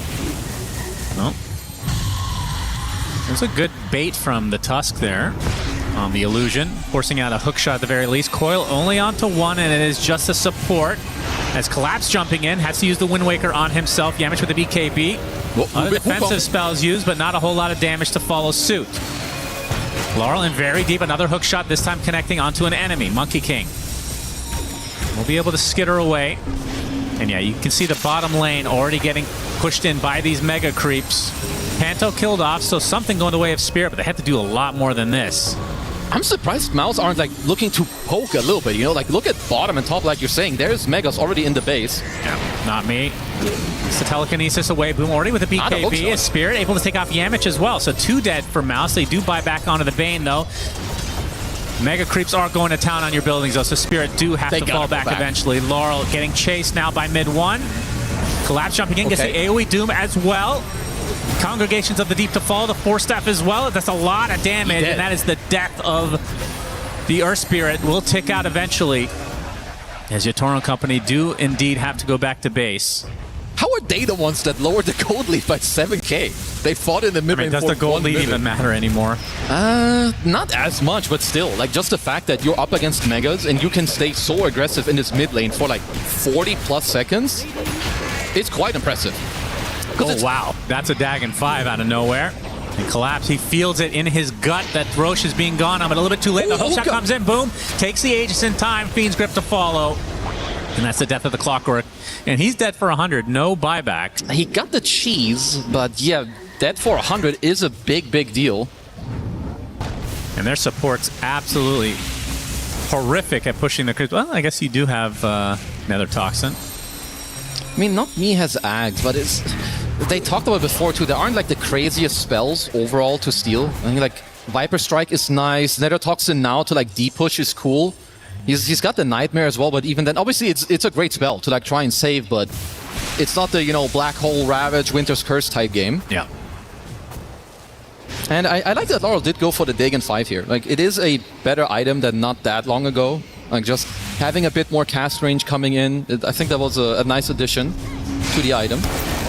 Forcing out the BKB, so Coil already used, and now the Wind Waker for Collapse. Viper Strike. Oh, boy, he gets forced to the other side. Telekinesis to the other side. Being bounced left and right. Will be okay for the time being. Gets the AoE Doom onto the Monkey King, but he's going to be just fine. Chrysalis will be able to withstand this very easily as Laurel does assassinate Yamich. He does not have buyback, so that's 2 minutes out, down and out for him as the Monkey King's still sticking around. He's going to get right. Look at the damage onto... Okay, they don't have buyback, but there's Megas in your two heroes now. There's Megas in your base. There are Megas in your base as the Viper getting taken out, but that's just the Aegis. Double kill for Laurel as the Clinks has to TP back. The Ancient getting low thanks to just the creeps here. Yatoro trying to turn his sights onto this Viper. Eventually will be claiming Boom. Surely Viper Strike going to be blocked by the Lincolns. Lots of damage coming up, but Yatoro, he's going to fall regardless, so has to buy back instantly. They do take out the Viper. 2 minutes down and out for him, but does have buyback. What a crazy fight, this is a crazy game. And Spirit, I mean, they just have to go all in now, surely. I mean, they don't know about the buyback. No, maybe they do. It's 40 seconds timer. They have to kind of go like aggressive, but you cannot go aggressive enough where either Yatoro is not allowed to go in a position where he can die, because then the game, it ends on the spot. So you can push, but the only ones that can go really aggressive are the ones that actually have buyback. I haven't seen a mega creep comeback, I think, in over a year at least. Really? I feel like I've seen some not even that long ago. Okay, that's good. Thanks for bringing that up. You're welcome. Easy shutdown. I mean, they are hyped though. Like, it builds such a insane game. Like, even from here, if Mouse would want to go for some all-in play, it's not even possible because there's still Glyph available for Spirit. Right.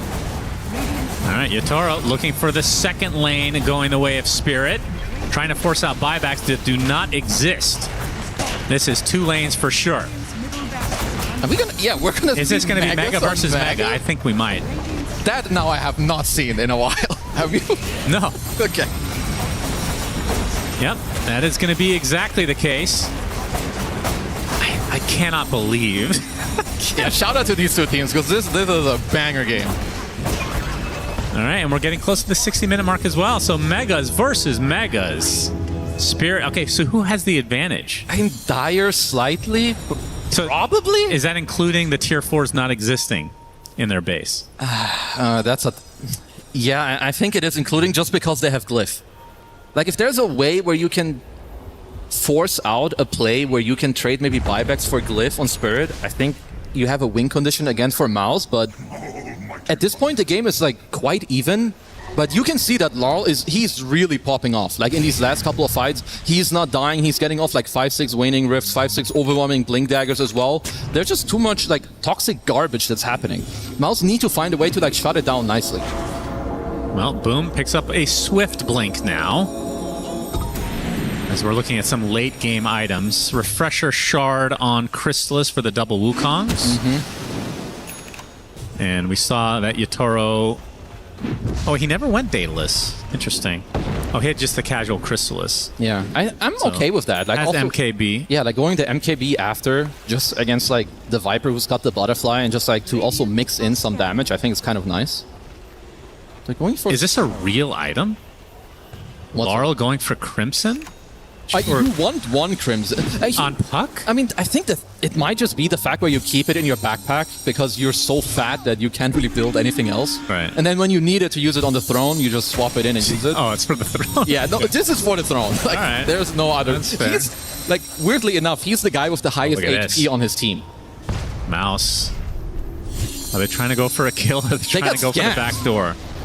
Yeah, you're right. They were scanned here.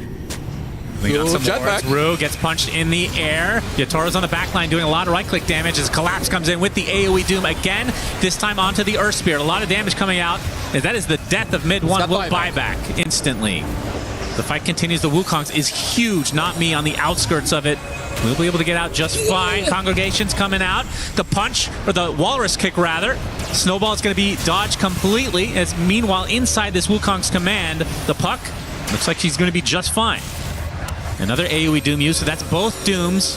This one not going to be enough to kill off Boom, though. Oh, Laurel gets punched in the air. Right clicks to follow. They have the kill. Does have buyback. So Collapse and Laurel dead. Going to try to force them into a precarious spot into an eventual buyback, although, I mean, we're still 2 minutes from even knowing when Roche will spawn. Okay, so that was a 2-for-1. It would be, I mean, Mouse have 100 seconds to try and force Laurel to buyback, which would be quite big for them. As looks like Not Me was like, bro, let me buy the Crimson. Buy a real item on Puck. So we sadly will not see that one. And mid one has to be careful. If they go for this throne, double buyback from Spirit could potentially just end the game. You really should look to punish Spirit here because they got that Earth Spirit buyback out of you and you got 2 core kills. So it would be amazing for you if you can... You want to either force a buyback or look for Roche and like tier 5 items. Yeah. But Roche, you know, won't be up in time. So at least then you need to cover the spots on the map that you get instant tier 5s. Yeah, perhaps that is the play. Although they are pushing. I do want to force a bit. They have buy on... Okay, buyback from Laurel already. And they're going to have Collapse naturally in 13 seconds. Won't have the refresher. Although he does have Octarine, so it can't be that far away. 30 seconds from Double Doom. That's just also a big deal. At least he didn't have to buy back. 60 minutes. What are we looking for? Deso, we already talked about. Yeah. Stygian on Flinks. If he can find it, that would be quite incredible. I think same for Monkey King, honestly. Yeah. We didn't mention he finally went some damage items. I mean, he did. After 60 minutes, you better have some of those. A very high win percent for Radiant. I am a little surprised. 82 seems out of this world, and suddenly it's 73. I wonder how much it takes into account the tower situation. I mean, it must do some, but it can't be that much. Well, Dota Plus knows something I don't. I mean, usually it's pretty on point. Mouse pushing in their base with double Wukong's command, level 25 talent. Well, Panther must have had some garbage items, tier 5, because he kept his bobble with bonus move speed and evasion. He knows this is going long. Oh, yeah. He's going for the 100% evasion. Really strong, yeah. And let's see, people are still waiting. We've got the Regalia, double audacious Regalia, so that is quite good. It's like the highest DPS you can get. I think either this, maybe if you can have one Stygian in the team, obviously that would be great, because the minus armor is absurd. Get a third Divine. Do you think the Audacious needs the incoming damage debuff? The numbers are crazy. They are. Like, they're too good. I think it should have It's a tier 5, brother. It's fine. Honestly, I think 100 attack speed and 80 magic damage is crazy. Especially when you get it with Regalia, it makes it like even better. So honestly, I'm fine for it. We have a lot of Books of the Dead now. 2 on the side of Mouse. And Spirit still hoping for... Okay, we're going to get the Dazun Blood right for Collapse. That's so a big one for him. And I'm not going to lie, but Laurel holding a bauble with Feverish could get quite toxic in this game. Yeah. You can have such low cooldowns on Puck, and he's already disgusting. Okay, Roche underway. He belches, so Spirit knows. Wukong's command placed. It's going to be hard to initiate into this. Rocket shot flare. Available. The jump he snatches a second time. He gets the Aegis, dies instantly though. Got Wind and they're Waker. going to surround him. Wind Waker to try to apply some pressure on the outskirts of the pit. Gets surrounded still though. A lot of right-click damage coming out. Yamich reflected. Snowball, but Collapse will fall to Boom in the end. Does have buyback, uses it instantly. Clockwork dies as well. Yatoro now on the run. Should be trying to reinitiate here. Is Chrysalis and the rest of Mouse attempting to get out. And Boom will survive, will be greeted by some Lotuses.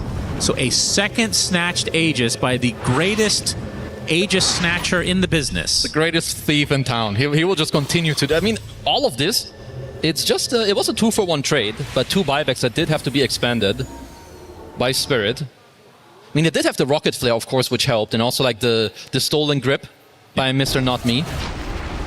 Which side did he come from? Because this Wukong is He's from huge. above. Yeah, he blinked it from like the top area. Like even the illusion, it was blocking off the hook shots. Insane. How is that possible? Did he get anything else? I mean, the good thing for him is he got the Refresher Shard and the banner. He got 3 items. He did have Rocket Flare and the Orb to help him, of course, which is nice. Because then the rest of the fight, everyone's just kind of just trying to get out. Dude, this guy is something else. Oh yeah, he is. Maybe we've reached the point where they're like, we're not going to bother. You can't stop him anyway. Do you think this is the record for a game, 2? Snatched Aegises? No. Oh, Congregations of the Deep collapse with the AoE Doom again. A nice coil as well, but the grip comes in, holding Collapse in place. They're not going to be able to cancel. His mana's getting drained as a result as well. But look at Chrysalis. He's just dying to the Doom. He gets right-click into Oblivion. Does have buyback, though, as the Magnetize doing a lot of work as the rest of Spirit trying to disengage a little bit here. The Waning Rift enough to take out Panto in the meantime. The triple buybacks from Mouse, but 2 dead for Spirit. And like you said, no buybacks to come from them as Yatoro going to get help from Laurel and that Dagon. Another grip coming out. Somehow that Refresher Shard, it seems. And now Rubik in a lot of trouble. Gets pounced on, gets killed off, but mid-1, he's dead, no buyback. As the buybacks come out from Spirit, and it's a 3 versus 4. These fights are absolutely And as nasty. usual, these Divine Regalias now useless. Yeah, kind of have to wait to re-roll them or maybe get a Stygian later on. This is what I'm talking about. When you have buybacks in a late game scenario, I feel like this is actually not a good item because you're likely to die at some point. Buyback, and then what? No, that is true. I mean, you are playing for like the overall like big play to get like people killed and like take advantage of like the ultra damage that you have. Yeah, I mean, in theory, if one team didn't have them, maybe they just lose that fight horribly. I don't know. Tough to say. Because it is a big deal. Like tier 5 items are crazy good. And now you just have no bonus. When they're combined, both the item and the enchantment, then they're good. They're good, they're not crazy good. Okay, they're very good.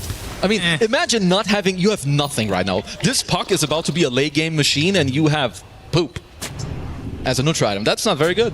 All right, great talking to you. I mean, Book of the Dead. That's a meh one.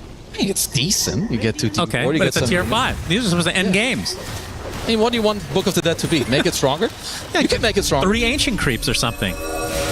It's the only way to get macros, man. Dagon doing a lot of damage as Boom in a very weird spot here. He's getting completely decimated by the Clinks. Snowball's going to save him a little bit longer, but now the kickoff, and now the Clinks in a lot of trouble. Yatoro is dead, no buyback at all. And now the advantage, although they lose the Viper as well, there's always a trade, it seems, as Mouse. And you can see in the game a single buyback on one hero now, and it is mid-1. Panto, Dagon, Laurel with the BKB. Coil will finish the job, so this game's not over yet. Bro's coil cooldown is 26 seconds. Guys, you're going to run into problems against this puck. My goodness. I mean, they got the kill. Is that the bobber? Yeah, it's the bobble. Bobble with Feverich is very... I always call him bobber for some... I don't know why you're calling it different things. I mean, we saw it. See, that's a tier 5 item, right? That is a good... I mean, it's a tier 4, but exactly. With the, the tier 5 like enchantments on top, you saw like Tai Long do it, where he like played this Zeus that was a sick game. He got like, okay, mid-1. Luckily, he's the one guy with buyback in this game. I was just trying to see if this was a highlight or if this was live. Apparently, it's live. It's live. Mid-1 dead. They're going to have to be forced out of that buyback now. To go back to that earlier play, I don't mind that Mouse are aggressive, but Boom going so out of position without buyback available was quite the overplay. Oh, there's a damage room bot as well. Rue will see it, but probably will just take it. Big rune for Rue. Yeah. Get that rocket stir damage pumping out. Oh, Chrysalis on top of the tree with a Wukong's command. Look at the damage! Laurel in so much peril here. Has to pop the BKB in retreat. Collapse in the midst of all of this. He gets decimated. 100 seconds of no doom now. Laurel still staying alive. Hook shot. They're going to get this dieback on the mid one. That's a huge kill for Spirit. This is without Yatoro. 30 seconds to come back into this game. And Laurel, look at that damage. Yamich gets blown up completely. And that is 3 dead without buyback for Mouse. Viper's going to be back in 12, so this is going to be a 2 defense hero for Mouse against... It's going to be 4 for Spirit once they regroup. Oh boy, this is not going to be an easy one. Luckily for Mouse, they don't have Boots of Travel on Yatoro. He doesn't have any money, so you do have some time to maybe set up like a nice defense. Because it's going to be 3v4. And you don't even have a Wukong's yet. You have Chrysalis who's queuing up a Rapier. I do like that. And I like this really play too. Cool initiation. Yeah. If they were maybe slightly more on the ball with potentially like mid one's roll, like, and you connected stun onto Laurel, that would have been absolutely huge.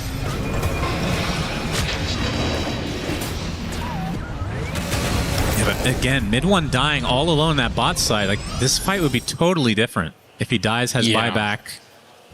I mean, he's now dead for 1 minute without buy. It's the same for Yamich. Yeah. You have to hold this 3v4, and in 20 seconds you have Collapse who will join them too. Yatoro, this is a building hitter though. Jumping from Boom though, trying to apply some pressure to Klinks. Get telekinesis, gets gripped on top of Klinks as well, and Yatoro dead again. What is happening this game?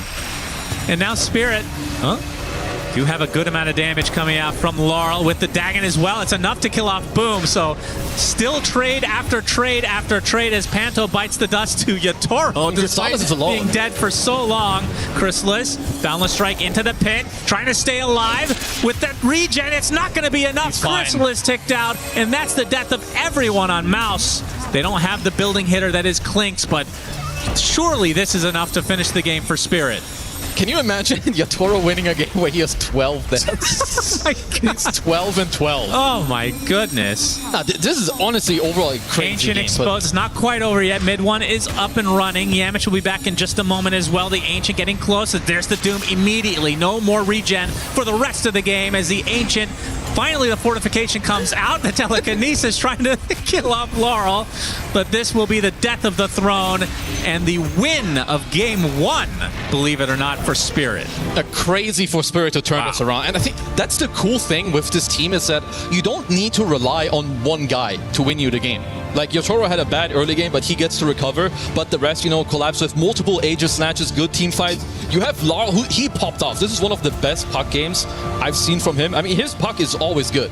But this one is honestly, like, on another level. 24 and 5 in this game. 20 assists to follow suit for puck, Mr. Laurel. Crazy game. Yatoro, like you said, 12, 12, and 21. That's a crazy stat line. It's a lot of 1s and 2s. It's a binary in there somewhere. But yeah, Spirit, I did not think they were going to win this game, not going to lie. No, Mouse looked good. I like their early game, their mid game too. There's obviously some small moments where if they can like shape it up for game 2, they can look very good because they really took it to Spirit in this one. Yeah, they looked really, really good. I could see this going 1-1 though, for sure.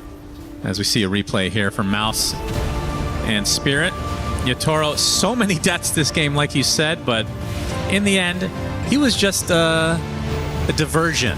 Yeah, he was just making Laurel space. was the real carry. Yeah, no, Laurel really, he had to cook. And honestly, he delivered. He had a couple of good runes here. He made the call. Like, he was the one that was engaging this tier 1 play initially.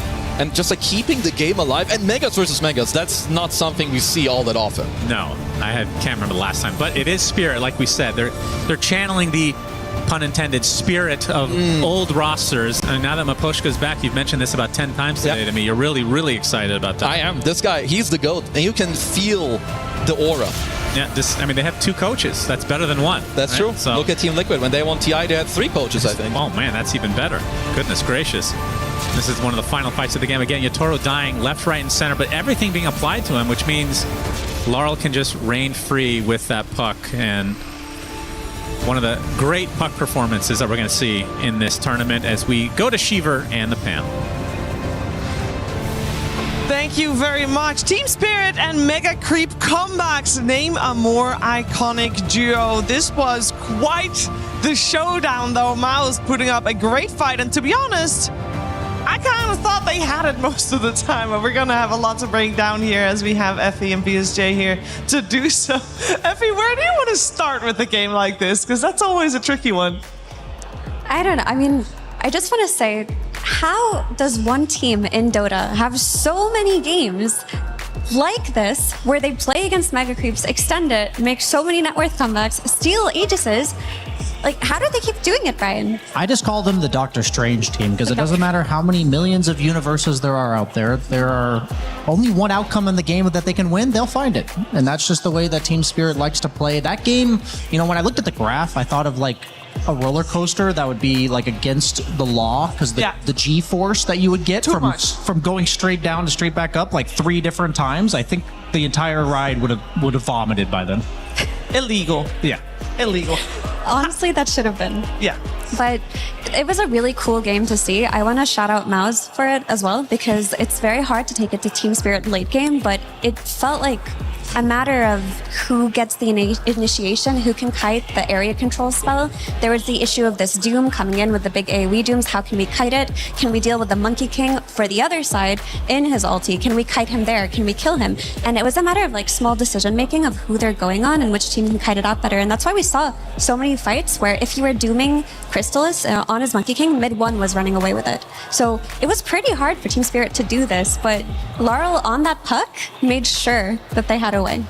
Yeah, we have a couple of things to relive as well. I know it was a very long game, but we are, I believe, going back to one of the earlier stages of it, Brian. Yeah, I mean, there's a lot of story to tell here, and I think that we talk so much about Team Spirit's late game and the way that they execute in these fights, and I think it's really important to remember, at least for me, how they got there in the first place. So usually Team Spirit finds themselves, as we pull up the clip, they find themselves in this situation like 13 minutes, 15 minutes into the game where the game is on the verge of becoming unsalvageable, and instead they managed to like make a couple plays to pull back in. So this is that example here where it's 13 minutes in, they're down 11-3, and a lot of teams, like, this is the play that they need to find where the late game team fights will eventually be winnable. This Viper is 3 levels ahead of Yatoro on the clinch. You see him over there.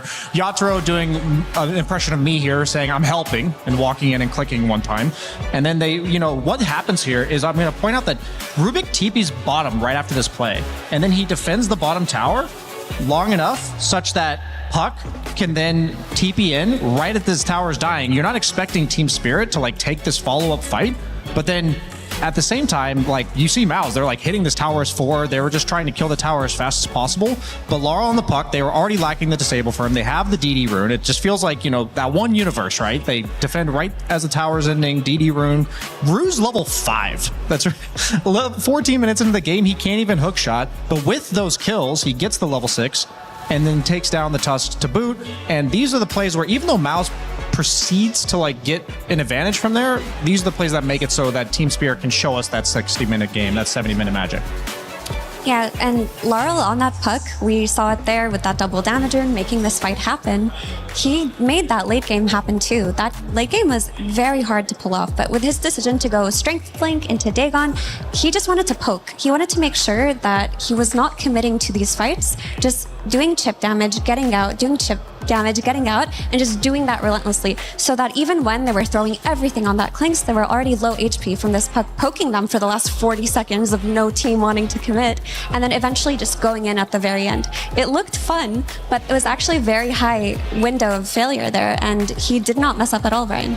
Yeah, I mean, I think the not me Rubik, like, we talked about like fancy spell stealing. I can't remember how many times he like lifted collapse like out of a Monkey King Wukong's. There were several fights that he survived on the Doom where I didn't feel like he should have, and he was able to re-engage with the Refresher Doom. The Wind Waker Octarine is my favorite build for a reason. I think it's so fun to play these heroes like this.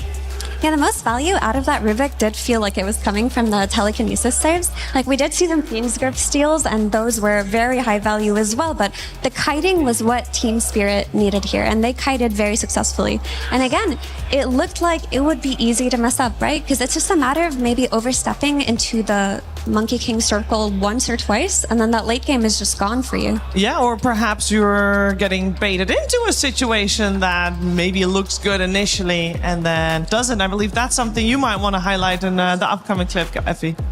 Yeah, if we take it back a little bit, I wanted to look at one of the things that I thought Mouse did that was very cool when they were playing this game. And if we could roll the clip, one of the first Roshans that went their way before it gets stolen, obviously, they put it on the Viper, which is their offlaner. Typically, you'd expect it to be on the Monkey King or the Earth Spirit, but that wasn't the case. They put it on the Viper, they park him mid. The really interesting thing was they had 2 heroes on either side lane, and because the Viper was in this mid lane, they were able to connect instantly. The second that he got doomed, you're mobilizing both heroes from both sides, and within the duration that the Aegis expires, Maus were able to come mid, connect to it, and turn it into a winning fight. And that's a play that I think we haven't seen that often from other teams.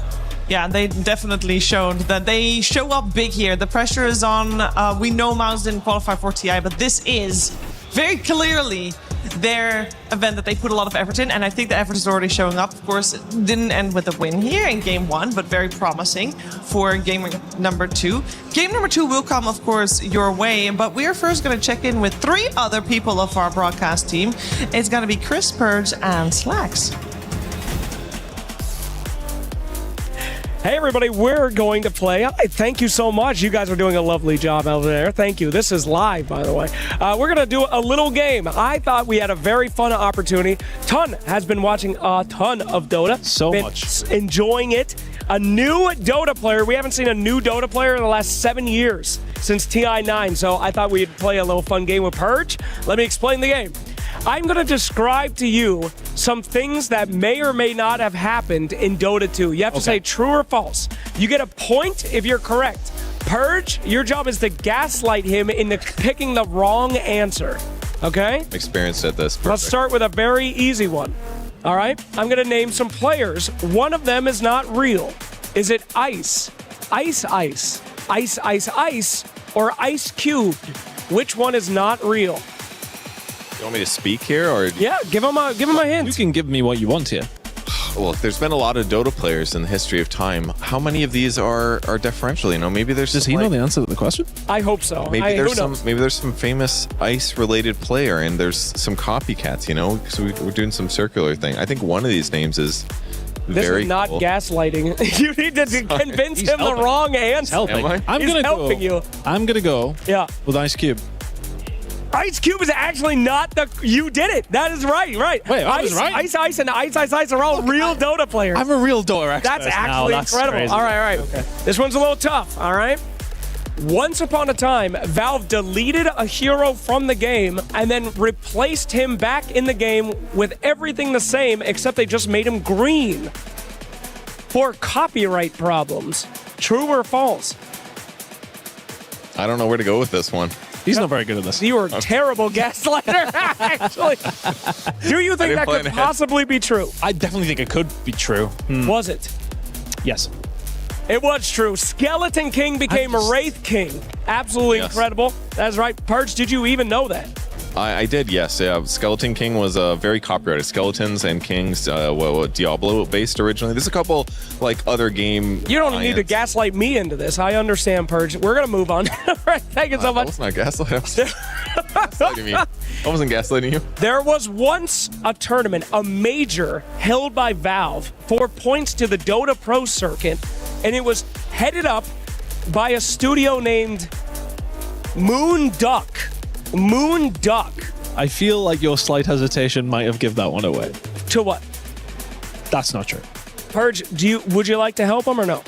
It was a half-truth because it was actually Moon Hippo was the studio name. No, I'm just kidding. It's real. So it was real? It was real. Moon Duck Studio. You are a good actor because I feel like you sold that as a lie. Well, we were both the owners. So that was us. All right. Okay. I've got a very hard one for you. Okay? All right. Once upon a time, in Dota 2, there was a hero called the Gambler, and they removed it because it was broken. In Dota 2, you would get random money and be able to hit people with it. Well, it was better than that because the more money that you had, it made one of your skills do more damage.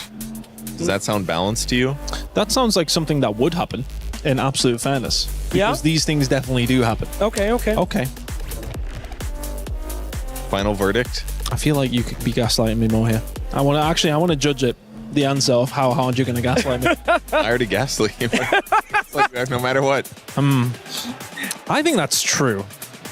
Very close. It was true for Dota 1. He got deleted before he made it to Dota 2. So the gambler was real, and he was so bad they took him out. That kind of feels like I kind of got it right then. I'm going to give that one to you. Okay. I'm going to give you 1 point on that. Well, give me 1 point on that. All right. I have not been keeping track, but I would say that you have 3 times as many points as Purge. I think I'm 3-2 up. 3-2, absolutely. Yeah, we'll go with. All right. Our next one. Deserve that. There was once an item in Dota 2 that was a neutral item for 60 minutes. It was called Key to Heaven.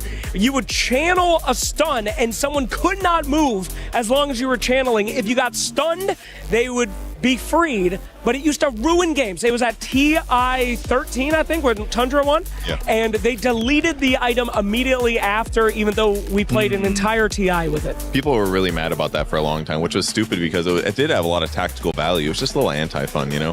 I know you can relate to that. Like, getting anti-fun things out of the game. Yes, anti-fun things out of the game. We'll take that out. Okay, so do I think that is true or not? Yeah, Key of Heaven. I'm going to say no. It's false. You're correct. That is not true. That item never existed. We deleted an item called Wraith Pact, which was 1,000 times worse. So thank you very much. You know what it is? That was a pure guess, but you are very good at selling these, whether they are true. I love gaslighting, baby. That's why they make Reddit threads. All right, last one. Now, this is the most important one. Last question for you. True or false? Back in the original days of Dota, 3 guys made it. Then 1 guy decided to gaslight his friends and delete the forums, the official forums where people would submit items for Dota 2 characters, because he wanted to charge money for the characters instead of having them be free. He removed all of his friends. He deleted the forums. He created a new game where he charged a bunch of money for this, and he banned anyone that ever mentioned Dota. Is this true or false? Doesn't that sound crazy? That sounds insane, so it's absolutely true. It is true. I never forgot Pendragon. True.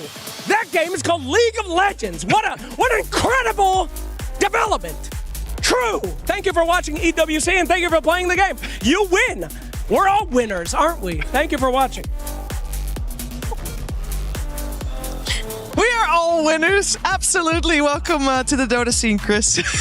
Good to have you trial my fire there, as well as we are ready for game number 2. Spirit Mouse. We just had an epic game 1 over an hour long, and it was quite the brawl with Mega versus Mega creeps in the late game, and Team Spirit bringing it back. And we had Collapse talking about how he feels somewhere in the air, in the ether, the EWC buff. And we saw it in action as well. We did. I mean, that was crazy. And the craziest thing about it is that somehow Team Spirit make it look easy. But I really need to emphasize that what they did there was not easy. Like, the room for error was small, even though it did seem like MOUZ had a harder scenario in that ultra late game. To even get there was ridiculous. And shout out to Laurel. You know, he's such an integral piece of this team, but his teammates have to be re-energized by his puck performance there.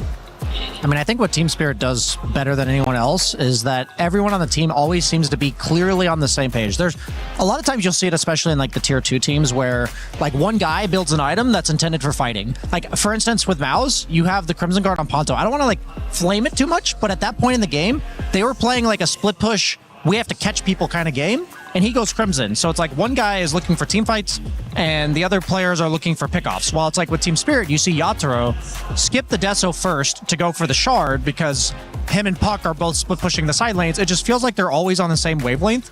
And even though I think MOUZ put up quite a fight that game, I think these like little synchronizations that Team Spirit does will like eke them out against teams of MOUZ's caliber. And I guess I just want to point out in the draft as well that when you pick Tusk last, it's like you see that you have a puck problem and you're like, I'm going to double down on what we're already good at, which is like the laning, the pace of the game. So I just want to point out that like they are left with that choice. Do we like cover our bases or do we all in our strategy? And I think that's very much like a MOUZ-esque thing to do, which is to just say, we're already really good at this.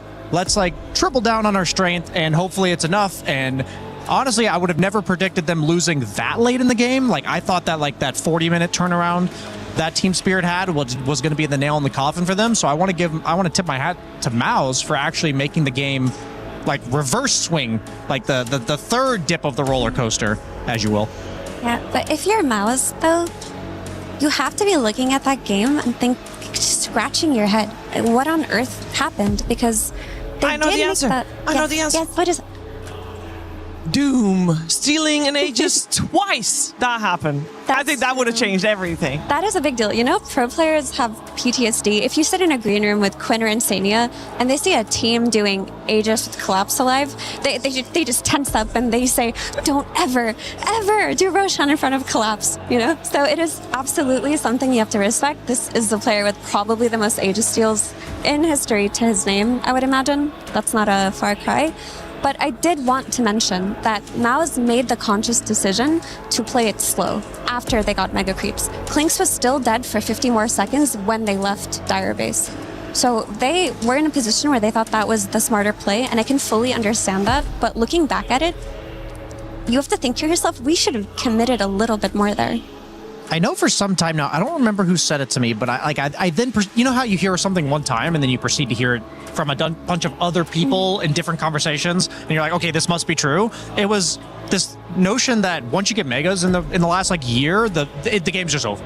Like, it's just impossible to actually get out of your base, take those fights. I personally want to watch that game back just to see how Team Spirit managed to take that minute-long fight in the mid lane after having megas against them, because that's the portion where I think almost every team in the world is going to struggle to actually even get out of their base at that point. And I think there's a reason that Mouse was content, intentionally to play the game out slow. I think a lot of people have that mentality right now that, if the enemy team has megas against them and they're just going to be stuck in their base, as long as you don't go into their base, there's no way out of this. But somehow Team Spirit actually got out, contested Roche, took a fight in the mid lane. And not only that, but they actually, made that fight go on a minute and a half, and I'm just wondering the whole time, why isn't their base dying?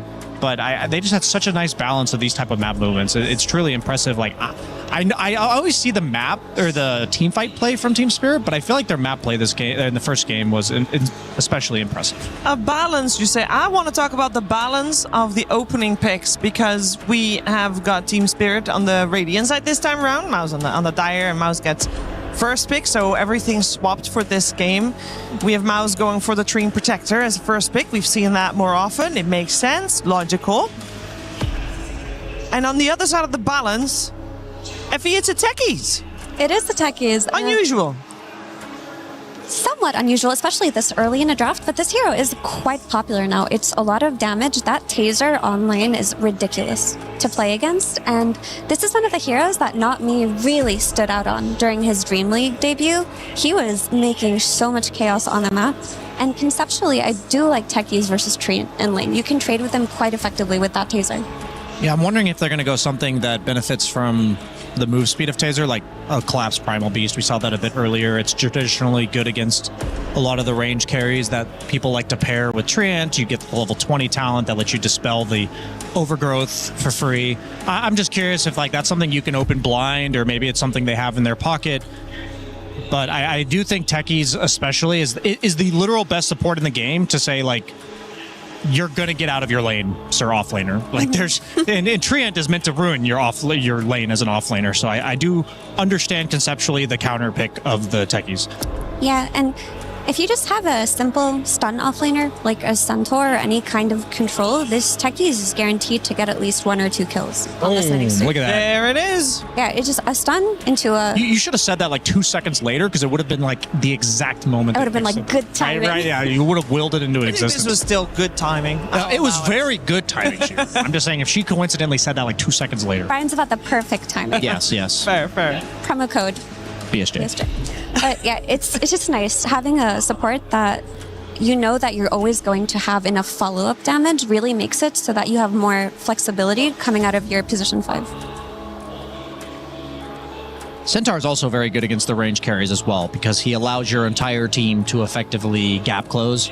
I'm wondering, once again, I know I said Terrorblade in game 1 for Team Spirit, which did end up getting banned. I'm wondering if you want a ranged hero, but you kind of need to be able to stand your ground against what they're presenting conceptually. You're going to get initiated on by a Centaur, a Techies follow-up, and you need some sort of turn potential.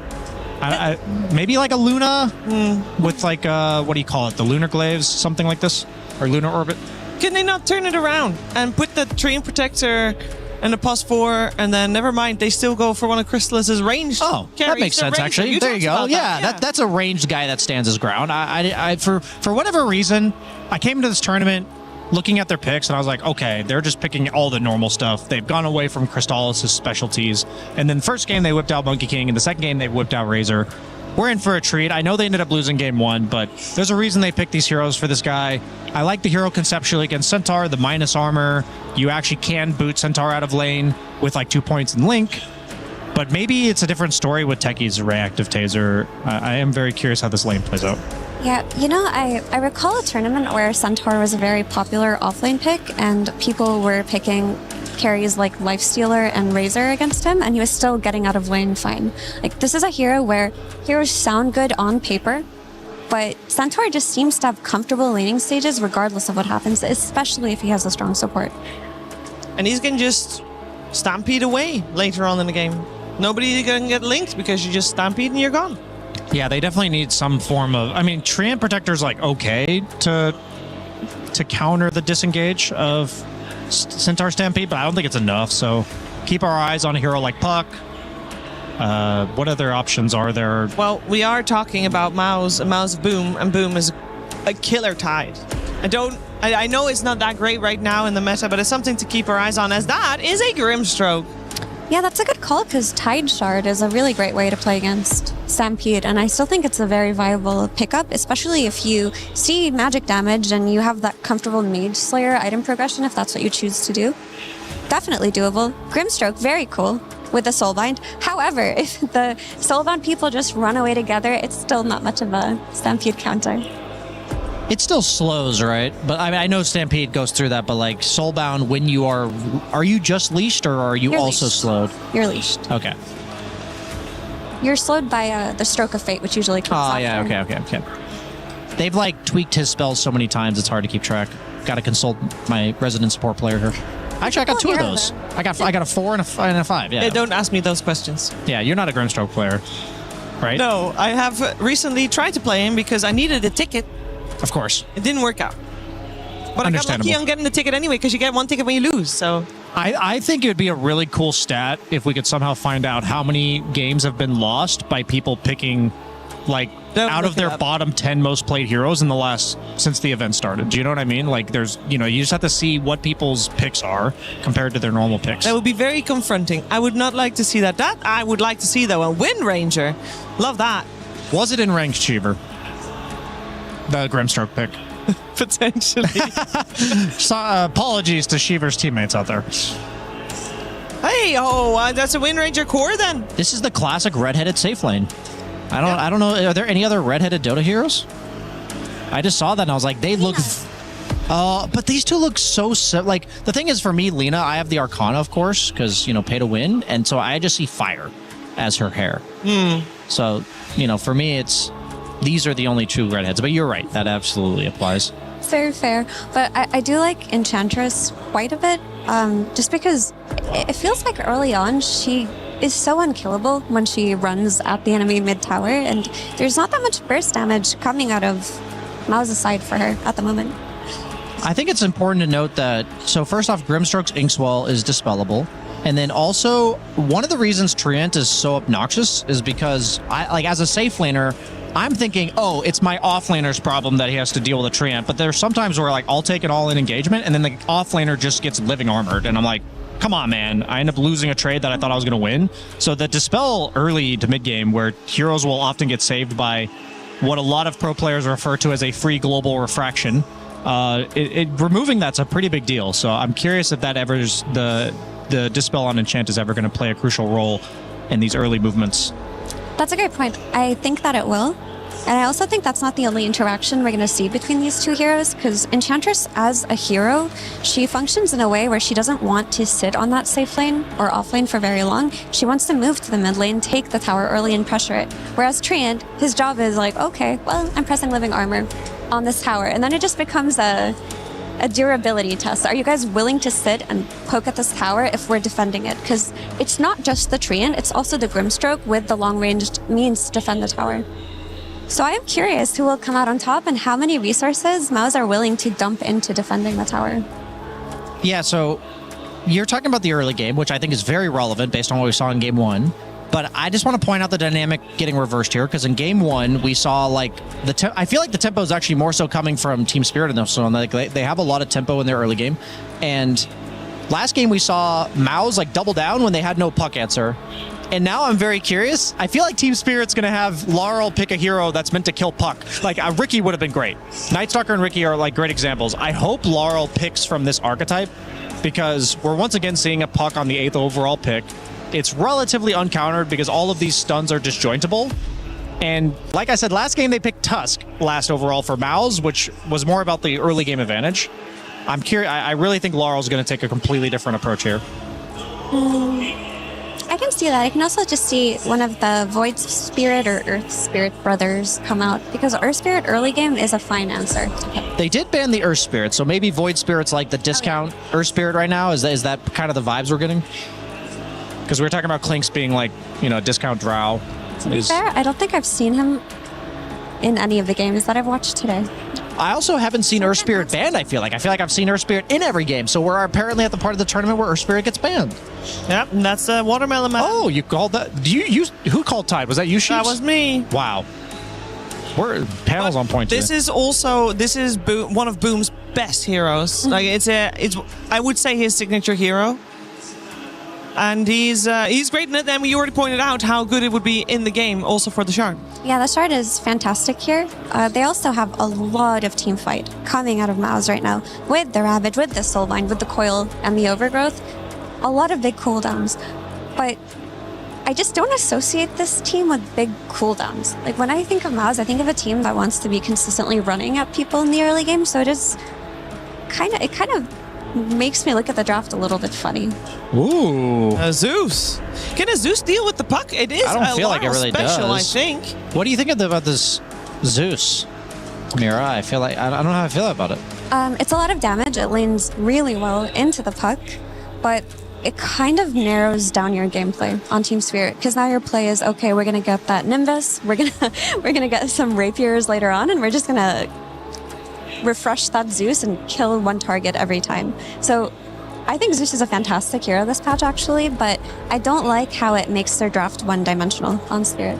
I guess it just felt like it really limits their early rotation, and then at the same time it doesn't counter the puck, at least for me, in any meaningful way. I think puck will have a free lane. I was thinking you either pick a hero that kills puck later or dominates it in lane, and this was neither of those. So just based on my PTSD from my own pubs and also watching enough Pro Dota at this point, I feel like I'm going to go with the puck team. I think that last game was indicative of what we can see mid one do. I know Laurel popped off 24-5, and late game absolutely insane performance. I don't think this game's going to go that late, but I think mid one's in another situation where you have no instant disables. I don't really see anybody buying a Hex. Maybe techies eventually, but I think at that point, as the lanes are going to go decent for Mouse, I like the draft a lot more this time. Oh, you say eventually. Previous game lasted plus 60 minutes. That's why I said eventually, Shiver. Yeah, so what's the odds that we're getting to that point again, Effie? Of late game? I mean, I think with Team Spirit, you can always expect the late game, but I actually quite like Spirit's early game compared to Mouse's, just because I feel that they're very cooldown dependent, and I think that this Enchantress is capable of a lot of damage early on. And when Mouse do really well, it's when they're consistently running at heroes with very low committal blink stuns and not having to rely on these big cooldowns, and it just doesn't seem to be the case. It doesn't inspire a lot of confidence in me. Is there any lane in particular that we should be keeping our eyes out for in this game number 2? I would say the Enchantress as a lane, like her moving, what she's going to do. How much can she rotate? Yes, how much of the triangle can she take? Can she take that mid tower early on? Because it'll be a big deal this game. Yeah, I'm thinking Zeus doesn't help you do that at all. So I think that it's still very important that Enchantress makes those moves and has that early game pressure, but I don't feel like Centaur kind of just wants to farm. Razor's pretty hard to boot out of lane. Tidehunter should be chill against Windranger. Windranger will free farm, but Tide doesn't really get pressured too hard. So I guess he's going to have limited rotations, but if he gets the first one and manages to pressure one lane significantly, I think that will snowball pretty quickly. So that's what I'm looking for as well. I agree with Mira. Keep an eye on the Enchantress. If we're full theory crafting, not me on his techies, could pop off here and get an early Hex, and that would fix a lot of problems. An early Hex, you say? We're gonna find out what's gonna happen, and if he is gonna get an early Hex on Rue's techies, as we're heading into game number 2, Spirit versus Mouse with Sunsfan and Kezu.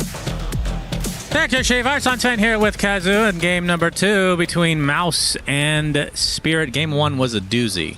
Oh, it's an absolute banger. It was very good back and forth. Many throws, many wins, many deaths for the carries, but many steals of the Aegises, Kezu. A lot of entertainment. I'm hoping that this game will be a little bit similar, and I agree with what they were talking about. The Zeus kind of not a hero out on my bingo card when it comes to the last pick here. I think there are a lot of good things about it, like Razor doesn't really enjoy this hero, and I think the supports aren't that good, but both Coil and Tide, especially with the Shard later, very good against it. So not really the archetype I was looking at. But we have seen some Zeus performances that were kind of legendary, so we'll just have to see what Lar can pop off with here. Yeah, we're going to see that bobble. Oh, trust me. Not to be confused with bobber. Yeah, many of people, of course, confuse it with the bobber. Not just, but if he's got it in the tier 4, and we're getting to 30+ minutes, trust me, he's taking that. What's the chances you get a specific choice of bobble? You're talking about is it like 70%? Like the enchantments that you want? Yeah.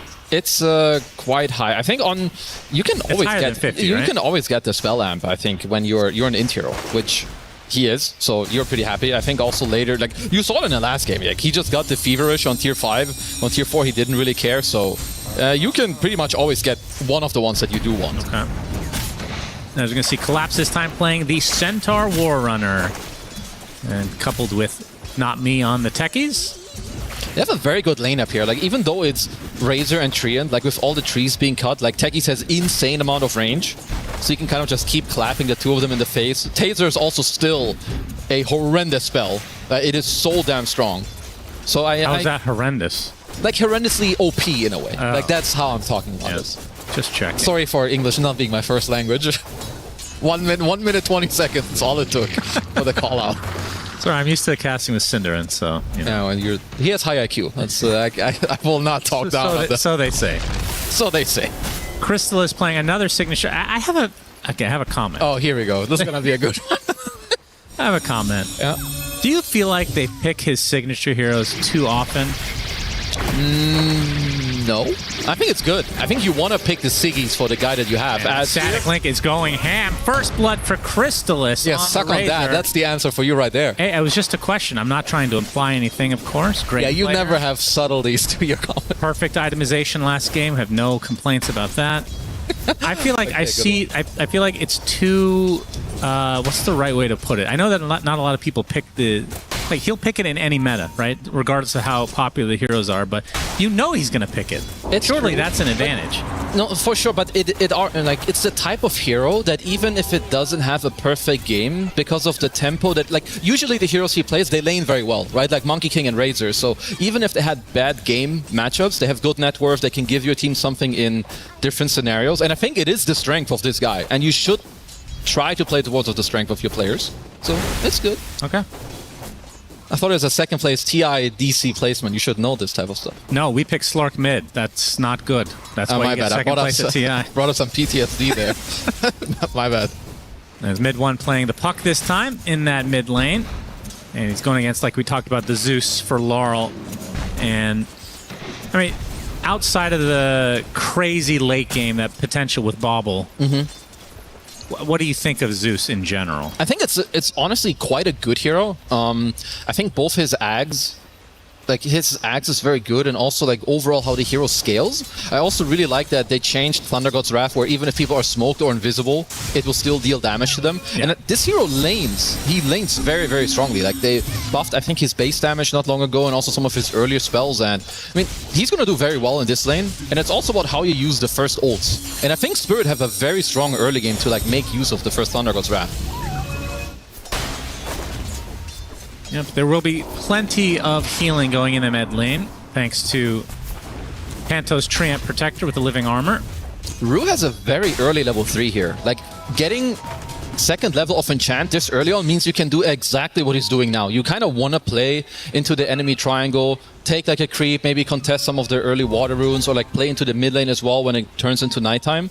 And this is very important. This is not the type of hero where you keep pulling the easy camp. You want to leech XP and hit level 3. Oh, Yamich. Okay, gets Blood Grenade. Going to take a ton of right-click damage from this Alpha Wolf. Looking for the block. Very nicely done. We'll have to Ink Swell away. Still heavy, heavy damage. Won't die. As mid one continue to get harassed by Laurel.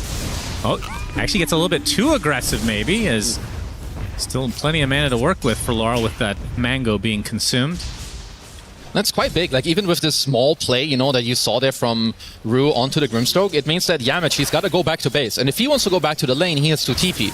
Now, suddenly, if they attack mid later, he can't be there. And it's a big snowball effect in this type of early game. How much kill potential do they have on a Tide?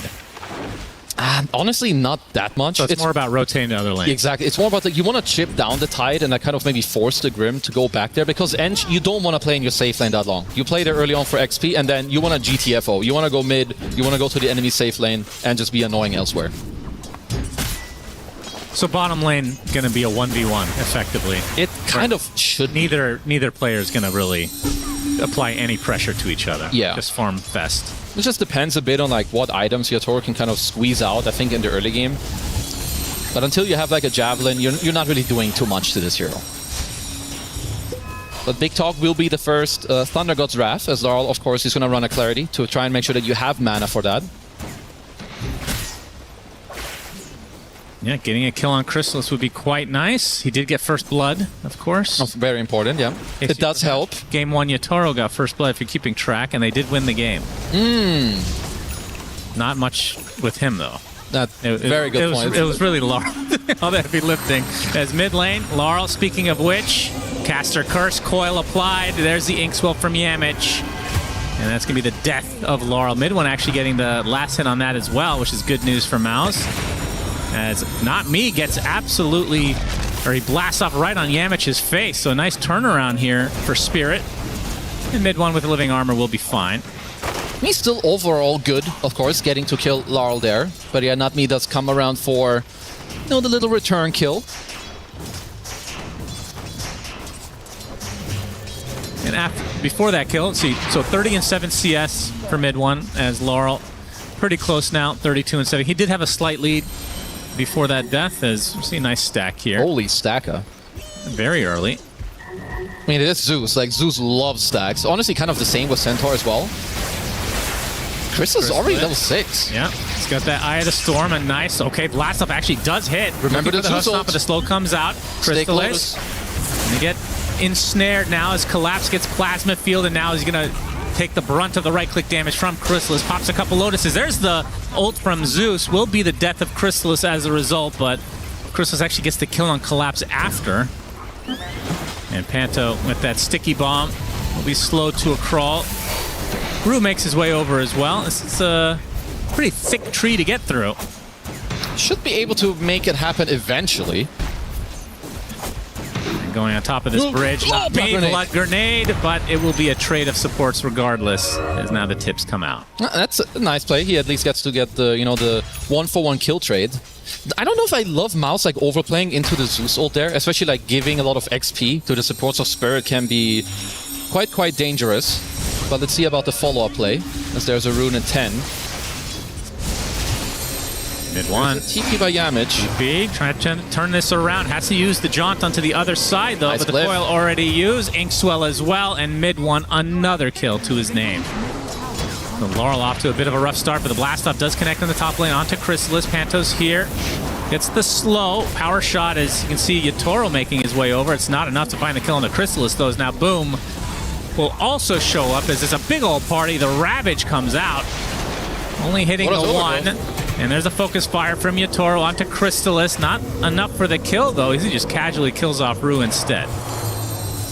Definitely a bit of an overplay there. It looked like Chrysalis was in a bit of trouble again. But I love this. Like, when you play Treant and you get Ash Legion Shield with, like, max living armor, you are so happy in the early game. Like, it's really difficult to actually take down Chrysalis. And now they just go into the triangle and steal the stacks, too. So, again, you have Mouse with just a very good early game. And we've seen this before. We sure have. I'll say their pushing is not nearly as good as last game, though. It's not me. Blast off on target, technically, but will die nonetheless. They have an insane level discrepancy in this top lane. Like, even when they went the first time in the Tier 1, Crusaders was level 6 when Collapse was level 4. So this is just where, like, a lot of these things from the laning stage, getting, like, one level here, getting a pull, getting a stack pull, it really adds up. Yeah, top net worth is Chrysalis, in part thanks to that first blood that we saw. Which we will keep track of course. That's right. Only one per game, it's important. That's true. And Collapse does have the Dominator completed, which is of course nice, you know, like cheat your way through the early game a bit, pull some waves, kill some creep cans with the Retaliate. It might just seem like, even though you have Ench in this early game, I don't know if Spirit can make all that many plays, which... That's not the type of early game you want to have with Enchantress. You want to be able to go to these lanes. Yeah. But it is a support that can deal a lot of damage in the late game if they get to that point. True. Which, is it similar to last game where you just start working on the farm instead of actually trying to be aggressive as Spirit? I mean, you can't like build for the late game yet, because you're going to have to build in a way where you get to survive the mid game at least first to get there. The good thing with Ench is that you can always have a creep, just push out the side lanes, be annoying, because I just think we might be gearing up for like a similar mid game where you have like Spirit need more like specific moments to catch and fight, because they don't really have anyone that can do anything. Yatoro can go through the gate maybe with an Ench creep and like you have more smaller skirmishes, but until Collapse has a blink later, no one's really looking to do all that much. They wanna hit creeps. Yeah. Rue with a tomato. So what's the build these days on Zeus? Kaya, Shard, and then just farm it up. Kaya, Shard, farm, and then is Kaya, it still Shard, like Refresher? Like, yeah, Aghanim, it's like Ags, Octarine, and Refresher, and then like if you get the Bauble or you want to play also on like other stuff later, Rapier can be good. Of course, that's very greedy, and that's like some of your later stage items. But that's like the most typical Zeus build. That looks like Mouse will get an uncontested Tier 1 bot. That's pretty nice. Also, like a benefit of having Tide, which I think was a very, very good pick in this game. Like, the Shard is insanely good. Like, Stampede doesn't do anything. You still put the guy at 100 move speed. Very good against Windranger and against Zeus. And on top of that, you can just run a Tier 1s with Siege Creeps and just get them killed. So first item for Boom looks to be the Consecrator Wrap. Have we talked about this item at all? Not today, no. I've talked with... I don't think... I mean, it wasn't in the last game, so we didn't talk about it. Just in general, I meant, since it came out. I mean, okay, then give me your... it sounds like you don't like it. No. Okay. I'm not saying it's not good in the game, or I think design-wise, it's just so weird. It's so weird. I feel like the old one that they got rid of was actually fine. They just need to buff it. I don't know if you feel similarly, because me and Cinderin are very big haters on this item. It's a nice stack. Just like, I mean, this is just big that they like steal all these stacks. But to go back to the item, I think they were just looking for maybe more ways for cores to have like a magic resist item. Just because I think some of them were removed, and unless you're buying Mage Slayer, like there's no hood. Obviously, that was removed years ago. You don't have Eternal Shroud anymore. Yeah, people what was wrong with Eternal Shroud? I don't know. Just make it good. They probably felt like it was only good on 2 heroes, so they kind of just, you know, ditched it out of the game. I do think they've done a good job at tuning it down, because it was so OP, it was not even funny. Yeah. Like, literally everyone in their entire family would buy Consecrated Wraps. Thanks, well, Yamich not able to find the full connection, but Rue's still stuck in a corner. And will be taken out eventually. Earn online now for Not Me. As Collapse. Let's see, what is he working on? So we'll have enough for Blink in just a moment. There's a very high chance that... I mean, we'll see. But Blink definitely... It just changes the game, because with Zeus ult and Techies having some levels, it would allow you to make some plays. But there's also a world where maybe he goes like some... Even like Blade Mail to like try and scale, and just wait for Zeus to like have an Aghanims, and then you try to play for the map. But I definitely wouldn't mind seeing the dagger here. Just, it's very slow early games from Spirit in both of these games. Which it does make me a little bit concerned for some of their future games in this tournament. Some games that I cast this last year, I know the roster has changed a little bit since then, but I feel like their early game has been consistently not great, actually. don't know if you've noticed that as well. I agree, but it is one of the strong suits of this team. Like, people always say, oh, you know, they're a very good mid-game team, they're a very good late-game team, but it's similar with, like, Falcons. Like, the reason they have those stages is because they do very well in the early game and, like, survive or use this edge to open up towers. But I think just with, like, a little bit of the nature of this draft, also with the 24-pick Zeus, it makes it, like, quite slow. And Mouse are doing very well in this early game. I think they're doing, like, the right things. Opening up this top tier 1 might be one of the next things. As Collapse did go for the blink, so this is where you can see that the game can completely shift. But Boom with very good positioning. Yeah, he does have blink, but Crystallis does have BKB as his first main item, so wants to fight, it seems. He's absolutely ready to fight. Any fight he can, you know, kind of be brought to. I like that he's currently staying in a top area, and then he can just TP to like a tier 1 to like semi-connect to the play. Oh, mid 1. Coil onto 2. There's the Ravage from Boom. Only going to hit 1, but it's an important one. It is the Zeus. The Stampede, not enough. Laurel dead to mid 1's hands. And now an Overgrowth. Good Overgrowth. From Panto onto 3 heroes. As Boom going to try to do some damage on the sidelines. As you can see Yatoro with the focus fire on the mid 1, who's not afraid of him. Wants to continue the pressure. And they're going to kill off Yatoro very easily. So 2 dead, and that's 2 cores for Spirit. It's going to cost 2 supports for Mouse. No, very nice by Mouse. Like, just going back initially, you have Boom who breaks the smoke. You get a good 2-man coil. As they are looking for blast a play. off. Nice. On to 2, but the follow-up into the double hoof stomp from Collapse. Still not enough damage. Crystallis just casually pops his BKB. Still has his ult with the static link as well. Double kill for Crystallis. And that's with 2 cores dead. Spirit go for that. And they're going to be regretting it. It's going to be back-to-back deaths for Laurel. It does take out 1 in turn. And it's an important one in Crystallis, to be fair, but still, fight going the way of Mouse. Oh, absolutely. The only good thing is nice dodge on the Shackle. Should be okay. It's a good amount of like gold injection into Laurel because he needs that shard ASAP. And he was so far away from it, at least with that kill onto Crystallis that will help out. But yeah, Spirit definitely getting outplayed in both of these games when it comes to the early game. Like, you have Mouse with, I would say, pretty good composure to like not really walk into these plays. Not Me is probably cooked here. Yep, Inkswell very effective in these engagements. Focus fire from Yatoro, though. Onto Yamich. Will be enough. So another support for support. Although Boom and company do have something else planned. Trying to turn this around onto Yatoro. Illusory Orb, they don't have the vision. He needs to go gate, and it looks like he might be fine. JK, he's going to make them work for it. Yeah, it should be okay. 10 Good seconds choice for of the direction TP. here. He's even scanning, just making sure that they're not following him, but he'll have the TP available to get the hell out.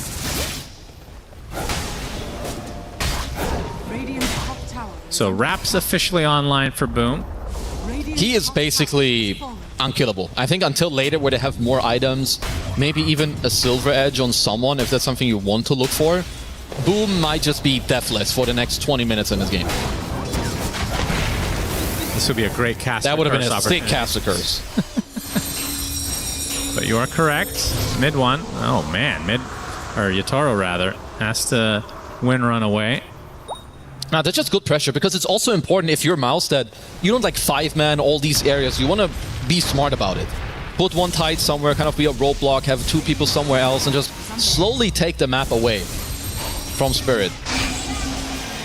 And the mid lane, we got some action. He's dead. Blast off coming in, but it's not enough to save Laurel. Goes out to Crystallis' hand. He's going to continue on with that BKB. As Not Me takes a tumble as well. So double kill for Mouse. And again, second game in a row, this early game is all Mouse. Yeah, and a nice region rune for mid 1, so you can just keep going ham. I want to see also where Boom takes his itemization here. So he already did go for the shard, which I love. He has got the blink and the axe queued up, and I think that this is perfect. Like, you know that Spirit don't really want to fight you. If you can just have blink and shard, it doesn't matter who you go on. Even if they get stampeded, those people will die. Looking for another Inkswell initiation. Rue will be the recipient of the Waning Rift instead. Has the Glimmer Cape, but there's a Focus Fire counter initiation from Yatoro. Looking for the Overgrowth. Middle. Gets stunned though, but there's a big stun from Collapse on a mid one. They get the kill. Overgrowth TP not enough. So 2 go the way of Spirit as mid one's kill streak comes to an end. Definitely a big one, because Spirit need these type of plays. Like, they need to not just delay the game, but also fight back a little bit, get some gold injection, get some of, you know, the XP into their heroes. Because I think if Mouse played clearly, it is really not that easy for Spirit to get them killed. Like, you need to either have a Blast Off on you or a Blink Centaur Stomp. You have ways to play around it. Dire's top tower is under Well, this is going to be a really early heart. What the hell? For a Collapse. I don't know. It's a pretty nice build on Centaur. It's one of the few heroes that can, like, kind of Is this go. actually normal, though? Yeah. This early? That's awesome. It's semi-normal. Awesome. It's quite good. It's just like, you can't buy boots on this hero. You just want to be tanky. You want to be a big boy. And Heart is quite good in this meta. That's great. Love to see it. Collapse, one of the premier Centaur players. Not really, I wouldn't call it a signature necessarily, but he's played a lot. Yeah, it's very, very good. In fact, he's one of the ones that kind of brought Aghanim Scepter, the cart, onto the scene. I mean, the card used to be so bad, and I like that it's good now. You know, they gave it like the necessary and overall good buffs. Could even see it in this game later on, of course. Quite good also against the Coil.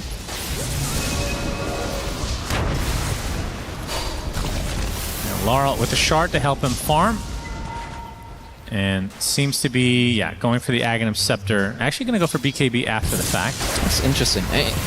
It's kind of something you want to work around. Like, otherwise, if you get coiled, you're kind of cooked. I think same with the Anchor. Maybe, you know, with the BKB, you can, like, fight back, kill it, jump away, and, like, stampede your way out. If Spirit make a comeback in this game, it's absolutely off of, like, their overall map play prowess. Like, you need to be able to split up Mouse and get towards, like, the later stages of this game, because it's once again a similar game where you cannot fight head-on into this Mouse draft. Have to say, Mouse are really good at taking Tormentor. Oh, yeah. Spirit, I don't think I've gotten a single they one have in the entire not. series. They might have to look at stealing those. So Collapse, get on that. Yeah, stealing Age is a little bit more impactful. I think. I believe they do know that there's smoke, because there was a mine going off, and it's one of the smoke heroes on the bottom side. So should know that something's happening, but as I say that Yatoro is running face into them, so maybe not. Yeah, Yatoro. Oh boy. He is just dead, straight up. That is super easy for Mouse. And they're going to pressure this tier 2 as well. Yeah, and he can just go straight Parasma as well, as they're going to get a secondary kill. I don't know about the Ravage, but it's kind of cool. What was that? Fuck you, I guess. What was that? I'm so confused. I guess you can make the point that he's not really using it because he never sees a hero. Yeah, that's great. Definitely didn't need it, but I respect it. Gives us something to talk about. But overall in this game, like great content. It might look like very simple because Tide isn't like a very complex hero, but Boom has been in the right place. Like the only hero that can really push and be annoying on Spirit is like Rue with his hero and his creep. And if you just park the Tide there, there's never any Eng pressure that's like annoying. Like you're playing against Eng, it's 22 minutes and you haven't lost a single tier 1. Yeah. That is very good for them. All right, Focus Fire and Boom. Is he taking any damage right now? That's the question. Blink out. Okay then, just checking. Would have been ironic if he ends up dying because he doesn't have a Ravage. Okay, he calculated it. He knows what's up. He knows he's not going to see another hero aggressively, at least for another 80 seconds, and then he'll already have it. Manta available on Crystallis, which of course is nice. Want to move faster, just overall nice in this game. Disjoint Shackle, happy with some building damage. I think a gem could be pretty nice for Mouse, maybe again within like the next 5-ish or so minutes, because if you're Spirit, you need to play off of dodging them and like overall game sense. So having wards and of course mines around that give you some vision is super impactful. I'm surprised that Mouse are letting this top tier 1 fall, if I'm gonna be honest. I think this will open up the map a lot, and they have 3 in armor. Just kidding, they're not letting it fall. Yep, Spirit have to run away. And now the Anchor being shown from Boom, so he's got his shard. Anchor smash onto 2. Plasma Field not gonna connect. No kills will come of this, but the tier 2 bot was grabbed by Mouse. They have a 5K lead. I mean, how does this feel at this stage of the game versus last game? In terms of Mouse's lead. It was like pretty similar, no? Like also like in terms of, so they had a similar lead and I think also hero strength. I would give it overall slightly to Radiant later, like Spirit like the late game. But I think Mouse are a lot more comfortable this time around. Like Puck, we saw what Laurel did last game, and mid one can do very similar things. Yeah, that's true. The Zeus is, I would say it's a wild card, but it's the Puck is really the wild card in a way. And it's also, it's harder for Spirit to get to the point that they did last game. Like, Wind Ranger and Klinks are vastly different heroes. Like, Klinks can just run around Invis with a shard, kill some waves here or there. And like, you don't have a single tier 1. It is very difficult to play this map. Like, not just with 0 tier 1s taken, but also against Treant. Like, Panto can always look at the shard later. Last stop. Can they do it again is the question. Mid one with the orb is fine. Going for the shard next. Has the Parasma very early this time. It's also the dream. Like, you're playing Puck in a good game. Like, you're having a good game. You have a lot of gold. And there's no Orchid. There's no Silence. You don't need to go any stupid defensive items. Straight Parasma. Stampede being forced from Collapse, but he is anchored to the ground. A good counter to that hero. Yes, he will be taken out by Chrysalis. I legit think very good game. That this is one of the best shards in the game. The Tide Anchor. Yeah. Because like when you think about it, Tide is so good at team fighting that eventually people... It happens very often that people don't want to fight into this hero. But then suddenly when you have Blink and Shard, people can't really split push either. Because now you have an answer to both. Remember when he had Tentacle Surprise? I do remember. Like it was like mini Ravage, right? No, it was just Impale. Oh my god. It was... There was 3 Impales in the game at one time. Can you believe it? I am so glad that they moved that one around. Because this one is so good. Yeah, I agree. Panto is looking for some overall aggression here, just scouting around. Of course, making use of the Invis. He did have very good warding in the last game. Oh. Gets off a very deep ward, which... We'll see how much it does. Of course, this is more about like overall seeing where people go, like which way they go out of the base, because you're not going high ground with this mouse grab for quite a while. That's interesting then. Yeah. Because I would maybe prefer wards more on the outskirts so you see where the Zeus is farming, but you can also make the argument Zeus can just protect his own area with lightning bolt. True. So let's see. They know that Yotoro's around. All right, going for the anchor move. Already at half health. Do they have the follow-up damage? Overgrowth to follow. Into another Anchor Smith. It's not nearly enough. They're wasting a little bit of time. Panto, it will cost him his life. Maybe not worth in the end. There's mid lane. Mid one. Oh, he gets congregated. Attempting to run away now. Now Stampede from Collapse. Into not a whole lot. Okay, Collapse deletes mid one. Help from that taser as well. He was not ready for that. So 45 seconds on the deck. I mean, Collapse is just doing some very big stuff again in this game. The Centaur absolutely can do this. Like with the early heart and all the shard. Finds another jump. Find a Grim, so a support goes their way as well. And now boom. I mean, can they kill him? Blast off. Not hitting. Or I guess they got cracked off. Instant. Yes. Instant dispel for him as they did pick up the gem now. But Spirit found a way to put the game onto just a 2k lead. Taking this mid-tier one would also be very big for them. Centaur has a lot more scaling than he used to be, like especially that the hard build overall feels good to buy it early, and now you go the shard next. Like he has 4k HP at 27 minutes. He's just laughing in their face right now. Very tanky boy. He's going for Ghost Scepter next? Okay.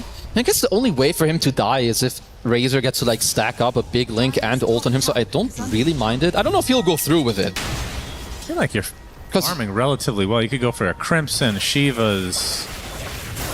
Just go the armor route instead. I mean, even BKB, I think it's not this bad against the dire draft and just like keep yourself alive. I want to see what he does. Because I wouldn't be too surprised if he skips the Ghost Scepter. AC completed on Crystallis, which will of course help them at least a little bit here with overall objectives. Nimbus now available on Larl as well. I mean, the Roche is very slow. It's quite obvious. Mid one. Yeah, already at half health. Stampede plays beforehand. Trying to counter-initiate is Boom with the Ravage onto 2. Becky's is dead right off the bat. Chrysalis making his way over as well. Collapse. Gonna get full static link. There's the Ghost Scepter. Is it going to save him is the question. Focus fire coming in from the other side. Yatoro wants to counteract this onto Chrysalis, but they're going to lose the Centaur. They're going to lose the Windrunner as well. Biting off too much to chew for Spirit. They lose 3 and likely more. Double kill for Boom as Zeus bites the dust, and the only remaining member is a support in the Ench. That was really close to being big for them, but they missed the chain stun onto mid one, who then gets to go away. Boom comes in with a great Ravage, and also Laurel didn't have any mana to expand his ult, I think, in that entire fight. So Mouse with a very good turnaround, and also gives them a nice first Aegis of the game. It's quite late, but honestly, I don't blame them. Their draft is not that good at killing Roche.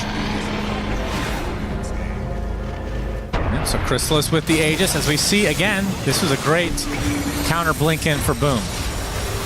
That was a very good turnaround, and I can see here that so Laurel didn't even have his ult yet. It only came up towards the tail end, and now he just doesn't have mana for it. And I mean, Yatoro really decided to man up, but this is a 200 damage stolen Razor. That ain't no joke. Almost killed him. It was close. But I don't think it would have been worth it anyway. Not really. Losing 4 here. Yeah, after that initial kill fails, I think they need to full bail on that fight. I mean, Boom was quite quick on the counterplay, so I understand that you lose like 1 or 2 heroes. If Collapse doesn't steal Aegis, they're going to lose the fight. It's Jover. You're right. They should know this already. They should not look for kills. They should just let Collapse do his thing. So honestly, good play by mid one. He was baiting them. That's a counter to Collapse. Yeah. Bait him to kill you. We've been waiting for the counter to collapse. It's taken 2 years. That's longer than that, surely. Maybe 4. Was he not doing that as TI-10? I don't know. I feel like he was just skewering everyone's ass. That's true. He was too obsessed with the skewer. Yeah. As they find a freebie on Rue. And Chrysalis, I have to say, 14-2. And he's owning. Absolute domination from him. Still has the Aegis, of course. Is building damage an issue at all for Mouse? Kind of, because they don't have the best overall building damage, but you can just kind of make up for it later with net worth. I think when you get like another 1 or 2 round of items on most of your guys, you can like slowly look to chip towers later. Also because you have pretty good sustain, like with Treant, you're getting a Solar Crest on your Grim. Look for mid one again, but of course, very slippery hero.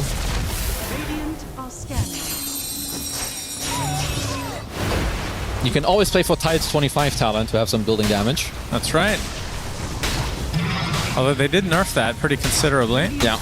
This is still one of the ways. But, you know, with some Solar Crest and AC, and people get some more net worth, you will be okay. At least if Chrysalis gets 7 slotted, then Ags. Yeah. He's excellent at pushing. I would love if they buff that a little bit. I think Razor Axe is not good enough. As mid one gets a freebie. On to Not Me. 8k lead from Mouse. Make it 9 with that tier 2 killed off. Octarine from mid 1. Things are looking good for Mouse. And to be fair, we said that last game. Yeah. I mean, last game they just found themselves in like some, I would say, areas where they just overplayed a little bit, which, you know, going into game 2, I think you've had a lot of opportunity to talk about it between the game, what you want to do when you're in a similar scenario, which I think they absolutely are right now. They're going for this. Boom, with the anchor, Chrysalis, taking the brunt of the damage, of course, has the second life still at the ready. And with Boom having Aghanim Scepter now, Gush is extremely annoying to deal with. Yeah, they've got a lot of nice poke. Like, Puck Tide isn't the most, like, dual core combo when it comes to damage, but now that they have some, like, a lot of levels, anti-Ags on Boom, they're starting to be a very big threat on all of the heroes. Also, like, with all the Gush talents, like, Tide is very strong. Yeah, the minus armor from both Gush and the ult from the Razor. The Ravage coming in from Boom onto the high ground, hitting 3 heroes. The focus, though, on the Zeus. Down goes Laurel. Huge kill for Mouse, but it's going to cost them 2 supports and the Aegis. Collapse doing a great job of counteracting that as Boom now taking the brunt. Look at the damage on him. Has to pop the Kraken shell, but they have more where that came from in terms of damage. As a coil used to delay as much as possible as Mouse. I mean, they actually used a buyback for this as well. So definitely not going their way. It feels like anytime they're in this point where, like, if they win one more fight, then they have firm control of this game. They drop the ball and Spirit comes back in the game. But like we see there, it did cost a buyback for the Zeus as well. I mean, Spirit should be fairly happy, I think, with this. Like, if you're Mouse, I'm a little surprised they didn't like all go on the same guy. I understand like, you know, there's two guys going on the Zeus on the left, whereas Boom is kind of on your Toro. I think if he had a +1, maybe that's just like a good kill. Because Spirit are happy about trading as we're going live, as Mr. Crystals has to TP out. Yep, Knife falls away successfully. Panto won't be so lucky. This is where you That's take... technically a dieback, but it is a support. Yeah, this is where you take a breather. Like, you know, chill out. You're still in a very good like position in this game. You're up 5k gold. I think they still have a gem on mid one. He never died from the earlier position. So you can still use all of that, and you've got the map play going for yourselves, but you don't have that many more mistakes that you're allowed to do, because they talked about it as well on the panel. Like, once they get a Hex on Not Me, which at this one, he's not that far away. 2k gold, you've got Greedy Enchantment, everyone else is also scaling nicely. Yeah, you will hear about it. So obsessed. Without Greedy Enchantment, he would have like 2k gold right now. I'm not saying I don't disagree. Good. You're obsessed. Usually Both that's can be true. When you tell people you're obsessed, usually I feel like it has a bad undertone. It does, but in a different way this time. Okay. Just I'm sick and tired. It's good that this is a second game that we're casting together. That's right. Only a few more to go. Counting down the days. As Chris Very good. As Lacoste would say. And Tormentor, again for Mouse. That's 5-0 for them now. Mm-hmm. Impressive. Keeping track, that's good. They have good objective-based game. The problem is high ground for them. Just never goes well. It is just difficult. Like, Zeus already makes it hard. I mean, as does Techies. It's not the easiest heroes to play into. Which is another reason why when you feed some of those kills away that prolong the game and give Spirit like more XP, it just makes it so much easier for them to stay in this game. Because you should be looking to just build a lead off of map play at the moment, if you're Mouse, which they are. But at some point you do have to question if it is enough. And soon we will have to see if Laurel can get his hands on the bauble. Or what do you call it? Bobber. Bobber? Bobber curva. Not to be confused with Bulba. Bulba. He is here, of course. Saw him earlier, actually. You click that, you get Storm Spirit. That's true. How it works. you break that when in emergency, of course. Uh-oh. Anchor applied to Laurel. We'll get out of it with the help of the Stampede as well. And Crystalis will be greeted by a Distiller. You like that item? It's a cool item. I think it's a very cool item. I like it quite a bit. Very nice addition. I think as a baseline, Urn is already a super cool item.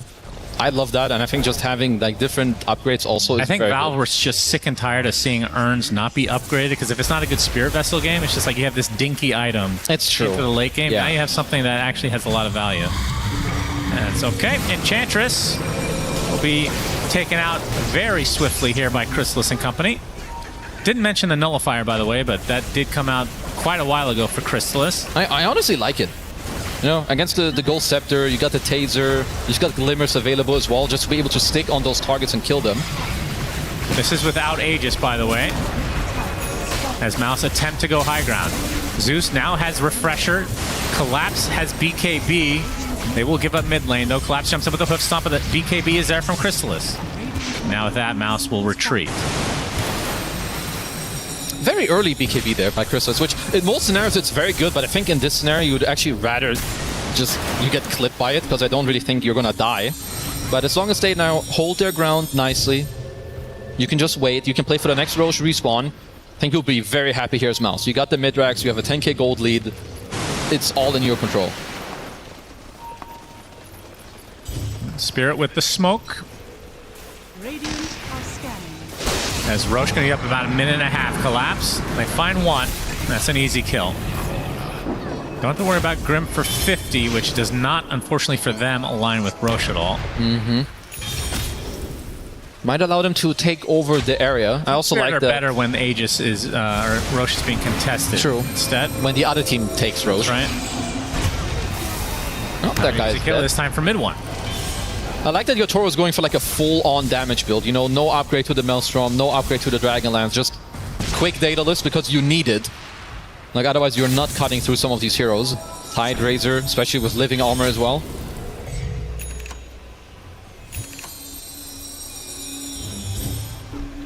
$7K lead for Mouse is not growing. Is this a repeat of game number one? Are we going to have a 60, 70 minute barn burner? I think the game could definitely continue in like like to that type of trajectory, but I have more faith in Mouse this time around. I think also when you kind of throw a game away like that, you can have like some pretty good talks in between. And they also have, I would say, more forgiving heroes. Like Razor in nature is more tanky than a Monkey King. I think also Puck has like a lot of good things about it. And literally no cap, like Laurel didn't get bobbled this game. It was a huge factor in the last game as well. Now about, sure, he gets the Catalyst, which is very good on Zeus. But I think this time around, I just have more faith in Mouse. There's the sheep, though. For not me on the techies. And Collapse working on a... Oh, looks like he's upgrading his Blink for the Overwhelming. Yeah. Did get to finish a BKB, which is very good. All right, Collapse, where are you at, son? No, they're kind of far. It's not the fastest Roche, though. They should have some time for this. Yeah, they do have Stampede to close the gap as well. And they have 2 Zeus ults in 15 seconds. I think if Spirit can delay it that much, they will be very happy. They'll see that Roche is not low enough for them to have to do anything about it yet. This is good news for Spirit. They can also fall back soon and farm with a couple heroes, because in 20 seconds, Roche will move. Yeah, true. Yep, nobody's killing this nighttime Roche, that's for sure. Yep. Just gonna scout the area, maybe play some Minesweeper with the illusions here. Oh, they're actually going into the pit. Can they kill this in time? If you can hold it here. Oh, shit! Dunk him. Roche has been working out, and Mouse not realizing that it will be turning today there. Mid one. Finds one and Collapse. It would be nice if you could poke something. Applied. Chrysalis are coming. They do have the Arcane Rune from mid one, and that is a huge rune for that hero to get. As the techie's actually isolated, so just like that, it's a 4 versus 5 for Mouse. Yeah, I don't know how he ended up there. I guess he was looking to like maybe mine an area already before they get there. Good coil. Oh, coil on the 3 heroes. Where's the follow-up, though? There's Chrysalis with a big plasmid field. There's the Stampede to follow, though. As Yangman pops a huge Lotus, but will die nonetheless. Yatoro gets the 1 assassination, but it might cost him his life. Has to pop the Manta. Will retreat successfully. Oh, as the damage coming out from Laurel is absolutely destruction on the mid one's face. That came out of nowhere. He's down for 90 seconds, but there's a Ravage from Boom. Gonna get a second support on top of that, so 3 dead for Spirit. But losing your Puck is huge. 2 gems. Ain't no biggie. Toro trying to bait them out of the high ground. About the BKB with a fire to follow. Panto into the stun from Zeus. Oh no, the Nimbus is absolutely completely decimating him in that engagement. Tries to blink in for the overgrowth. They had at least 1 kill there. Like, man. he still had trio this entire time because, honestly, Yatoro played that fight quite well. Like, he was very patient with both his Manta and the BKB. Like, initially, he gets to kill here, and he just gets to fully disengage. Nothing is useful. Like, Panto can't really use his ult here at all. Like, even if it, came out, there's no way you can do anything. But how did they get mid one? Like, Collapse just does it again. With some double Nimbus, they find the stun. Because again, this is the type of one where if you're Mouse, you're looking for right here. Oh, this is so sad. Panto. Oh dear. Oh dear boy. He has Agnum Scepter, by the way, so he would have gained a ton of HP as well. If he found the right moment there, like maybe to the southeast, they kill at least one of those, maybe both of them. They have no escape against Overgrowth anymore. Roche eventually taken out as Yatoro will get the Aegis. Those are some of the big moments that they just matter so much. Like, especially when you're down, not just taking away the Aegis, but like getting it yourself is absolutely huge. You know, it's a hilarious stat. What? That's definitely true. Collapse has probably had more stolen Aegises than not. How often would Collapse take their own Aegis? Oh, very few times. I definitely think he stole them more than he's had himself, for sure. That's so funny to think about. It's quite rare to take it on an offlaner. Maybe if you have some Viper games. If it's a Mar, maybe. And like you go offlane, like you want to go high ground with with Viper Shard and so on. Hex is going to greet Boom. Octarine now from mid one. Oh, 40 seconds for double Zeus ult, which it really hurts. Yes, it does. Okay, Collapse with the stun. And he's going to get leashed now. Pops the Lotus, not going to do too much, but Rue is there to finish off the anchor as Crystal is trying to finish the job. Nice overgrowth. There's a Manta stop from Yatoro, trying to get to the high ground. He lives just barely. No, the first life is down and out. They kill off Collapse quite easily, and now Rue stuck in a horrific spot. And that's 3 dead for Spirit, and on the doorstep are Mouse.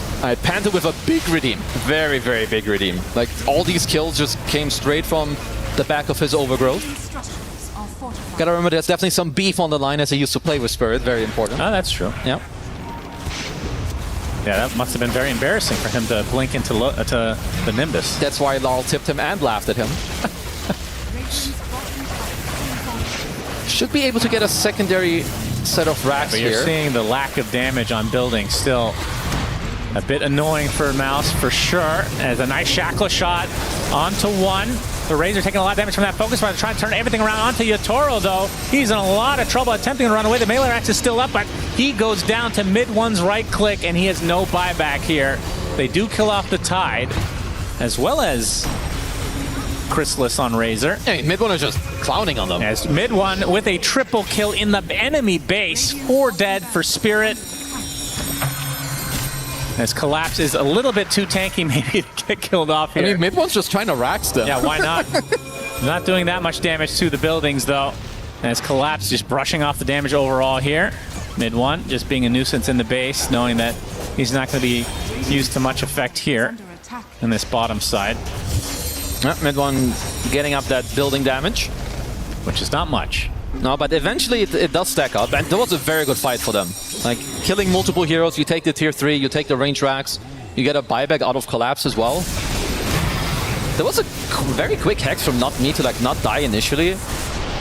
And maybe even a bit of an overplay from Yatoro, but I think they needed him to like kind of man up. There's not many carries who would do this without a BKB, but ultimately it's what allows them to keep the racks alive. But yeah, these pucks in late game, it's just... If you don't have an answer for this hero and you don't make them buy defensive items, this guy just goes ham. Can't believe Boom didn't pick up his fish in the midst of all that. And that's sad. Unacceptable. Soon he's level 25 on Tide. We'll see, you know. Usually you want to have the Ravage if you're going to go for a refresher build. Good attempt. Mid-one's going to be fine here. It's Panto. Going to use the overgrowth. Now the TP though. Nice play. So Collapse with the BKB. Still has the Ghost Scepter. Is going for Lincoln's next. Wow, this is quite the build, I have to say. Interesting. I mean, like, no Anchor, no Link. Like, maybe stack it up on Yatoro, help him out. I like that Panto's going for a very late pipe. It's not an item you see all that often, but honestly, when you play against Zeus, if anyone can squeeze it into their build, you really should do it. It's so much damage mitigation against this hero. Tormentor number 6 gonna go the way of Mouse. Yeah. Spirit are, even if they win this game, they're not killing a Swarm. There's no way. Looks like Tree will get this one. No, they're working for this one at least. So all 5 again. Oh, nice Thunder God's Wrath. A double one means you get the double kill. That's how it works. 2k gold for this. That is insane. I mean, it is a classic. It's like the easiest time to use Zeus Ult when you read that they just killed the Torm. True. Did have to use this refresher, so you've got like a good 80 to 120 seconds for Mouse if you do want to do something by the time you respawn. Just saw Wind Waker there for Boom. Getting to the late game scenario now. Did take the Ravage stun duration as well, which I don't fault him for it. I think it's more important to actually get these heroes killed. I think also after you go the Overwhelming Blink and maybe later you eat your axe, you can always go for the refresher to play for the double Ravage. Radiant's courier has been killed. Okay, Coil, mid-one. Gonna try to force some action here. Pops his BKB. This is just gonna be a kill. My goodness, mid-one absolutely owning. He gets double tipped by his team.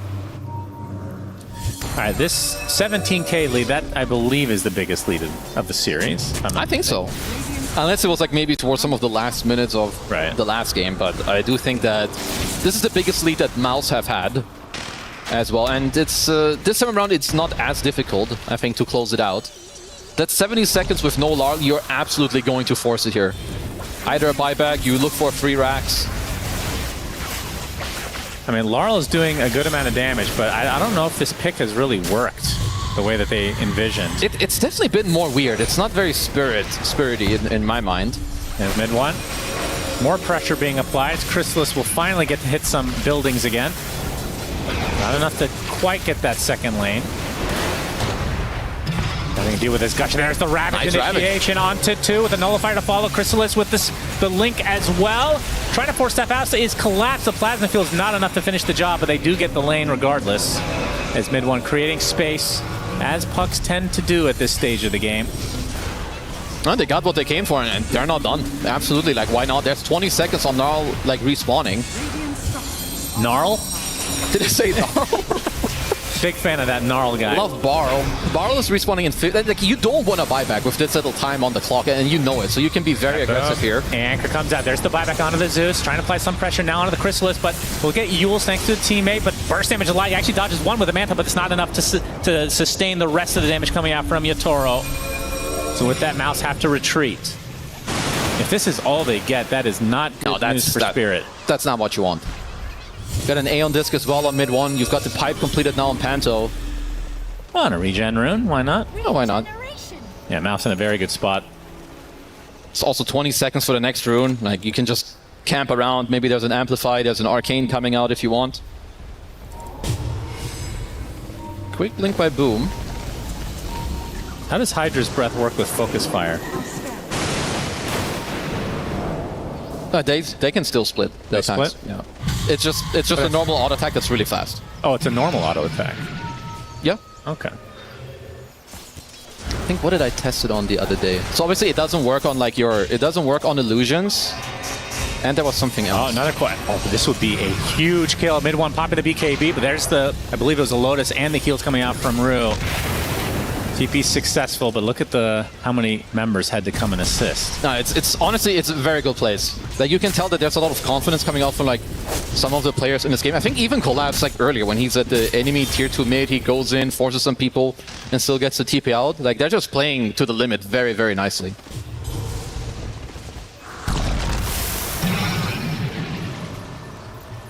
They are looking for a silver Adulator for Yatoro. He's got it queued up as they're eyeing Boom already. Yeah, Focus Fire. Nice Wind Waker dodging the blast off. We'll use the Anchor as well, and here comes mid one. That's who you have to really worry about. Nami has a BKB. Will get away as a result. Now the focus is onto the Windrunner. He doesn't have Thunder God's Wrath comes out, but Chrysalis comes in with the static link, and that is more than enough. 98 seconds. No Yatoro. As mid one should be able to finish the job onto the techies as well, so double kill for him. And even an Ags for Yamich, so we're going to see the Dark Portrait, which I feel like this game is not particularly good, actually. Did a really good job, I think, just like not allowing Dark Portrait to be good. But, I mean, at this point, you can still just get it, maybe get a Hex later. But yeah, mid one is, he's out of control. Yeah, still had the coil up, cancels the TP. Gush it up. Bit of an annoying kill, but they will eventually get Bambi. So that's 3 dead for Spirit. So Mega Creeps perhaps on the horizon. Let's see if we get Megas versus Megas. Seems a little bit unlikely. And the buyback now for Rue. Like this from Panto. Will indeed be Megas. Now, will they push the envelope now? 40 seconds for Yatoro. They absolutely should. Okay, the jump in onto the edge, looking for the dieback. They get it. 100 seconds now for No Rue.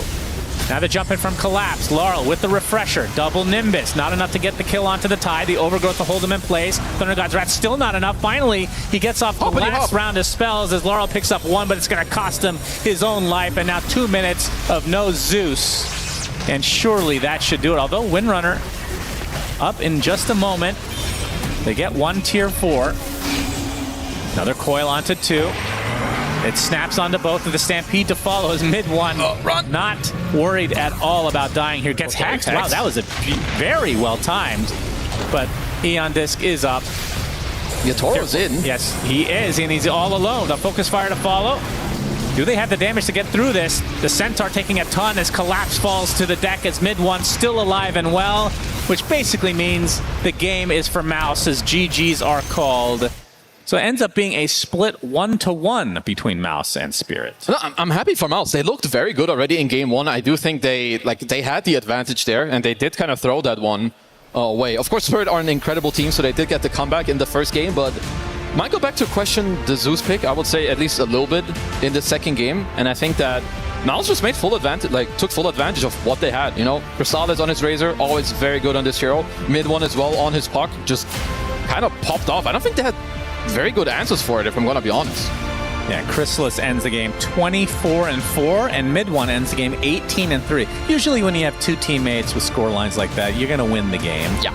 Especially when there's no Aegis stealing from Collapse. I mean, that's the funny thing They about made a game big one. mistake. If he didn't steal two Aegises, Mouse probably go 2-0 in this. Oh, well, most likely. Like, of course, they did make some other mistakes in that first game, but I think that they just learned a lot from that one. And like going into this game, it looked a lot more clean. I think there were way fewer misplays from them, and they took a lot of advantage of like the good early game that they had. And I love Spirit. I'm a big fanboy of the team, but their current early game in the game 1 and game 2, it does scare me a little bit. That is something they will have to step up. Of course, it is only day 1, but this has to be a talking point for them. Yeah, it's been a bit of a trend from the games that I've cast, at least in this last year for them. So, but with Miposhka on the sidelines now, perhaps they'll clean things up as we look at some replays now of this early game for Mouse, which I feel like this one was, I mean, it was not an easy game by any means, but they were at an early advantage and they didn't really let go. Yeah, unlike game 1. Both their early games are very good, and I think this is just what they kind of should play for, like also in the future games to come, because they did very well. They understood like when they can combine the heroes together, when to do stuff. Like, because even here the game got semi-even again, but I think it's all stems from like this early to mid-game advantage that they do build themselves to make the game easier to start. So I'm quite impressed with Mouse. You know, coming in here, you go to TI calls, you don't do too well, but you still know you have more tournaments to play for. I'm very happy with their performance here. Yeah, I would agree, especially based on the low expectations that you had coming in based on...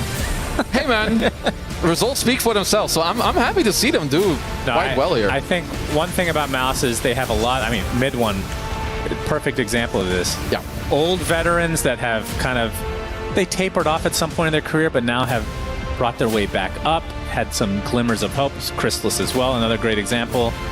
And yeah, it's good to see them win a series, or win a game rather. You still think they won game 1? They should have won this series 2-0. No, they absolutely just had a very good shot, and I think it's also important that you understand something that you do wrong. You can go into the next game and play a very similar style. Thank you so much. Yes, we are here, of course, with Panto. We got to get this out of the way. Before this started, I kind of hyped it up a little bit. I made it be like, yeah, this is revenge and stuff. How did that feel for you? Was that a big, important match for you, or just another day at the office? For me, this was an important match because at first we didn't qualify to TI, so we need to show our best performance here.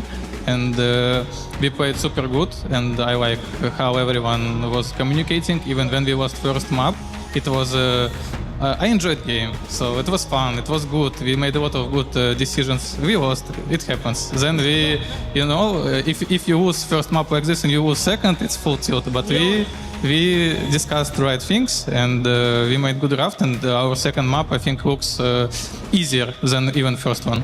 Absolutely, and I was impressed that you guys came back so strong after that first one. Lesser teams absolutely would have tilted. I mean, that was a long match. You barely lost it. What did you guys say to get over that? Who was the guy that was talking to be like, guys, bury it, let's go for game 2? We don't have much time between games, so we like arguing a little bit about communication, a little bit about what we could do in game, but it took like 2 minutes, and then we just trying to refresh, go for next game, and don't talk about previous game when second game starts. That's my boy. That's how we do it. We drop that ass, you know? So you're the kind of guy that would, you know, rank 4 in a row, 4 losses in a row, and just don't even worry about it. Is that you in the pubs? Yeah. Okay, that's not good advice. Don't do that at home, kids. All right. I did want to ask you, in that first series and kind of in that second series, what was the issue with trying to go uphill? Is it just because Spirit is pretty good? Is that something that you guys think you might want to work on? What exactly caused such an issue to close out those games?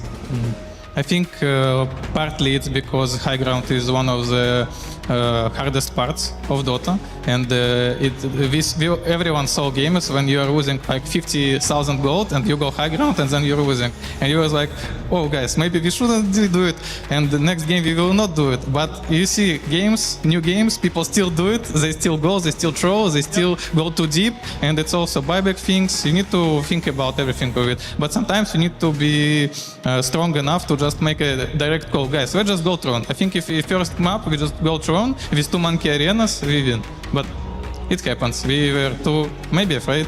Yeah.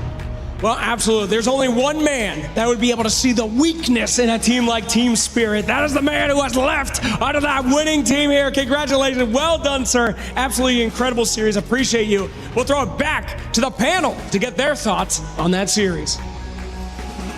Thank you very much. There's a lot to break down with that one because that was another game that went very long. And this time around, though, it is Mouse that is able to take the W at the end, the win there here with Effie and BSJ. Brian, this game, it felt like the adaptation from game 1 to game 2, Mouse did not let go this time around. Yeah, I think this game, they also had the superior scaling. I think that was a big difference for me. Like, if I was in the driver's seat for their draft in game 1 compared to game 2, I would think in game 1, I'm on a timer. The pressure's on us. If the longer this goes, the less confident I am. But in game 2, they had the puck against no instant disables. Techies did end up getting a somewhat early sheep stick.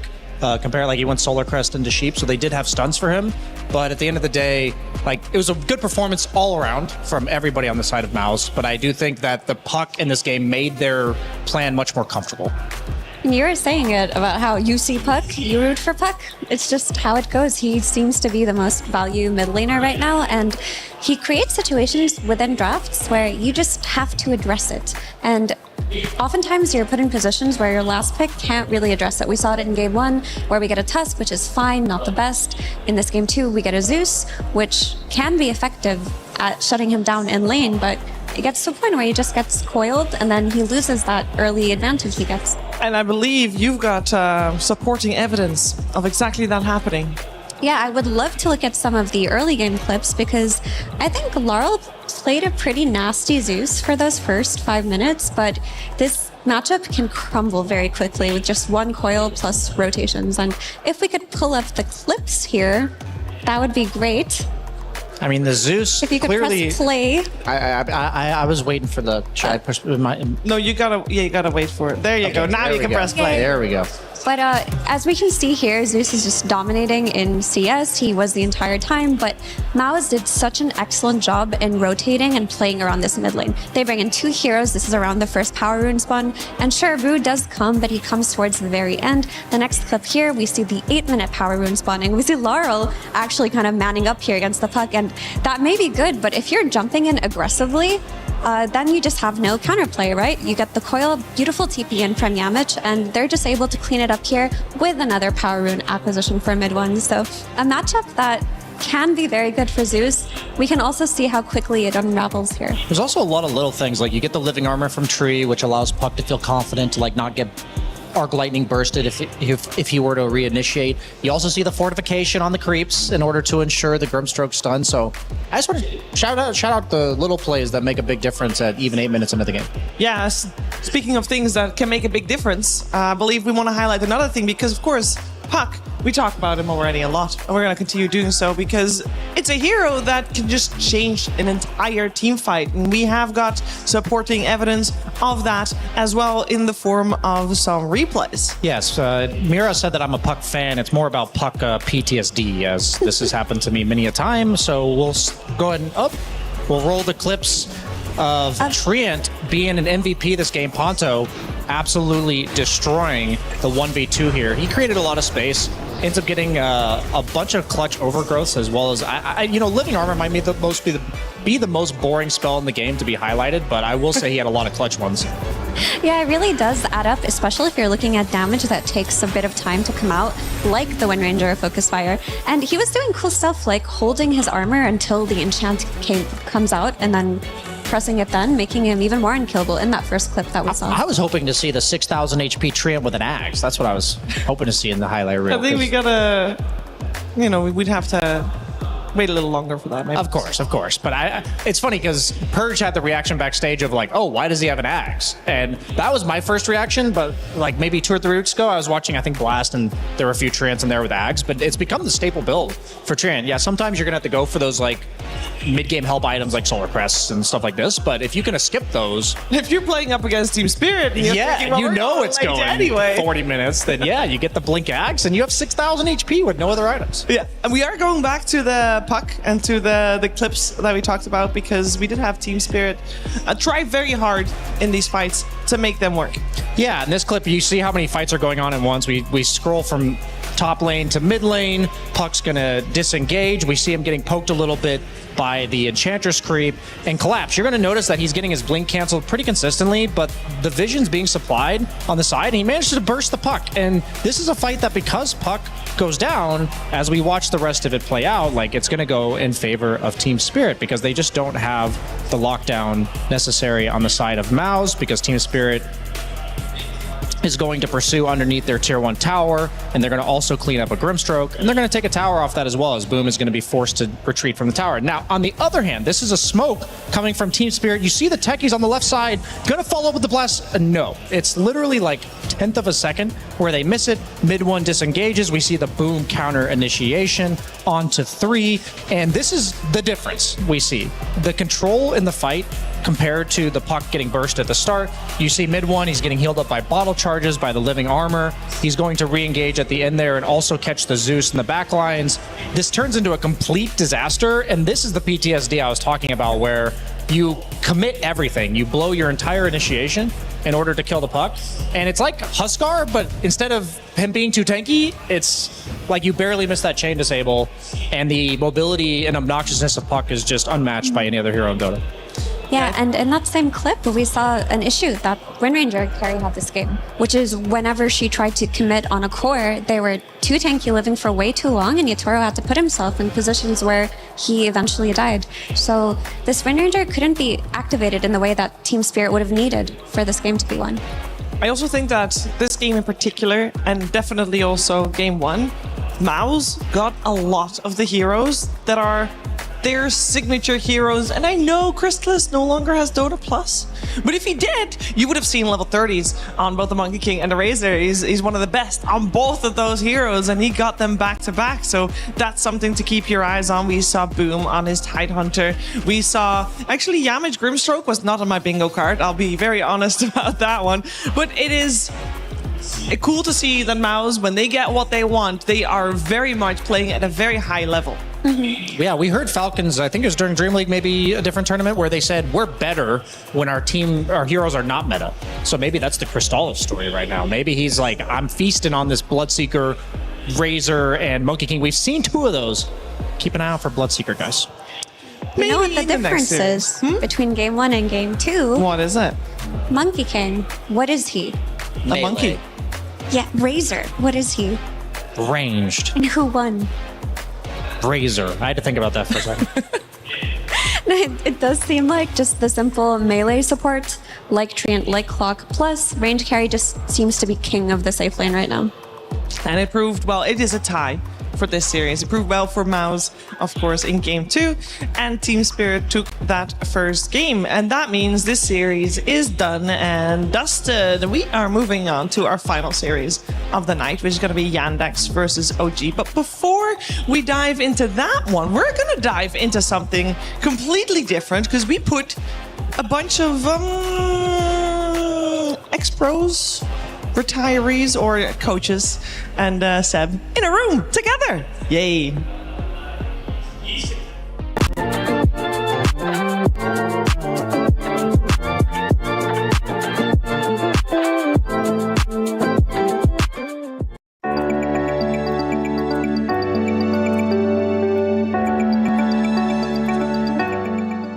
Hello and welcome everyone to a very hype podcast. I mean, I'm very happy. I'm joined with la crème de la crème, we would say in French. It means it's something positive. Oh, I thought you know something with pastry. I mean, it is like the cream of the cream, which means like the top of the top. So it was a pastry. It was. I mean, you have to refer. Can I stay focused on the topic, Puppy? Can you just? All right, go ahead. We're in France. We're in Paris. Obviously, pastries are gonna come eventually. So anyway, I'm joined with the best of the best, is what I was trying to say. A lot of IQ. Can I say a lot of MMR? Not as much MMR. No. How much MMR do you have to work with here? I'm higher than all of you. That's true. Yeah. It's a lot of MMR still, but most importantly, a lot of Dota knowledge, a lot of Dota culture. So yeah, we'll just have a chat about what it is to be a coach, I guess. I think that we don't get to hear about... There's the coaches' interviews, which this is something we need to work on also collectively, if I may say. I think they're not the best, usually, the on-site coaches' interviews. True. Do you feel like you're good at these coaches' interviews? For me, I'll like them usually. Yeah? Like just say random. That's what it feels like when we hear from everyone. Like coaches are like, don't bother me. Throw a couple info. Yeah, we have a good draft. They also have a good draft. Yeah. Yeah, I feel like I try to shove as much media to the players as possible. Okay. Are you good at the coaches interview, Puppy? Haven't had many, but I mean, how do you feel actually? You're the newest coach in town, right? Like out of this club. Yeah, probably. So how do you think you're doing as a coach? I don't know. Sometimes I feel like I'm doing a lot. Sometimes I feel like I'm doing nothing. Okay. I mean, not particularly nothing, but I feel like it's not working what I'm doing. Do you like, has it given you a different perspective to, you've known a lot of coaches, obviously, you've been coached by a lot of different players, like you've met a lot of coaches, like how does that work? Do you get inspired by what they've done or positively, negatively? You know, like, let's say comparison to you, right?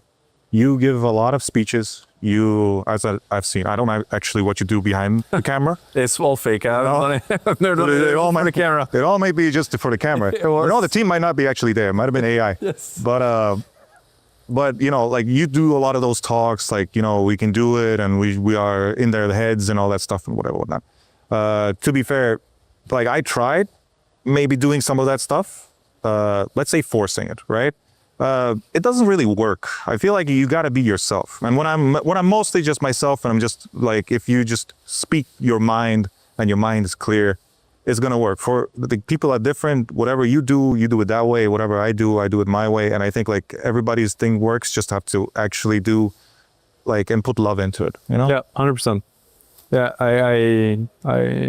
this really resonates with me. And I think the key word is, I like what you said, like putting love into it, and as in authenticity, being genuine, because at the end of the day, you guys are really close to your players, right? And you know them very well, and there's like a very strong relationship that's being built, and it's about caring after them, I guess. Do you guys agree with that? Like, yeah, I mean, I think I told all my guys, if like you're ever done with Dota, I'll always get you a job, and like we'll always make sure that like life will continue.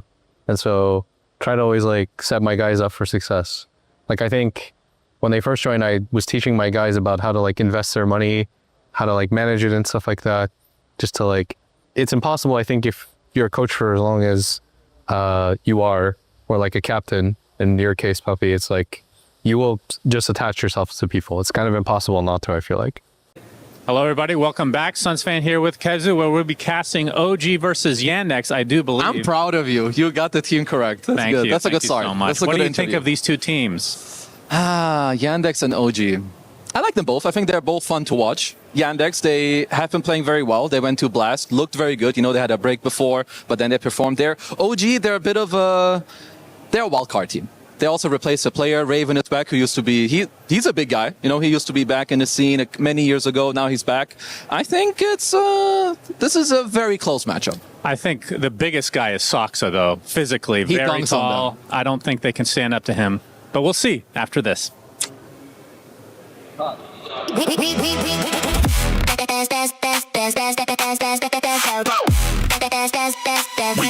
Esports World Cup.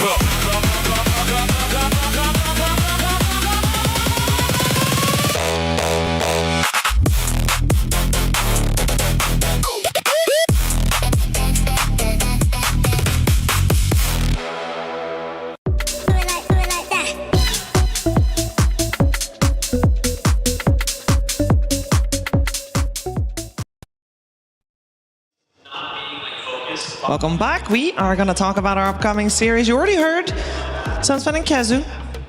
Yandex and OG. A little bit, maybe David versus Goliath. We got on the side of Yandex. They're the team that a lot of people have said that they think they're going to take the whole thing. So we're going to find out if they're actually in the form that would take it. The tournament, that is, Brian.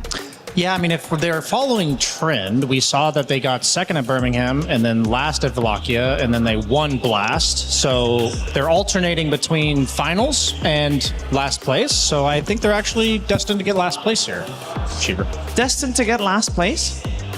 If the history repeats itself. That's been their results pretty much all year, is they go from winning the tournament to like bombing out in the early group stages or early playoffs. So what if they're the team that everyone expects to win? They did. Wait, hold. Blast 5, they came second, and then Dream League, they came first. What about that one? Okay, they won 2 in a row. Never mind. I only went so far back, Cheever, with my results, because at the end of the day, it's a different season. You know, Maus is a different team. That's fair. Yandex is a different. I mean, they're not a different. They're technically a different team. They do have one new player. Kind of. But yeah, I mean, at the end of the day, I think Yandex is definitely a force to be reckoned with. All jokes aside, I do think they're a contender for actually winning the entire tournament. Yeah, and I know. And I know stature-wise, Soxa is one of the biggest parts of this team, but I think for them, I'm glad to see Watson and Malady having success on a new team throughout the course of this year after what happened last year at the end with Game and Gladiators and not making it to TI and all that. So it's nice to see them bouncing back. True. You're right. They did play in EWC last year, so I guess they haven't gotten past that hurdle yet. They haven't, but they're doing obviously very well, and this is a team that everybody is looking at. What makes them so special? What makes them the team that everybody's looking at? I mean, Watson has always been super well known for just hitting creeps, and I think that his ability to, like last tournament, they were picking Templar Assassin, one of the few teams that did that. And for me, they were also flexing Snapfire early on in the draft. So they have just a lot of, they have a very reliable game plan. I really do think Watson might be he's like the Arteezy of this generation. Like he's like the single best creep hitter. Like if I know there's going to be a guy with a bunch of last hits, it's going to be Watson from the carry roll.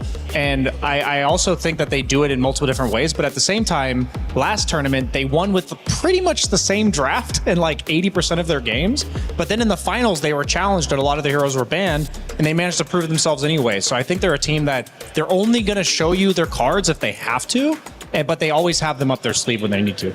How do you feel like overall they should be doing in a group stage? Because we know that within a tournament they can make deep runs. Sometimes we see teams crush it in group stages and not do that. How is Yandex doing in group stage? Because they don't want to show their cards potentially. Well, I think the teams that benefit when they're already in the upper echelon of skill, I think they benefit from repeating the same strategies and just being really rock solid about what they do. Some teams are more responsive to what other teams are doing, while Yandex is not afraid to just run it back, and I think that actually benefits them here. So I think they will have a good group stage.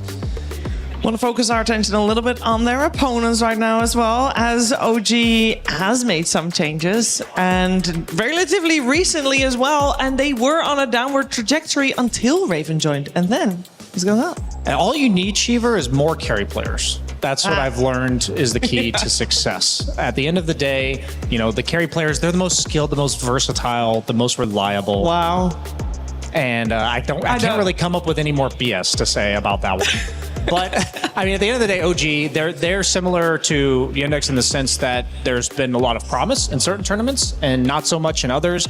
It's not in the terms of winning the entire thing and then, you know, kind of the classic disappointment that OG, fans have had to grapple with over the last couple of years. But I do think they have a bit of new life in them with Raven, and I'm excited to see it in action here. Yeah, we have Raven as a new offlaner on the side of OG. We have DM on the side of Yandex. It's not really new, and he also already won a tournament with them when he was a stand-in, so I don't know if we can really count that. But before we continue talking about them, we are first going to hear DM as he is standing ready with Purge. Hey there, Porte here. I'm sitting with DM from Yandex. Now, you just joined that team, and you immediately won a tournament. Is that what you're planning to do right off the bat? Did you have like that much confidence? I think we were prepared for the tournament because we did a bootcamp for like 10 days or something, and that's why we were really ready. And I think we just played the game, and the game let us get victorious on the tournament. How was your expectations going into the squad? Because they've had a really good year. They've had some breaks. They skipped some tournaments. We're just really happy for the opportunity to slot into such a good org right away? I think the opportunity was great because both like org and the players are really nice, and I think also like vibe-wise, this team is very chill, which is actually really comfortable for me.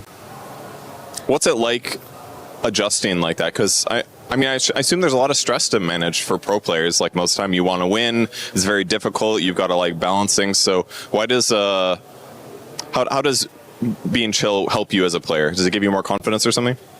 I think like when you are nervous, or like when everyone around is like nervous, or like on a lot of emotions, is just bad, because people can get angry on each other, people can throw their bad emotions into the others, and since it's not happening here, it's really helpful, I would say, like this.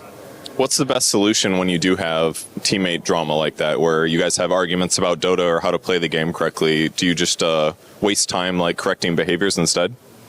I think it's a really hard question, because, to be honest, the most successful teams, they just have a really good chemistry, and the not successful ones they just don't, right? So it is what it is. So last question. Did it feel difficult to fit in to your new squad playstyle wise? Or did they have to like force you down different hero pathways, or do you still have those like cheeky Veno offlane type things that you want to play? I think in this team we obviously have some understanding about the meta, and I'm kind of adapting my hero pool to the meta, but to be honest, this meta I just have most of my favorite heroes online. Only, Venomancer is just that hero, for offlane at least. So yeah. It's too bad. What would you, the Veno ulti does like very little damage now, right? Are there any like major problems with the hero that you don't like?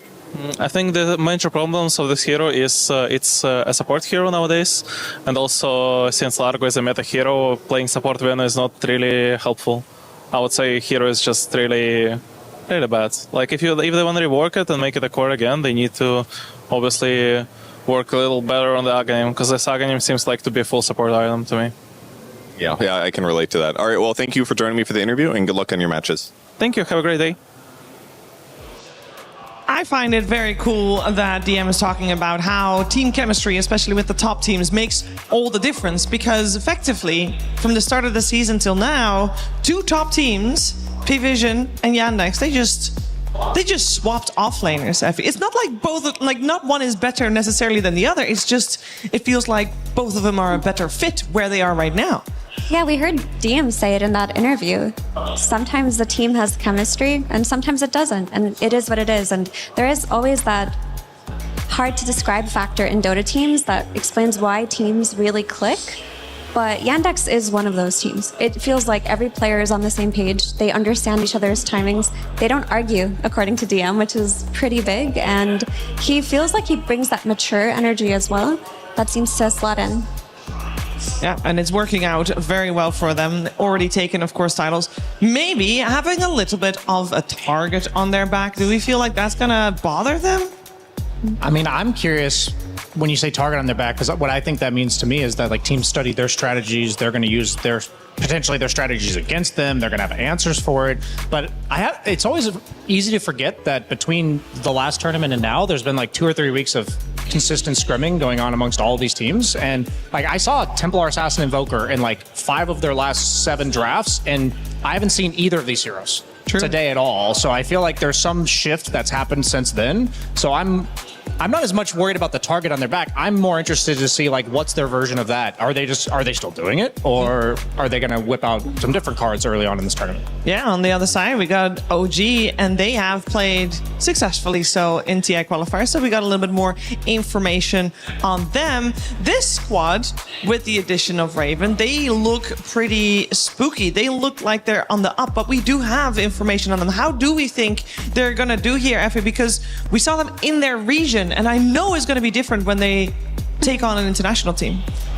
They look revitalized, honestly. Like, things happen sometimes when you bring in a new player towards the end of the season, that they just bring in that breath of fresh air that changes things, and that really does seem to have happened for OG. In the TI qualifiers, they kind of breezed through that upper bracket, and it feels like Raven, his addition, I'm sensing more of a chemistry between him and Yopaj. Because earlier in the season, when OG were doing great, I felt like Yopaj was on these like killer instinct heroes, just jumping in, going for it.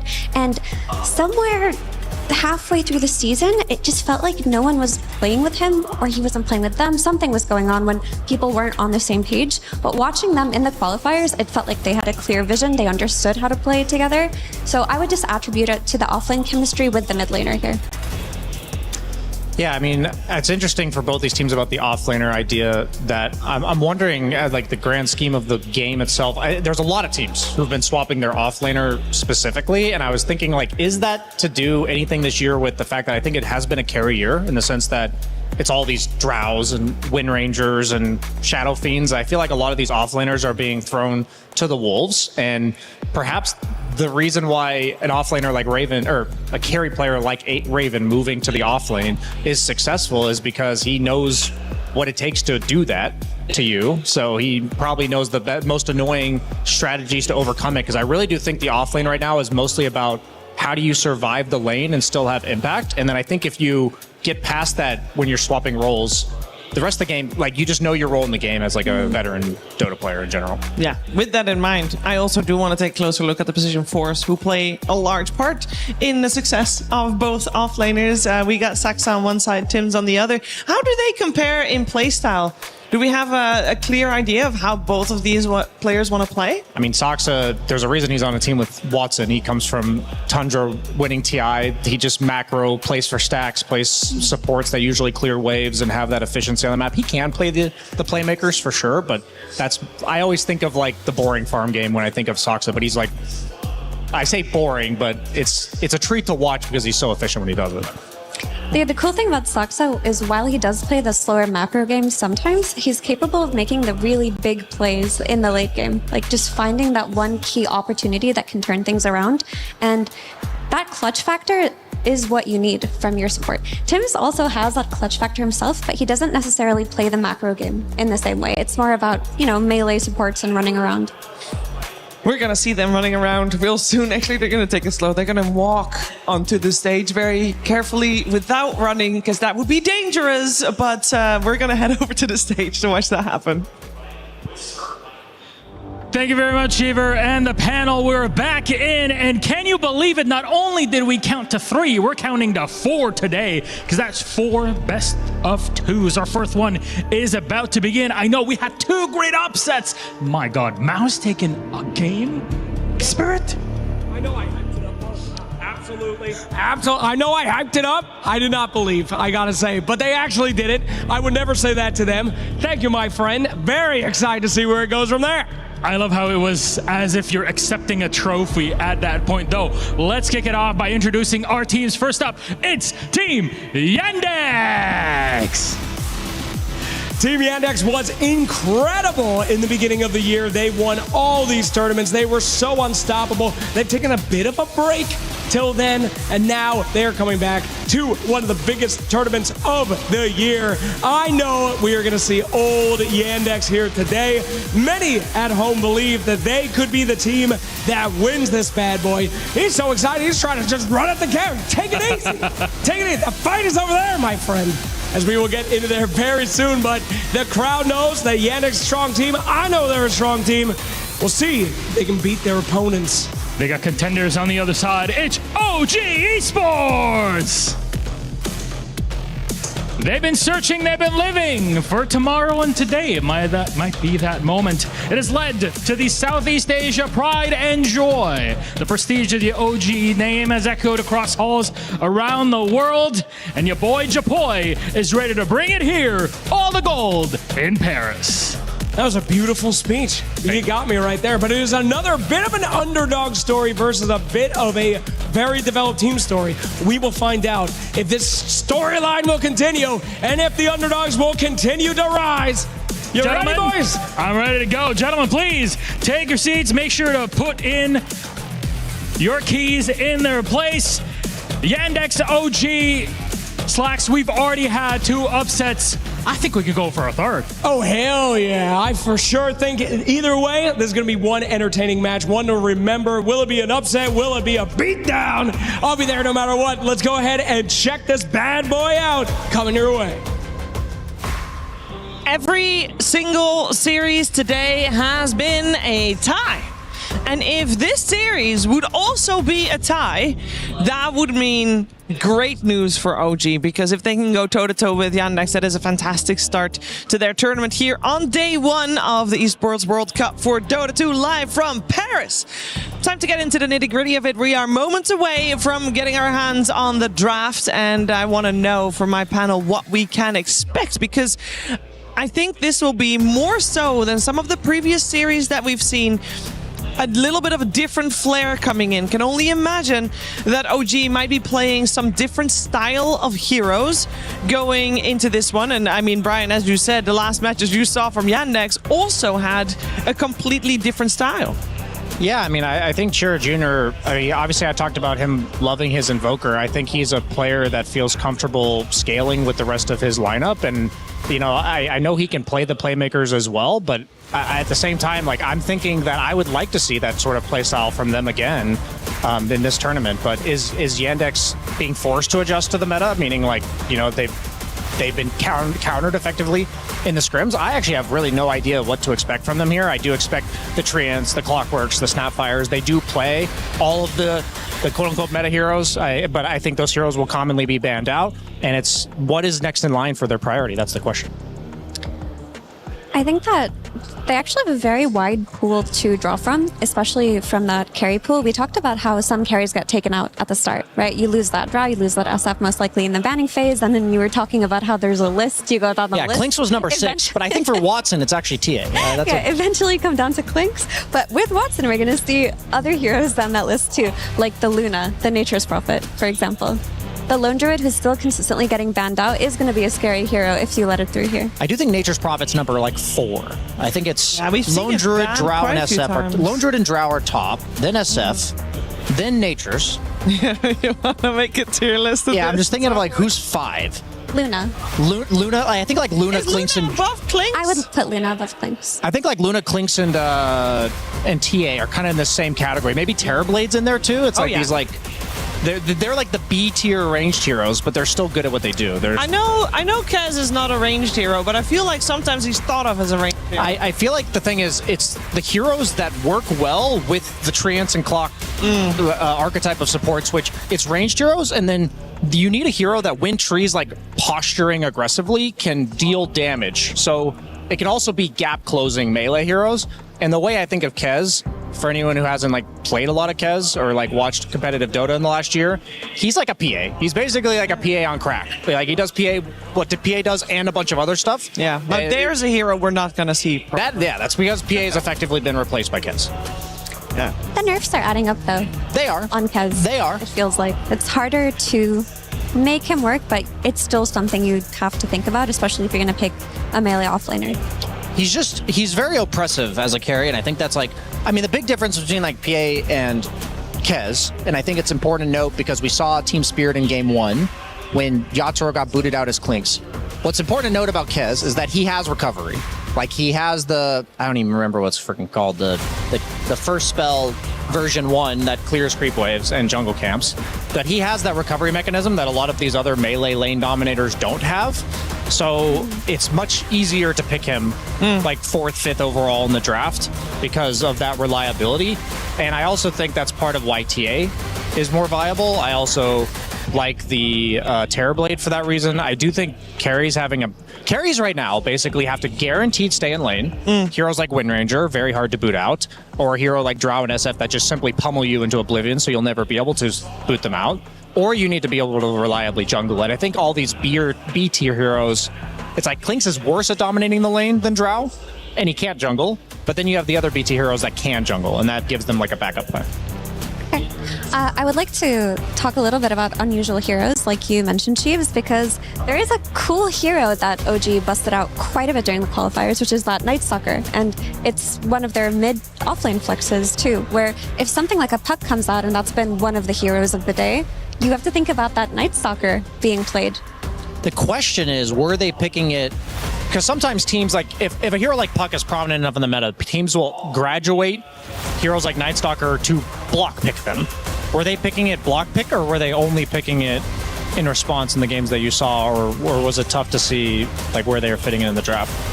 I mean, I don't have exact draft knowledge. I can check if you'd like, but I'd imagine it was a response pick. Okay, because I do think if they have flex, like I see that it's been picked 2 and 3.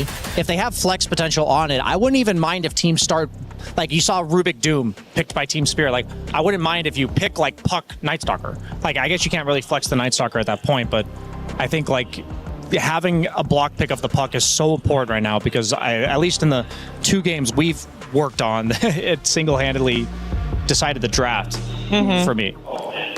So I'm checking real quick, and yes, they were protecting a puck one time. They were protecting the puck one time. That I like that a lot. I personally like that a lot. It was against a puck versus Emo's puck. Okay, because we've seen the other teams, like both last series, both teams banned out Nightstalker in the final round by getting the puck there. So I think Nightstalker, if OG is using that, I think that's a really important pick to have in up their arsenal. I do think it's just a cool hero that will come out as a result of the meta. Another cool hero I think that will come out is probably Tinker. And you never know. We can say, sure, NTS will play it, but I think it will be played outside of NTS's hands as well. Lacoste is on board with you. At the end of the second series, I've asked both Lacoste and Seb, based on Tofu's interview, he said that there's going to be a much wider hero pool at this event compared to some of the previous ones we've had, and I've asked them to predict which ones would be that, and Lacoste did also bring up the Tinker. It was Seb that brought up the Spectre, and he hopes Io, but that was a hard decision, as in a decision made out of the heart rather than the Spectre who came from the mind. Of course. I want to give my disclaimer that this is carry bias. In my experience in pubs, I want to be a ranged guy, and if my mid is a ranged non-ganker, I lose. That's been my experience. So, like, if I have a sniper, if I have a Zeus, if I have a Tinker, that's been my experience. But Io can gank, he can relocate. I didn't rule out Io because that's a ganker. Oh, all right. I mean, I actually haven't had a mid Io in my pub, so I don't have data for that. No. But the point is, I think Tinker can work if you have a Kez-esque carry, like something that's melee, going to be active, like early to mid game, like making plays on the map. But if you have like the traditional Drows and SFs and stuff, I don't think we're going to be seeing these type of heroes. I think also maybe game number 1 for both of these teams is not yet the place to potentially get a little wild with the draft. We see what we got coming our way. We do open up at the Kaz on the side of Yandex. They got first overall pick. They second phase ban the Puck and the Wind Ranger, 2 heroes we did touch upon already. The response from OG was the Beastmaster, so we're going to see that coming out. Most likely that will just be Raven's hero that will be playing into the Kez. You were talking, Mir. I don't remember which one of you said it, but Clockwork getting picked last series for Rue because it is usually a 4-play hero. Beastmaster is an easy transition because that hero is just everything. Yeah. So for Raven to move from carry Beastmaster to offlane Beastmaster, same thing. Yeah, I mean, it's just a great hero, and I think the dynamic of picking Beastmaster early changes when you see that melee hero versus the typical ranged hero, which made this hero kind of lose popularity a little bit. But it does feel like Raven's just doing the classic carry to offlane transition of, oh, I'm going to play Axe, I'm going to play Doom, I'm going to play Beastmaster. As all the farming offlaners, basically. And it's worked out for him very nicely, and it does fit into the meta because even if he weren't a carry player, he would still be forced to play Axe and Doom.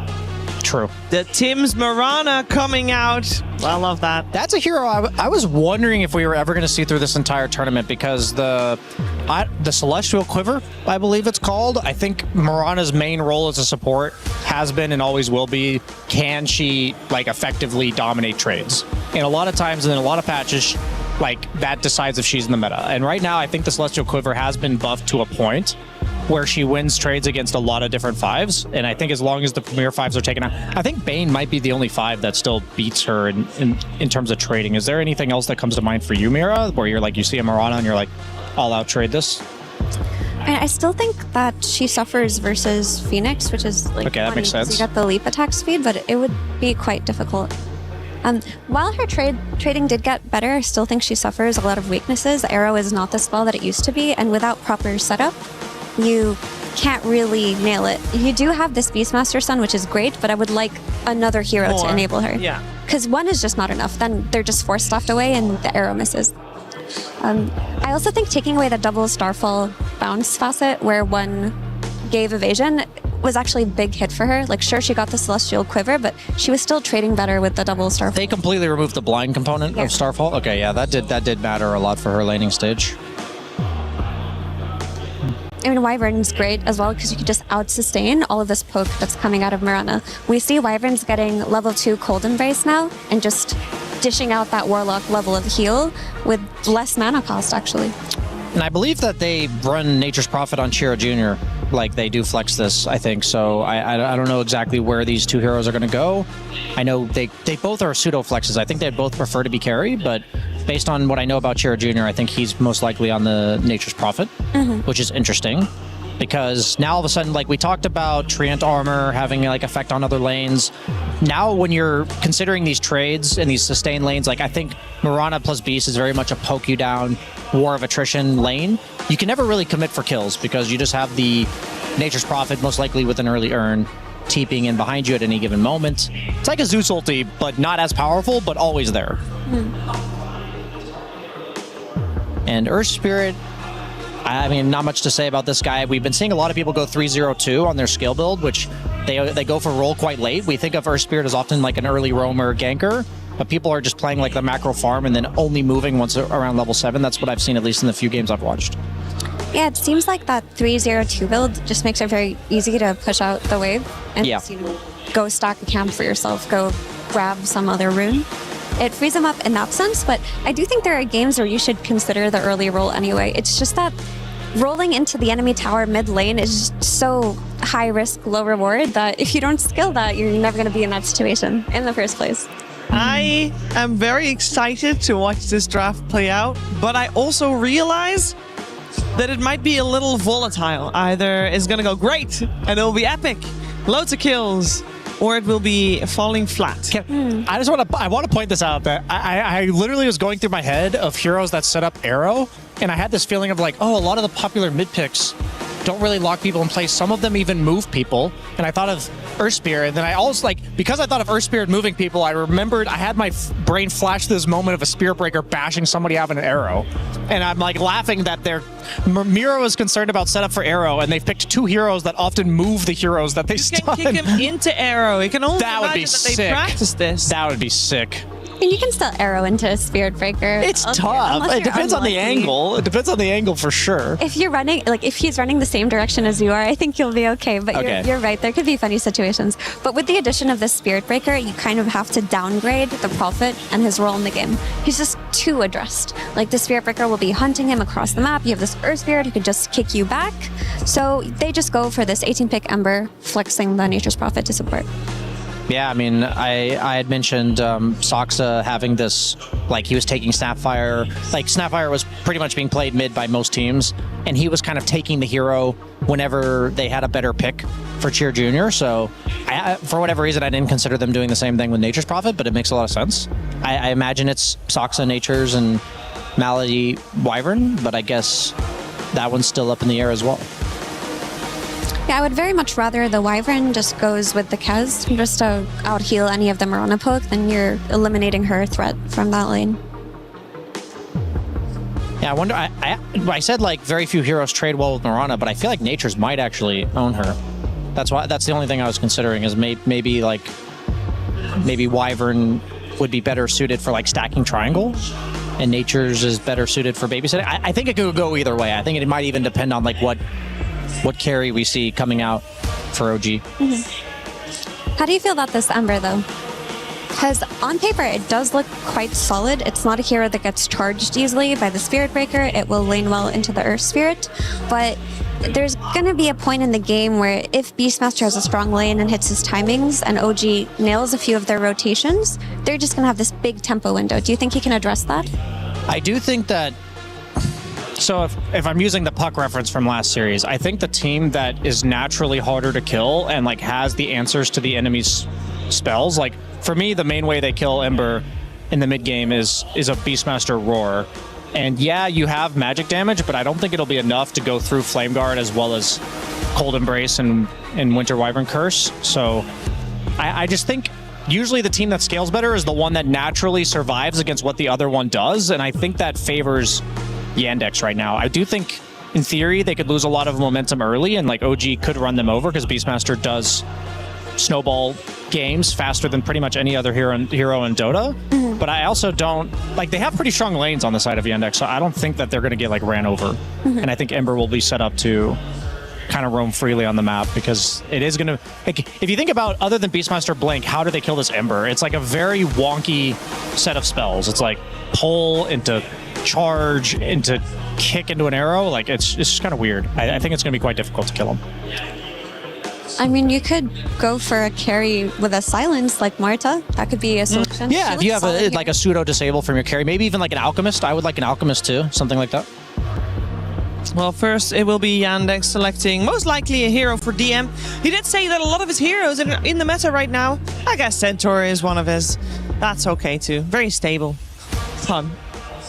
Yeah, just giving them that initiation, that little bit of extra disable, laning presence and auras. Can't go wrong with a good old Centaur here.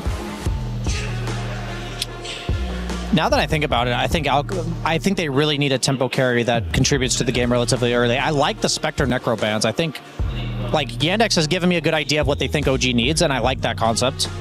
And so I wouldn't mind something like Alchemist, where it's meant to be really early tempo. I don't know if I would like the Alchemist. I think they would suffer too much on a dual melee lane, and I think that it's too much physical damage. Whereas like Moirta or Gyrocopter could give you mixed damage versus the Wyvern. Yeah. That is an important thing to Okay, they do go. So I think they're going to rotate the Mirana to 5, was why I was thinking they might do that. Because then the Spear Breaker at this point, you just drag creeps. Like that's pretty much the Spear Breaker plan from the get-go. Scam on the Mirana. And very good call on the Alchemist. I just worry about the lack of mixed damage because all of the magic damage coming out of Earth Spirit will be very slow with that Magnetize, and Wyvern can do a lot here with just one Cold Embrace. Yeah, my thought about the Alch was that Yandex's draft is like a lot of poke damage. You're getting slight change, you're getting like Kez damaged over time, you're getting like there's a lot of damage, but it's not. It's going to chip you down. So I thought like in mid-game fights, like Alchemist ulti is going to own. They are going to probably need the early Spirit Vessel. I'm wondering if it's coming. It probably has to come from Ember. Like you could build it on Soxa's Nature's Prophet as well, but I think it might be a bit too late. So I think that Spirit Vessel timing is what I'm going to be keeping an eye out for, because if there's a window where Natsumi has Radiance and there isn't a Spirit Vessel, I'm going to feel really good for OG. But if like, I think he's actually really important to their mid-game fighting, and we've been seeing a lot of Alchemists at the beginning of the 7.41 patch, I believe it was, that were just rushing Ags for their team. Like they were going Radiance into Ags. I think we're going to be more so seeing the Radiance, Blink, BKB, like AC. We're not going to be seeing him feed Ags. Not even one Ags. I think he'll give Beastmaster Ags like 40 minutes into the game to replace his own Ags. But I don't think he's going to be giving anybody Ags. I would like it a lot more if that were the case, that he were just playing for his own game and does the mid-game tempo that you were talking about. Yeah, I think if he plays the sacrificial Ags game, then they're just going to get ran over, because that would be anti-synergistic with the way that the rest of his draft, Earth Spirit, Spirit Breaker, Beastmaster's kind of greedy. You have like playmakers and a greedy offlaner. Alchemist appears greedy, but he's only greedy for like 8 minutes, and then he's not greedy. And he can help his team make plays. He is set up for Arrow, probably one of the best carries in the game to do it. So I like how it fits into their draft. I think Yandex is on paper has a bit more ease of execution, but I think Natsumi could run over this one. Well, we're gonna find out game 1. Yandex versus OG coming your way with Kazu and Sunspan. Yo, yo, yo, OG versus Yandex. Sunspan here with Kazoo, also known as Kazu. How are you doing? Doing pretty good. I thought you were about to like drop a beat or some shit. No, yo, what up? I can't rhyme for that's good. For anything, my friend. That's good. Let's keep that up. Natsumi and OG looking to. This is their first series? I think it is. For both teams? I believe so. Why don't you alt-tab and find out for us real quick? Keep talking. Do your research there. Keep talking. We get to see the Chicken Man this game. Kez played by Watson. He is one of the best in the world at this hero. And on the other side, it is an Alchemist, Natsumi, like the panel brought up. What kind of Alchemist will this be? It's the one that builds for themselves. And the answer to your question, it is the first series of both the teams. A fresh start. Absolutely. As we'll have to see about the laning stage, because they did talk about it a little bit, and I don't think Mirana likes laning into Nature's Prophet all that much. Like, sure, you can have Arrow early on, as hold that, Soxa. Oh, so close. Could have been a big one, but at least some early pressure. Because, yeah, sure, you have Arrow, but you can only kill like 1 treant at a time, and that just means you have no other spells. So I do think that Saxo should have a pretty good early game when it comes to the Nature's Prophet in the offlane. As a mid lane, Yopaj versus Chira, and we got the Spirit Brothers at it again. And I mean, it's good to see the Earth Spirit actually in the meta. He kicks his brother into the tower. Just only 1 pop shot, though. Yeah, they should both be pretty happy in this lane, but generally speaking, Ember is definitely seen as like an Earth Spirit counter. You can't really ever kill an Ember. You can play quite aggressive on the Earth Spirit as the Ember, and you build Mage Slayer as well on the Ember Spirit side. So I think Yannick should be overall pretty happy with like the matchup that they do have in the middle lane. But what OG have, and usually they do, is they have a lot of early game as Yopaj. Somebody's dying here. Chira Jr. and company, they both trade Fairy Fires, but Chira Jr. gets the first blood, which we'll hear about later in the game. Oh yeah, of course. We'll mention it 18 more times, so at least you will. This is your new meme? I don't know. Every tournament needs a new meme. And that's true. But yeah, solo kill, that is a big deal. So off to a great start for Yandex. And that's not good because it is a pretty good Ember game. You know, they picked it on 18 into like the Mirana, Spirit Breaker as well. It's really hard to gank this hero in the mid lane. And even against Beast, like, you don't interact that much with Beastmaster, but Beast also has a very hard time killing you. So yeah, CJ on the Ember should be up to a good early game here. What do you think of the Nature's Prophet support? It's pretty good. I don't know if you listened to me 1 minute ago, but... Sure didn't. No, I would say both in the lane. It should be quite good. Like, he's just going to help the center out. And in the game, it's just the type of... You can build whatever you want, which I think is quite nice. You know, you can go for Vessel, you could go Glimmer, you can just play for an early shard. So I like it quite a bit. What do you think of that Nature's Prophet support? The first blood was really good earlier. Oh, I miss casting with you. Such a clown. DM with the best set in the entire game on this Centaur, of course. That's a good take. This is a banger set. Cinder absolutely despises this. No, I think this is a really, really cool. Yeah, of course. If they ever came out with an Arcana, I probably wouldn't even use it because this set exists. This could have been the Arcana. Yeah. And like you become like flying at some point. Oh yeah, that's good. Giant's Ring. That's right. Free Giant's Ring. We need pay to win for sure. Malady playing the Winter Wyvern this time around against Raven on the Beastmaster. His bottom lane sucks in a lot of trouble inside that. Acid Spray gets taken down by the Alk himself.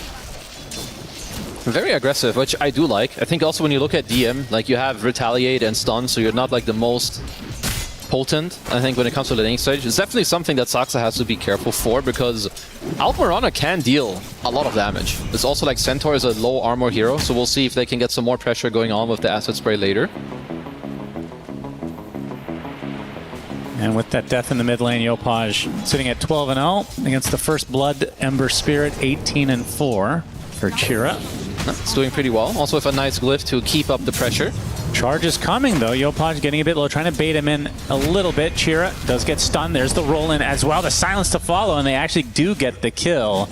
Much needed for Yopaj. It's kind of a big deal because even like you get the first blood and then you do die like that, you just gotta be careful because overplaying like this is very costly. You're not supposed to die in this matchup as Ember.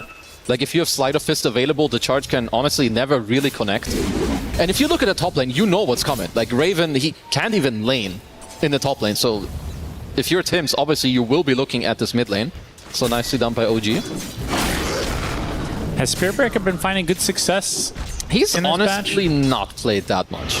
I do think it is a somewhat underutilized Tims hero. loves him though. Oh yeah. Feels like it doesn't matter what patch he'll be playing at some point. It's a good hero for a team that wants to play like this, right? Like strong lanes, collapse together, play fast. So it is a very much like OG style type of hero.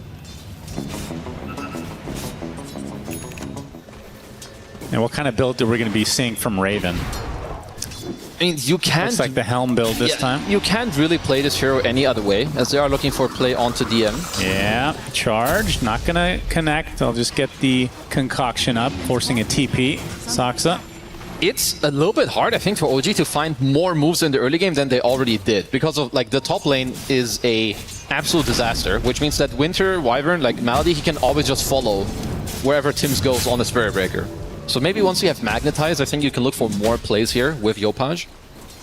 Because you are not playing through this Beastmaster in the top lane. You leave him alone, let him get his helm, and let Raven do his thing. Well, speaking of players doing their thing. Hold that thought. Well, it's usually I have Cinder and talk about this, and we commiserate with each other. But Kez, yeah, late game, do they have an answer for Kez? Because it feels like in the right game, this hero just takes over. They've got a good amount of stuns, which is good for them, right? Like you have SB, you have like some random arrow, you have Alchemist that can stun, and there's some tempo for you. But I really like the dual combo of Winter Wyvern as Hold That. That's just a freebie. A lot of Remnant damage coming out. Yopaj going to go back in, it seems, really? and he's going to burn away as a result. Huh. That was a misplay. That surely looked like he could have gotten out. And as I have problems with my eyesight. That looked like that to me as well.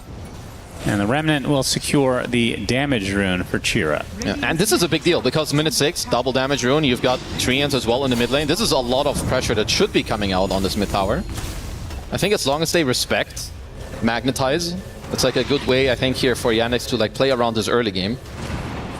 But to go back to the Kez, they have some answers on OG, but it also depends on how they get to that stage. Because right now he's fully free farming, and I've always loved the Winter Wyvern Kez like combo together.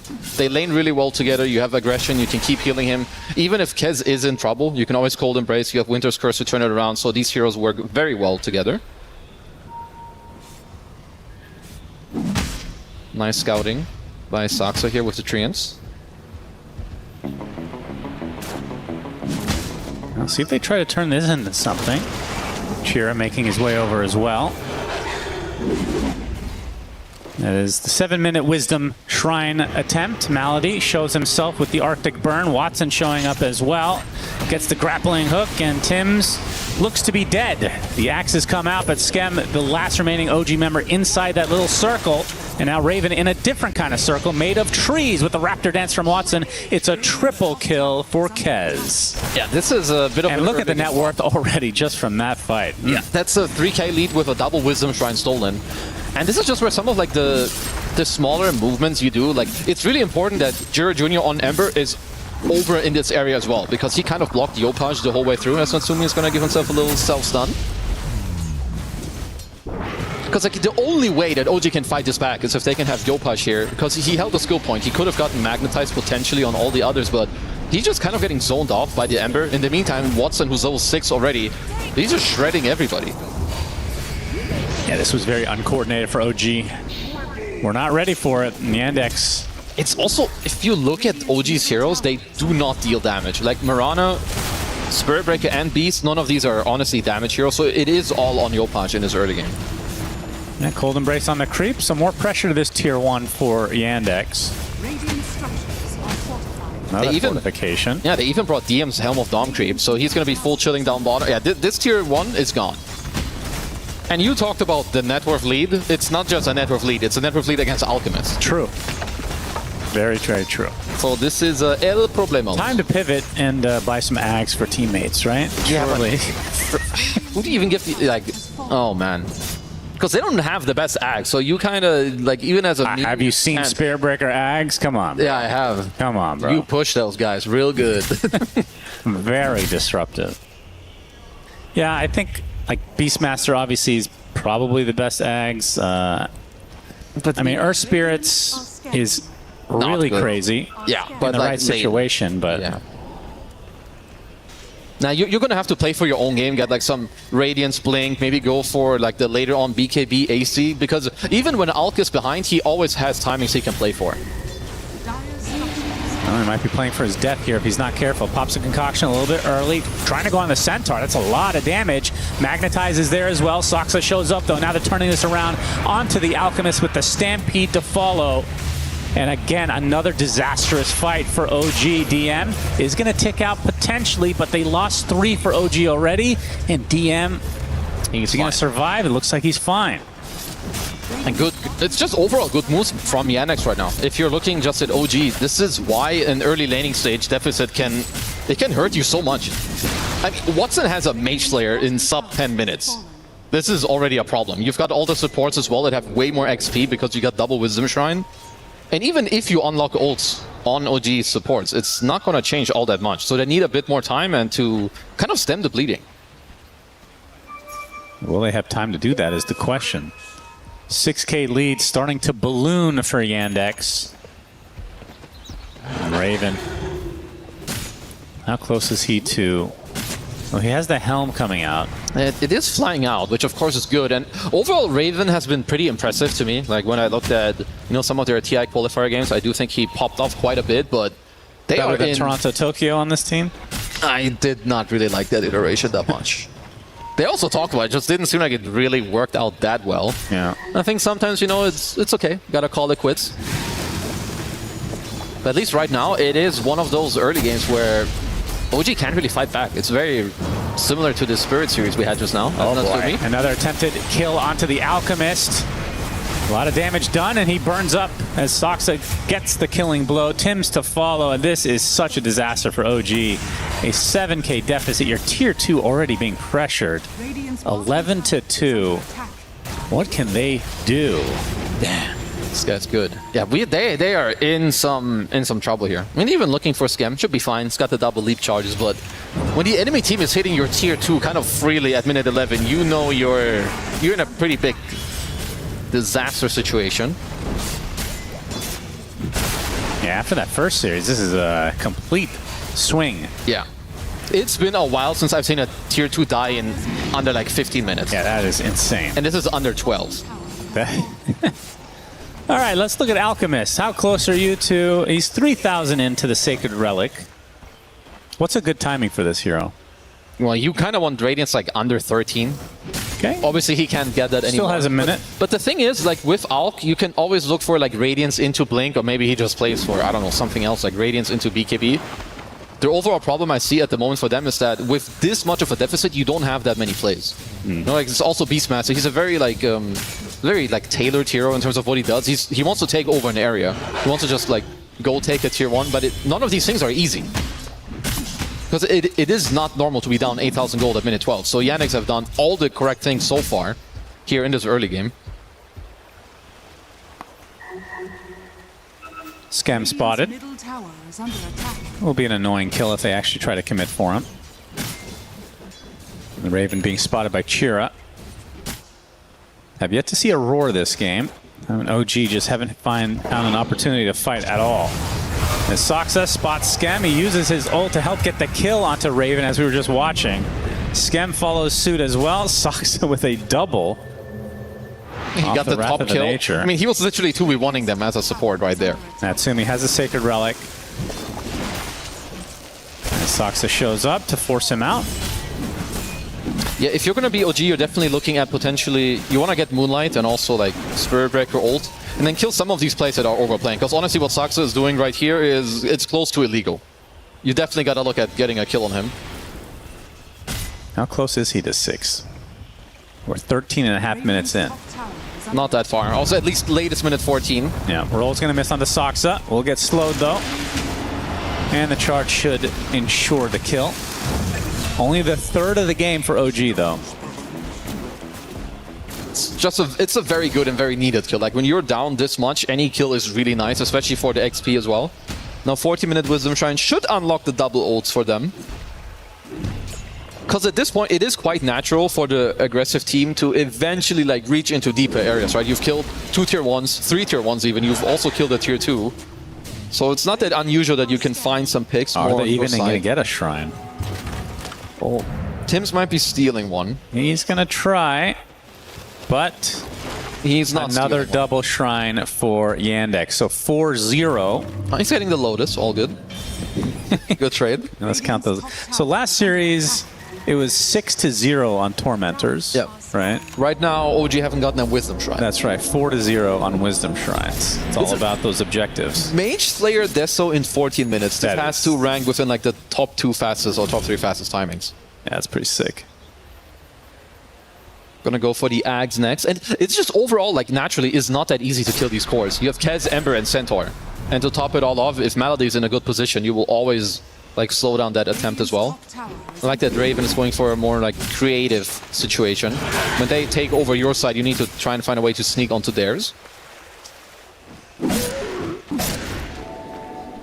We'll see how long he can stay alive by doing that, though. Feels like only a matter of time. And for Yandex, I assume they're not in any hurry because they have great late game. They're very happy just like playing in, I think, aggressive areas. You slowly take over more and more of the map. And this is also where Nature's Prophet can do quite a lot. If you're creative and you understand how you want to ward and you just abuse the TP, like maybe later on when you know that they start farming a jungle, you drop one ward there, you drop one ward aggressively. Because for now what Raven is doing is absolutely correct. But it will only work as long as they don't look for him. Yeah.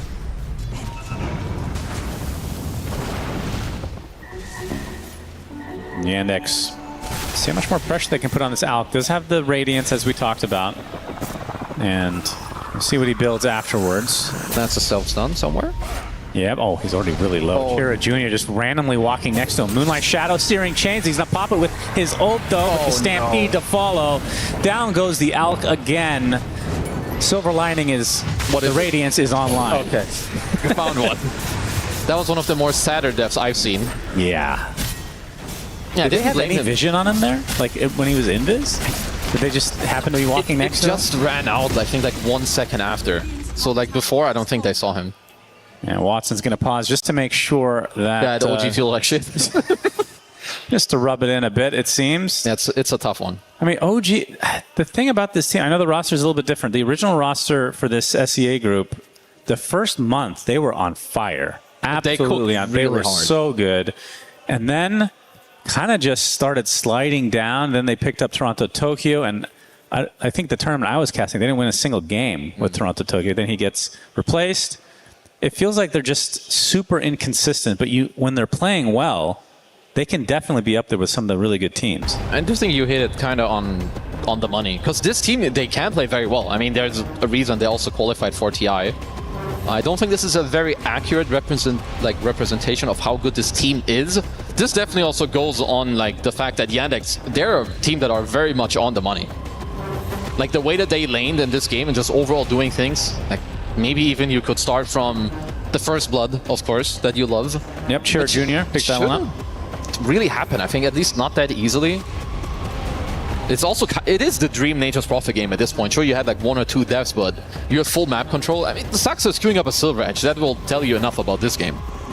Yeah. Like, for what? Just to be cool. And I mean, it is a cool item. So, of course, we have a pause for the lights. 33 walked in as a spectator, and I was like, sorry, guys, it's not all right. We got to fix the situation. I'm going to be playing here tomorrow. We got to get this out of the way. Yeah, this seems like a good time to take care of that, of course. 15-3 advantage for Yandex. What do you think of Chicken Man? Kez? As a concept, yeah. I think the hero is quite cool. You have like all the opposite opinions of Cinderin. That's good. The bad ones, though. No, I have the good opinion. No. And why do you like Chicken Man? I think having a hero that has like multiple spells is cool. It's just the fact... Every hero has multiple spells. Okay, he has more than 4 spells. I think like multiple I love the Invoker. I've always loved this hero. I think like this type is like... Yeah. Like amazing and just is a cool concept. Just think the hero slightly overtuned. Like while having all these spells, all of like his animations are insanely good. His base damage is crazy. His mobility is insane. So like... I do think the concept of the hero is very cool. It's one of the more enjoyable heroes also to play. He's just slightly overtuned. Okay. You just straight up hate him or what? Yeah, I think he's not good. He's beatable. He's absolutely beatable. He's very strong. But they're going in the right direction, I think. I think it's too hard to balance when you have this many spells for a carry. Spellcaster, Invoker, like, yeah. I mean, wouldn't it be kind of similar, like, as balancing in Invoker? No, I don't think so. Just because he's a carry? Yeah, I think, like, right-click carry is... I would say it's the hardest role to balance. I guess that makes sense. But it's also paired that Detso and Mage are really good items, and it's like, it really makes the hero. Because when people played this hero with Battle Fury Rush, that was not good. That just looked low skill. That was like, people didn't know what to do, I'm gonna get 6 slots and then I'm strong. Right. But we're back in live, so let's see if OG could cook up a little, plan during this pause. I mean, I would be looking at Natsumi's quick buy, maybe a Blink Dagger, and then still look at when people are split on these side lanes that you can get them killed.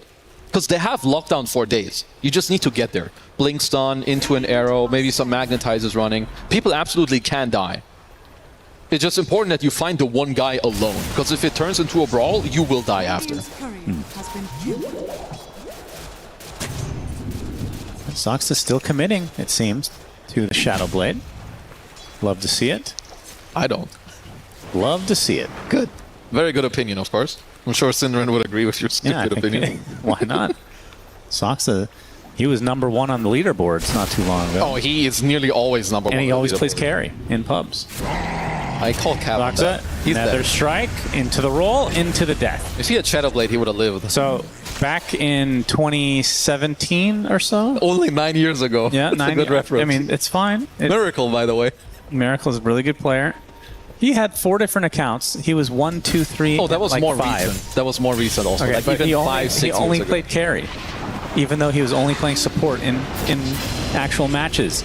All right, we're going to see some action here onto DM. Gets roared, gets reflected. The Lotus doing a lot of work. The arrow will secure the kill, though. Hey, we're back.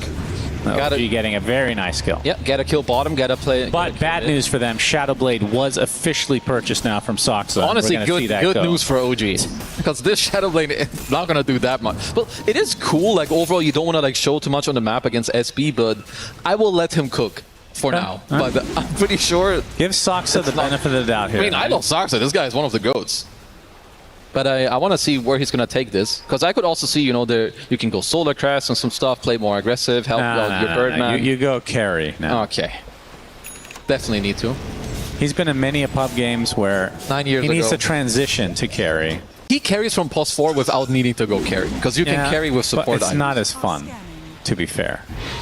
He wants to win. Winning is fun. I think having fun is more fun than anything. Okay. No, they will kill. Creep will be killed off. Johnny will go down, 250 gold for DM. There's another one of the items that you love. DM's buying Heart. Hell yeah. Yeah, Lotus into Heart this time. It's a very good Lotus game. Like, we even saw it in the last fight, even though he died. You can reflect, roar, outstun pretty easily, and you can purge Magnetides, which is also amazing. Yopaj working on his BKB. About 600 away from finishing that. I mean, they are getting some overall good timings. Like, you're going to have a double BKB timing on OG, which is quite nice. So trying to use this with like some Moonlight Shadows, I think, to catch some of these rats from Yandex on the side lanes is quite good. We're going to need a self-stun counter for this game as well. Yeah. Should be number 3 or 4. Wouldn't mind that. Wait, who's the player that used to self-stun like all the time? Was it Envy? I don't know how far you go. Envy definitely did. There were... I probably remember, like I think it was Envy. Envy like stunned himself legitimately 20 plus times in a game Yeah, that of I course. cast. He would see someone who's 5 billion range away. Guys. I'm stunning. I think that was before it did damage to creeps, because I think that was a later change. Oh, that was right? definitely a later change, yeah. Impressive. Let's see. Aghanim Scepter for Kez. Yeah, he has like this is somewhat the like mid-game Exodia item build on Kez. Mage Slayer, Deso, Ags. Uh-oh. Nope. They find an opening and they find the kill onto Yopaj, his 4th of the game. Blink Dagger now online for Raven, though. And for OG, nice double searing chains from Chira, and Soxa joining the party. Ends up getting that kill onto Tim's. TP out was successful, though, for Natsumi. To get a couple more kills. Roche should be on the menu quite soon for Yandex to then also like try and complete like a little bit more map play. And I like the Yandex's wards currently. They do have one in their own jungle, just from like, you know, earlier when they saw people farming, and also this lane ward. Might look to replace that. Well, Raven gets initiated on. Arrow not going to hit. And Raven is Omega dead. He played that so well on Kez, actually, no cap. That was perfect silence, perfect mini stun, and then he also Raven's veiled at the perfect time to not get roared. Raven's veiled against Raven himself. Yeah, that's crazy. Wow, no wonder they first picked that hero. First curse of the game. Soxa is here as well. And DM with the hoof stomp should ensure the eventual kill with a double centaur stomp. In fact, Natsumi dead again. 4th of his game so far. Do you think it's going to have more self-stuns or more deaths? That's... I'm going to go deaths. I'm with you. Good take. Got a hard onto DM. I mean, they should be going for Roche relatively soon. It's still something that when you're far ahead, you don't want to do it like too early, because it can allow the enemy team to like walk out on the map, push out all the sides, and kind of regain some control. But if Yandex find a way to retake this triangle and push OG out, it absolutely should be their Roche right after. 17K though. This is absurd. Yeah, next in the driver's seat, and they're not really in a huge rush. This will continue to starve the map, as you said. Yeah, they can just continue to do this. Maybe even buy a gem. I think eventually also can be quite nice just to take out the overall vision that OG can get out on the map, which currently I don't think they have any. Probably looking to smoke or Moonlight at the moment to maybe regain some control. Tormentor. Careful now, Soxa. He's going for the full Silver Edge, it seems. Is this a good break against anybody? I mean, he can slow people. I guess Yeah, that's the nice. slow But against I mean, while you're charging, I'm assuming that works, right? Silver Edge like overrides anything. If you're stampeded and you get Silver Edge, you're on 200 speed. Same with Weaver. Have you seen Weaver Shikuchi getting I have not. It's hilarious. Triceratops? What'd you call this earlier? I don't know. No, that was I made up the word on the spot. I don't remember. Yeah, but it was close to Like Triceratops. Monkatops or something. No. All right, we'll think of it and let everybody know. Very important in this game. It's very good casting skills. Chira Jr. Okay, that's a good is find. spotted. Yeah, they find the Winter Wyvern. A good start for OG. But it's going to come at a cost in all likelihood. BKB pop from Yopaj as he tries to run away to Stampede initiation. And that's going to be 2 deaths for OG. So they do not get out scot-free at all. That's a 2-for-1. Still no interest in the good old Roshi Roche. Just want to continue to play the map. As Natsumi, it's getting a little bit more space. Very much needed. Does have the BKB, but no blink. Do think they will need that one to try and look for some plays. They're not going to sugarcoat it. Being down 20k gold obviously is a very hard thing to go up against here if you're OG. Especially when you got Soxa with a Shadow Blade. Silver Edge, in fact, breaks Natsumi. Chira Jr. in the vicinity as well. Forcing out the BKB. Now the charge onto Soxa. Dust popped. Yeah. Tims gets the connection with another strike to follow, but it's reflected thanks to the Lotus. Soxa is A-OK. Right-clicking onto Tims. Has the Shadow Blade up again. There's the nice heal coming out from the Wyvern as Natsumi will be the one that ends up falling out of all of these heroes. And guess what? That Silver Edge worked out quite well for Soxa. Yeah, the Alchemist didn't get Grievous Greed Gold while radiating the trees. Tims dead. Yandex in the driver's seat. It's just very difficult for them to get kills because all their kills are very slow on the OG side. It's just a very easy game also at this point for Malady. Just play Winter Wyvern. You go wherever you want. If they're touching any of your heroes, you just turn it around. Ooh. Right, close enough. What mechanic does Kez not have?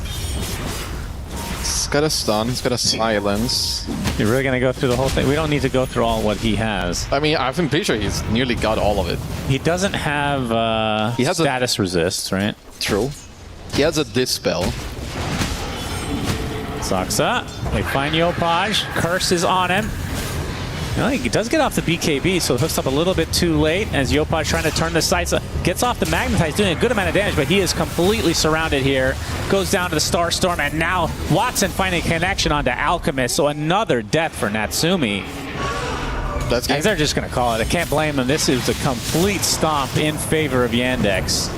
25k lead is what it ends on, but 25-6 overall scoreline. Not really close. No, not at all. I definitely don't blame them. Like you said, I think just kind of get it over with, go to the next one.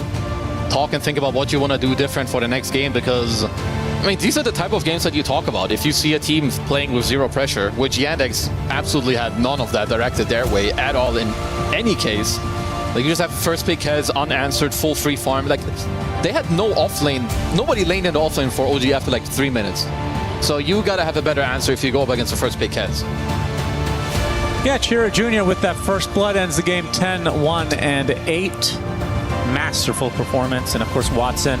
Is there a better Kez? I feel like every time I watch this guy play Kez, he destroys. It's like him and Satanic, but I haven't seen Satanic play it as much lately. So yeah, I think Watson on this hero is just a different type of beast.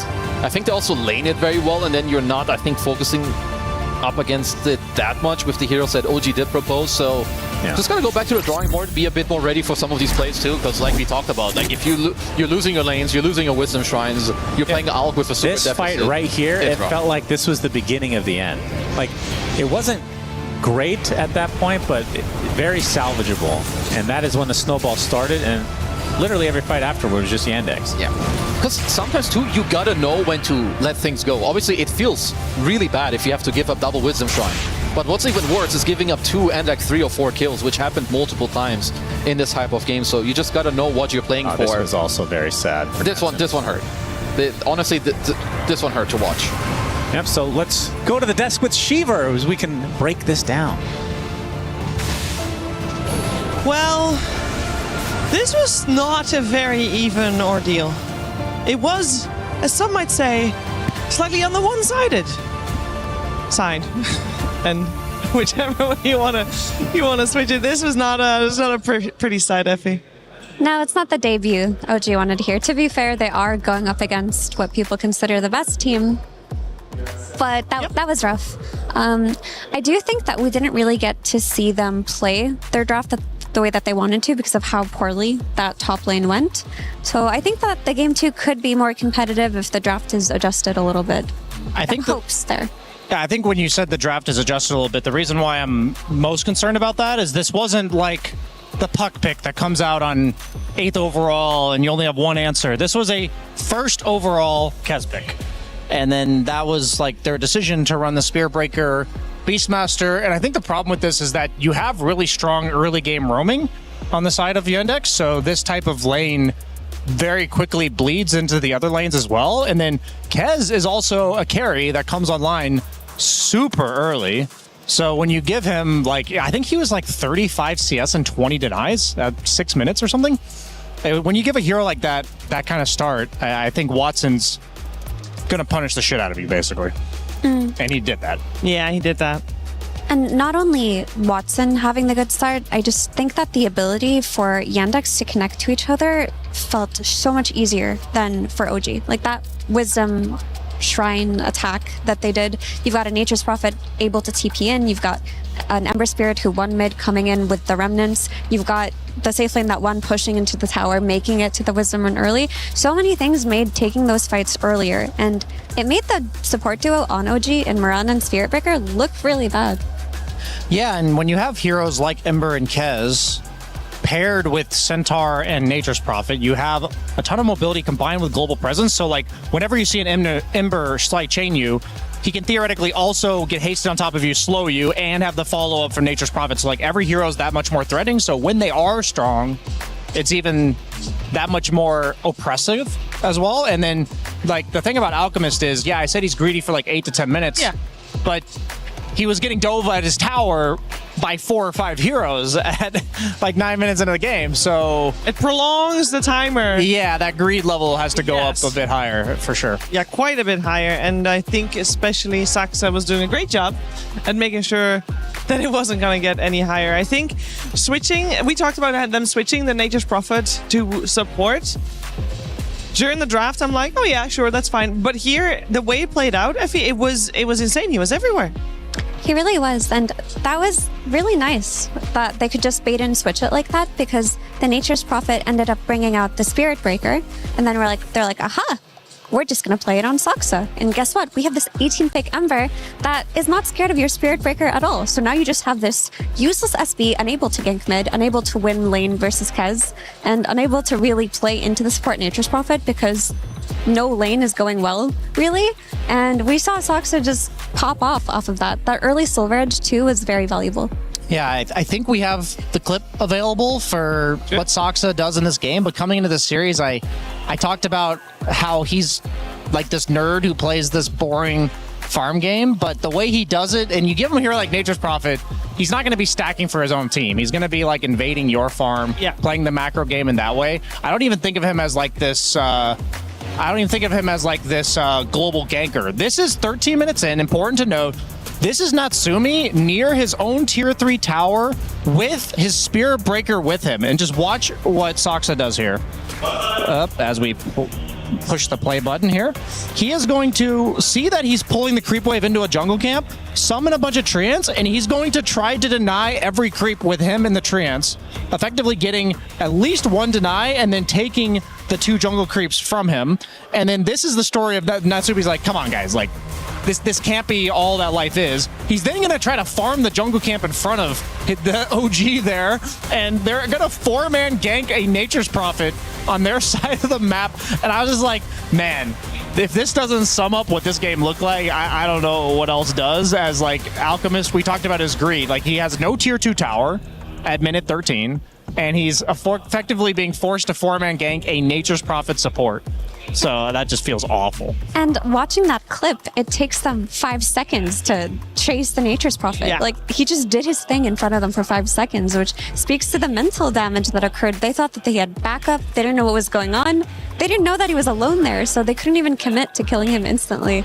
And it makes me think that for OG, I don't want them in game 2 to overreact to any one pick. Like, you see this Nature's Prophet, you know it can be a carry. You have this mid Earth Spirit, you have to trust that that's enough to solve it as a carry. Because if you try to double solve it with the Spirit Breaker plus Earth Spirit mid, then it just gets flexed. And then you're in a position where you just get bait and switched into a hard to counter Ember Spirit at the very end. Yeah, we saw Yandex doing that with Snapfire during Blast. I think that's when teams, I think, are kind of like on a whole nother level of understanding of the meta. They're like, there's obviously carries like Drow that can't be flexed, but when you have these mid to support or like off lane to mid flexes, and you're able to, like, if you pick Snapfire, what you're effectively saying is you can't pick a melee mid. So then they're effectively block picking all the melee mids for the rest of the draft, and if you pick something that isn't a melee mid, then they just move the Snapfire. That just gives them like so much control of the draft if they're able to pull that off. And like Mira said, like, they responded on OG very, very heavily to this Nature's Prophet being a core, and then they just say, you know, whoop, wamboozled, this is just a Nature's Prophet support, and you can't gank this guy. I just think that is what makes Yandex stand out to me when I was looking at their drafts, and I think that OG, you said they don't have to react to what Yandex is doing. I agree with this. I think if you are playing reactionary, you're going to just get baited like half the time. On hindsight, obviously easy talking on hindsight. Very easy hindsight. It wasn't just the Alchemist then. It was a whole portion of the draft. Because if you substitute the Alchemist for a different carry, still the same result. I was scratching, I was kind of like scraping the bottom of the barrel where I was thinking like, okay, they do need a tempo carry. They need somebody who can contribute to the mid game, comes online somewhat early because they're going to be contesting a Kez, a Nature's Prophet, an Ember that is backed up by a Nature's Prophet. That just means there's a lot of mid game. So that's what I was thinking they needed. I really liked the Necro ban that Yandex did, because I think that's the one hero in the game that would have like lane dominated the Centaur, and then also came online early. But like, I don't think Natsumi's hero honestly mattered all that much there. Were there better options, Mira? Did you feel you said something like Muerta, like a ranged lane dominator, and put the Morana top? Do you think that could have made a difference? I would have preferred the Muerta, but honestly, Muerta also gets dove the same way that Alchemist got dove there. I think what I didn't like about the Alchemist, which, like you mentioned, it was a hard position in that draft in the first place, was that you look at that draft, it was a first pick Kez, he's playing for free. Then the Nature's Prophet gets flexed, and Ember Spirit on 18 is also playing for free, unthreatened by the Spirit Breaker, unthreatened by the Earth Spirit. So you, with your last pick, you had to try to counter either the Ember or the Kez, and I don't think Alchemist did either there. But at the same time, you shouldn't be in a position where your last pick has to fix situations in the draft. So just chalk it up to a bad draft, go into the game 2, try to play your own style of Dota, don't overreact, and we could be seeing a different kind of game. Yeah. We could also see how the group is looking, because at the moment all games that are going on are in Group D, and just to give you guys a little bit of a look-sees on what's at stake here. Now, we all know the one that comes number 1, they're the 100% safe one. Everybody else is either eliminated or has to play in the survival stage, with the bottom 2 being eliminated. Yandex clearly, in my opinion, and I think you both will share my opinion, should be taking that number 1 spot. But the rest is looking like there's a lot of potential there. I think 1W, the former Tundra, they can definitely, like, I think they're definitely up there. I mean, if anybody understands how Soxa's max efficiency farming goes, that's our boy 33. I do think, I think for me, it's maybe like 60% Yandex, 35% 1W, and then like maybe somebody 5% chance, you know, sneaks surprising. one through. I do think this is a relatively stacked group, though. I would be scared to be like the 4th, 5th team. Like, I think that the 3rd through 5th teams of like OG, I'm now like forgetting what I saw, but it was OG, LGD and Virtus Pro, I believe. Yeah. Like, I think one of those teams, if I'm coming into the tournament, I would not have expected one of them to be eliminated. True. I also think that 1W might not be as strong as they were the rest of the year. I'm happy to be proven wrong, because when they're on top, they've already really gotten cool. 1W, though. They live true to their name. They do. They do. And I think we should not underestimate LGD. We shouldn't. But I also need to say that, okay, maybe not for the whole tournament, but for group stage in particular, you cannot count out the Boba teams. They always pop off during group stages. I wouldn't even be surprised if Virtus Pro finished second in this group. That's what I'm calling, actually. Second. Over 1W or over Yandex? Over 1W. Okay. Okay, yes. So you Yandex first, Virtus Pro second. We were slotting them. In my head. Yes. All good. We are, of course, going to see if OG can get a point out of this series still, because it's a 2-game series. So we are going to have another game. Before we do, though, we are going to find out how Raven is thinking about all this, because we got to talk to him before the series.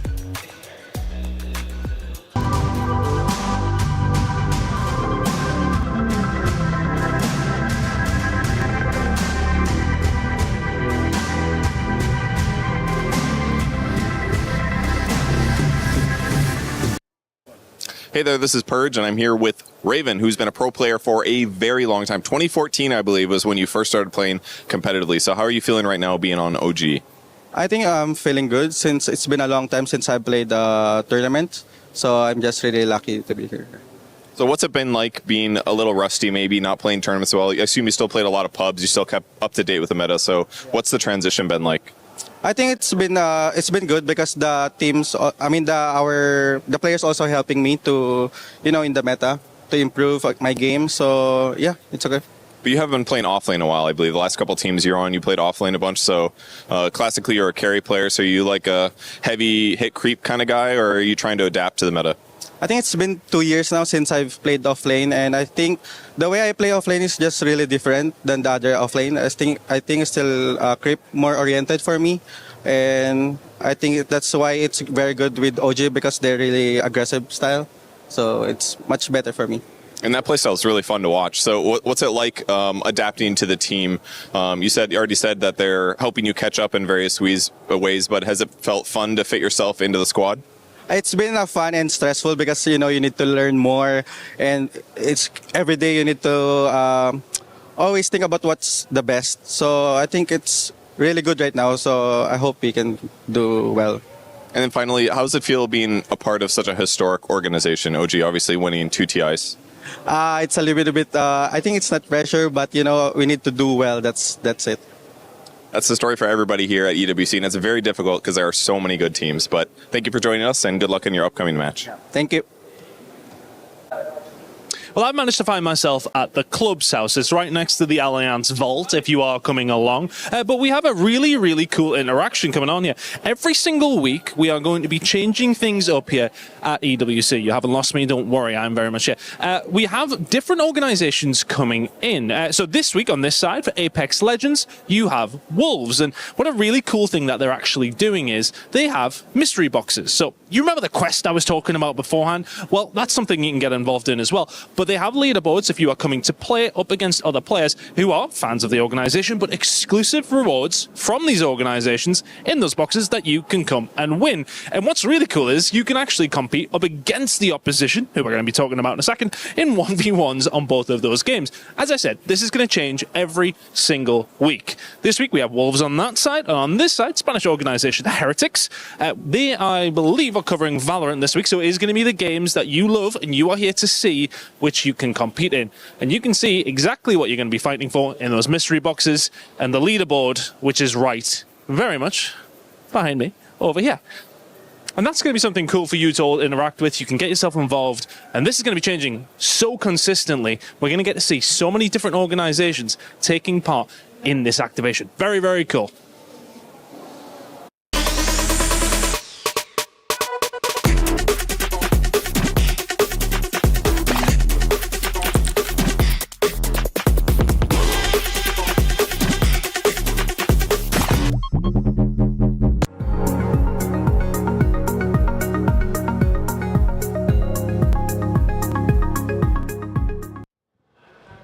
We are are getting ourselves ready for game number 2 between Yandex and OG. And we already talked a little bit about how this is a little bit of a David versus Goliath. But at the same time, every single series today on this stream went 1-1. And with that, we had a couple of upsets. I do believe we can get one here as well. So I'm going to ask Effie and BSJ what the positives are that OG can build on for game number 2. Because surely there were positives. I think the positive is that I think this team will adjust. I think that this almost looked like first game nerves to me. There almost was like a bit of like impulse to the way they picked, like very responsive.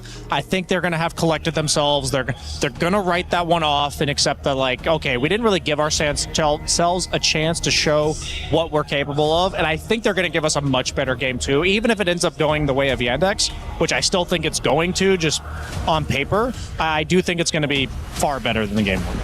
Agreed. I think that was a strong outdraft, and that was not indicative of the level of play that OG can bring. So in that interview just now, we heard Raven say that he thinks his biggest strength in the offlane is creeps, right? Like, he says he focuses on them more than other offlaners potentially, and I would like to see that. In that Beastmaster versus Kez matchup, we couldn't really see him do what he says he's really good at. We got to see him focus on the jungle creeps at level 2. That's what we got. Very true, Brian. But, you know, I'd like to see him on something like an axe, you know? If they... Oh. I know. That's a shame. Sorry. Okay, never mind. Wrap it up. That is a shame. But, you know, something like that that can play for lane manipulation, play to out CS, play to pressure, not just play on the back foot. And I would be very enthusiastic, because let's say you won the offlane in that last game, you have this Earth Spirit mid, the map suddenly becomes open to you. Yeah, and it will already help that maybe the map is a little bit more open when there's no Kez in the game, as that has been banned out together with Shadow Fiend. Yandex instead, they open with the Keeper of the Light. It's not the first time we see that today. It is most likely going to be a support, but we always have to keep that asterisk that we can see it potentially mid. Earth Spirit as the answer coming out from OG. Yeah, I think the reason that it's not played mid is that, at least mostly, it sometimes gets played, is that I really do think that if you're a ranged hero that doesn't gank, it's really hard to play the mid lane right now. And yeah, Coddle often comes online pretty early with like an early Boots of Travel, maybe like a Spirit Vessel or something like an Orchid, some item that requires you to dispel it. But I think the reason why, at least what I'm observing, that Coddle is really strong is he's one of the few supports that actually gives you Tormentor, because his sustain while his ulti's going from his Illuminate is so overwhelming compared, like, it's basically like a double mech from what it's crazy amount of heal, and most of the time that with the Tormentor buffs, it just, you can't sustain through it. So I personally think that's what's pushed this hero over the edge. He's always been good at stacking, enabling his cores, like, you know, Pango's in the mid lane, Ember's in the mid lane, so he has a lot of combinations that are popular right now. And obviously it's Saksa, so it's like his bread and butter to play these heroes that are all about that macro. Yeah, and with all that being said, I also think his mid lane is very strong right now. So just the ability to always have that flex is just going to make him more valuable.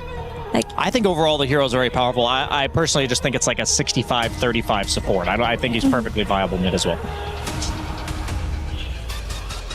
We got the Largo and the Wind Ranger removed by Yandex in the second phase, whereas OG is thinking about what to remove next. We did not see the Earth Spirit having a great game in the previous game. Is that reason enough to remove, for example, the Ember, or are we okay with it? potentially. I mean, the Ember Spirit is a hero you have to think about when Coddle exists. Yeah. So you have to think about the potential of Ember coming out, and is our Earth Spirit enough for an Ember? It could have just been game 1 nerves, but I believe he got solo killed by He did. It was like level 3 or so. And that's not a situation you want to be in as an Earth Spirit. But if it were just game 1 nerves and you needed a little bit of a ramp up, I do think that's a very fine matchup for Earth Spirit. Ooh, Dark Willow comes out. We have the Temporal Assassin, by the way, removed, as we did mention TA a couple times during the pre-show of this match. Not in this game though, but we do get the Willow, which is first of all surprising to see. Second of all, surprising to see so early potentially, because it's not like it's a hero that's going to get banned. Okay, so here's like my thought process of especially what's been happening all tournament, but what also Yandex did to OG game 1 is, if you're going to pick a hero like Earth Spirit early, a team like Yandex will flex it. Like, we're literally talking about, is Coddle going to go mid or is he going to go support? When I say Earth Spirit, what I think the biggest weakness of this hero is it opens up heroes like Ember to be picked very early in the draft, because like oftentimes you can't pick Ember because you're like, am I going to get Huskguard? Am I going to get like Necrode or some hero that's just going to own me? But then Earth Spirit flexes to 4 and then they just immediately pick Willow. So for me, I feel like you just literally revealed, I guess it could be a Willow 5, but it's like very unlikely that they're going to flex this Earth Spirit now. So I think they kind of handed Chira Jr. the free Ember game. I don't know what you think about that, Mira. Kind of the layers. Yeah, I think that picking Earth Spirit in this position, you had to be ready to lean against Ember again and just say that I messed up game 1, I can do better game 2. Because while it's hard to beat Ember in lane, you still do well and you still have tools to fight him and you can match his rotations and match his timing, but you need a little bit of extra oomph. Did Earth Spirit have extra oomph with Mirana plus Spirit Breaker supports versus Especially, Ember? yeah, not against Ember, yeah. Yeah, you don't. But with a Willow, suddenly you have the Bramble route to catch the Ember. You've got the Terrorize. Later on, you've got that Bedlam for the little bit of extra damage to fight through Coddle's Illuminate Sustain. It makes it look a lot better. How is Willow against Ember? Because she's unreliable lockdown as well, but obviously if you manage to land one of the spells, I imagine you kill him, right? Because you chain like the Terrorize into a Bramble and then he gets chain disabled. But I'm just wondering, because like Spirit Breaker, it's hard to hit Ember. Like, what's your experience? I know you play a lot of Willow. Yeah, the route is super annoying. But it's definitely a lot more reliable than something like a Spirit Breaker would be. But we did see CJ buy a Lotus Orb last game. So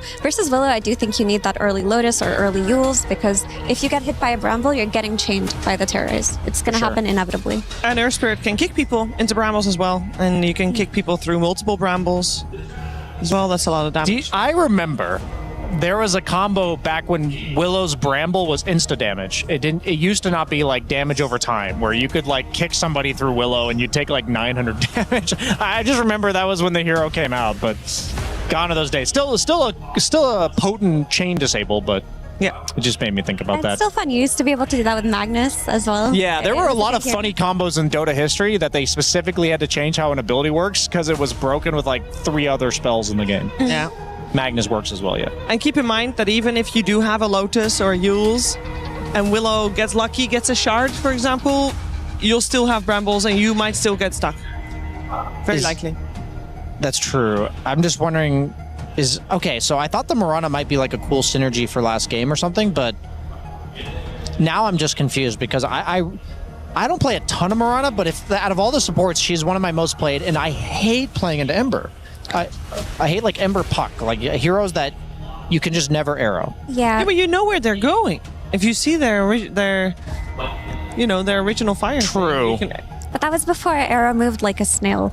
Arrow did become a snail over the years, but picking up this Centaur with the Mirana does make it look better. I think it's just a player-specific thing. Scam seems to love this 5 Mirana. Mirana is more than just an arrow. She's also a ganking hero, right? With Moonlight Shadow, you have to think about what this hero can do for you with each Moonlight Shadow. What's your kill threat? Are you going to be able to make use of it every time it's off cooldown and threaten the enemies, making them unable to farm? If they can do that, it's pretty cool. If they can. Otherwise, I dislike the hero quite strongly. Would you consider Centaur a farming offlaner? Yeah. Yeah?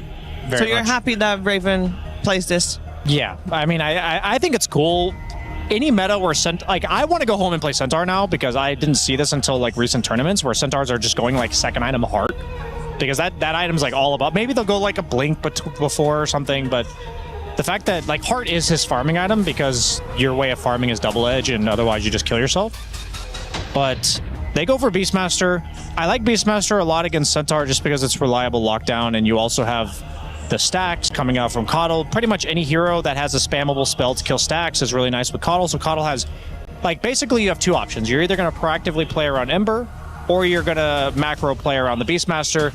So I remember Insania talking about this a lot at Dream League, saying that Coddle is a support that you have to pick around. Like, he dictates how the entire draft gets played, and I think that's a really fascinating part of professional Dota, is there's like certain supports where like, that's like a generically good pick. And then there's heroes like Coddle that literally decide how you're going to play the game, and I think Yandex is really enabling him right now. So you think it's a carry Beastmaster for sure? No, I think it's probably offlane Beast, and they're going to play like, it allows Soxa to play around the stacks, and then he can either go back to his lane or play around mid. He has like 2 really good options, I think. Okay, yeah, sorry, I misunderstood you there. All good. Because I would have hated it as a carry. No. I think it's off lane here. Yeah. I like the Necro ban from. Like, I really think Necro carry is still like a very good hit, a very good pick. Ra Ranger's also gone uncontested. I saw that. I was wondering about that. I think it's been factored in all these picks. Maybe they think like with Earth Spirit Centaur we have enough gap close, we don't worry about it, but it's still scary as hell lane. I would still be willing to pick it myself. Well, let's see what Yandex will go for, because they get to pick out of this ban phase, and all the bans are now done with the Gyrocopter and the Clinks removed, as well as the aforementioned Necro and the Nature's Prophet. What will Watson play? That's the question. He will play a Terrorblade. I was giving up on calling Terrorblade. He's one of the range carries. Like Eventually, I know you'll be right. I know he's melee, but he's like he transforms into a ranged hero, and any hero with high armor that's also ranged is nice because of the Centaur Retaliate. You want to be able to do meaningful damage to him, so Terrorblade is nice because like half the lane you're not hitting the Centaur, and then the other half you're hitting for like 90 damage, and you have 10 armor. So the Retaliate goes down in efficacy against a lot of these range carries. It just has great synergy as well with this Beastmaster. Like, you can play on this early timing with this meta, get these objectives. You've got the Illuminate coming from Coddle. Like, it is a scary timing. It is pretty wild that a team gets to pick overall last pick Drow Ranger. This gives them a win condition because like Terrorblade historically, like he's going to have 45 armor, but it's going to be base armor. So Drow, if allowed to actually hit from a distance, and they don't have like amazing gap close, like Clockwork and Ember are going to be a detriment to Natsumi early. Like he's definitely susceptible to getting dove like he did last game. But once you get the Manta Hurricane Pike, you do have tools on Drow to survive this game. So I actually think, oddly enough, Yandex is on a timer. I think they have like a stronger mid game.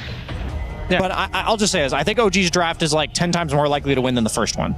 For sure. Much better draft in this game too. The only note that I have is that I would really like the support on OG to not simply buy items for their own game, but try to protect this Drow, because her one pike will not be enough versus these heroes. You know, later on in the game, I would also like for the Earth Spirit to go Aetherlands and Aghanim Scepter or something like that. Just understand that Drow Ranger is going to be your all-in hero. She will win this game for you and protect her. But she's going to get roared. She's going to get hookshot. She's going to get chained upon by the Ember. It's really spooky. I think it's important to know. I think the best save for them is like maybe one Lotus Orb, but then just buy that Centaur X. I actually think I want to see Yopaj go for like the... I want to see the BKB Shivas from Yopaj to buy space, and then the Centaur and the supports can protect Drow. I think you got to get down Mr. President or Mrs. President with Drow. But I would like to see Earth Spirit go, because I think either Centaur or Earth Spirit has to play the BKB Shivas go in game, and I would rather it be Earth Spirit. But honestly, I wouldn't hate whichever direction they go. Just protect her. This Drow can absolutely win you this game. This OG draft has a lot more integrity.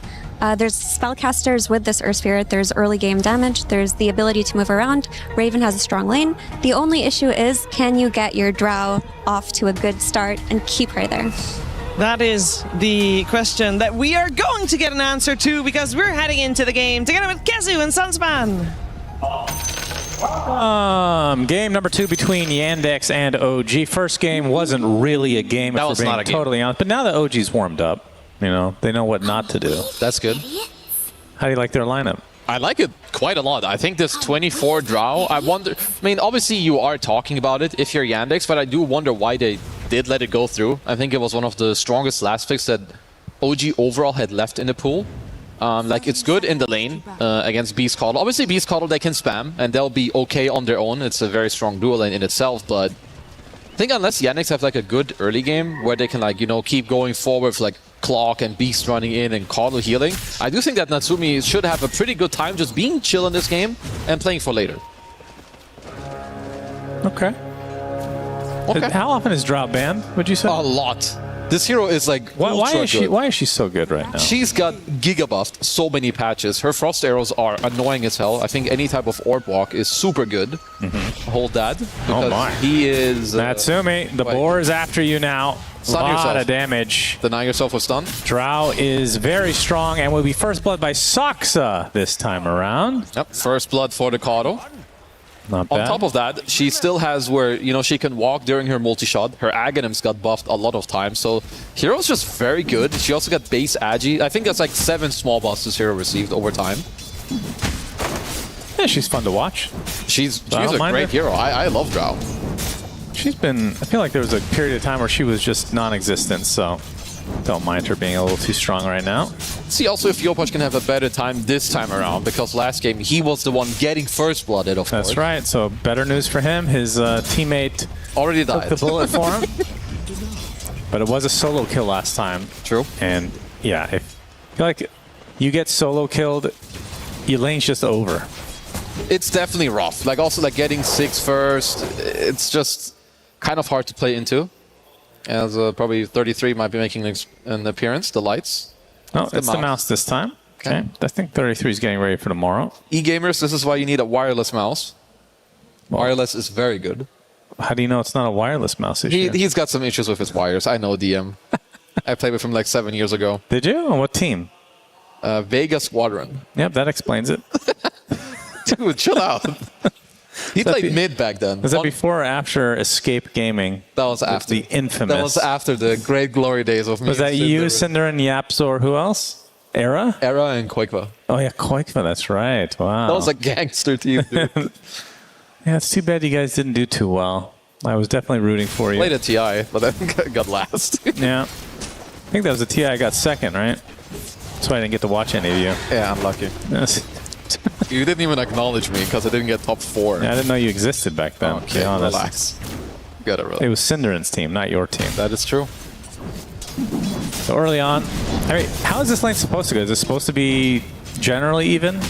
It's quite even. Like, I've seen it go both ways because it's a bit like skill dependent, because Earthspirit has a bit more base damage. You can out-CS the Ember, but he just has a bit more threat on you. Like, even though he has slightly lower damage, Flame Guard is quite good, he has Sleight of Fist, but when it comes to the game matchup, it is Ember favored. Just because Earthspirit can never kill him, and you build Mage Slayer or Vessel, so you're quite happy as the Ember. Yeah. But ain't no solo kills, then that shit's illegal. And how about the Terrorblade versus Drow matchup late game? The panel kind of talked about the ult from Drow kind of just ripping through that base armor as DM will get taken out by Skem. Can they get Vision? No.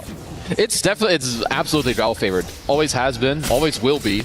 Like TV, one of his biggest strengths is that he's inherently high base armor hero. Drow Ranger does not care about this. Also later, if you have an Ags and like you kill all his illusions, you know, you get all the procs from the hypothermia that like go around, deal damage. So yeah, definitely Drow favorite. You need to find a way to get on top of her. Maybe even like Blink Dagger, Silver Edges, Aghanim Scepters on the TV. So far, this mid lane very even. What time did the first blood happen last game? I feel like it was around now, because they were like level 3 on both of them. But I think he also had chains on Jiro Jr. because he had like more pressure going his way. So, you know, Yopaj learning from his mistakes. Yeah, we all do. Debatable. Some just choose to ignore the lessons being presented to you. I feel like you fall in that category. Well, that's part of old age. Okay. Ignorance is bliss, as they say. Mm-hmm. So Natsumi, 16-3 in the CS, and you can see tied with the Terrorblade for Watson. And they absolutely should be very happy in this top lane. The one thing, as I think Skem also has been doing a good job on his Potom, which I'm still not... I don't think Potom is like the best +5. It's a very like... It's a hero that has a lot of small things you need to get going for yourself. You need to kind of own the lane, because the hero doesn't do that much unless you do well in lane. And you want to have a lineup that abuses Moonlight Shadow, which I think they can. It's not amazing, so I still want to see more of her.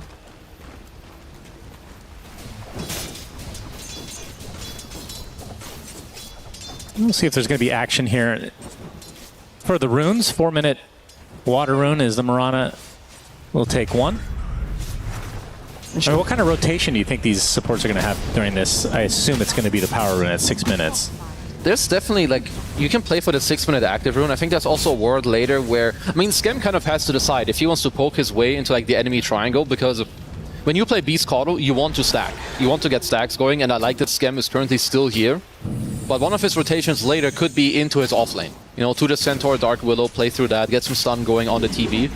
Because, I mean, Watson seems to already be struggling at least a little bit. Because, yeah, there is so much pressure on this top lane. Every time there's a boar, it's just going to get clicked down. Yeah.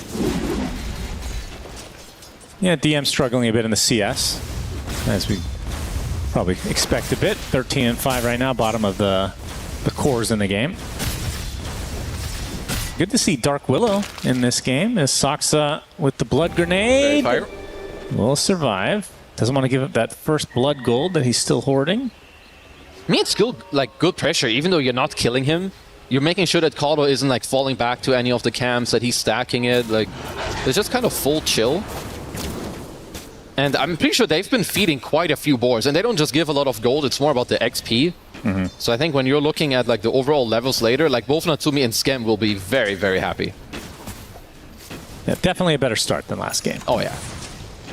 Despite the first blood. Infinitely better. Yeah, of course, the first blood. Not Yopa, she's also hitting 6 before the Earth Spirit, which is quite good. Yeah, the panel kind of talked about that, but the double sleight of fist, the double axes, a lot of great partnering opportunities for Soxa on the Keeper of the Light this game. And of course, meta, since it's not an ultimate. Oh yeah, no, Caudal TB is very, very good like later, especially once we reach like the mid-game stage. But there is a big hurdle that OG already got over. Let's check out the active rune here. Will be a region that is currently being protected. Yeah, Chair secures it. Tims will walk away with his life, though. Raven going for the Helm build, as we've seen, to be able to farm for the Centaur, and then, I mean, is he just going to go straight Heart, or is there something more needed in the short term? He could. It's also a good Lotus game, I think, for later. Same with like a Blink Dagger, if that's something they do want. I'll say when you have Mirana and Willow, you have very good subs for you to just play like a 1+1 combo. You also get Moonlight Shadow, so personally I wouldn't really mind like a Blink Dagger. Or, I mean, it's either this or like a teamfight item, I think, to like help your Earth Spirit kind of go ham in these fights. Let's see about the Wisdom Shrines. I do think Malady cannot do too much. He can like go here, be annoying for some heroes. Yeah, I'll just go bowling, but forces Centaur into the high ground. As meanwhile on the other side, Skem being pushed out. Uses the leaps, and will be a trade of sorts for the Wisdom Shrines as Skem. It's a little bit of cover thanks to the gust from Natsumi, but he'll still burn down. Soxa with 2 kills now to his name. Oh no. Malady. Oh, the stone actually does finish the job. Nicely done. That was a good kick, because that looked like he should have... Natsumi, though, dying in the top lane. That is a much bigger kill than either of these supports. Maybe Shira Jr. makes his way over for that. He must have disrespected something going on there. I mean, it is a good move by CJ, but he had shown his like positioning for a while, right? Because they killed Skem prior. Natsumi was not really allowed to die to this. You know that there's 3 heroes here. Yeah, going for Skem as well. Searing Chain's already activated. Blinding Light. Skem leaps into the tree line and just gets stuck. This is a big deal, and it's also like why when you have a hero like Beastmaster mid as Malady. Nice rotation by Natsumi. I like that he TP'd mid here. I think there's quite a big skill in like not just autopiloting, oh, I'm the carry, I need to TP to the safe lane, but more actually like mindfully looking around at what's important. And to go back to the earlier point, like CJ's rotation to the top was super important. Like DM did not have a good early game, but now with him, like with Ember just being there for a whole minute, the entire game just recovered. I mean, hell, even if they get more damage on this tier 1, this is going to be fully DM's area now. Yeah. Yep, after a slow start, he's now going to be fine. Yeah, and he's got a full Dom completed, which means suddenly, like, Drow wins the lane for like 7 minutes, but with the Dom completed, you can't touch that lane that much anymore. Feels like all that early pressure kind of wastes away now. And Shadow Realm will keep the Dark Willow alive a little bit longer, but only a matter of time. Eliminate does hit. Curse Crown will activate as well, but really to no avail because the rest of OG now on the run. And let's see what they can do within like the next 1 or 2 minutes, because you bring more heroes top and you can't really defend the area. Like that Watson comes through the gate here just to make sure to secure the area. Yeah, we'll hit and run.